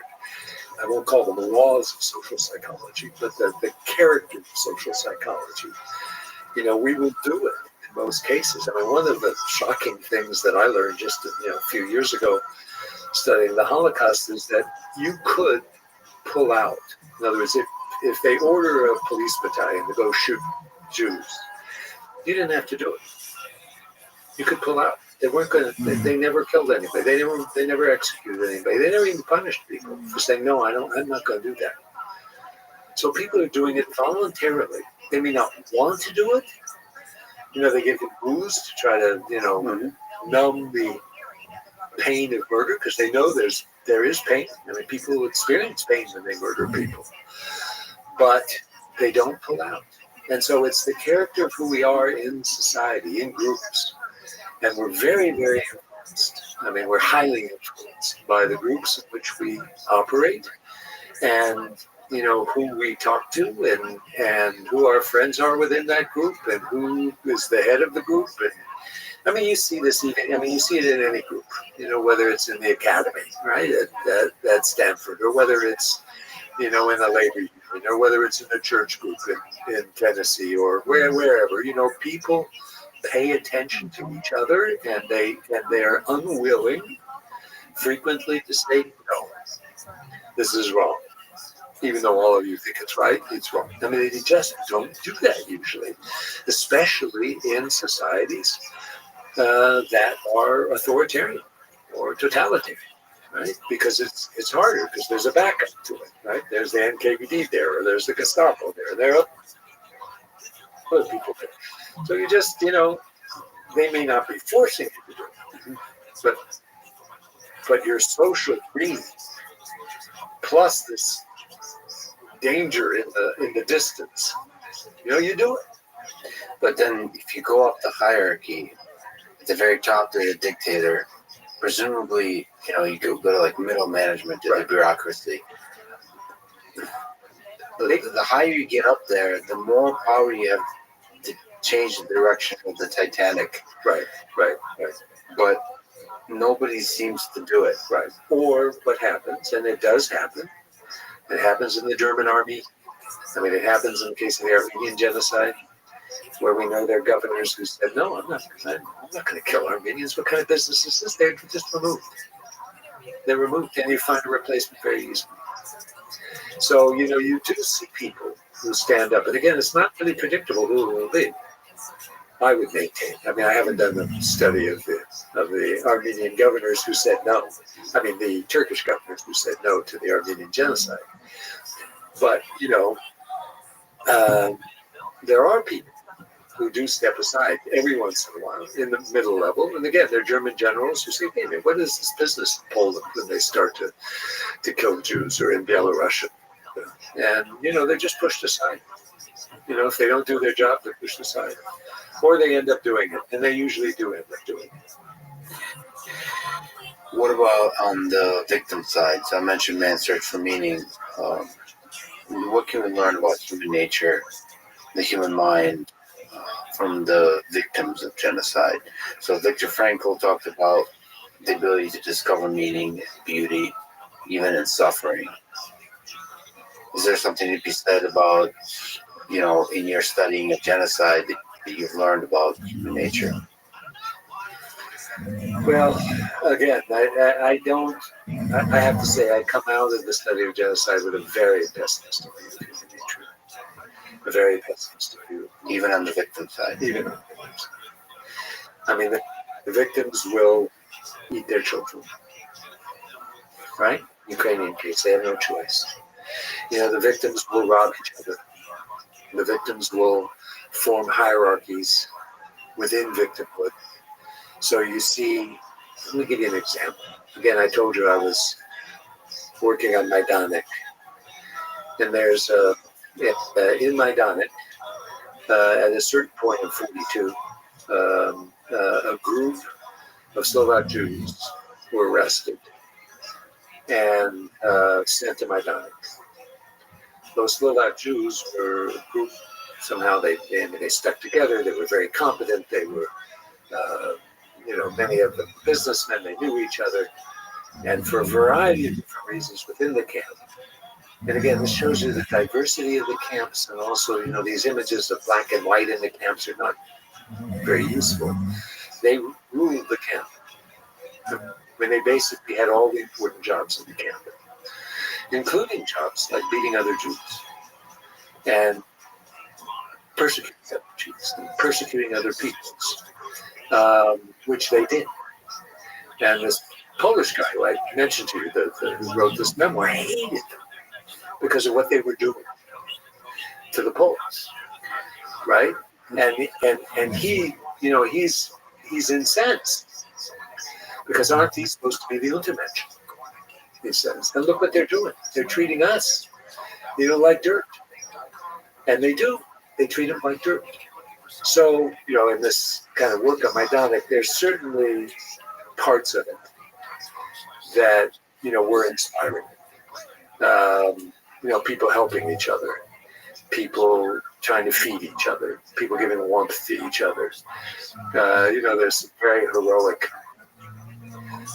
Polish women who end up having a radio show called Radio Majdanek, which they put on every night in the women's camp, which is, to raise spirits. And they, sing songs and do all this kind of stuff, to try to keep themselves from, the horrors that they're experiencing around them. And so you do see that, and you do see, human beings acting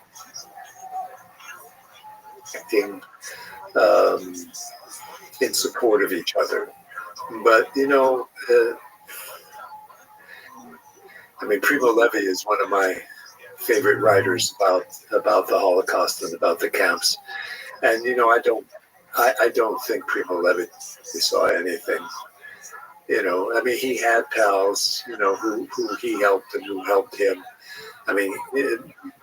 But he describes this kind of, terrible inhuman environment which no one can escape. Really, no one can escape. He ends up committing suicide too, I think, because of his sense of, we don't know exactly why, but probably because of his sense of what happened in the camp. Later he goes back to Italy and becomes a writer. So I don't, especially in the concentration camps, it's really hard to find places like Viktor Frankl where you can say, I am moved in a positive way, by what happened. There were cases, there's no question. People hung together, they tried to help each other, but they were totally caught in this web of genocide. See, so there are stories, but the thing is, I have this sense, maybe it's a hope, that within most, if not every human heart, there's a kind of like flame of compassion and kindness and love that waits, that longs to connect with others, that ultimately en masse overpowers everything else. If you just look at the story of human history, the resistance to violence and mass murder and genocide feels like a force that's there. And it feels like a force that's more powerful than whatever the dark momentum that leads to genocide is. It feels like that's more powerful. It's just quiet. It's hard to tell the story of that little flame that burns within all of our hearts. That longing to connect to other human beings. And there's something also about human nature and us as storytellers that we're not very good at telling the stories of that little flame. We're much better at telling the stories of atrocities. No, I think maybe I fundamentally disagree with you. I don't disagree that there is that flame. I just think it's just too easily doused. And I think it's too easily goes out in a lot of people. And like I say, I come away from this work a pessimist. There is this work by a Harvard psychologist, now I'm forgetting it. Steven Pinker. Yes. Steven Pinker, that shows over time, and, initially I was quite skeptical of the work, but in the end I thought he was quite convincing that over time the incidence of homicide, goes down. The incidence of rape goes down. The incidence of genocide, except for the big blip, in the middle of the 20th century, goes down.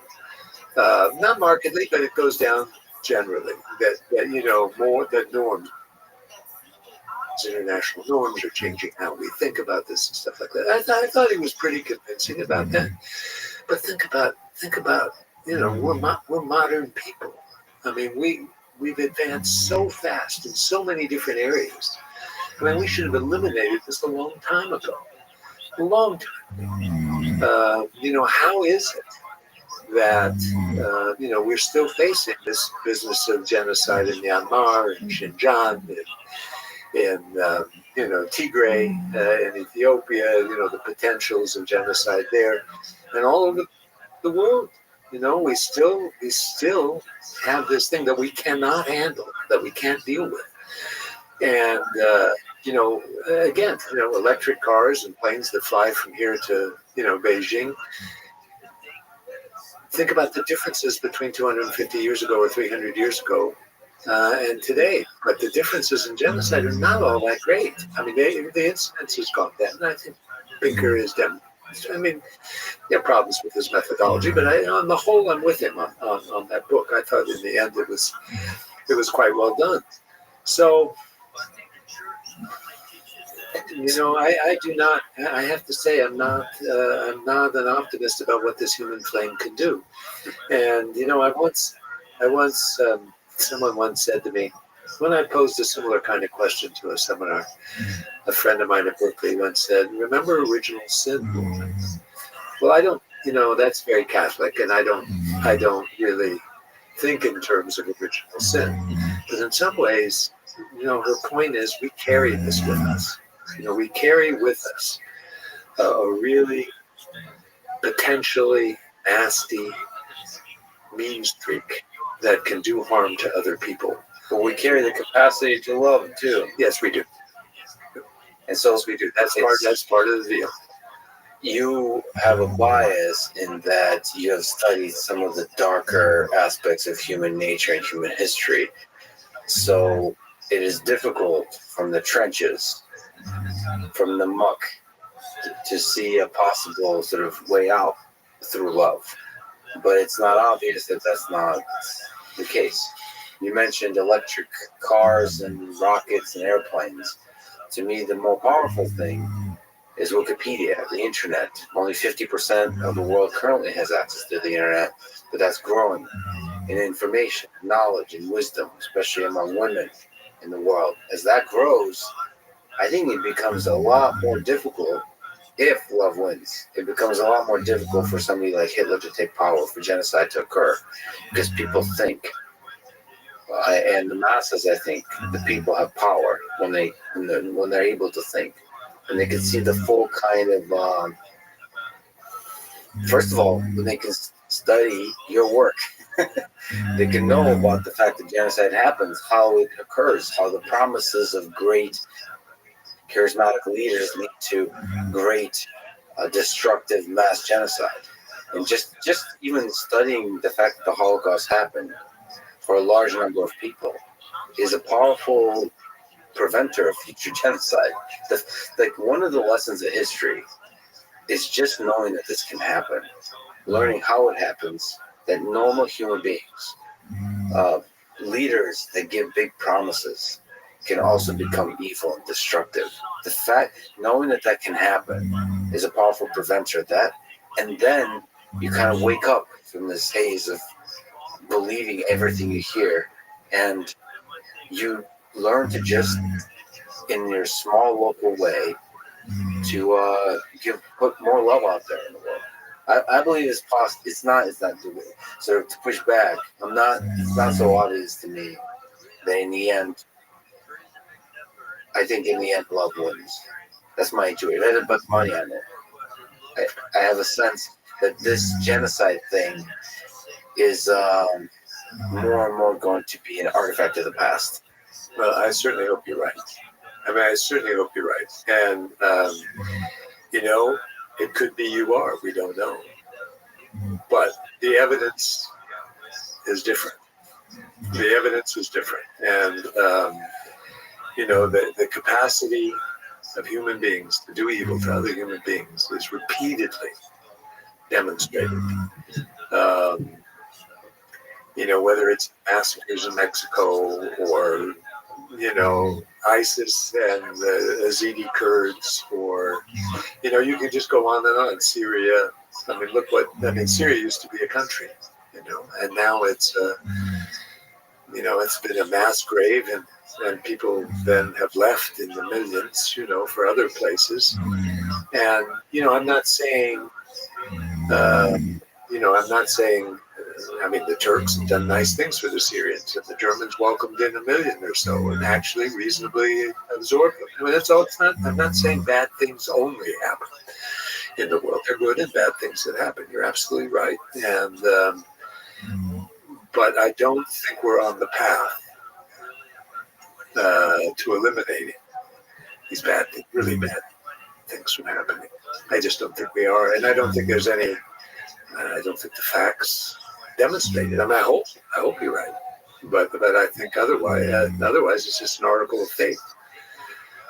Well, Which is perfectly fine. It's better to have that article of faith than to have an article of faith which says things should get bad, things like that. well, it's not just fine. It's the only way if you want to build a better future. So optimism is a prerequisite for engineering a better future.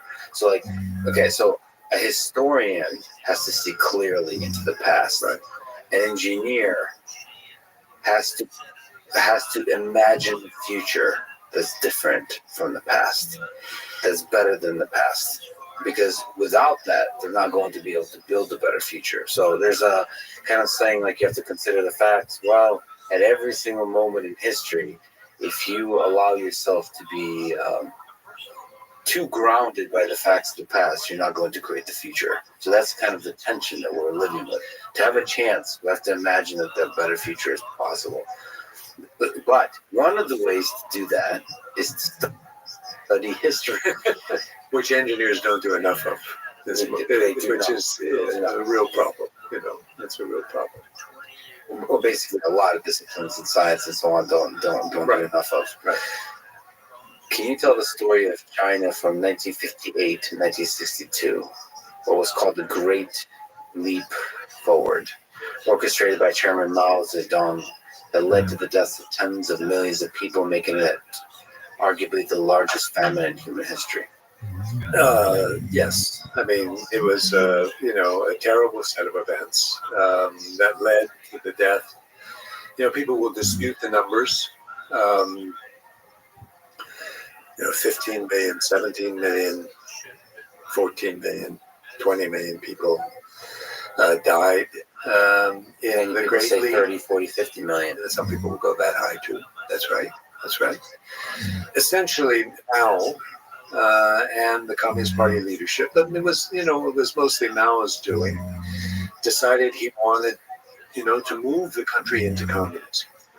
And part of the idea of that, was rivalry with the Soviet Union. Mao was a good Stalinist, or at least felt like Stalin was the right kind of communist leader to have, and he didn't like Khrushchev at all, and he didn't like what he thought were Khrushchev's reforms, and also Khrushchev's pretensions to moving the Soviet Union into communism. So Khrushchev, started talking about giving more power to the party, less power to the state. If you get more power to the party versus the state, then you're moving into communism quicker. So what Mao decided to do was to engage in this vast program of, building what were called people's communes. And these communes, were enormous conglomerations of essentially collective farms. And what would happen on those communes is there would be places for people to eat, and there would be places for the kids to be raised in, essentially kind of separate homes, and they would be schooled. Everybody would turn over their metal, which was actually turned out to be a terribly negative phenomenon, their metal pots and pans to be melted to then make steel. Every of these big communes would all have little steel plants, and they would build steel, and the whole countryside would be transformed. Well, like many of these a true megalomaniac project, like some of Stalin's projects too. And this particular project then, the people had no choice. They were forced, to do this.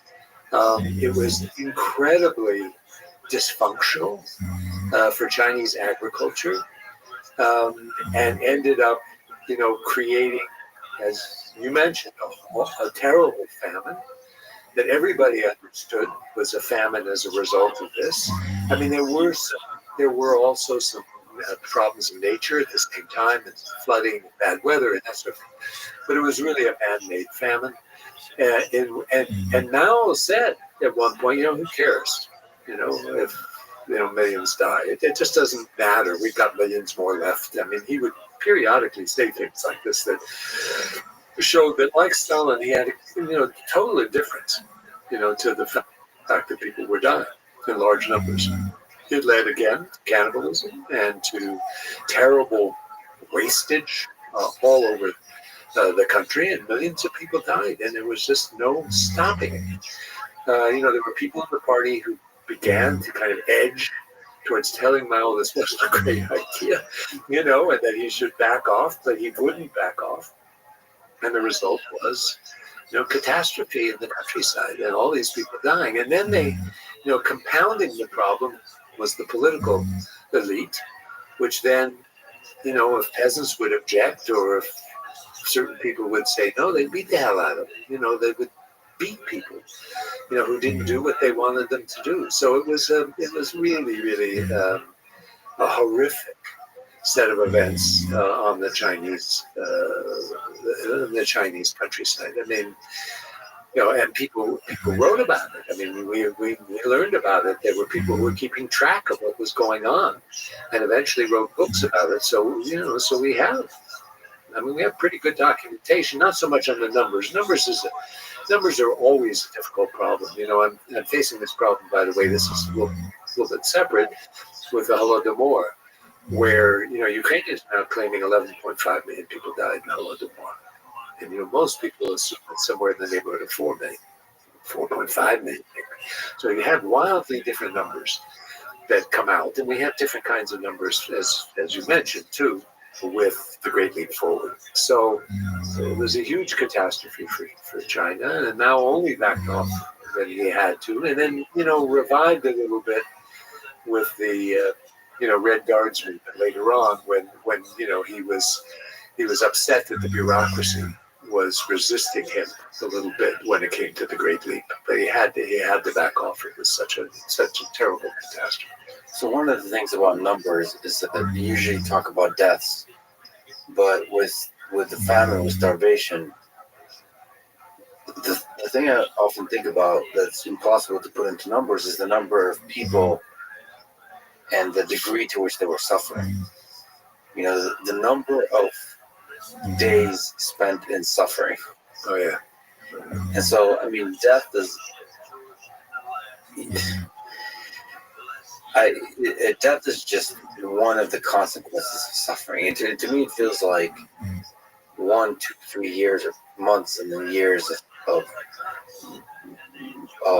not having anything to eat is worse. And that's sort of those aren't put into numbers often. That's right. And the effect on people long term, in terms of their mental health, in terms of their physical health, their ability to work, all those kinds of things. Ukrainians are working on. There are people working on this subject now. The long-term effect of the hunger famine on them, and I'm sure there's a similar kind of long-term effect on Chinese peasantry. What happened? You're destroying Multi-generational. Yeah, it's multi-generational. That's right. That's right. And it's a really. You're absolutely right. This is a terrible, terrible way to die. And it lasts a long time. And sometimes you don't die, you survive, but in the kind of shape where you can't do anything. You can't function. Your brain's been injured. I know it's a really these famines are really horrible. You're right. So when you talk about genocide, it's often talking about murder. Yeah. Where do you place North Korea in this discussion? We kind of mentioned it.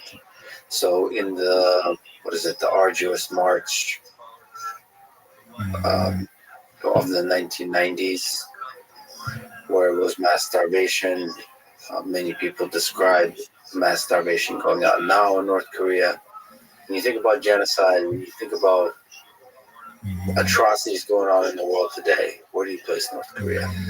So take a step back. When there were all these courts that were set up for Bosnia and for Rwanda and for other genocides in the 1990s. And then the decision was made by the international community, UN, basically to set up the International Criminal Court, which would then try genocide in the more modern period and the more contemporary period. And the ICC lists three crimes, basically, the genocide, crimes against humanity, and war crimes. And subsumed to crimes against humanity are a lot of the kinds of things you're talking about with North Korea. I mean, it's torture, it's artificial, sometimes artificial famine or famine, that is not necessary, right? Not necessary to have it. And there are other kinds of mass rape and stuff like that. There are other kinds of things that fit into the crimes against humanity. And that's sort of where I think about North Korea as committing crimes against humanity, not genocide. And again, remember, genocide is meant to be, some people, there's a disagreement among scholars and jurists about this. Some people think of genocide as the crime of crimes, the worst of the three that I just mentioned. But some think of them as co-equal. And the ICC, the International Criminal Court, is dealing with them more or less as co-equal, even though we tend to think of genocide as the worst. So, what I'm trying to say is that, I don't want to split hairs. I think it's sort of morally and ethically unseemly, to split hairs about what is genocide, what is the crime against humanity. This is for lawyers, not for historians. Terminology-wise. Yeah, you don't want to get into that. Because it happened with Darfur a little bit, where the Bush administration had declared that Darfur was a genocide, and the UN said no, it's it wasn't genocide; it was a crime against humanity, and then that confused things versus clarifying. We knew damn well knew what was happening. People were being killed and being attacked, and so, on the one hand, I think the whole concept and the way of thinking about history, using genocide as an important part of human history, is crucial. On the other hand, I don't like to get involved in hair splitting, what's genocide and what's not. So that, North Korea, I tend to think of, like I said, as committing crimes against humanity and forcibly incarcerating people, torturing them, that kind of thing. Routinely incarcerating, depriving them of certain kinds of human rights can be considered a crime against humanity. But I don't think of it in the same way I think about genocide, which is an attack on a group of people. Let me just leave it at that. What in this, if we think about, if it's okay, can we loosely use the term genocide here? Just let's not play games with terminology. Right. Just bad crimes against humanity. Right.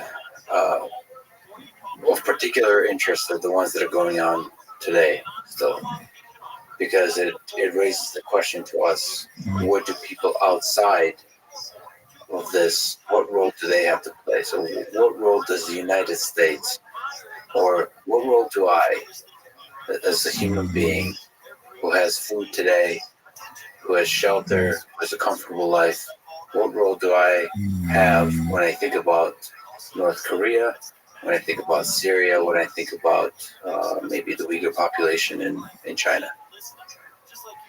Well, the role is the same role I have, which is to teach and to learn and to get the message out that this is happening. Because the more people who understand it, more likely it is that the United States government will try to do something about it. Within the context of who we are and where we live, right? And so, I write books, you do shows, or maybe you write books too. I don't know. I do not write books, but I tweet. You tweet. Okay, that's inelegantly. But that's not the. I guess that's not the voice. Yes, so certainly this is true. In terms of a voice, in terms of words, in terms of books, you are I would say a rare example of somebody that has powerful reach with words, but I was also referring to actions. The United States government, what are the options here? So war has costs, and war seems to be, as you've described, sort of potentially increase the atrocity, not decrease it. If there's anything that challenges my hope for the future, is the fact that sometimes we're not powerless to help, but very close to powerless to help. Because trying to help can often lead to, in the near term, more negative effects than positive effects. That's exactly right. I mean, the unintended consequences of what we do can frequently be as bad, if not worse, than trying to relieve the difficulties that people are having. So I think you're caught a little bit, but it's also true. I think that we can be more forceful. I think we can be more forceful without necessarily war. There is this idea of the so-called responsibility to protect, and this was an idea that came up, after Kosovo, which was 1999, and when the Serbs looked like they were going to engage in a genocidal program in Kosovo, and it was basically a program of ethnic cleansing, but it could have gone bad and gotten worse, not just driving people out, but beginning to kill them. And the United States and Britain and others intervened, and Russians were there too, as you probably recall. And I think correctly, people have analyzed this as a case in which genocide was prevented or stopped. In other words, the Serbs were stopped in their tracks. I mean, some bad things did happen. We bombed Belgrade, the Chinese embassy, and things like that. But it was stopped. And following upon on that, then there was a kind of international consensus that we needed to do something because of Rwanda, Bosnia, and the positive example of Kosovo, right? That genocide did not happen in Kosovo. And I think that argument, has been substantiated. Anyway, and this notion of the or this doctrine or whatever of the responsibility to protect them was adopted by the UN in 2005 unanimously. And what it says is there's a hierarchy of measures that should be, well, let me take a step back. It starts with the principle that sovereignty of a country is not, you don't earn it just by being there and being your own country. You have to earn it by protecting your people. So this was all agreed with, all the nations of the UN agreed, Chinese and Russians too, that, sovereignty is there because you protect your people against various depredations, right? Including genocide, crimes against humanity, forced imprisonment, torture, and that sort of thing. If you violate that justification for your sovereignty, that you're protecting your people, that you're not protecting them, the international community has the obligation to do something about it. All right?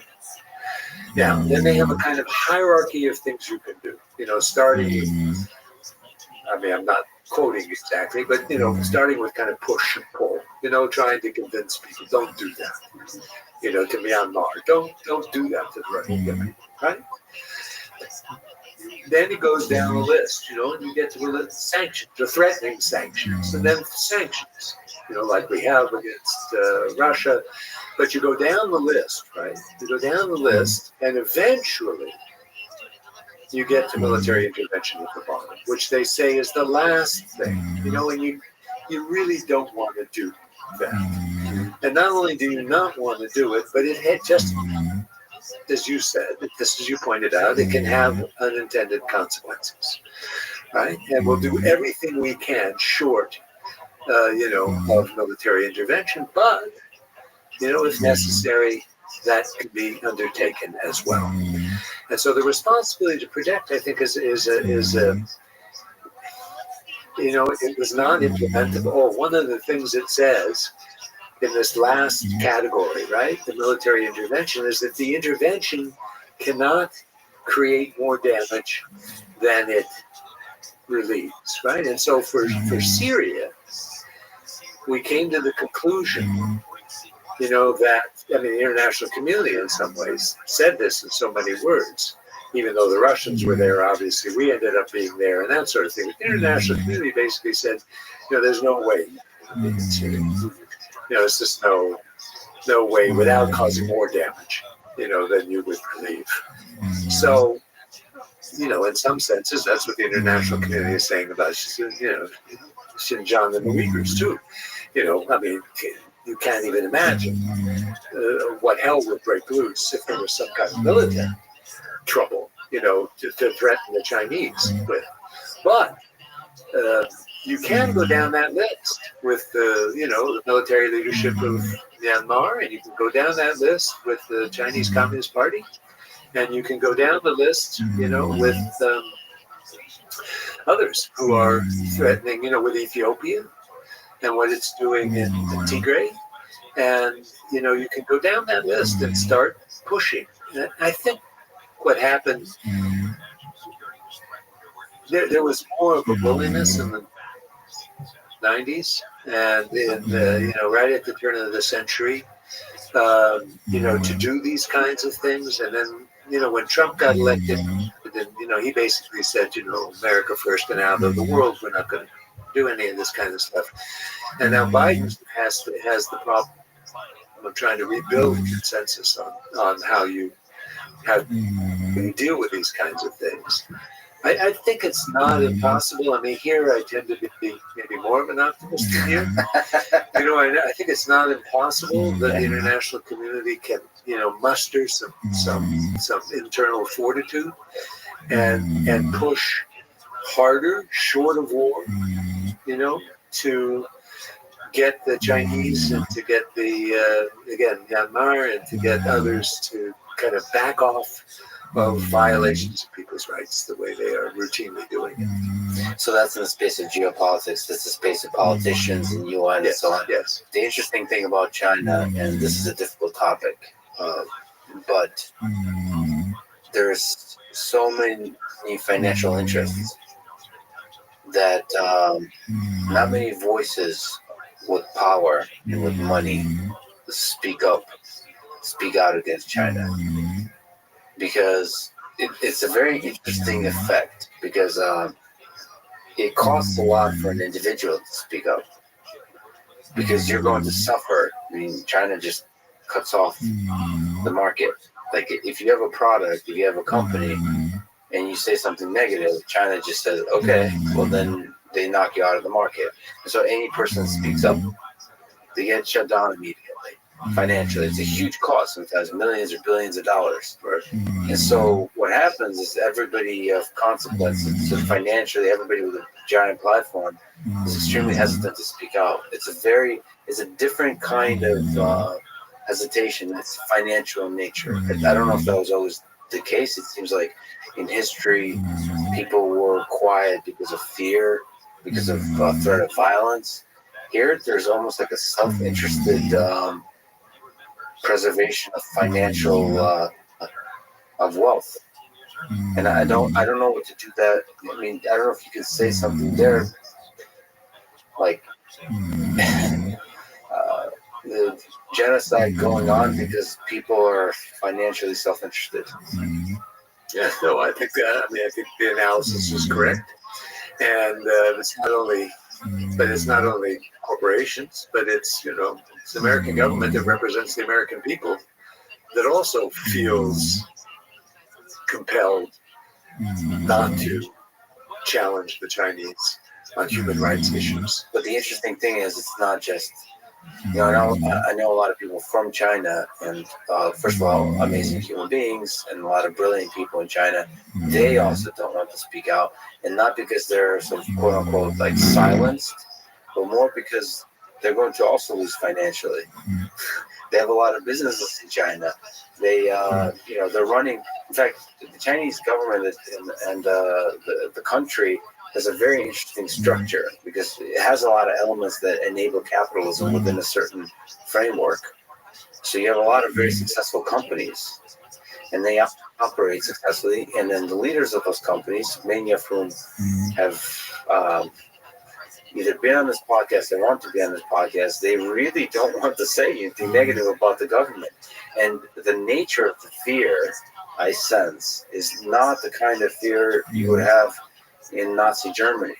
It's a very kind of mellow, like, why would I speak out when it has a negative effect on my company, on my family, and my, in terms of finance, strictly financially. And that's difficult. That's a different problem to solve. That feels solvable. It feels like it's a money problem. If you can control the flow of money, where the government has less power to control the flow of money, it feels like that's solvable. And that's where capitalism is good. That's where free market is good. So it's like, that's where a lot of people in the cryptocurrency space, I don't know if you follow them, they kind of say, okay, take the monetary system, the power to control money away from governments. Make it a distribute, like allow technology to help you with that. That's a hopeful message there. In fact, a lot of people argue that kind of Bitcoin, these cryptocurrencies can help deal with some of these authoritarian regimes that lead to violations of basic human rights. If you can control if you can get the power to control the money to the people, you can take that away from governments. That's another source of hope, where technology might be able to do something good. That's something different about the 21st century than the 20th. Is there's technology in the hands of billions of people. I mean, I have to say, I think you're naive when it comes to technology. I mean, I'm not someone who understands technology, so it's wrong of me, to argue with you, because I don't really spend much time with it. I don't really like it very much, and I'm not, I'm neither a fan nor a connoisseur, so I just don't really know. But what human history has shown, basically, and that's a big statement. I don't want to pretend I can tell you what human history has shown.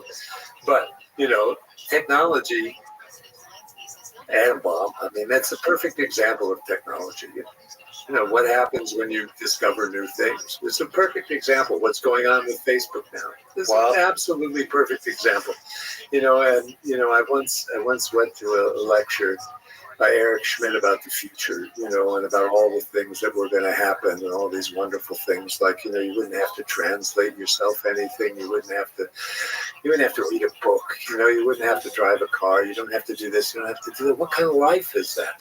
So, my view of technology is it's subsumed, to the political, social, and moral needs of our day, and should be subsumed to that day. It's not going to solve anything by itself. It's going to be you and me that solve things, if they're solved. There are political systems that solve things. Technology is neutral on one level. It is simply a human. They're talking now about how artificial intelligence, is going to do this, it's going to do that. I'm not so sure there's anything necessarily positive or negative about it, except it does obviously make work easier and things like that. I like email, and I like, word processing and that sort of, all that stuff is great. But actually solving human relations in and of itself, or international relations, or conflict among human beings. I see technology as, causing as many problems as it solves, and maybe even more. Maybe. Yeah. The question is, so like you said, technology is neutral. I agreed with this. Technology is a toolkit, is a tool set that enables humans to have wider reach and more power. The printing press. The very reason I can read your books is, I would argue, so first of all, the printing press, and then the internet. Wikipedia, I think, has immeasurable effect on humanity. Technology is a double-edged sword. It allows bad people to do bad things and good people to do good things. It ultimately boils down to Right. The people. What the people, and whether you believe the capacity for good outweighs the capacity of bad. And so you said that I'm naive. It is true. I'm naively optimistic. I would say you're naively cynical about technology. But here we have one overdressed naive optimist and one brilliant, but nevertheless technologically naive cynic. And we don't know. We don't know that whether the capacity for good or the capacity for evil wins out in the end. Right. And like we've been talking about, the trajectory of human history seems to pivot on a lot of random seeming moments. So we don't know. But I remain, as a builder of technology, I remain optimistic. And I should say, kind of, when you are optimistic, it is often easy to sound naive. And I'm not sure what to make of that small effect. Right. And not to linger on specific words, but I've noticed that people who kind of are cynical about the world somehow sound more intelligent. No. The issue is how can you be realistic about the world? It's not optimistic or pessimistic. It's not cynical. The question is, how can you be a realist, right? Yes. And realism depends on a combination of knowledge and wisdom and good instincts, that sort of thing. And that's what we strive for. Yes. Is a kind of realism. We both strive for that kind of realism. But I mean, here's an example I would give you. What about, again, we've got this environmental issue, right? And technology has created.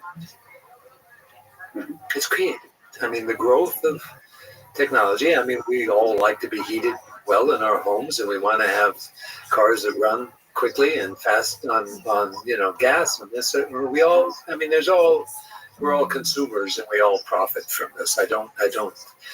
Not everybody profits from it, but but we want to be comfortable. And technology has provided us with a comfortable life, and it's also provided us, with this incredible danger, which it's not solving, at least not now. Okay. Well, And it may solve, Yep. but it's only, my view is, what's going to happen? A horrible catastrophe.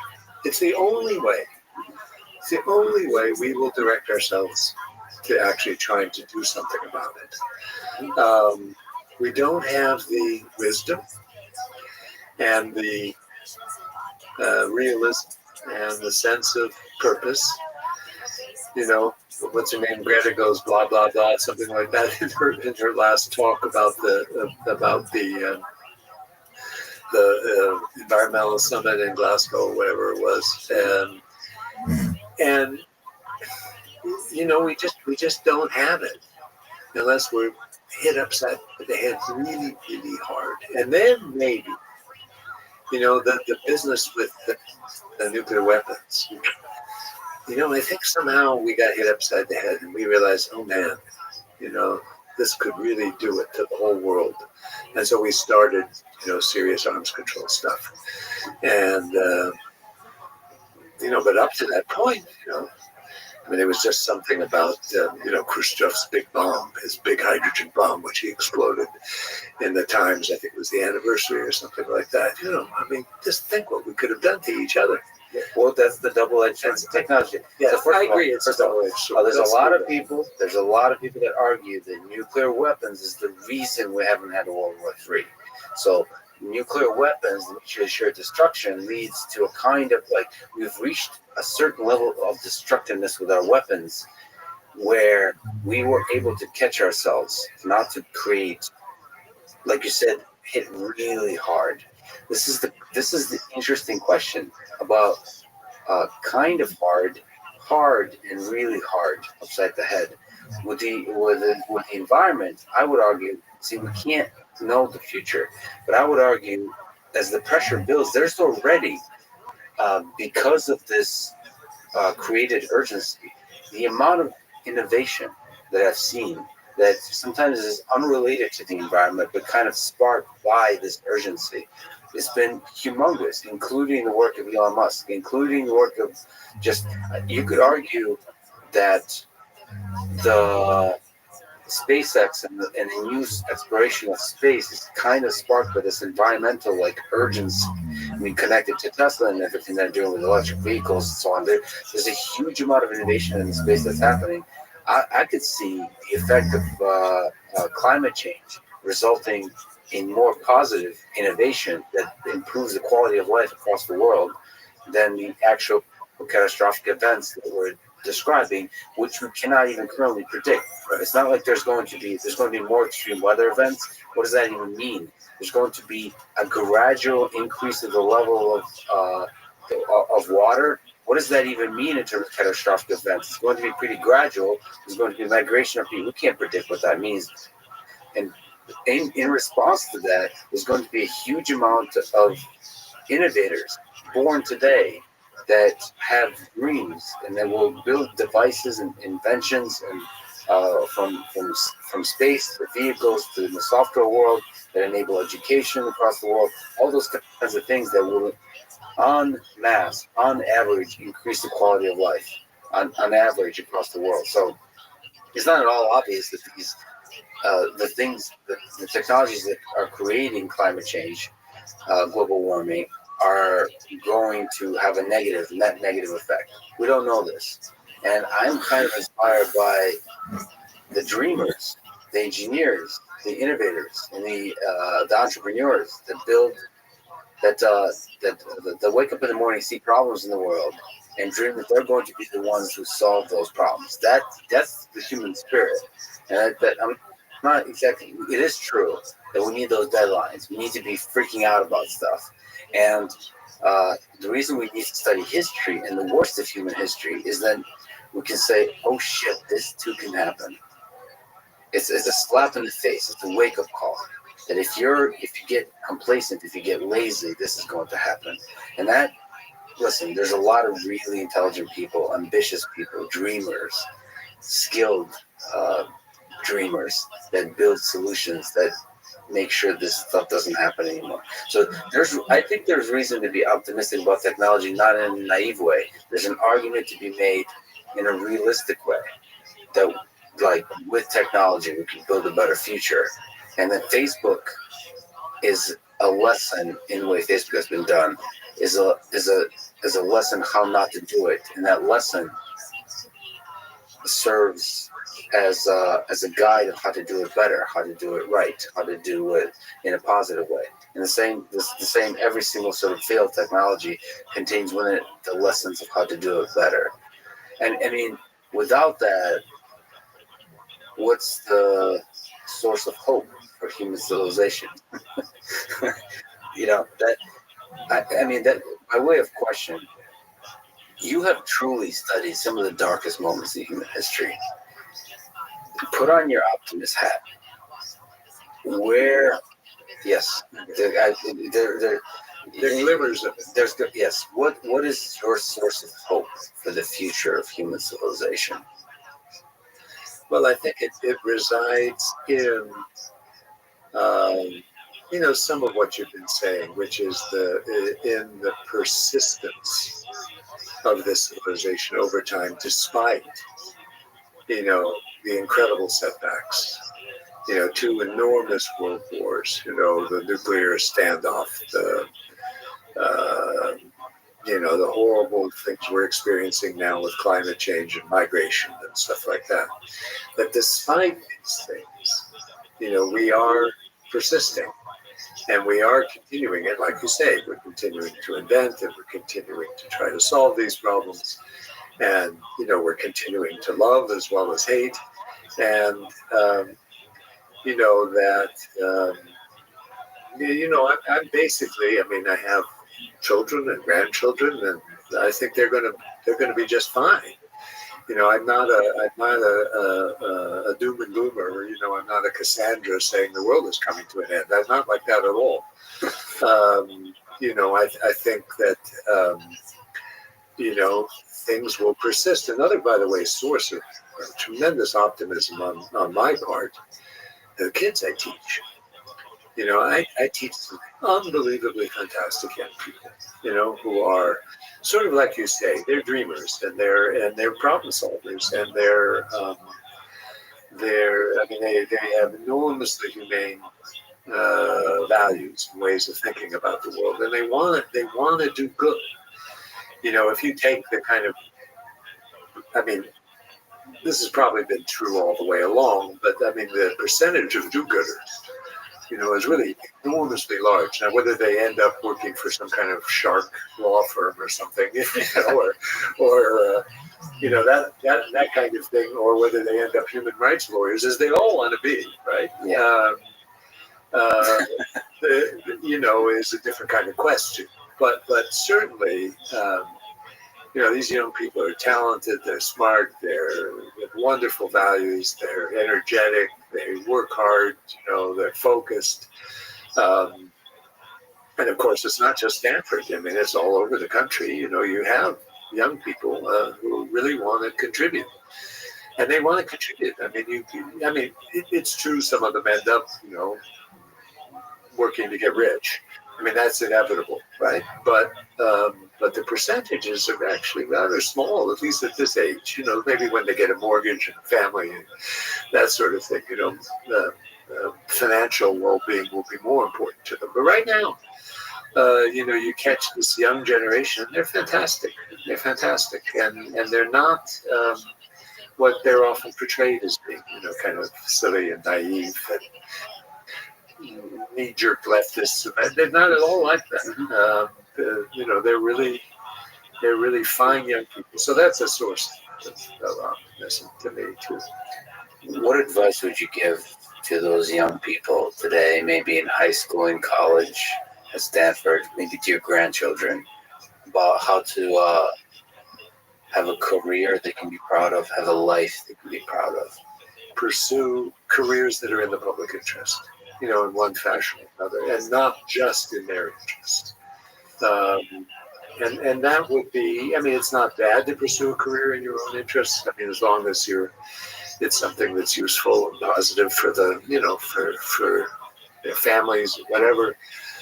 But yeah, so I try to advise kids to find themselves somehow, find it, who they want to be and what they want to be, and try to pursue it. And the NGO world is growing, as you know, and a lot of young people are kind of throwing themselves into it, and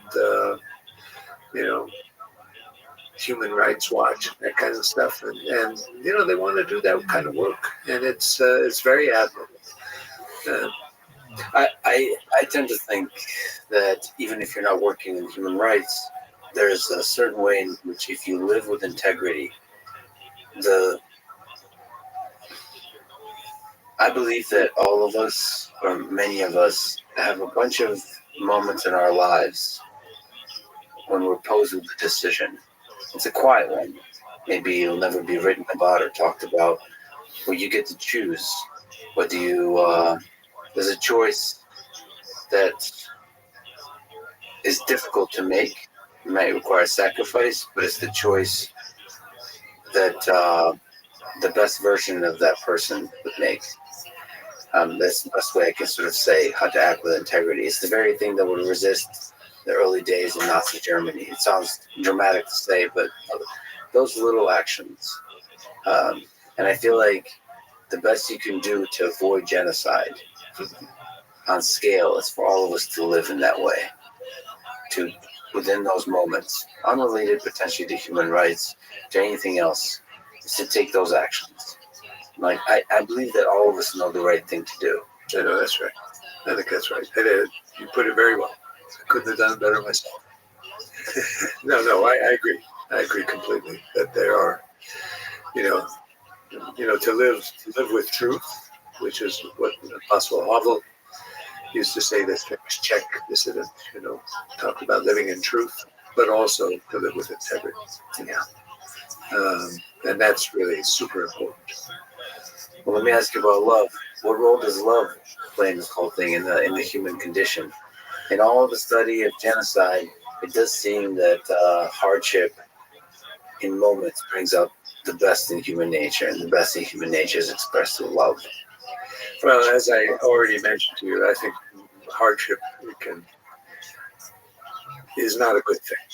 it's not the best thing for love. I mean, it's better to not have to suffer and not have to. Yes, I think it is. I think it's as I mentioned to you, studying concentration camps. This is not a place for love. It happens, but it's not really a place for love. It's a place for rape. It's a place for torture. It's a place for killing. It's a place for inhuman action, one to another, and also, as I said, among those who are suffering, not just between those who are, and then there are whole gradations, the same thing in the Gulag, there are gradations all the way from the criminal prisoners who beat the hell out of the political prisoners, who then have others below them who they beat the, so everybody's beating the hell out of everybody else. So I would not idealize in any way suffering as a source of beauty. A source of beauty and love. I wouldn't do but that. See, so I think it's a whole lot better for people to be relatively prosperous. I'm not saying super prosperous, but to be able to feed themselves and be able to feed their families and house their families and take care of themselves, to foster loving relations between people. And, I think it's no accident that, poor families have much, worse records when it comes to crime and things like that, and also to wife beating and to child abuse and stuff like that. I mean, you don't want to be poor and indigent and not have a roof over your head, be homeless. I mean, it doesn't mean, again, homeless people are mean people. That's not what I'm trying to say. What I'm trying to say is that, what we want to try to foster in this country and around the world. And one of the reasons, I'm very critical of the Chinese in a lot of ways, but we have to remember they pulled that country out of horrible poverty, right? And there's still poor people on the countryside. There's still problems, with want and need among the Chinese people. But, there were millions and millions of Chinese who were living at the bare minimum of life, which is no way to live, and no way, again, to foster love and compassion and getting along. So I want to be clear, I don't speak for history, right? I'm giving you, there used to be historians, in the 19th century who really thought they were speaking for history. I don't think that way at all. I understand I'm a subjective human being with my own points of view and my own opinions, but I'm trying to remember in this conversation that you're, despite the fact that you're brilliant, you've written brilliant books, that you're just human. Well, I am with an opinion. That's it. Yeah, no, that's absolutely true. And I tell my students that too. I make sure they understand this is not history speaking. This is me and Norman, and I'm and this is what it's about. I spent a long time studying history and have enjoyed it enormously. But I'm an individual with my points of view, and one of them is that I've developed over time is that human want is a real tragedy for people, and it hurts people, and it also causes people some difficulties and stuff. So I feel for people. I feel for people in Syria. I feel for people in Ethiopia and Tigray, when they don't have enough to eat. And, what that does, it doesn't mean they don't love each other, right? It doesn't mean they don't love their kids. But it does mean that it's harder, to do that I'm not so sure. It's obvious to me that it's harder. There's suffering, but the numbers, we've been talking about deaths, been talking about suffering, but the numbers we're not quantifying. The history that you haven't perhaps been looking at is all the times that people have fallen in love deeply with friends, with romantic love, the positive emotion that people have felt. And I'm not so sure that amidst the suffering, those moments of beauty and love can be discovered. And if we look at the numbers, I'm not so sure the story is obvious. I mean, again, I suppose you may disagree with Viktor Frankl. I may too, maybe depending on the day. I mean, he says that if there's meaning to this life at all, there's meaning to the suffering too, because suffering is part of life. There's something about accepting the ups and downs, even when the downs go very low, and within all of it, finding a source of meaning. I mean, he's arguing from the perspective of psychology, but just this life is an incredible gift, almost no matter what. And it's easy to look at suffering and think if we just escape the suffering, it will all be better. But we all die. There's beauty in the whole thing. And it is true that it's just, from all the stories I've read, especially in famine and starvation, it's just horrible. It is horrible suffering.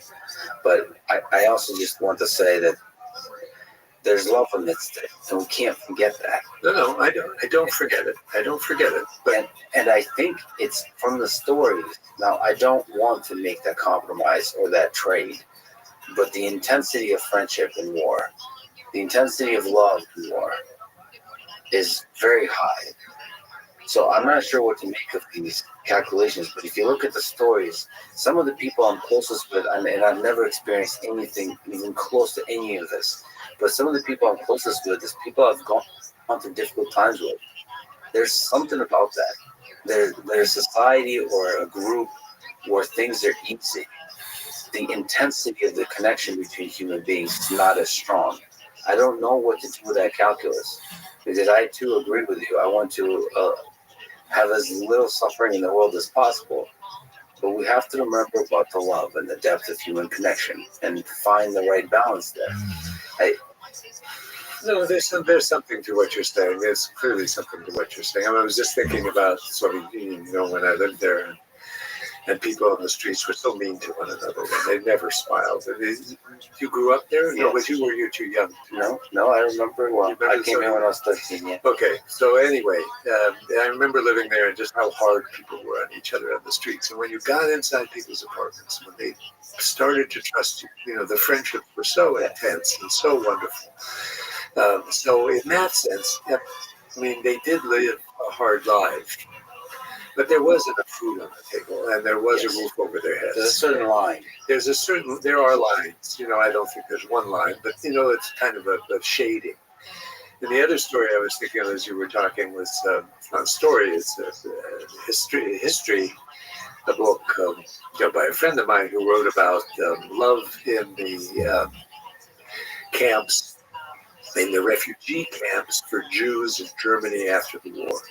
So these were Jews who had come mostly from Poland, and some survived the camps, came from awful circumstances, and then they were put in these camps, which were not joyful places. I mean, they were guarded sometimes by Germans even, but basically under the British control, and they were trying to get to Israel, trying to get to Palestine right after the war. And how many pairs there were, how many people coupled up. But remember, this is after being in the concentration. Yes. It's not being in the concentration. Yes. And it's also being free. Yes. To more or less free, to express their emotions and to be human beings after this horrible thing which they suffered. So I wonder whether there's, as you say, some kind of calculus there where, the level of suffering is such that it's just too much for humans to bear, and which I would suggest. I haven't studied this myself. I'm just giving you my point of view. My off-the-cuff remarks here. But it was very inspiring to read about these couples who had met right in these camps and started to couple up, and get married and try to find their way to Palestine, which was a difficult thing to do then. When did you live in Russia and the Soviet Union? What's your memory of that time? Well, so a number of different times. So I went there. I first went there in 69, 70. Wow. A long time ago. And then I lived in Leningrad mostly, but also in Moscow in 1975. So it was détente time. But it was also a time of political uncertainty and also hardship, for Russians themselves, standing in long lines. I mean, you must remember this, for food, for getting anything was almost impossible. It was a time when Jews were trying to get out. In fact, I just talked to a friend of mine from those days. I helped get out and get to Boston. Lovely people who had managed to have a good life in the United States after they left. But it wasn't an easy time. It wasn't an easy time at all. I remember people set fire to their doors. Their daughter was persecuted in school. Once they declared that they wanted to immigrate and that sort of thing. So it was there was a lot of anti-Semitism. So it was a tough time. Dissidents, hung out with some dissidents. One guy was actually killed. We think by nobody knows exactly by the KGB, but his art studio was, he had a separate studio in Leningrad, St. Petersburg today. Just a small studio where he did his art, and somebody set it on fire. And we think it was KGB, but you never really know. And he died in the fire. So it was not it was a tough time, and you knew you were followed, you knew you were being reported on as a foreign scholar, as I was. There was a formal exchange between the United States and the Soviet Union, and they let me work in the archives, but then Ivanov got to work in the physics lab at Rochester or something like that. So it was an exchange. We sent historians, literary people, some social scientists to Russia, and they sent all the scientists here to grab what they could from MIT and places. How's your Russian? Do you have any knowledge of Russian language that has helped you to understand? Oh yeah. I mean, I can read it fine, and the speaking, comes and goes, depending on whether I'm there or whether I've been there recently, or if I spend some time there. Because I really need, I have Russian friends who speak just Russian, so when I'm there, I then I can communicate pretty well. I can't really write it, unfortunately. I mean, I can, but it's not very good. But I get along fine. What's your fondest memory of the Soviet Union, of Russia? It's friends. It's friends. Was it vodka involved, or is it just vodka involved? Is it a little bit? Not much of a drinker. Yeah. So I would, they just make fun of me, and I make fun of myself. That was easy enough. I don't really like, a heavy drink. I've done a lot of that. Yeah. Not a lot. I've done some of that, but I never really enjoyed it. And would get sick and stuff. But no, it's friends. One friend I made in the dormitory. It was a dormitory for foreigners, but also Siberians who had come, to Leningrad to study. And so I met a couple of guys, and one in particular from Omsk became a wonderful friend. And we talked and talked outside. We would go walk outside because we both knew they were, people were listening and stuff. And he would say, well, he was an historian, so we would talk history. And he'd say, well, this was the case, wasn't it? I said, no, sorry, Sasha, it wasn't the case. We think Stalin actually had a role in killing Kirov. I mean, we're not sure, but no. I said, yeah. So we had these conversations, and he was what I don't know if he would agree with me or not. I mean, we're still friends. So he was, he's going to check in with naive. you. Maybe he'll listen to the blog, or I'll send it to him or something. He was a kind of naive Marxist-Leninist. And he thought I was, I had this capitalist ideology. He'd say, what ideology you have? And I said, I don't have an ideology. I try to just put together kind of reason and facts and accurate stories. Try to tell them in that way. No. You must, you're a bourgeois, this or that. I said, no, I'm really not. And so we would have these talks and these kind of arguments. And then, I mean, sure enough, we corresponded for a while, and then he had to stop corresponding because he became a kind of local official in Omsk. And he sort of migrated more and more to being a Democrat. And he was then in the Democratic movement under Gorbachev, and the Council of People's Deputies, which they set up, which was, elected as a Democrat from Omsk and had a political career through the Yeltsin period. And once Putin came along, it was over. He didn't like Putin, and Putin didn't like the Yeltsin people, right? Some of them tried to be Democrats. And Sasha was one who really did. He just published his memoirs in Russian, by the way, which are very good. I think. Командировки в власть. That's what it's called. It's hard to translate in English. Командировки в власть. But I translated this. This is so beautiful. Do you find that the translation is a problem or no? It's such a different. Yes, translation is very difficult. With the Russian language, it's the only language I know deeply, except English, and it seems like so much is lost. Yes, and the poetry, the beauty of the people is. And translators are to be treasured, and good ones to be just. Those who do the translations. When you read, things in translation, sometimes they're quite beautiful. Whether it's Russian, Polish, or German, or anything French. Yeah, I'm actually traveling to Paris.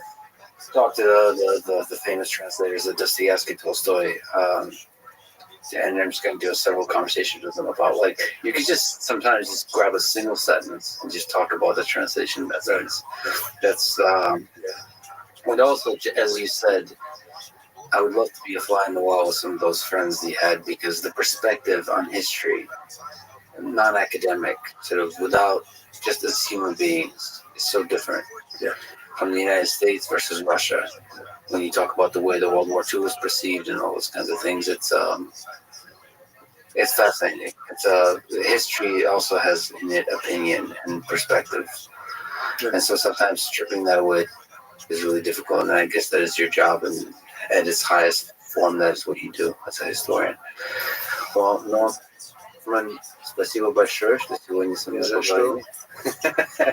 I really appreciate your valuable time. It's truly an honor to talk to you, and thank you for taking us through a trip through some of the worst parts of human history, and talking about hope and love at the end. So I really appreciate your time today. Great. Thank you.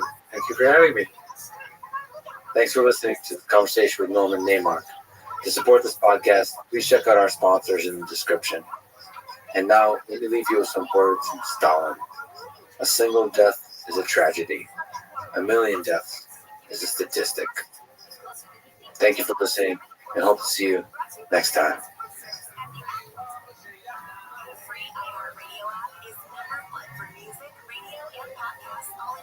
Discover a new podcast from our library of hundreds of thousands of titles. Here's an iHeartRadio podcast preview.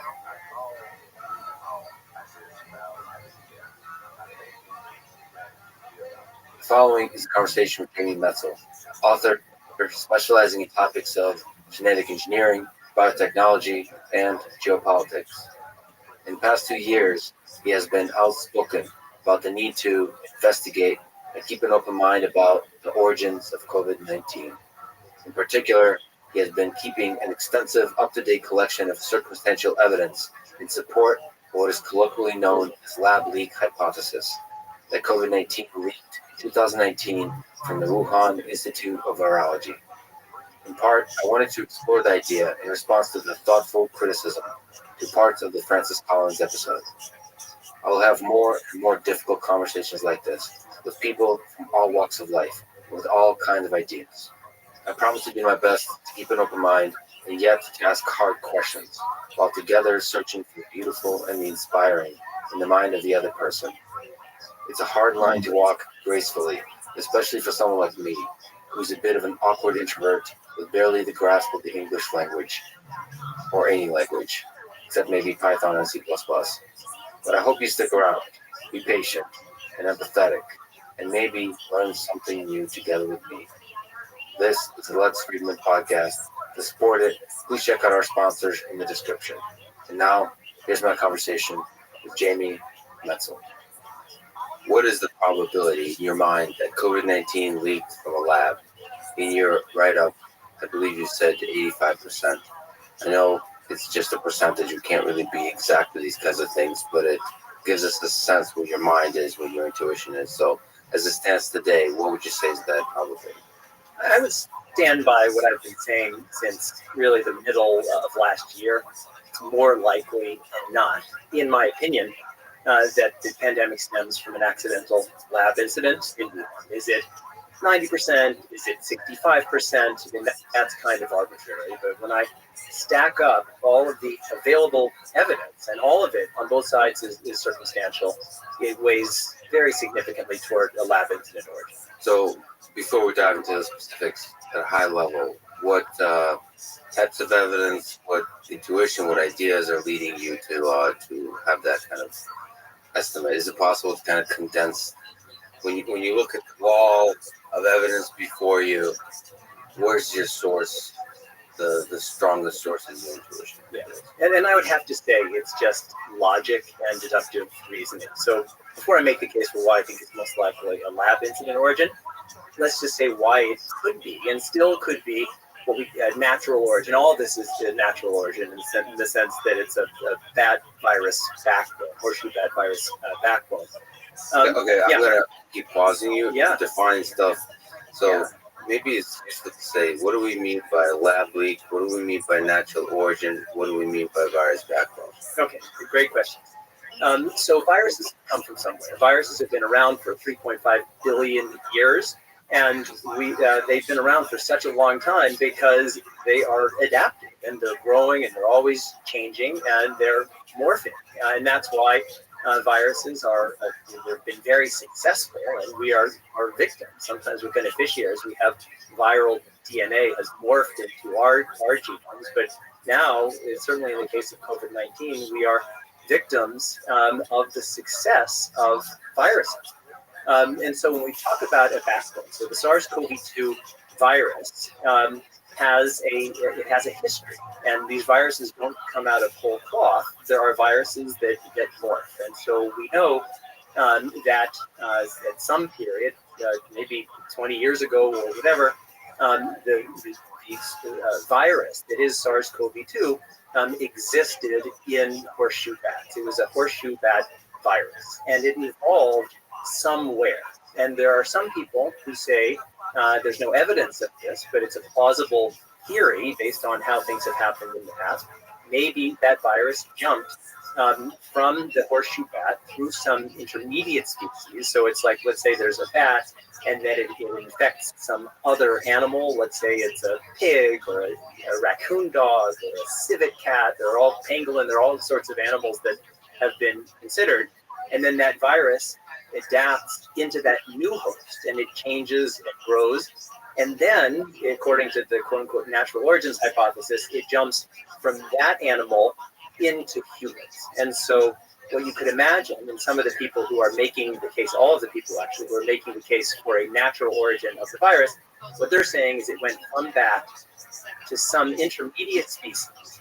And then from that intermediate species, most likely, there's some people who say it went directly bat to human, but through some intermediate species, and then humans interacted with that species, and then it jumped from that, whatever it is, to humans. And that's a very plausible theory. It's just that there's no evidence for it. And the nature of the interaction is, do most people kind of suggest is that the wet markets? So the interaction of the humans with the animal is in the form of it's either a live animal that's being sold to be eaten, or a recently live animal, but newly dead animal being sold. That's certainly one very possible possibility, if that's a word. The people who believe in the wet market origin, that's what they're saying. So they had one of these animals, they were cutting it up, let's say, in the market, and maybe some of the blood got into somebody's, maybe had a cut on their hand, or maybe it was aerosolized, and so somebody breathed it, and then that virus found this new host, and that was the human host. But you could also have that happen in, let's say, a farm. So it's happened in the past that, let's say, that there are farms, and because of human encroachment into wild spaces, we're pushing our farms and our animal farms further and further into what used to be the just natural habitats. And so, past, for example, that there were bats roosting over pig pens, and the bats went into the pig pens, the viruses in those droppings infected pigs, and then the pigs infected the humans. And that's why it's a plausible theory.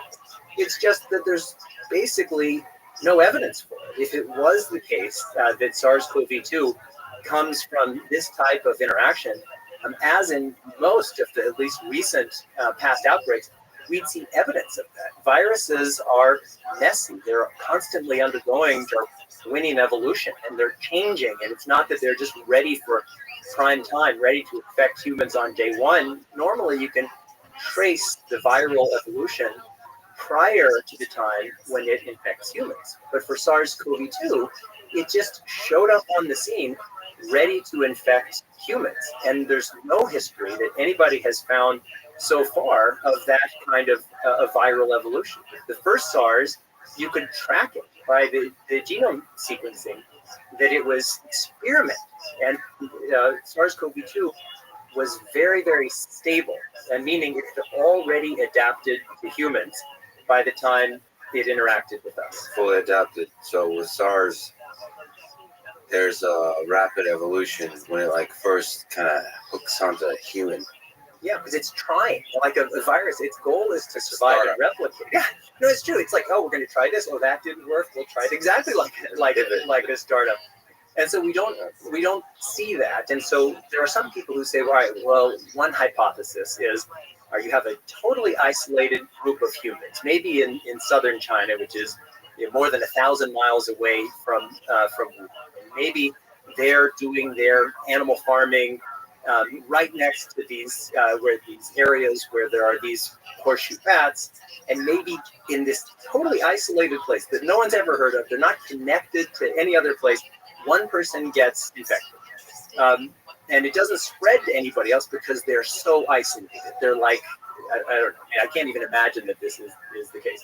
And then somebody gets in a car and drives all night, more than 1,000 miles through crappy roads to get to Wuhan. Doesn't stop for anything, doesn't infect anybody on the way. No one else in that person's village infects anyone. And then that person goes straight to the Huanan seafood market, according to this, in my mind, not very credible theory, and then unloads his stuff, and everybody gets infected. And they're only delivering those animals to the Wuhan market, which doesn't even sell very many of these kinds of animals that are likely intermediate species, and not anywhere else. So it's a little bit of a straw man. But on top of that, the Chinese have sequenced more than 80,000 animal samples, and there's no evidence of this type of viral evolution that we would otherwise expect. Let's try to, at this moment, steelman the argument for the natural origin of the virus. So just to clarify, so Wuhan is actually, despite what it might sound like to people, is a pretty big city. There's a lot of people that live in it. 11 million. So not only is there the Wuhan Institute of Virology, there's other centers that do work on viruses. Yes. But there's also a giant number of markets, and everything we're talking about here is pretty close together. So when I kind of look at the geography of this, I think when you zoom out, it's all Wuhan. But when you zoom in, there's just a lot of interesting dynamics that could be happening, and where the cases are popping up, and what's being reported, all that kind of stuff. So I think the people that argue for the natural origin, and there's a few recent papers that come out arguing this. It's kind of fascinating to watch this movie, but I think what they're arguing is that there's this Hunan market. That's one of the major markets, the wet markets in Wuhan. That there's a bunch of cases that were reported from there. So if I look at, for example, the Michael Warby perspective that he wrote in Science, he argues, he wrote this a few days ago, the predominance of early COVID cases linked to Hunan market, and this can't be dismissed as ascertainment bias, which I think is what people argue, that you're just kind of focusing on this region because a lot of cases came, but there could be a huge number of other cases. So people who argue against this say that this is a later stage already. So he says no. He says this is the epicenter, and this is a clear evidence that circumstantial evidence, but evidence nevertheless that this is where the jump happened to humans. It's a big explosion. Maybe not case zero. I don't know if he argues that, but in the early cases. So, what do you make of this whole idea? You steel man it before? Yeah. So, and my goal here isn't to attack people on the other side, and if my feeling is if there is evidence that's presented that should change my view, I hope that I'll be open-minded enough to change my view.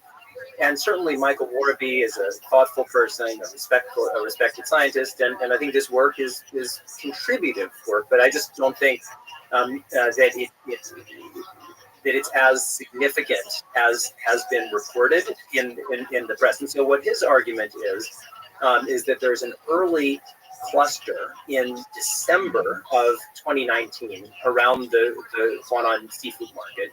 And even though he himself argues that the original breakthrough case, the original case, the index case where the first person infected happened earlier, happened in October or November, so not in December. His argument is, well, what are the odds that you would have this cluster of cases in the Huanan seafood market, and if the origin happened someplace else, wouldn't you expect other clusters? And it's not an entirely implausible argument, but there are reasons why I think this is not nearly as determinative as has been reported. And I certainly had I and others had tweeted a lot about this.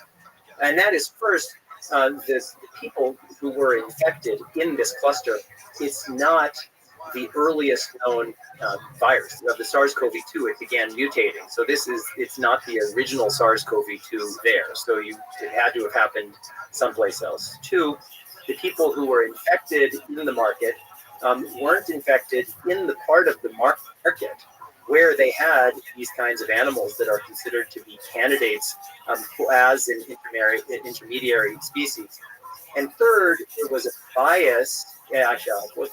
Third, there was a bias in the early assessment in China of what they were looking for. They were asked, did you have exposure to the market? Because I think in the early days when people were figuring things out, that was one of the questions that was asked. And fourth, and probably most significantly, we have so little information about those early cases in China, and that's really unfortunate. And we'll talk about this later, because the Chinese government is preventing access to all of that information, which they have, which could easily help us get to the bottom, at least know a ton more about how this pandemic started. And so it's like grasping at straws in the dark.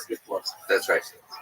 But to steel man the argument, we have this evidence from this market, and yes, the Chinese government has turned off the lights essentially, so we have very little data to work with, but this is the data we have.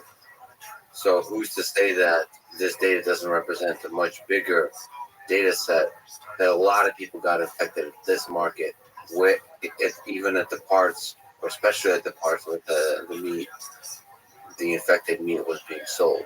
So that could be true, and it probably is true. The question is this the source? Is this the place where this began? Or was this just a place where it was amplified? And I certainly think that it's extremely likely that the Huanan seafood market was a point of amplification. And it's just answering a different question. Basically, what you're saying is it's very difficult to use the market as evidence for anything, because it's probably not even the starting point. So it's just a good place for it to continue spreading. That's certainly my view. What Michael Warby's argument is that, well, what are the odds of that? That we're seeing this amplification in the market. And let me put it this way. If we had all of the information, if the Chinese government hadn't blocked access to all of this, because there's blood bank information, all sorts of information, and based on a full and complete understanding, we came to believe that all of the early cases were at this market. I think that would be a stronger argument than what this is so far. But everything leads to the fact that why is it that the Chinese government, which was, frankly, after a slow start, the gold standard of doing viral tracking for SARS-1. Why have they apparently done so little and shared so little? I think it begs a lot of questions. Okay, so let's then talk about the Chinese government. There's several governments, right? So one is the local government of Wuhan. And not just the Chinese government. Let's talk about government. No, let's talk about human nature. Let's just keep zooming out. Yeah, let's talk about planet Earth. Yeah. No. So there's the Wuhan local government. There's the Chinese government led by Xi Jinping. And there's governments in general. I'm trying to empathize. So my father was involved with Chernobyl. I'm trying to put myself into the mind of local officials, of people who are like, oh shit, there's a potential catastrophic event happening here, and it's my ass because there's incompetence all over the place. Human nature is such that there's incompetence all over the place, and you're always trying to cover it up. And so given that context, I want to lay out all the possible incompetence, all the possible malevolence, all the possible geopolitical tensions here. All right, where in your sense did the cover-up start? So there's this suspicious fact, it seems like, that the Wuhan Institute of Virology had a public database of thousands of sampled bad coronavirus sequences, and that went offline in September of 2019. Well, what's that about? So let me talk about that specific, and then I'll also follow your path of zooming out. And it's a really important. Is that a good starting point? It's a great starting point. Yeah. So, but there's a bigger story, but let me talk about that. So the Wuhan Institute of Virology, and we can go into the whole history of the Wuhan Institute of Virology either now or later, because I think it's very relevant to the story. But let's focus for now on this database. They had a database of 22,000 viral samples and sequence information about viruses that they had collected.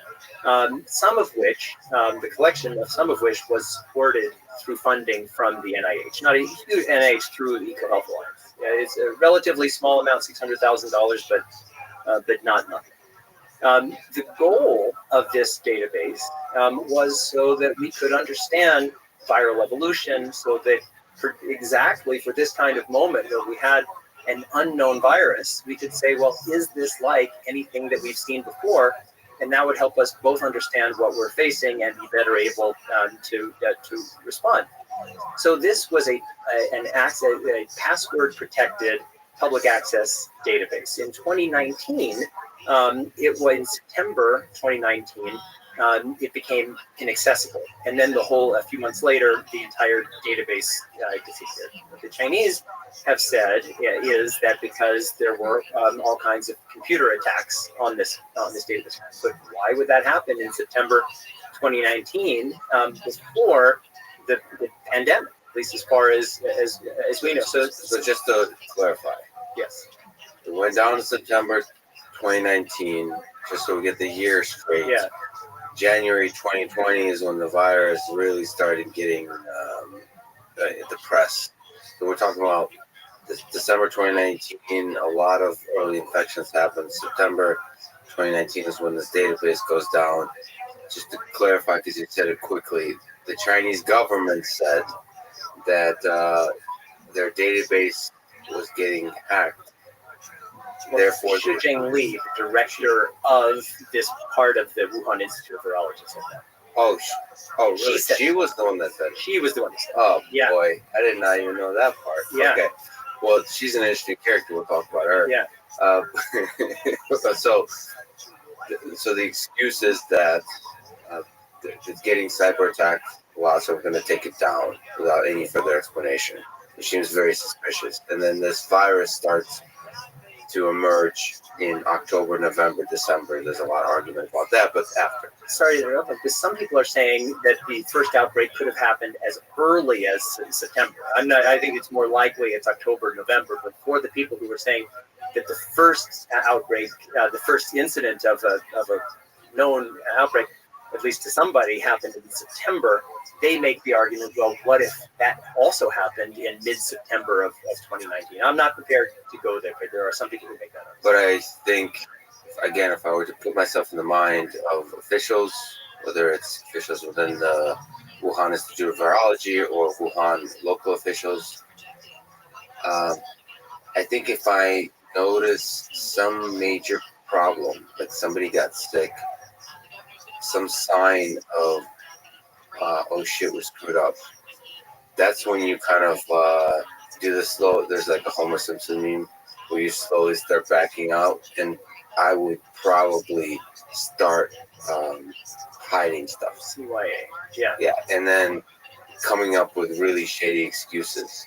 It's like you're in a relationship and your girlfriend wants to see your phone, and you're like, I'm sorry, I'm just getting attacked by the Russians now. The cybersecurity, I can't. Yeah, I wish I could. I wish I could. It's just unsafe right now. So would it be okay if I give you my kind of macro view of the whole information space and why I believe this has been so contentious? It's so here's if I had to give my best guess, and I underline the word guess, of what happened, and your background, your family background with Chernobyl, I think is highly relevant here.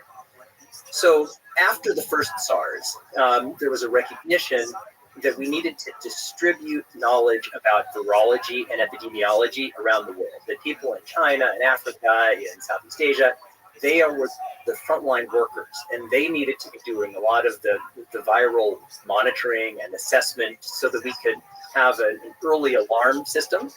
And that was why there was a lot of investment in all of those places in building capacity, in training people, and helping to build institutional capacity.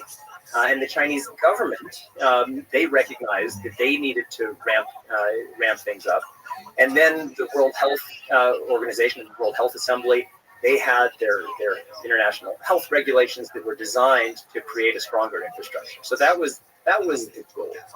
There were a lot of investments, and I know we'll talk later about the Wuhan Institute of Virology, and I won't go into that right now. So there was all of this distributed capacity. And so in the early days, there's a breakout in Wuhan. We don't know, is it September, October, November?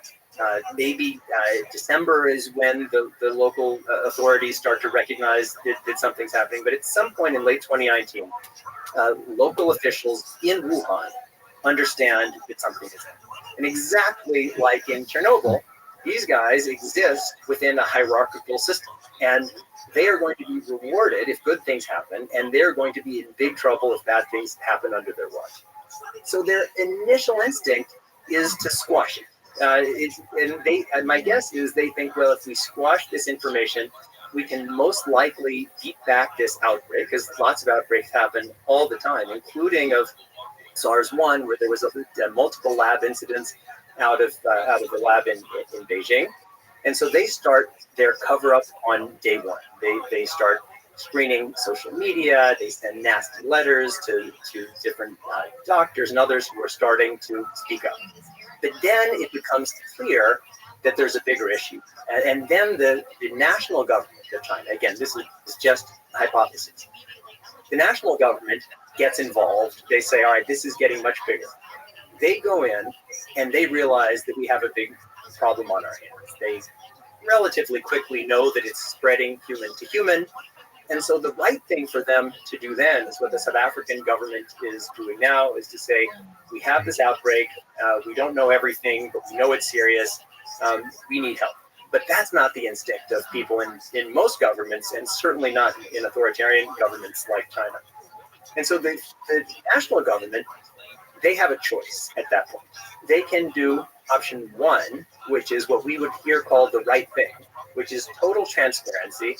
They criticize the local officials for having this cover up, and they say, now we're going to be totally transparent. But what does that do in a system like the former Soviet Union, like China now? If local officials say, wait a second, I thought my job was to cover everything up, to support this alternative reality that authoritarian systems need in order to survive. Well, now I'm going to be held accountable for if I'm not totally transparent. Like, your whole system would collapse. So the national government, they have that choice, and their only choice, according to the logic of their system, is to be all in on a cover-up. And that's why they blocked the World Health Organization from sending its team to Wuhan for over 3 weeks. They overtly lie to the World Health Organization about human-to-human transmission, and then they begin their cover-up. So they begin very, very quickly destroying samples, hiding records. They start imprisoning people for asking basic questions. Soon after, they establish a gag order, preventing Chinese scientists from writing or saying anything about pandemic origins without prior government approval. And what that does means that there isn't a lot of data, not nearly enough data coming out of China. And so lots of responsible scientists outside of China who are data-driven say, well, I don't have enough information to draw conclusions. And then into that vacuum step a relatively small number of largely virologists, but also others, respected scientists. And I know we'll talk about I think, infamous Peter Daszak, who say, well, without any real foundation in the evidence, they say, we know pretty much this comes from nature, and anyone who's raising the possibility of a lab incident origin is a conspiracy theory. So that message starts to percolate. And then in the United States, we have Donald Trump, and he's starting to get criticized for America's failure to prepare for and respond adequately to the outbreak. And so he starts saying, well, I know, first after praising Xi Jinping, he starts saying, well, I know that China did it, and the WHO did it, and he's kind of pointing fingers at everybody but himself. And then we have a media here that had shifted from the traditional model of he said, she said journalism. So-and-so said X, and so-and-so said Y, and we'll present both of those views. But with Donald Trump, he would make outlandish starting positions. So he would say, Lex is an axe murderer. And then in the early days, he would say, Lex is an axe murderer. Lex's friend says he's not an axe murderer. We have a 4-day debate. Is he or isn't he? And then at day 4, someone would say, why are we having this debate at all? Because the original point is baseless. And so the media just got in the habit. Here's what Trump said, and here's why it's wrong. It's very complicated to figure out what is the role of a politician, what is the role of a leader in this kind of game of politics. But certainly when there's a tragedy, when there's a catastrophic event, what it takes to be a leader is to see clearly through the fog and to make big, bold decisions and to speak to the truth of things. And even if it's unpopular truth, to listen to the people, to listen to all sides, to the opinions, to the controversial ideas, and to see past all the bullshit, all the political bullshit, and just speak to the people, speak to the world, and make bold, big decisions. That's probably what was needed in terms of leadership. And I'm not so willing to criticize whether it's Joe Biden or Donald Trump on this. I think most people cannot be great leaders, but that's why when great leaders step up, we write books about them. Yeah. And I agree. And even though I think of myself as a progressive person, I certainly was a critic of a lot of what President Trump did. But on this particular case, even though he may have said it in an uncouth way, Donald Trump was actually, in my view, right. I mean, when he said, hey, let's look at this lab, I mean, he said, I have evidence, I can't tell you, I don't think he even had the evidence. But his intuition that this probably comes from a lab, in my view, was a correct intuition. And certainly I started speaking up about pandemic origins early in 2019. And my friends, my Democratic friends, were brutal with me, saying, what are you doing? You're supporting Trump in an election year. And I said, just because Donald Trump is saying something doesn't mean that I need to oppose it. If Donald Trump says something that I think is correct, well, I want to say it's correct, just as if he says something that I don't like, I'm going to speak up about that. Good. You walk fire. So that's you laid out the story here, and I think in many ways it's a human story. It's a story of politics. It's a story of human nature.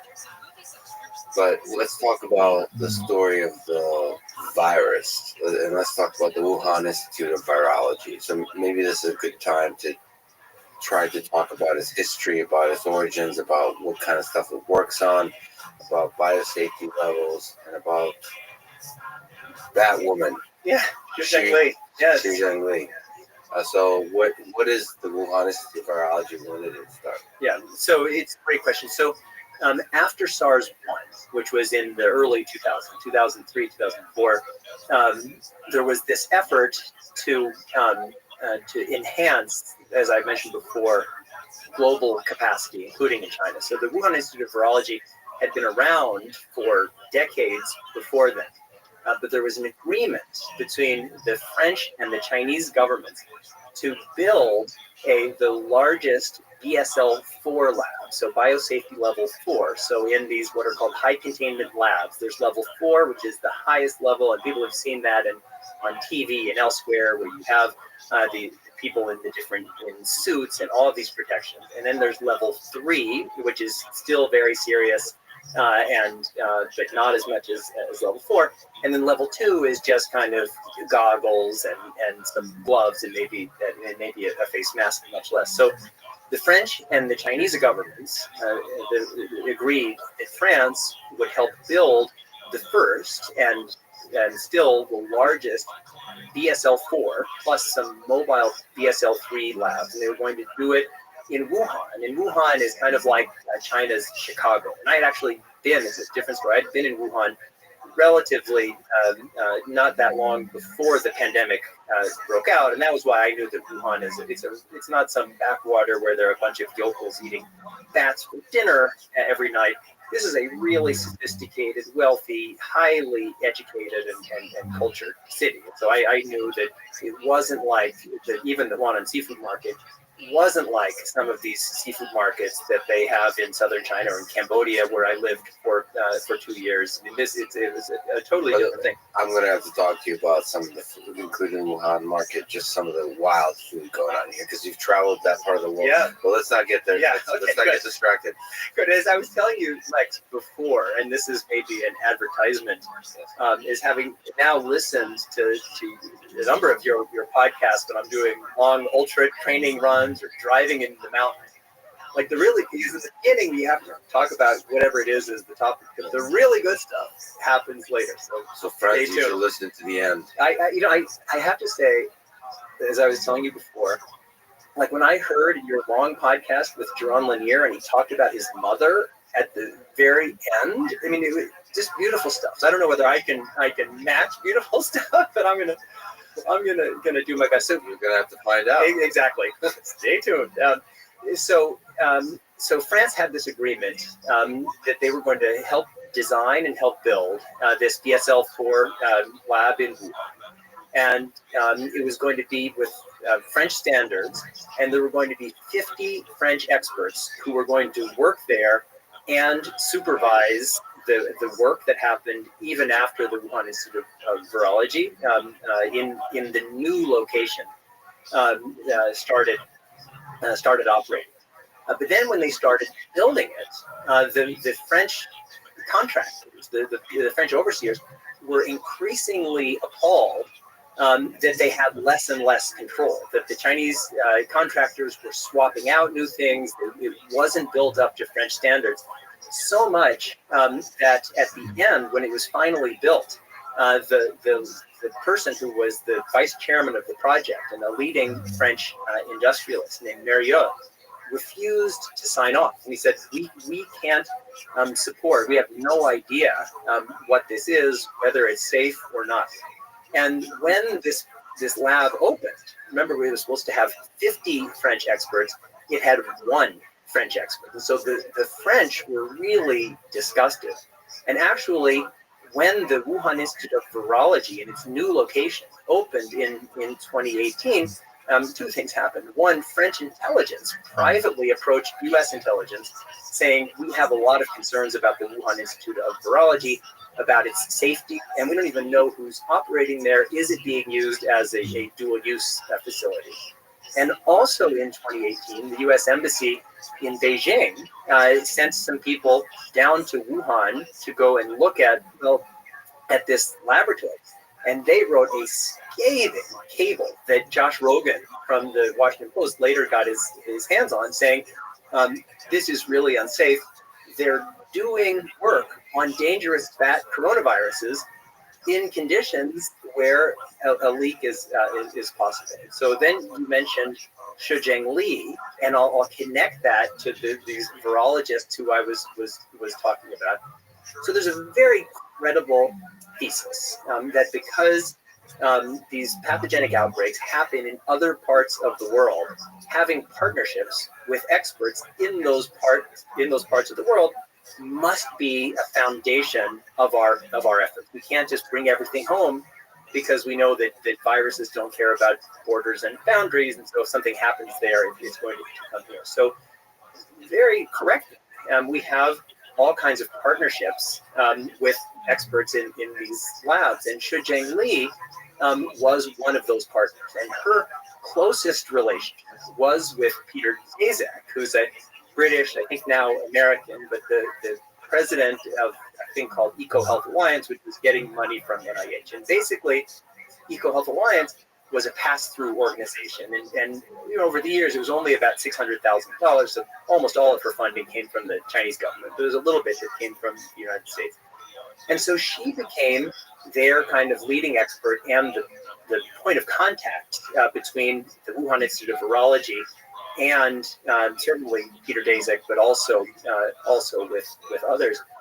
And that was why in the earliest days of the outbreak, I did mention that there were these virologists who had this fake certainty that they knew it came from nature and it didn't come from a lab, and they called people like me conspiracy theorists just for raising that possibility. But when Peter Daszak was organizing that effort in February of 2020, what he said is, we need to rally behind our Chinese colleagues. And that the basic idea was these international collaborations are under threat. And I think it was because of that, because Peter Daszak's basically his major contribution as a scientist was just tacking his name on work that Shuzheng Li had largely done. He was defending a lot, certainly for himself and his organization. So do you think EcoHealth Alliance and Peter is less about money? It's more about kind of almost like legacy, because you're so attached to this work. It's just not a human link. So I think so. I mean, I've been criticized for being I'm certainly a big critic of Peter Daszak, but I've been criticized by some for being too lenient. I mean, it's so easy to say, oh, somebody, they're like an evil ogre and just trying to do evil and cackling in their closet or whatever. I think for most of us, even those of us who do terrible, horrible things, the story that we tell ourselves and we really believe is that we're doing the thing that we most believe in. I did my PhD dissertation on the Khmer Rouge in Cambodia. They genuinely saw themselves as idealists. They thought, well, we need to make radical change to build a better future. And what they described as what they felt as radical change was a monstrous atrocity by us. So the criticism here of Peter's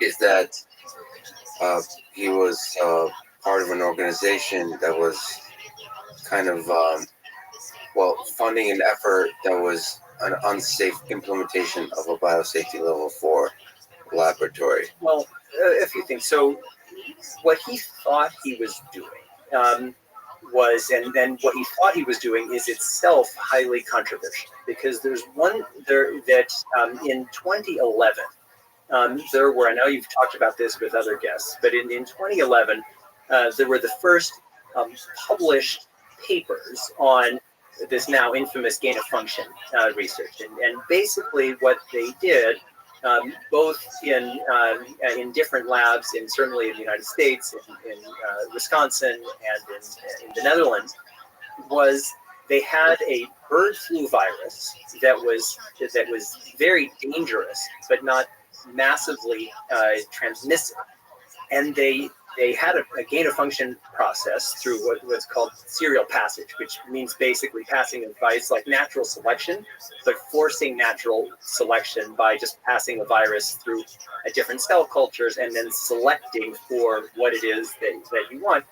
So relatively easily, they took this deadly but not massively transmissive virus and turned it into, in a lab, a deadly and transmissive virus. And that showed that this is really dangerous. And so at that point, there was a huge controversy. There were some people, like Richard Ebright and Mark Lipsitch at Harvard, who were saying that this is really dangerous. We're in the idea that we need to create monsters to study monsters. I think maybe even you have said that in the past.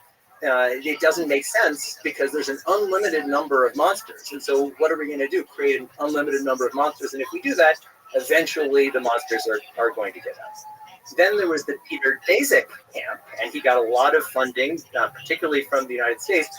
He said, well, and certainly Collins and Fauci were supportive of this. And they thought, well, there's a safe way to go out into the world to collect the world's most dangerous viruses and to poke and prod them to figure out how they might mutate, how they might become more dangerous, with the goal of predicting future pandemics, and that certainly never happened, with the goal of creating vaccines and treatments, and that largely never happened. But that was, so Peter Daszak kind of epitomized that second approach.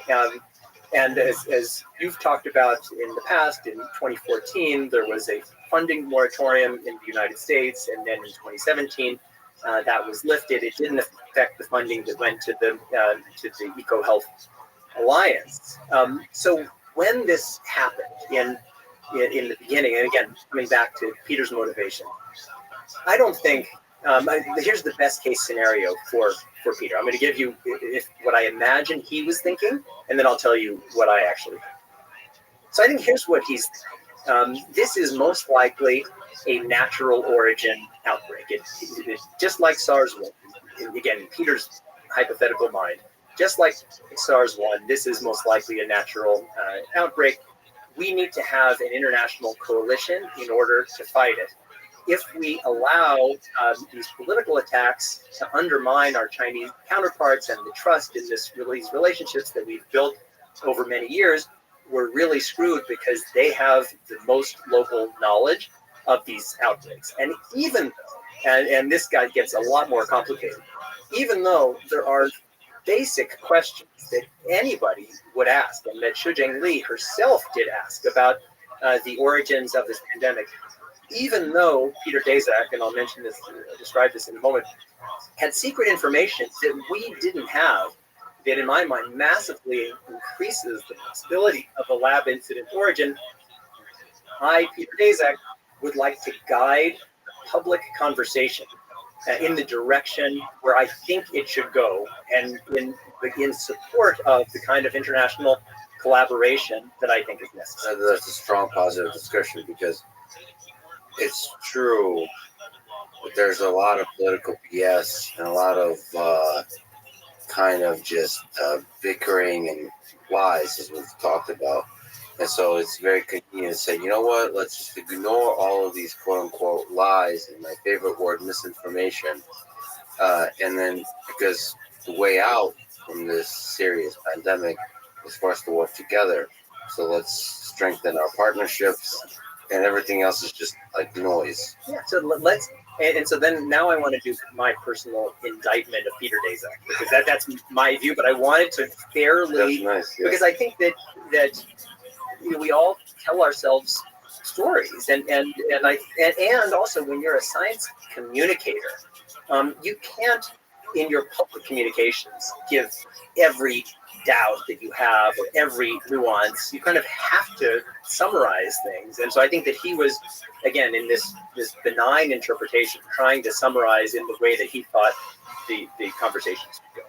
Here's my indictment of Peter Daszak. And I feel like Brutus here, but I've not come here to praise Peter Daszak, because while Peter Daszak was doing all of this, making all of these statements about, well, we pretty much know it's a natural origin, then there was this February 2020 Lancet letter where it turns out, and we only knew this later, that he was highly manipulative. So he was recruiting all of these people. He drafted the infamous letter calling people like me conspiracy theorists. He then wrote to people like Ralph Barrick and Linfa Wang, who are also very high-profile virologists, saying, well, let's not put our names on it so it doesn't look like we're doing it, even though they were doing it. He didn't disclose a lot of information that they had. It was a strategic move. So just in case people are not familiar, February 2020 Lancet letter was TLDR is lab leak hypothesis is a conspiracy theory. Essentially, yes. So like with the authority of science, not saying like it's highly likely, saying it's obvious, it's natural origin. Everybody else is just everything else is just misinformation. And look, there's a bunch of really smart people that signed this, therefore it's true. Yeah. Not only that, so there were the people 27 people signed that letter, and then after President Trump cut funding to EcoHealth Alliance, then he organized 77 Nobel laureates to have a public letter criticizing that. What Peter knew then that we didn't fully know is that in March of 2018, EcoHealth Alliance, in partnership with the Wuhan Institute of Virology and others, had applied for a $14 million grant to DARPA, which is kind of like the VC side of the venture capital side of the Defense Department. They're kind of where they do kind of big ideas. By the way, as a tiny tangent, I've gotten a lot of funding from DARPA. They fund a lot of excellent robotics research. And DARPA is incredible. And among the things that they applied for is that we, meaning Wuhan Institute of Virology, is going to go and it's going to collect the most dangerous bat coronaviruses in southern China. And then we, as this group, are going to genetically engineer these viruses to insert a furin cleavage site. So I think when everyone's now seen the image of the SARS-CoV-2 virus, it has these little spike proteins, these little things that stick out, which is why they call it a coronavirus. Within that spike protein are these furin cleavage sites, which basically help with the virus getting access into our cells. And they're going to genetically engineer these furin cleavage sites into these bat coronaviruses, the Savico viruses. And so then, a year and a half later, what do we see? We see a bat coronavirus with a furin cleavage site unlike anything that we've ever seen before in that category of SARS-like coronaviruses. Yes, I mean, the DARPA very correctly didn't support that application. Well, let's like pause on that. So for a lot of people, that's like the smoking gun. Yeah. Okay, let's talk about this 2018 proposal to DARPA. So I guess who's drafted the proposal? Is it EcoHealth? But the proposal is to do research. EcoHealth is technically a U.S.-funded organization. Primarily. And then the idea was to do work with Wuhan Institute of Virology. With EcoHealth. Yeah, so EcoHealth, basically the Wuhan Institute of Virology was going to go and they were going to collect these viruses and store them at Wuhan Institute of Virology. But they're also going to do the actual test. It's a really important point. According to their proposal, the actual work was going to be done at the lab of Ralph Barrick at the University of North Carolina, who's probably the world's leading expert on coronaviruses. And so we know that DARPA didn't fund that work. We know, I think, quite well that Ralph Barrick's lab, in part because it was not funded by DARPA, they didn't do that specific work. What we don't know is well, what work was done at the Wuhan Institute of Virology? Because WIV was part of this proposal. They had access to all of the plans. They had their own capacity, and they had already done a lot of work in genetically altering this exact category of viruses. They had created chimeric mixed viruses. They had mastered pretty much all of the steps in order to achieve this thing that they applied for funding with EcoHealth to do.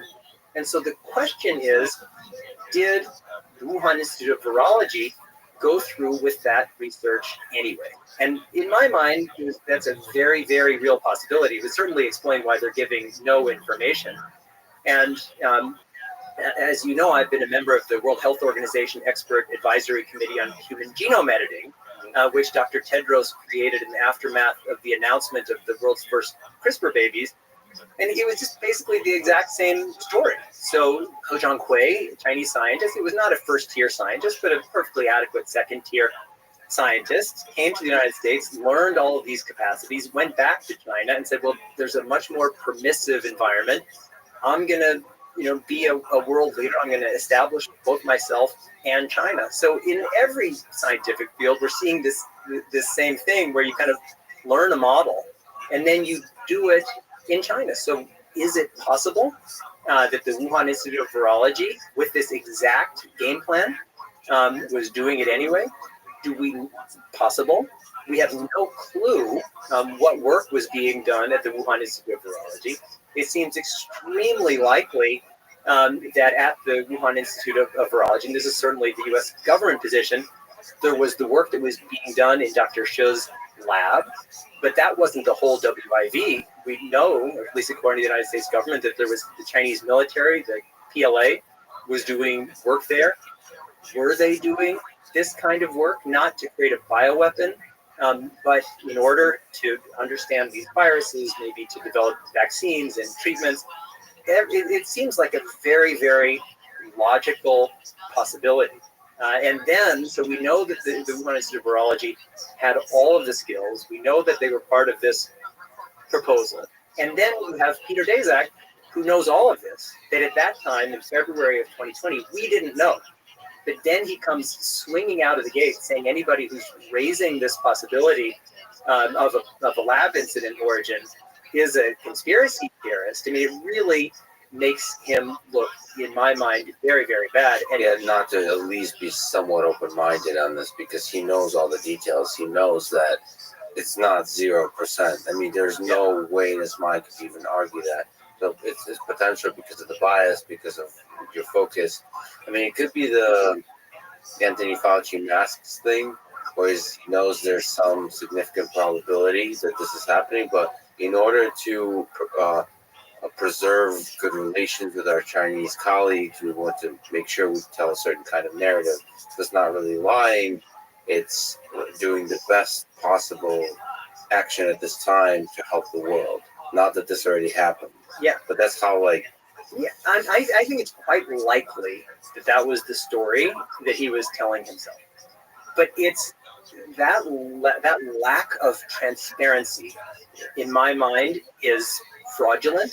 That we were struggling to understand something that we didn't understand, and that I just think that people who possess that kind of information, especially when the existence, like the entire career of Peter Daszak is based on U.S. taxpayers. There's a debt that comes with that, and that debt is honesty and transparency. And for all of us, you talked about your girlfriend checking your phone. For all of us, being honest and transparent in the most difficult times is really difficult. If it were easy, everybody would do it, and that's.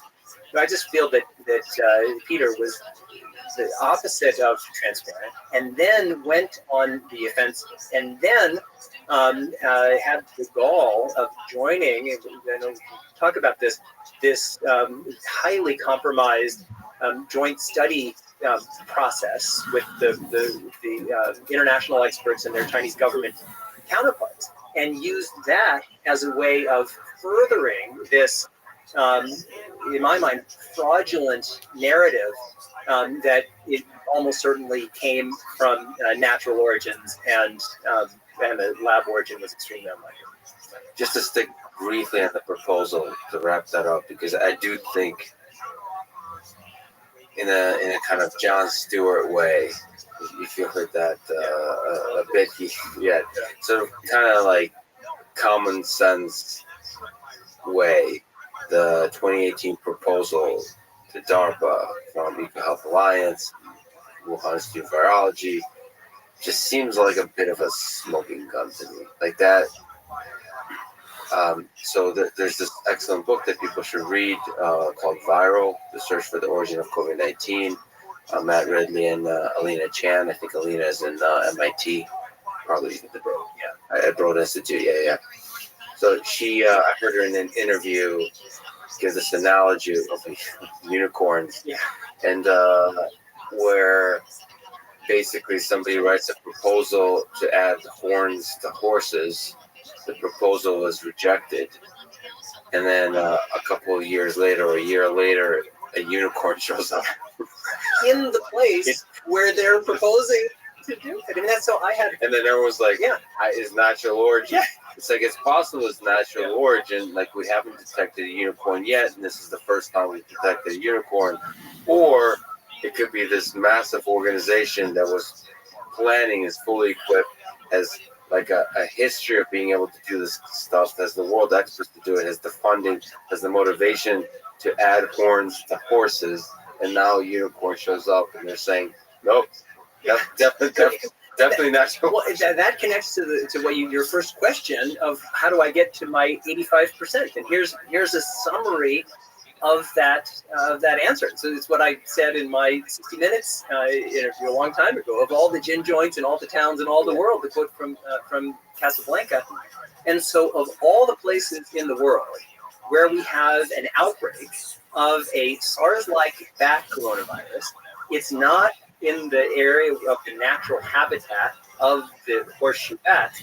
It's the one city in China with the first and largest level 4 virology lab, which actually wasn't even using it. They were doing level 3 and level 2 for this work, where they had the world's largest collection of bat coronaviruses, where they were doing aggressive experiments designed to make these scary viruses scarier, where they had been part of an application to insert a furin cleavage site able to infect human cells, and where, when the outbreak happened, we had a virus that was ready for action to infect humans, and to this day better able to infect humans than any other species, including bats. And then from day one, there's this massive cover-up. And then on top of that, in spite of lots of efforts by lots of people, there's basically no evidence for the natural origin hypothesis. Everything that I've described just now is circumstantial, but there's a certain point where you add up the circumstances and you see, well, this seems pretty likely. I mean, if we're getting to 100%, we are not at 100% by any means. There still is a possibility of a natural origin, and if we find that, great. But from everything that I know, that's how I get to my. And we'll talk about why this matters in the political sense, in the human sense, in the science, in the realm of science, all of those factors. But first, as Nietzsche said, let us look into the abyss, and the games we'll play with monsters. That is colloquially called gain-of-function research. Let me ask the kind of political sounding question, which is how people usually phrase it. Did Anthony Fauci fund gain-of-function research at the Wuhan Institute of Virology? So it depends. I mean, I've obviously been very closely monitoring this. I've spoken a lot about it. I've written about it. And it depends on, I mean, not to quote Bill Clinton, but to quote Bill Clinton, it depends on what the definition of is. And so if you use a common sense definition of gain of function, and by gain of function, there are lots of things like gene therapies that are gain of function, but here what we mean is gain of function for pathogens potentially able to create human pandemics. But if you use the kind of common sense language, well, then he probably did. If you use the technical language from a 2017 NIH document and you read that language very narrowly, I think you can make a credible argument that he did not. There's a question though, and Francis Collins talked about that in his interview with you. But then there's a question that we know from now that we have the information of the reports submitted by Equal Health Alliance to the NIH, and some of which were late or not even delivered, that some of this research was done on MERS, Middle Eastern Respiratory Syndrome virus. And if that was the case, there is, I think, a colorable argument that would be considered gain-of-function research even by the narrow language of that 2017 document. But I definitely think, and I've said this repeatedly, that Rand Paul can be right and Tony Fauci can be right. And the question is, how are we defining gain-of-function? And that's why I've always said the question in my mind isn't was it or wasn't it gain-of-function, as if that's like a binary thing, if not, great, and if yes, guilty. The question is just what work was being done at the Wuhan Institute of Virology? What role, if any, did U.S. Government funding play in supporting that work? And what rights do we all have as human beings and as American citizens and taxpayers to get all of the relevant information about them? So let's try to kind of dissect this. So who frustrates you more, Rand Paul or Anthony Fauci's discussion, or the discussion itself? So for example, gain of function is a term that's kind of more used just to mean playing with viruses in their own lab to try to develop more dangerous viruses. Is this kind of research a good idea? Is it also a good idea for us to talk about it in public in the political way that it's been talked about? Is it okay that U.S. may have funded gain-of-function research elsewhere?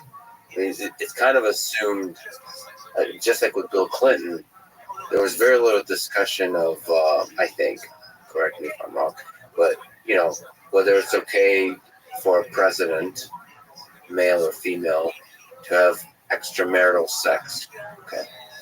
Or is it okay for a president to have extramarital sex with people on their staff or her staff? It was more the discussion of lying, I think. It was, did you lie about having sex or not? And in this gain-of-function discussion, what frustrates me personally is there's not a deep philosophical discussion about whether we should be doing this kind of research and what are the ethical lines? Research on animals at all? Those are fascinating questions. Instead, it's a gotcha thing. Did you or did you not fund research on gain-of-function? And did you fund, it's almost like a bioweapon, did you give money to China to develop this bioweapon that now attack the rest of the world? Yeah. So, I mean, all those things are pretty frustrating, but is there, I think the thing you can untangle about Anthony Fauci and gain-of-function research in the United States and Equal Health Alliance and Wuhan Institute of Virology, that's kind of, that's clarifying. What were the mistakes made? Sure. So on gain-of-function, there actually has been a lot of debate. I mentioned before in 2011, these first papers, there was a big debate. Mark Lipsitch, who's formerly at Harvard, now with the U.S. government, in the president's office, he led a thing called the Cambridge Group that was highly critical of this work, basically saying we're creating monsters. They had the funding pause in 2014. They spent 3 years putting together a framework, and then they lifted it in 2017. So we had a thoughtful conversation. Unfortunately, it didn't work, and I think that's where we are now. So I absolutely think that there are real issues with the relationship between the United States government and EcoHealth Alliance, and through that, EcoHealth Alliance with the Wuhan Institute of Virology. And one issue is just essential transparency, because as I see it, it's most likely the case that we transferred a lot of our knowledge and plans and things to the Wuhan Institute of Virology. And again, I'm sure that Shujing Li is not herself a monster. I'm sure of that, even though I've never met her. But there are just a different set of pressures on people working in an authoritarian system than people who are working in other systems. That doesn't mean it's entirely. And so I absolutely think that we shouldn't give $1 to an organization, and certainly a virology institute, where you don't have full access to their records, to their databases. We don't know what work is happening there. And I think that we need to have that kind of full examination. And that's why, so I understand what Dr. Fauci is doing, is saying, hey, what I hear, Dr. Fauci is saying, what I hear from you, Rand Paul, is you're accusing me of starting this pandemic, and you're using gain of function as a proxy for that. And we have, when there are Senate hearings, every senator gets 5 minutes, and the name of the game is to translate your 5 minutes into a clip that's going to run on the news. And so I get that there is that kind of game. Gotcha. But I also think that the Dr. Fauci and the NIH, the National Institute of Allergy and Infectious Diseases, and the NIH should have been more transparent. Because I think that in this day and age, where there are a lot of people poking around in this whole story of COVID origin, we would not be where we are if it wasn't for a relatively small number of people. And I'm part of, there are two, as I know, two groups. One is these internet sleuths known as Drastic, and a number of them are part of a group that I'm part of called, it's not our official name, but called the Paris Group. It's about 24 experts around the world, but centered around some very high-level French academics. So we've all been digging and meeting with each other regularly since last year. And our governments across the board, certainly China, but including the United States, haven't been as transparent as they need to be. So there's definitely mistakes were made on all sides. And that's why, for me, from day one, I've been calling for a comprehensive investigation into this issue that certainly obviously looks at China. But we have to look at ourselves. We did not get this right. So do you, I'm just going to put Rand Paul aside here. Yeah. Politician playing political games. It's very frustrating, but it is what it is on all sides. Anthony Fauci, you think should have been more transparent and maybe more eloquent in expressing the complexity of all of this, the uncertainty in all of this. Yeah, and I get that it's really hard to do that, because let's say you have you speak a paragraph and it's got 4 sentences, and one of those sentences is the thing that's going to be turned to Twitter and let me put it back. I get really so I'll try not to be emotional about this, but I've heard Anthony Fauci a couple of times now say that he represents science. I know what he means by that. He means in the political bickering, all that kind of stuff, that for a lot of people, he represents science. But words matter. And this isn't just clips. I mean, maybe I'm distinctly aware of that doing this podcast. Like, yeah, I talk for like hundreds of hours now, maybe over 1,000 hours. But like, I'm still careful with the words. Like, I'm trying not to be an asshole, and I'm aware when I'm an asshole, and I'll apologize for it. Like, if the words I represent science left my mouth, which they very well could, I would sure as hell be apologizing for it, and not because I got in trouble. I would just feel bad about saying something like that. And even that little phrase, I represent science. No, Dr. Fauci, you do not represent science. I love science. The millions of scientists that inspired me to get into it, to fall in love with the scientific method in the exploration of ideas through the rigor of science, that Anthony Fauci does not represent. He's one, I believe, great scientist of millions. He does not represent anybody. He's just one scientist. And I think the greatness of a scientist is best exemplified in humility. Because the scientific method basically says, like, you're like standing before the fog, the mystery of it all, and like slowly chipping away at the mystery. And it's like it's embarrassing. It's humiliating how little you know. That's the experience. So the great scientists have to have humility, to me, and especially in their communication, they have to have humility. And I don't know. And some of it is also words matter, because you have to, like, great leaders have to have the poetry of action. They have to be bold and inspire action across millions of people.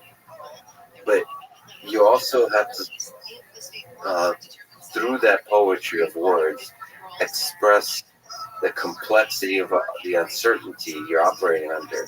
Be humble in the face of not being able to predict the future or understand the past or really know what's the right thing to do, but we have to do something. And through that, you have to be a great leader that inspires action. And some of that is just words, and he chose words poorly. I'm all torn about this. And then there's politicians that are taking those words and magnifying them and playing games with them.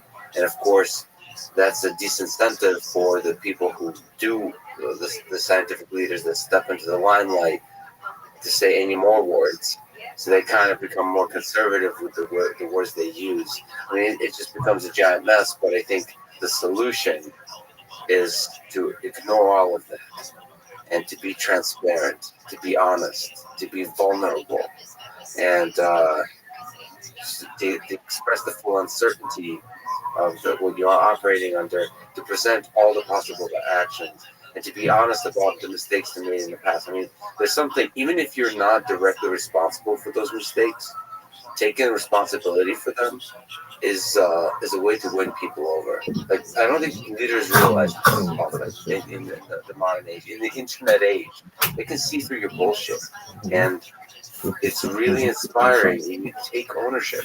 So do the thought experiment, like in public, do a thought experiment. If there was a lab leak, and then lay out all the funding, Eco Health Alliance, all the incredible science going on at the Wuhan Institute of Virology and the NIH. Lay out all the possible ethical